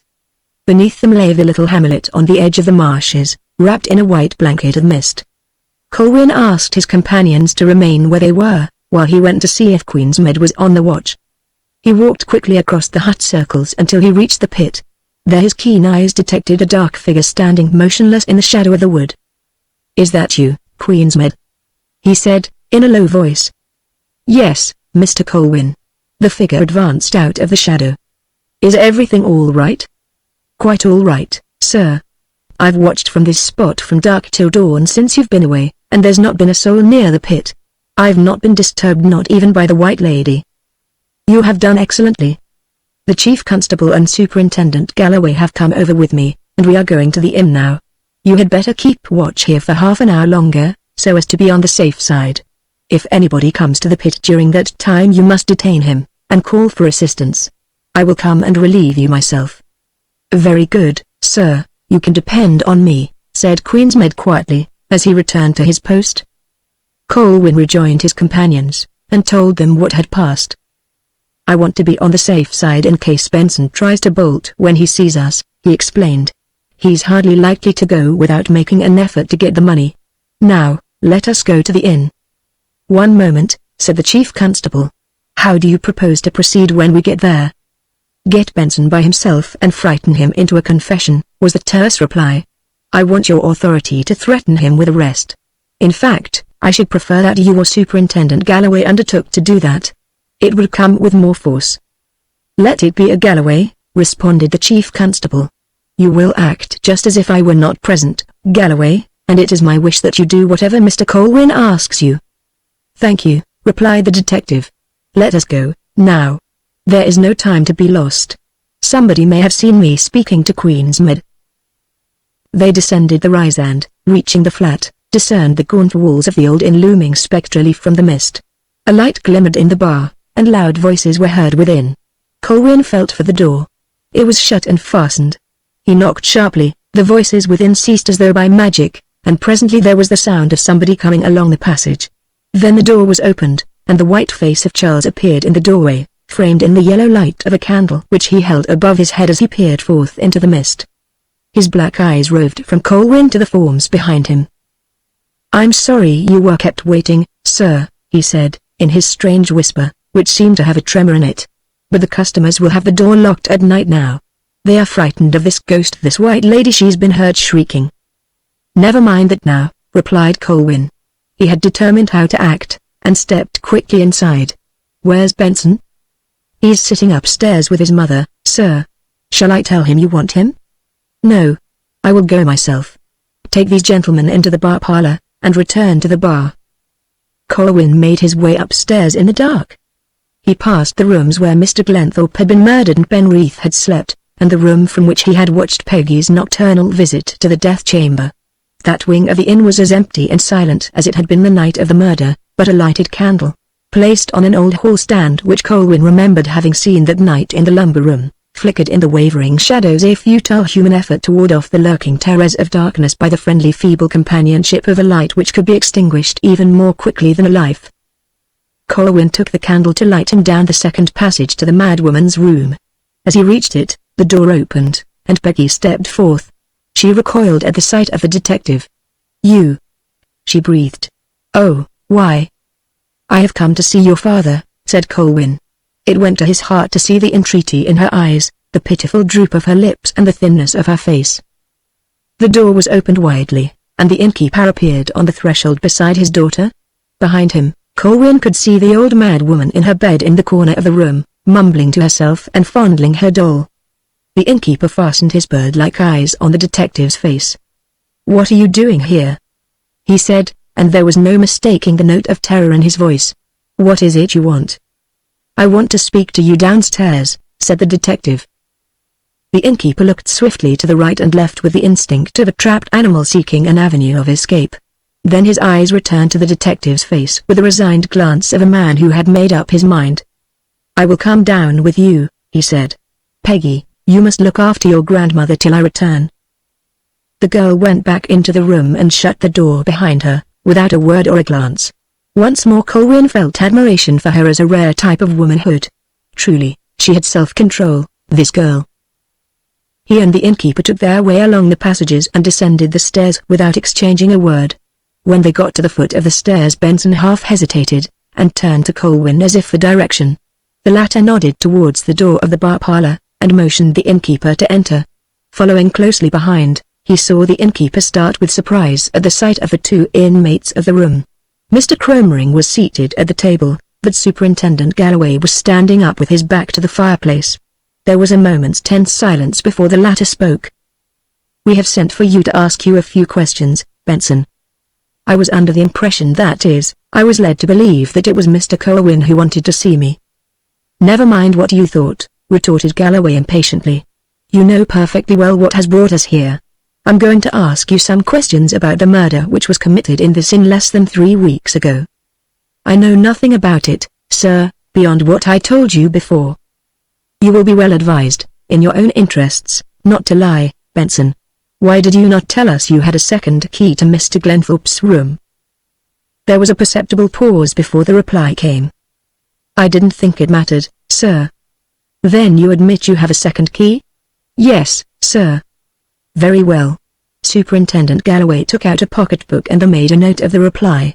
"Now, where did you conceal the money?" "What money, sir?" "Don't equivocate, man." Superintendent Galloway produced the pocketbook Colwyn had recovered from the pit, and held it at arm's length in front of the innkeeper. "I mean the £300 in treasury notes in this pocketbook, which Mr. Glenthorpe drew from the bank, and which you took from his room the night he was murdered."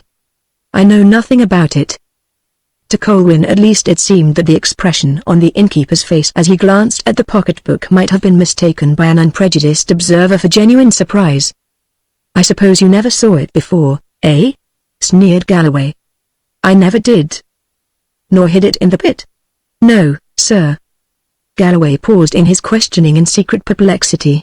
Benson's answers to his last 3 questions were given so firmly and unhesitatingly that some of his former doubts of Colwyn's theory returned to him with redoubled force. But it was in his most truculent and overbearing manner that he next remarked, "Do you also deny that you carried Mr. Glenthorpe's body from his room and threw it down the pit?" The spasm of sudden terror which contorted the innkeeper's face was a revelation to the 3 men who were watching him closely. "I don't know anything about it," he quavered weakly. "That won't go down, Benson." Galloway was quick to follow up his stroke, shaking his head fiercely, like a dog worrying a rat. "You were seen carrying the body downstairs, the night of the murder. You might as well own up to it, first as last. Lies will not help you. We know too much for you to wriggle out of it. And never mind smoothing your hair down like that. We know all about that scar on your forehead, and how you got it." A wooden clock, standing on the mantelpiece, measured off half a minute in heavy ticks. Then the innkeeper, in a voice which was little more than a whisper, spoke. "It is true. I carried the body downstairs. Why did you not tell us this before?" "It would not have made any difference." "What?" Superintendent Galloway's indignation and amazement threatened to choke his utterance. "You keep silence till an innocent man is almost hanged for your misdeeds, and now have the brazen effrontery to say it makes no difference. Is Mr. Penreath innocent?" "Nobody should know that better than you." "Then who murdered Mr. Glenthorpe?" "Let us have no more of this fooling, Benson." Superintendent Galloway's voice was very stern. "You have already admitted that you carried Mr. Glenthorpe's body downstairs." "Oh!" the wretched man cried out wildly, like one who sees an engulfing wave too late. "I see what you mean. You think I murdered him. But I did not. I did not. Before God I am innocent." His voice rang out loudly. "We don't want to listen to this talk," interrupted Galloway roughly. "You are under arrest, Benson, for complicity in this murder, and the less you say the better for yourself." "But I tell you I am innocent." The innkeeper brought his skeleton hands together in a gesture which was almost tragic in its despair. "I carried the body downstairs, but I did not murder him. Let me explain. Let me tell you." "My advice to you is to keep silence, man." "Keep your story for the trial," replied the police official. "You'd better get ready to go to Heathfield with me. I'll go upstairs with you, and give you 5 minutes to get ready." "Let him tell his story before you take him away, Galloway," said Colwyn, who had been keenly watching the innkeeper's face during the dialogue between him and his accuser. "I want to hear it." "I do not see what good it will do," grumbled Superintendent Galloway. "However, as you want to hear it, let him go ahead. But let me first warn you, Benson, that anything you say now may be used in evidence against you afterwards." "I do not care for that. I am not afraid of the truth being known," replied the innkeeper. He turned from the uncompromising face of the police officer to Colwyn, as though he divined in him a more unprejudiced listener. "I did not murder Mr. Glenthorpe, but I went to his room with the intention of robbing him the night he was murdered," he commenced. "I was in desperate straits for money. The brewer had threatened to turn me out of the inn because I couldn't pay my way. I knew Mr. Glenthorpe had taken money out of the bank that morning, and in an evil moment temptation overcame me, and I determined to rob him. I told myself that he was a wealthy man and would never feel the loss of the money, but if I was turned out of the inn my daughter and my old mother would starve. My plan was to go to his room after everybody was asleep, let myself in with my key, and secure a pocketbook containing the money. I knew that Mr. Glenthorpe was a sound sleeper, and I was aware that he generally locked his door and slept with the key under his pillow. I went to my room early that night, and waited a long time before making the attempt. It came on to rain about 11 o'clock, and I waited some time longer before leaving my room. I walked in my stocking feet, so as to make no sound, and I carried a candle, but it was not lighted. When I got to the door I stood and listened a while outside, thinking I might judge by Mr. Glenthorpe's breathing whether he was asleep, but I could hear nothing. I unlocked the door quietly, and felt my way towards the bed in the dark, hoping to find his coat and the money in it without running the risk of striking a light. But I could not lay my hands on the coat in the dark, so I struck a match to light the candle. I had made up my mind that if Mr. Glenthorpe should wake up and see me at his bedside I would tell him the truth and ask him to lend me some money. By the light of the candle I saw Mr. Glenthorpe lying on his back, with his arms thrown out from his body. He was uncovered, and the bedclothes were lying in a tumbled heap at the foot of the bed. I stood looking at him for a minute, not knowing what to do. I did not realize at the time that he was dead, because the wind blowing in at the open window caused the candle to flicker, and I could not see very clearly. I thought he must be in a fit, and I wondered what I could do to help him. As the candle still kept flickering in the wind, I picked up the candlestick and walked to the gas jet in the center of the room, turned on the tap and tried to light it with the candle. It would not light, and then I remembered that I had told Anne to turn it off at the meter before going to bed. I walked back to the bedside, put the candle down on the table, and had a closer look at Mr. Glenthorpe. As he was still in the same attitude I put my hand on his heart to see if it was beating. I felt something warm and wet, and when I drew back my hand I saw that it was covered with blood. When I realized that he was dead murdered I lost my nerve and rushed from the room, leaving the candle burning at the bedside. My one thought was to get downstairs and wash the blood off my hand. It was not until I had reached the kitchen that I remembered that I had left the candle burning upstairs. I considered whether I should return for it at once or wash my hands first. I decided on the latter course, and went into the kitchen. I had just lit a candle, when I heard a door open behind me, and, turning round, I saw Charles coming out of his room in his shirt and trousers, with a candle in his hand. He said he had seen the light under his door, and wondering who had come into the kitchen had got up to see. Then his face changed when he saw my hands, and he asked me how the blood came to be on them. I tried to put him off at first by telling him I had knocked my hand upstairs. He didn't say any more, but stood there watching me wash my hands, and when I had finished he said that if I was going upstairs he would come with me, as he remembered he had left his corkscrew in Mr. Glenthorpe's sitting room, and would want it in the morning. I could see that he suspected me, and that if he went upstairs he would see the light burning in Mr. Glenthorpe's bedroom, and might go in. So, in desperation, I confessed to him that I had gone into Mr. Glenthorpe's room, and found him dead. I asked Charles what I should do. He heard me very quietly, but when he learnt that I had left my candle burning in Mr. Glenthorpe's room he said the first thing was to go and get that, and then we could discuss what had better be done. I realized that was good advice, and went upstairs to get the candlestick. But when I got to the door I was amazed to find the room in darkness. The door was on the jar, just as I remembered leaving it, but there was not a glimmer of light. I was in a terrible fright, but as I stood there in the dark, listening intently, the sound of the wind roaring round the house reminded me how the candle had flickered in the wind while I was in the room before, and I concluded that it must have blown out the light. So I went into the room, feeling my way along the walls with my hands. When I got near the bed I struck a match and looked for the candlestick. But it was gone. Then I knew somebody had been in the room, and I made my way downstairs again as fast as I could, and told Charles, and asked him what he thought of it. Charles said it was clear that the murderer, whoever he was, had revisited the room since I had been there, and finding the candle, had carried it off with him. I asked Charles for what purpose.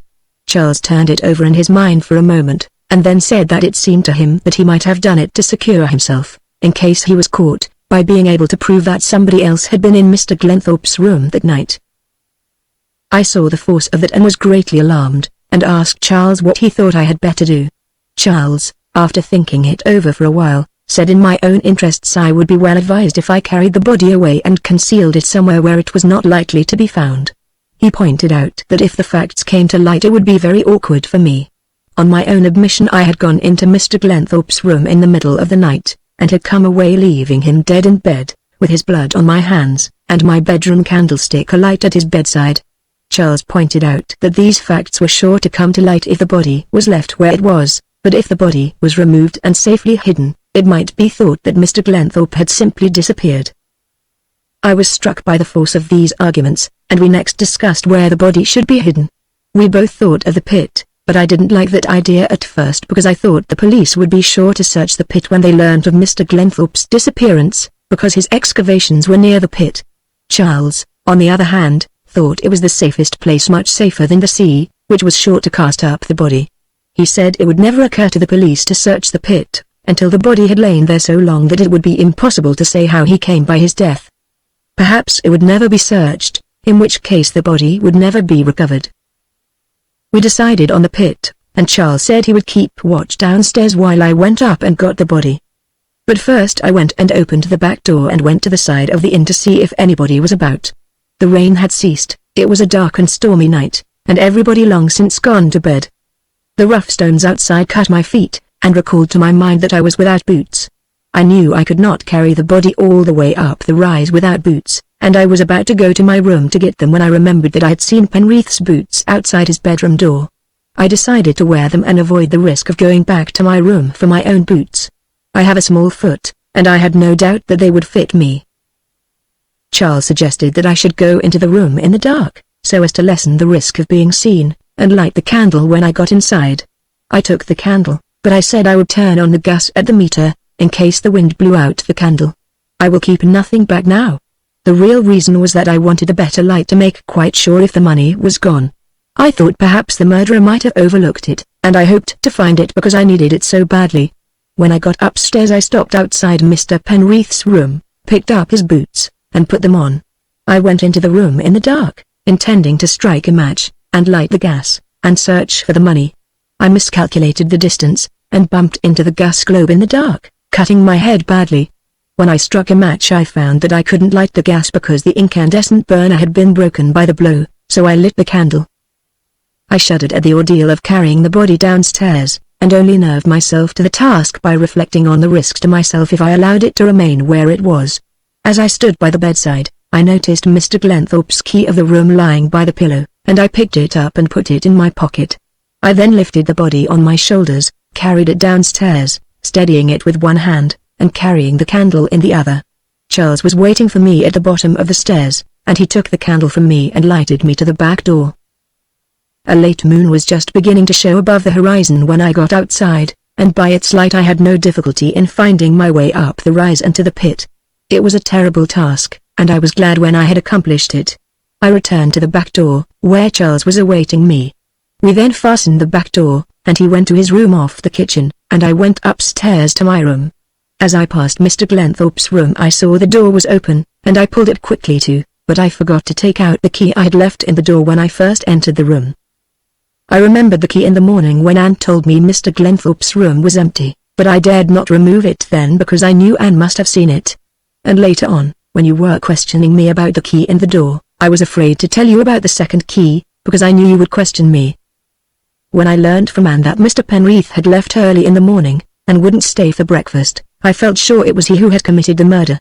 It was a little later that Charles took me aside in the bar and told me that he had walked up to the rise early that morning to see if everything was all right, and that I had left traces of my footprints across the clay to the mouth of the pit. I was very much upset when I heard this, for I knew the body was sure to be found. But Charles said that, as things turned out, it was a very lucky accident. Charles said there was no doubt Mr. Penreath was the murderer. He had not only cleared out, but the knife he had used at dinner had disappeared. Charles said he had not missed the knife the night before, but he had discovered the loss when counting the cutlery that morning. If the police found out that it was his boots which made the prints leading to the pit it would only be another point against him, and as he was sure to be hanged in any case the best thing I could do was to go and inform Constable Queensmead of Mr. Glenthorpe's disappearance and Mr. Penreath's departure, but to keep silence about my own share in carrying the body to the pit. Even if the murderer denied removing the body, nobody would believe him. I thought the advice good, and I followed it. I don't know whether I could have kept it up if I had been cross-questioned, but from first to last nobody seemed to have the least suspicion of me. The only time I was really afraid was when one of you gentlemen asked me about the key in the outside of the door, but you passed it over and went on to something else. And now you know the whole truth. But I should like to say that I kept silence about carrying the body away because I didn't think I was injuring anybody. I believed Mr. Penreath to be guilty. Now you tell me he is innocent. If I had had any idea of that I would have told the truth at once, even though you had hanged me for it. Chapter 28. You're a nice scoundrel, Benson, said Superintendent Galloway, nodding his head at the innkeeper with a kind of ferocious banter. You're really a first-class villain, upon my soul. But this precious story with which you've tried to bamboozle us is not complete. Would it be putting too much strain on your inventive faculties to ask you, while you are about it, to give us your version of how the money which was stolen from Mr. Glenthorpe came to be hidden in the pit in which you flung his body? But I didn't know the money was hidden in the pit, said the wretched man, glancing uneasily at the pocketbook, which was still lying on the table. I never saw the money, though I've confessed to you that I would have taken it if I had seen it. That's the truth, sir. Every word I've told you tonight is true. Charles will bear me out. I've no doubt he will. I'll have something to say to that scoundrel later on. There's a pair of you. I've no doubt he caught you in the act of carrying away the body of your victim, and that you bribed him to keep silence. You planned together to let an innocent man go to the gallows in order to save your own skin. Now, my man. Wait a moment, Galloway. It was Colwyn who spoke. The innkeeper's story had been to him like a finger of light in a murky depth, revealing unseen and unimagined abominations, but supplying him with those missing pieces of the puzzle for which he had long and vainly searched. During the brief colloquy between Galloway and the innkeeper, his brain had been busy fitting together the whole intricate design of knavery. I want to ask a question, he continued, in answer to the other's glance of inquiry. What time was it you went to Mr. Glenthorpe's room the first time? I mean, Benson. Can you fix it definitely? Yes, sir. I kept looking at my watch in my room, waiting for the time to pass. It was 11:20 the last time I looked, and I left my room about 5 minutes later. Was it raining then? Yes, sir, but not so hard as previously, and it stopped altogether before I entered the room, though the wind was blowing. That is as I thought. Benson's story is true, Galloway. What? The police officer's vociferous exclamation was in striking contrast to the detective's quiet tones. How do you make that out? He couldn't have committed the murder. Mr. Glenthorpe was killed during the storm, between 11 and 11:30. Benson says he didn't enter the room till nearly 11:30. If that's all you're going on.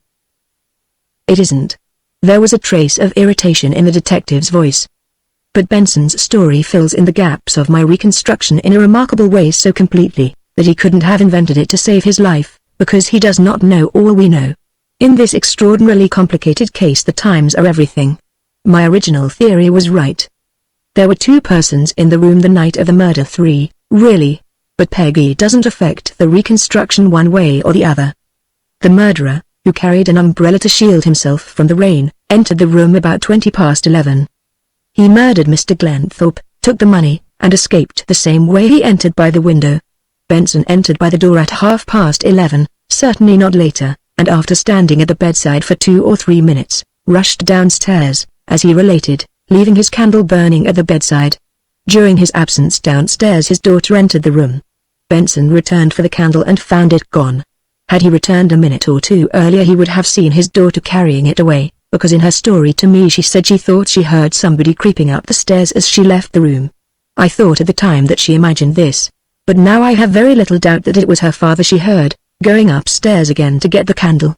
Finally, Benson, after planning it with Charles, removed the body to the pit some time after midnight. This is mere guesswork. Let us stick to facts. On Benson's own confession he entered the room nefariously and removed the dead man's body. Yes, but it was a dead body when he got there, just dead. Mr. Glenthorpe was alive and well not 10 minutes before. Oh, come, Mr. Colwyn, this is going too far, Galloway expostulated. Again, I say, let us have no guesswork. This is not guesswork. There can be no doubt that the murderer left the room by the window just before Benson entered it by the door. How do you know that? Asked Galloway. Because he was watching Benson from the window. Galloway looked startled. You go too deep for me, he said. Was it Penreath who got out of the window? No, Penreath, like Benson, was the victim of a deep and subtle villain. Then who was it? Before Colwyn could reply, a shriek rang out, a single hoarse and horrible cry, which went reverberating and echoing over the marshes, rising to a piercing intensity at its highest note, and then ceasing suddenly.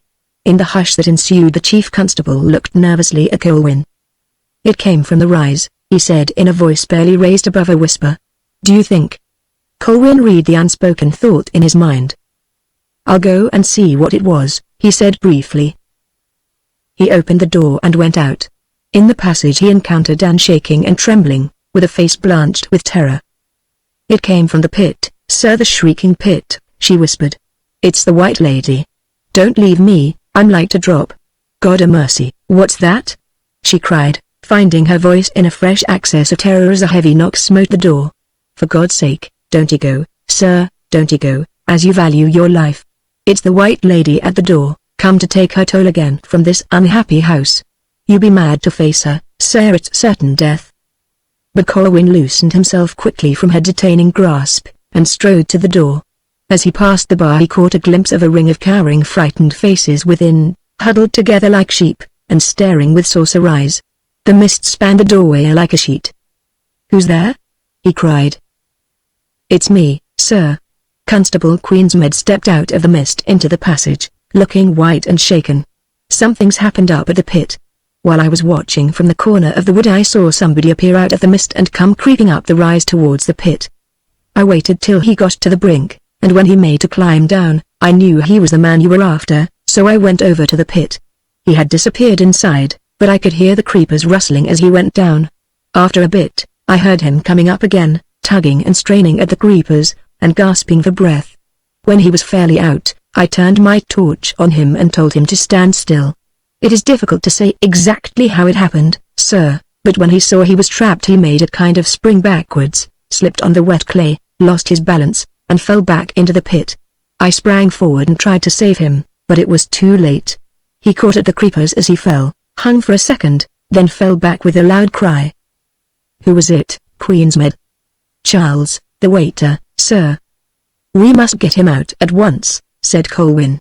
We shall need a rope and some men. Can you get some ropes, Queensmead? There's some men in the bar, we'll get them to help. I don't think they're likely to come, sir. They're all too frightened of the Shrieking Pit, and the ghost. I'll go and talk to them. Meanwhile, you go and get ropes. Colwyn returned to the bar parlour and, after explaining to Mr. Cromering and Galloway what had happened, went into the bar. Men, said Colwyn, Charles has fallen into the pit on the rise, and I need the help of some of you to get him out. Queensmead has gone for ropes. Who'll come with me? There was no response. The villagers looked at each other in silence, and moved uneasily. Then a man in jersey and sea boots spoke. None of us dare go up to Th Pit, master. Why not? Life be sweet, master. It'd be a sudden and bloody end to meet Th White Lady of Th Pit. Look what's happened to Charles, who went out of this bar not 10 minutes agone. Who knows who she may take next? Very well, then stay where you are. You are a lot of cowards, said Colwyn, turning away. The faces of the men showed that the epithet rankled, as Colwyn intended that it should. There was a brief pause, and then another fisherman stepped forward and said, I'm a Norfolk man, and nobbut are going to say I'm afeard.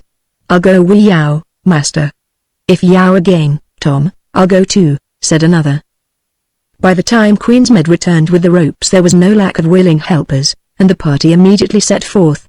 When they arrived at the pit Colwyn said that it would be best for 2 men to descend by separate ropes, so as to be able to carry Charles to the surface in a blanket if he were injured, and not killed. Colwyn had brought a blanket from the inn for the purpose. I'll go down, for one, said the seaman who had acted as spokesman in the bar. I'm used to tying knots and slinging a hammock, so maybe I can make it a bit easier for the poor chap if he's not killed outright. And I'll go with you, said Colwyn. Mr. Cromering drew the detective aside. My good friend, he said, do you think it is wise for you to descend? This man Charles, if he is still alive, may be actuated by feelings of revenge towards you, and seek to do you an injury. I am not afraid of that, returned Colwyn. I laid the trap for him, and it is my duty to go down and bring him up. Colwyn left the chief constable and returned to the pit. The next moment he and the seaman commenced the descent. They carried electric torches, and took with them a blanket and a third rope. They were carefully lowered until the torches they carried twinkled more faintly, and finally vanished in the gloom. A little while afterwards the strain on the ropes slackened. The rescuers had reached the bottom of the pit. A period of waiting ensued for those on top, until a jerk of the ropes indicated the signal for drawing up again. The men on the surface pulled steadily. Soon the torches were once more visible down the pit, and then the lanterns on the surface revealed Colwyn and the fisherman, supporting between them a limp bundle wrapped in the blanket, and tied to the third rope. As they reached the air they were helped out, and the burden they carried was laid on the ground near the mouth of the pit. The blanket fell away, exposing the face of Charles, waxen and still in the rays of the light which fell upon it. "Dead?" whispered Mr. Cromering. "Dying," returned Colwyn. "His back is broken." The dying man unclosed his eyelids, and his dark eyes, keen and brilliant as ever, roved restlessly over the group who were standing around him. They rested on Colwyn, and he lifted a feeble hand and beckoned to him. The detective knelt beside him, and rested his head on his arm. The white lips formed one word. "Closer." Colwyn bent his head nearer, and those standing by could see the dying man whispering into the detective's ear. He spoke with an effort for some minutes, and hurriedly, like one who knew that his time was short. Then he stopped suddenly, and his head fell back grotesquely, like a broken doll's. Colwyn felt his heart, and rose to his feet. "He is dead," he said. Chapter 29. "There are several things that I do not understand," said Superintendent Galloway to Colwyn a little later. "How were you able to decide so quickly that Benson had told the truth when he declared that he had not committed the murder, after he had made the damning admission that he had removed the body?" "Partly because it was extremely unlikely that Benson could have invented a story which fitted so nicely with the facts. The slightest mistake in his times would have proved him to be a liar. But I had more than that to go upon. I said this afternoon that my reconstruction was not wholly satisfactory, because there were several loose ends in it. At that time I believed he was the murderer, and I was anxious to frighten the truth out of him in order to see where my reconstruction was at fault. His story proved that my original conception of the crime was the correct one, and my mistake was in departing from it, and ignoring some of my original clues in order to square the new facts with a fresh theory. I should never have lost sight of my first conviction that there were two persons in Mr. Glenthorpe's room the night he was murdered. When Benson told his story I asked myself, could Charles' conduct be dictated by the desire to have a hold over Benson with a view to blackmail later on?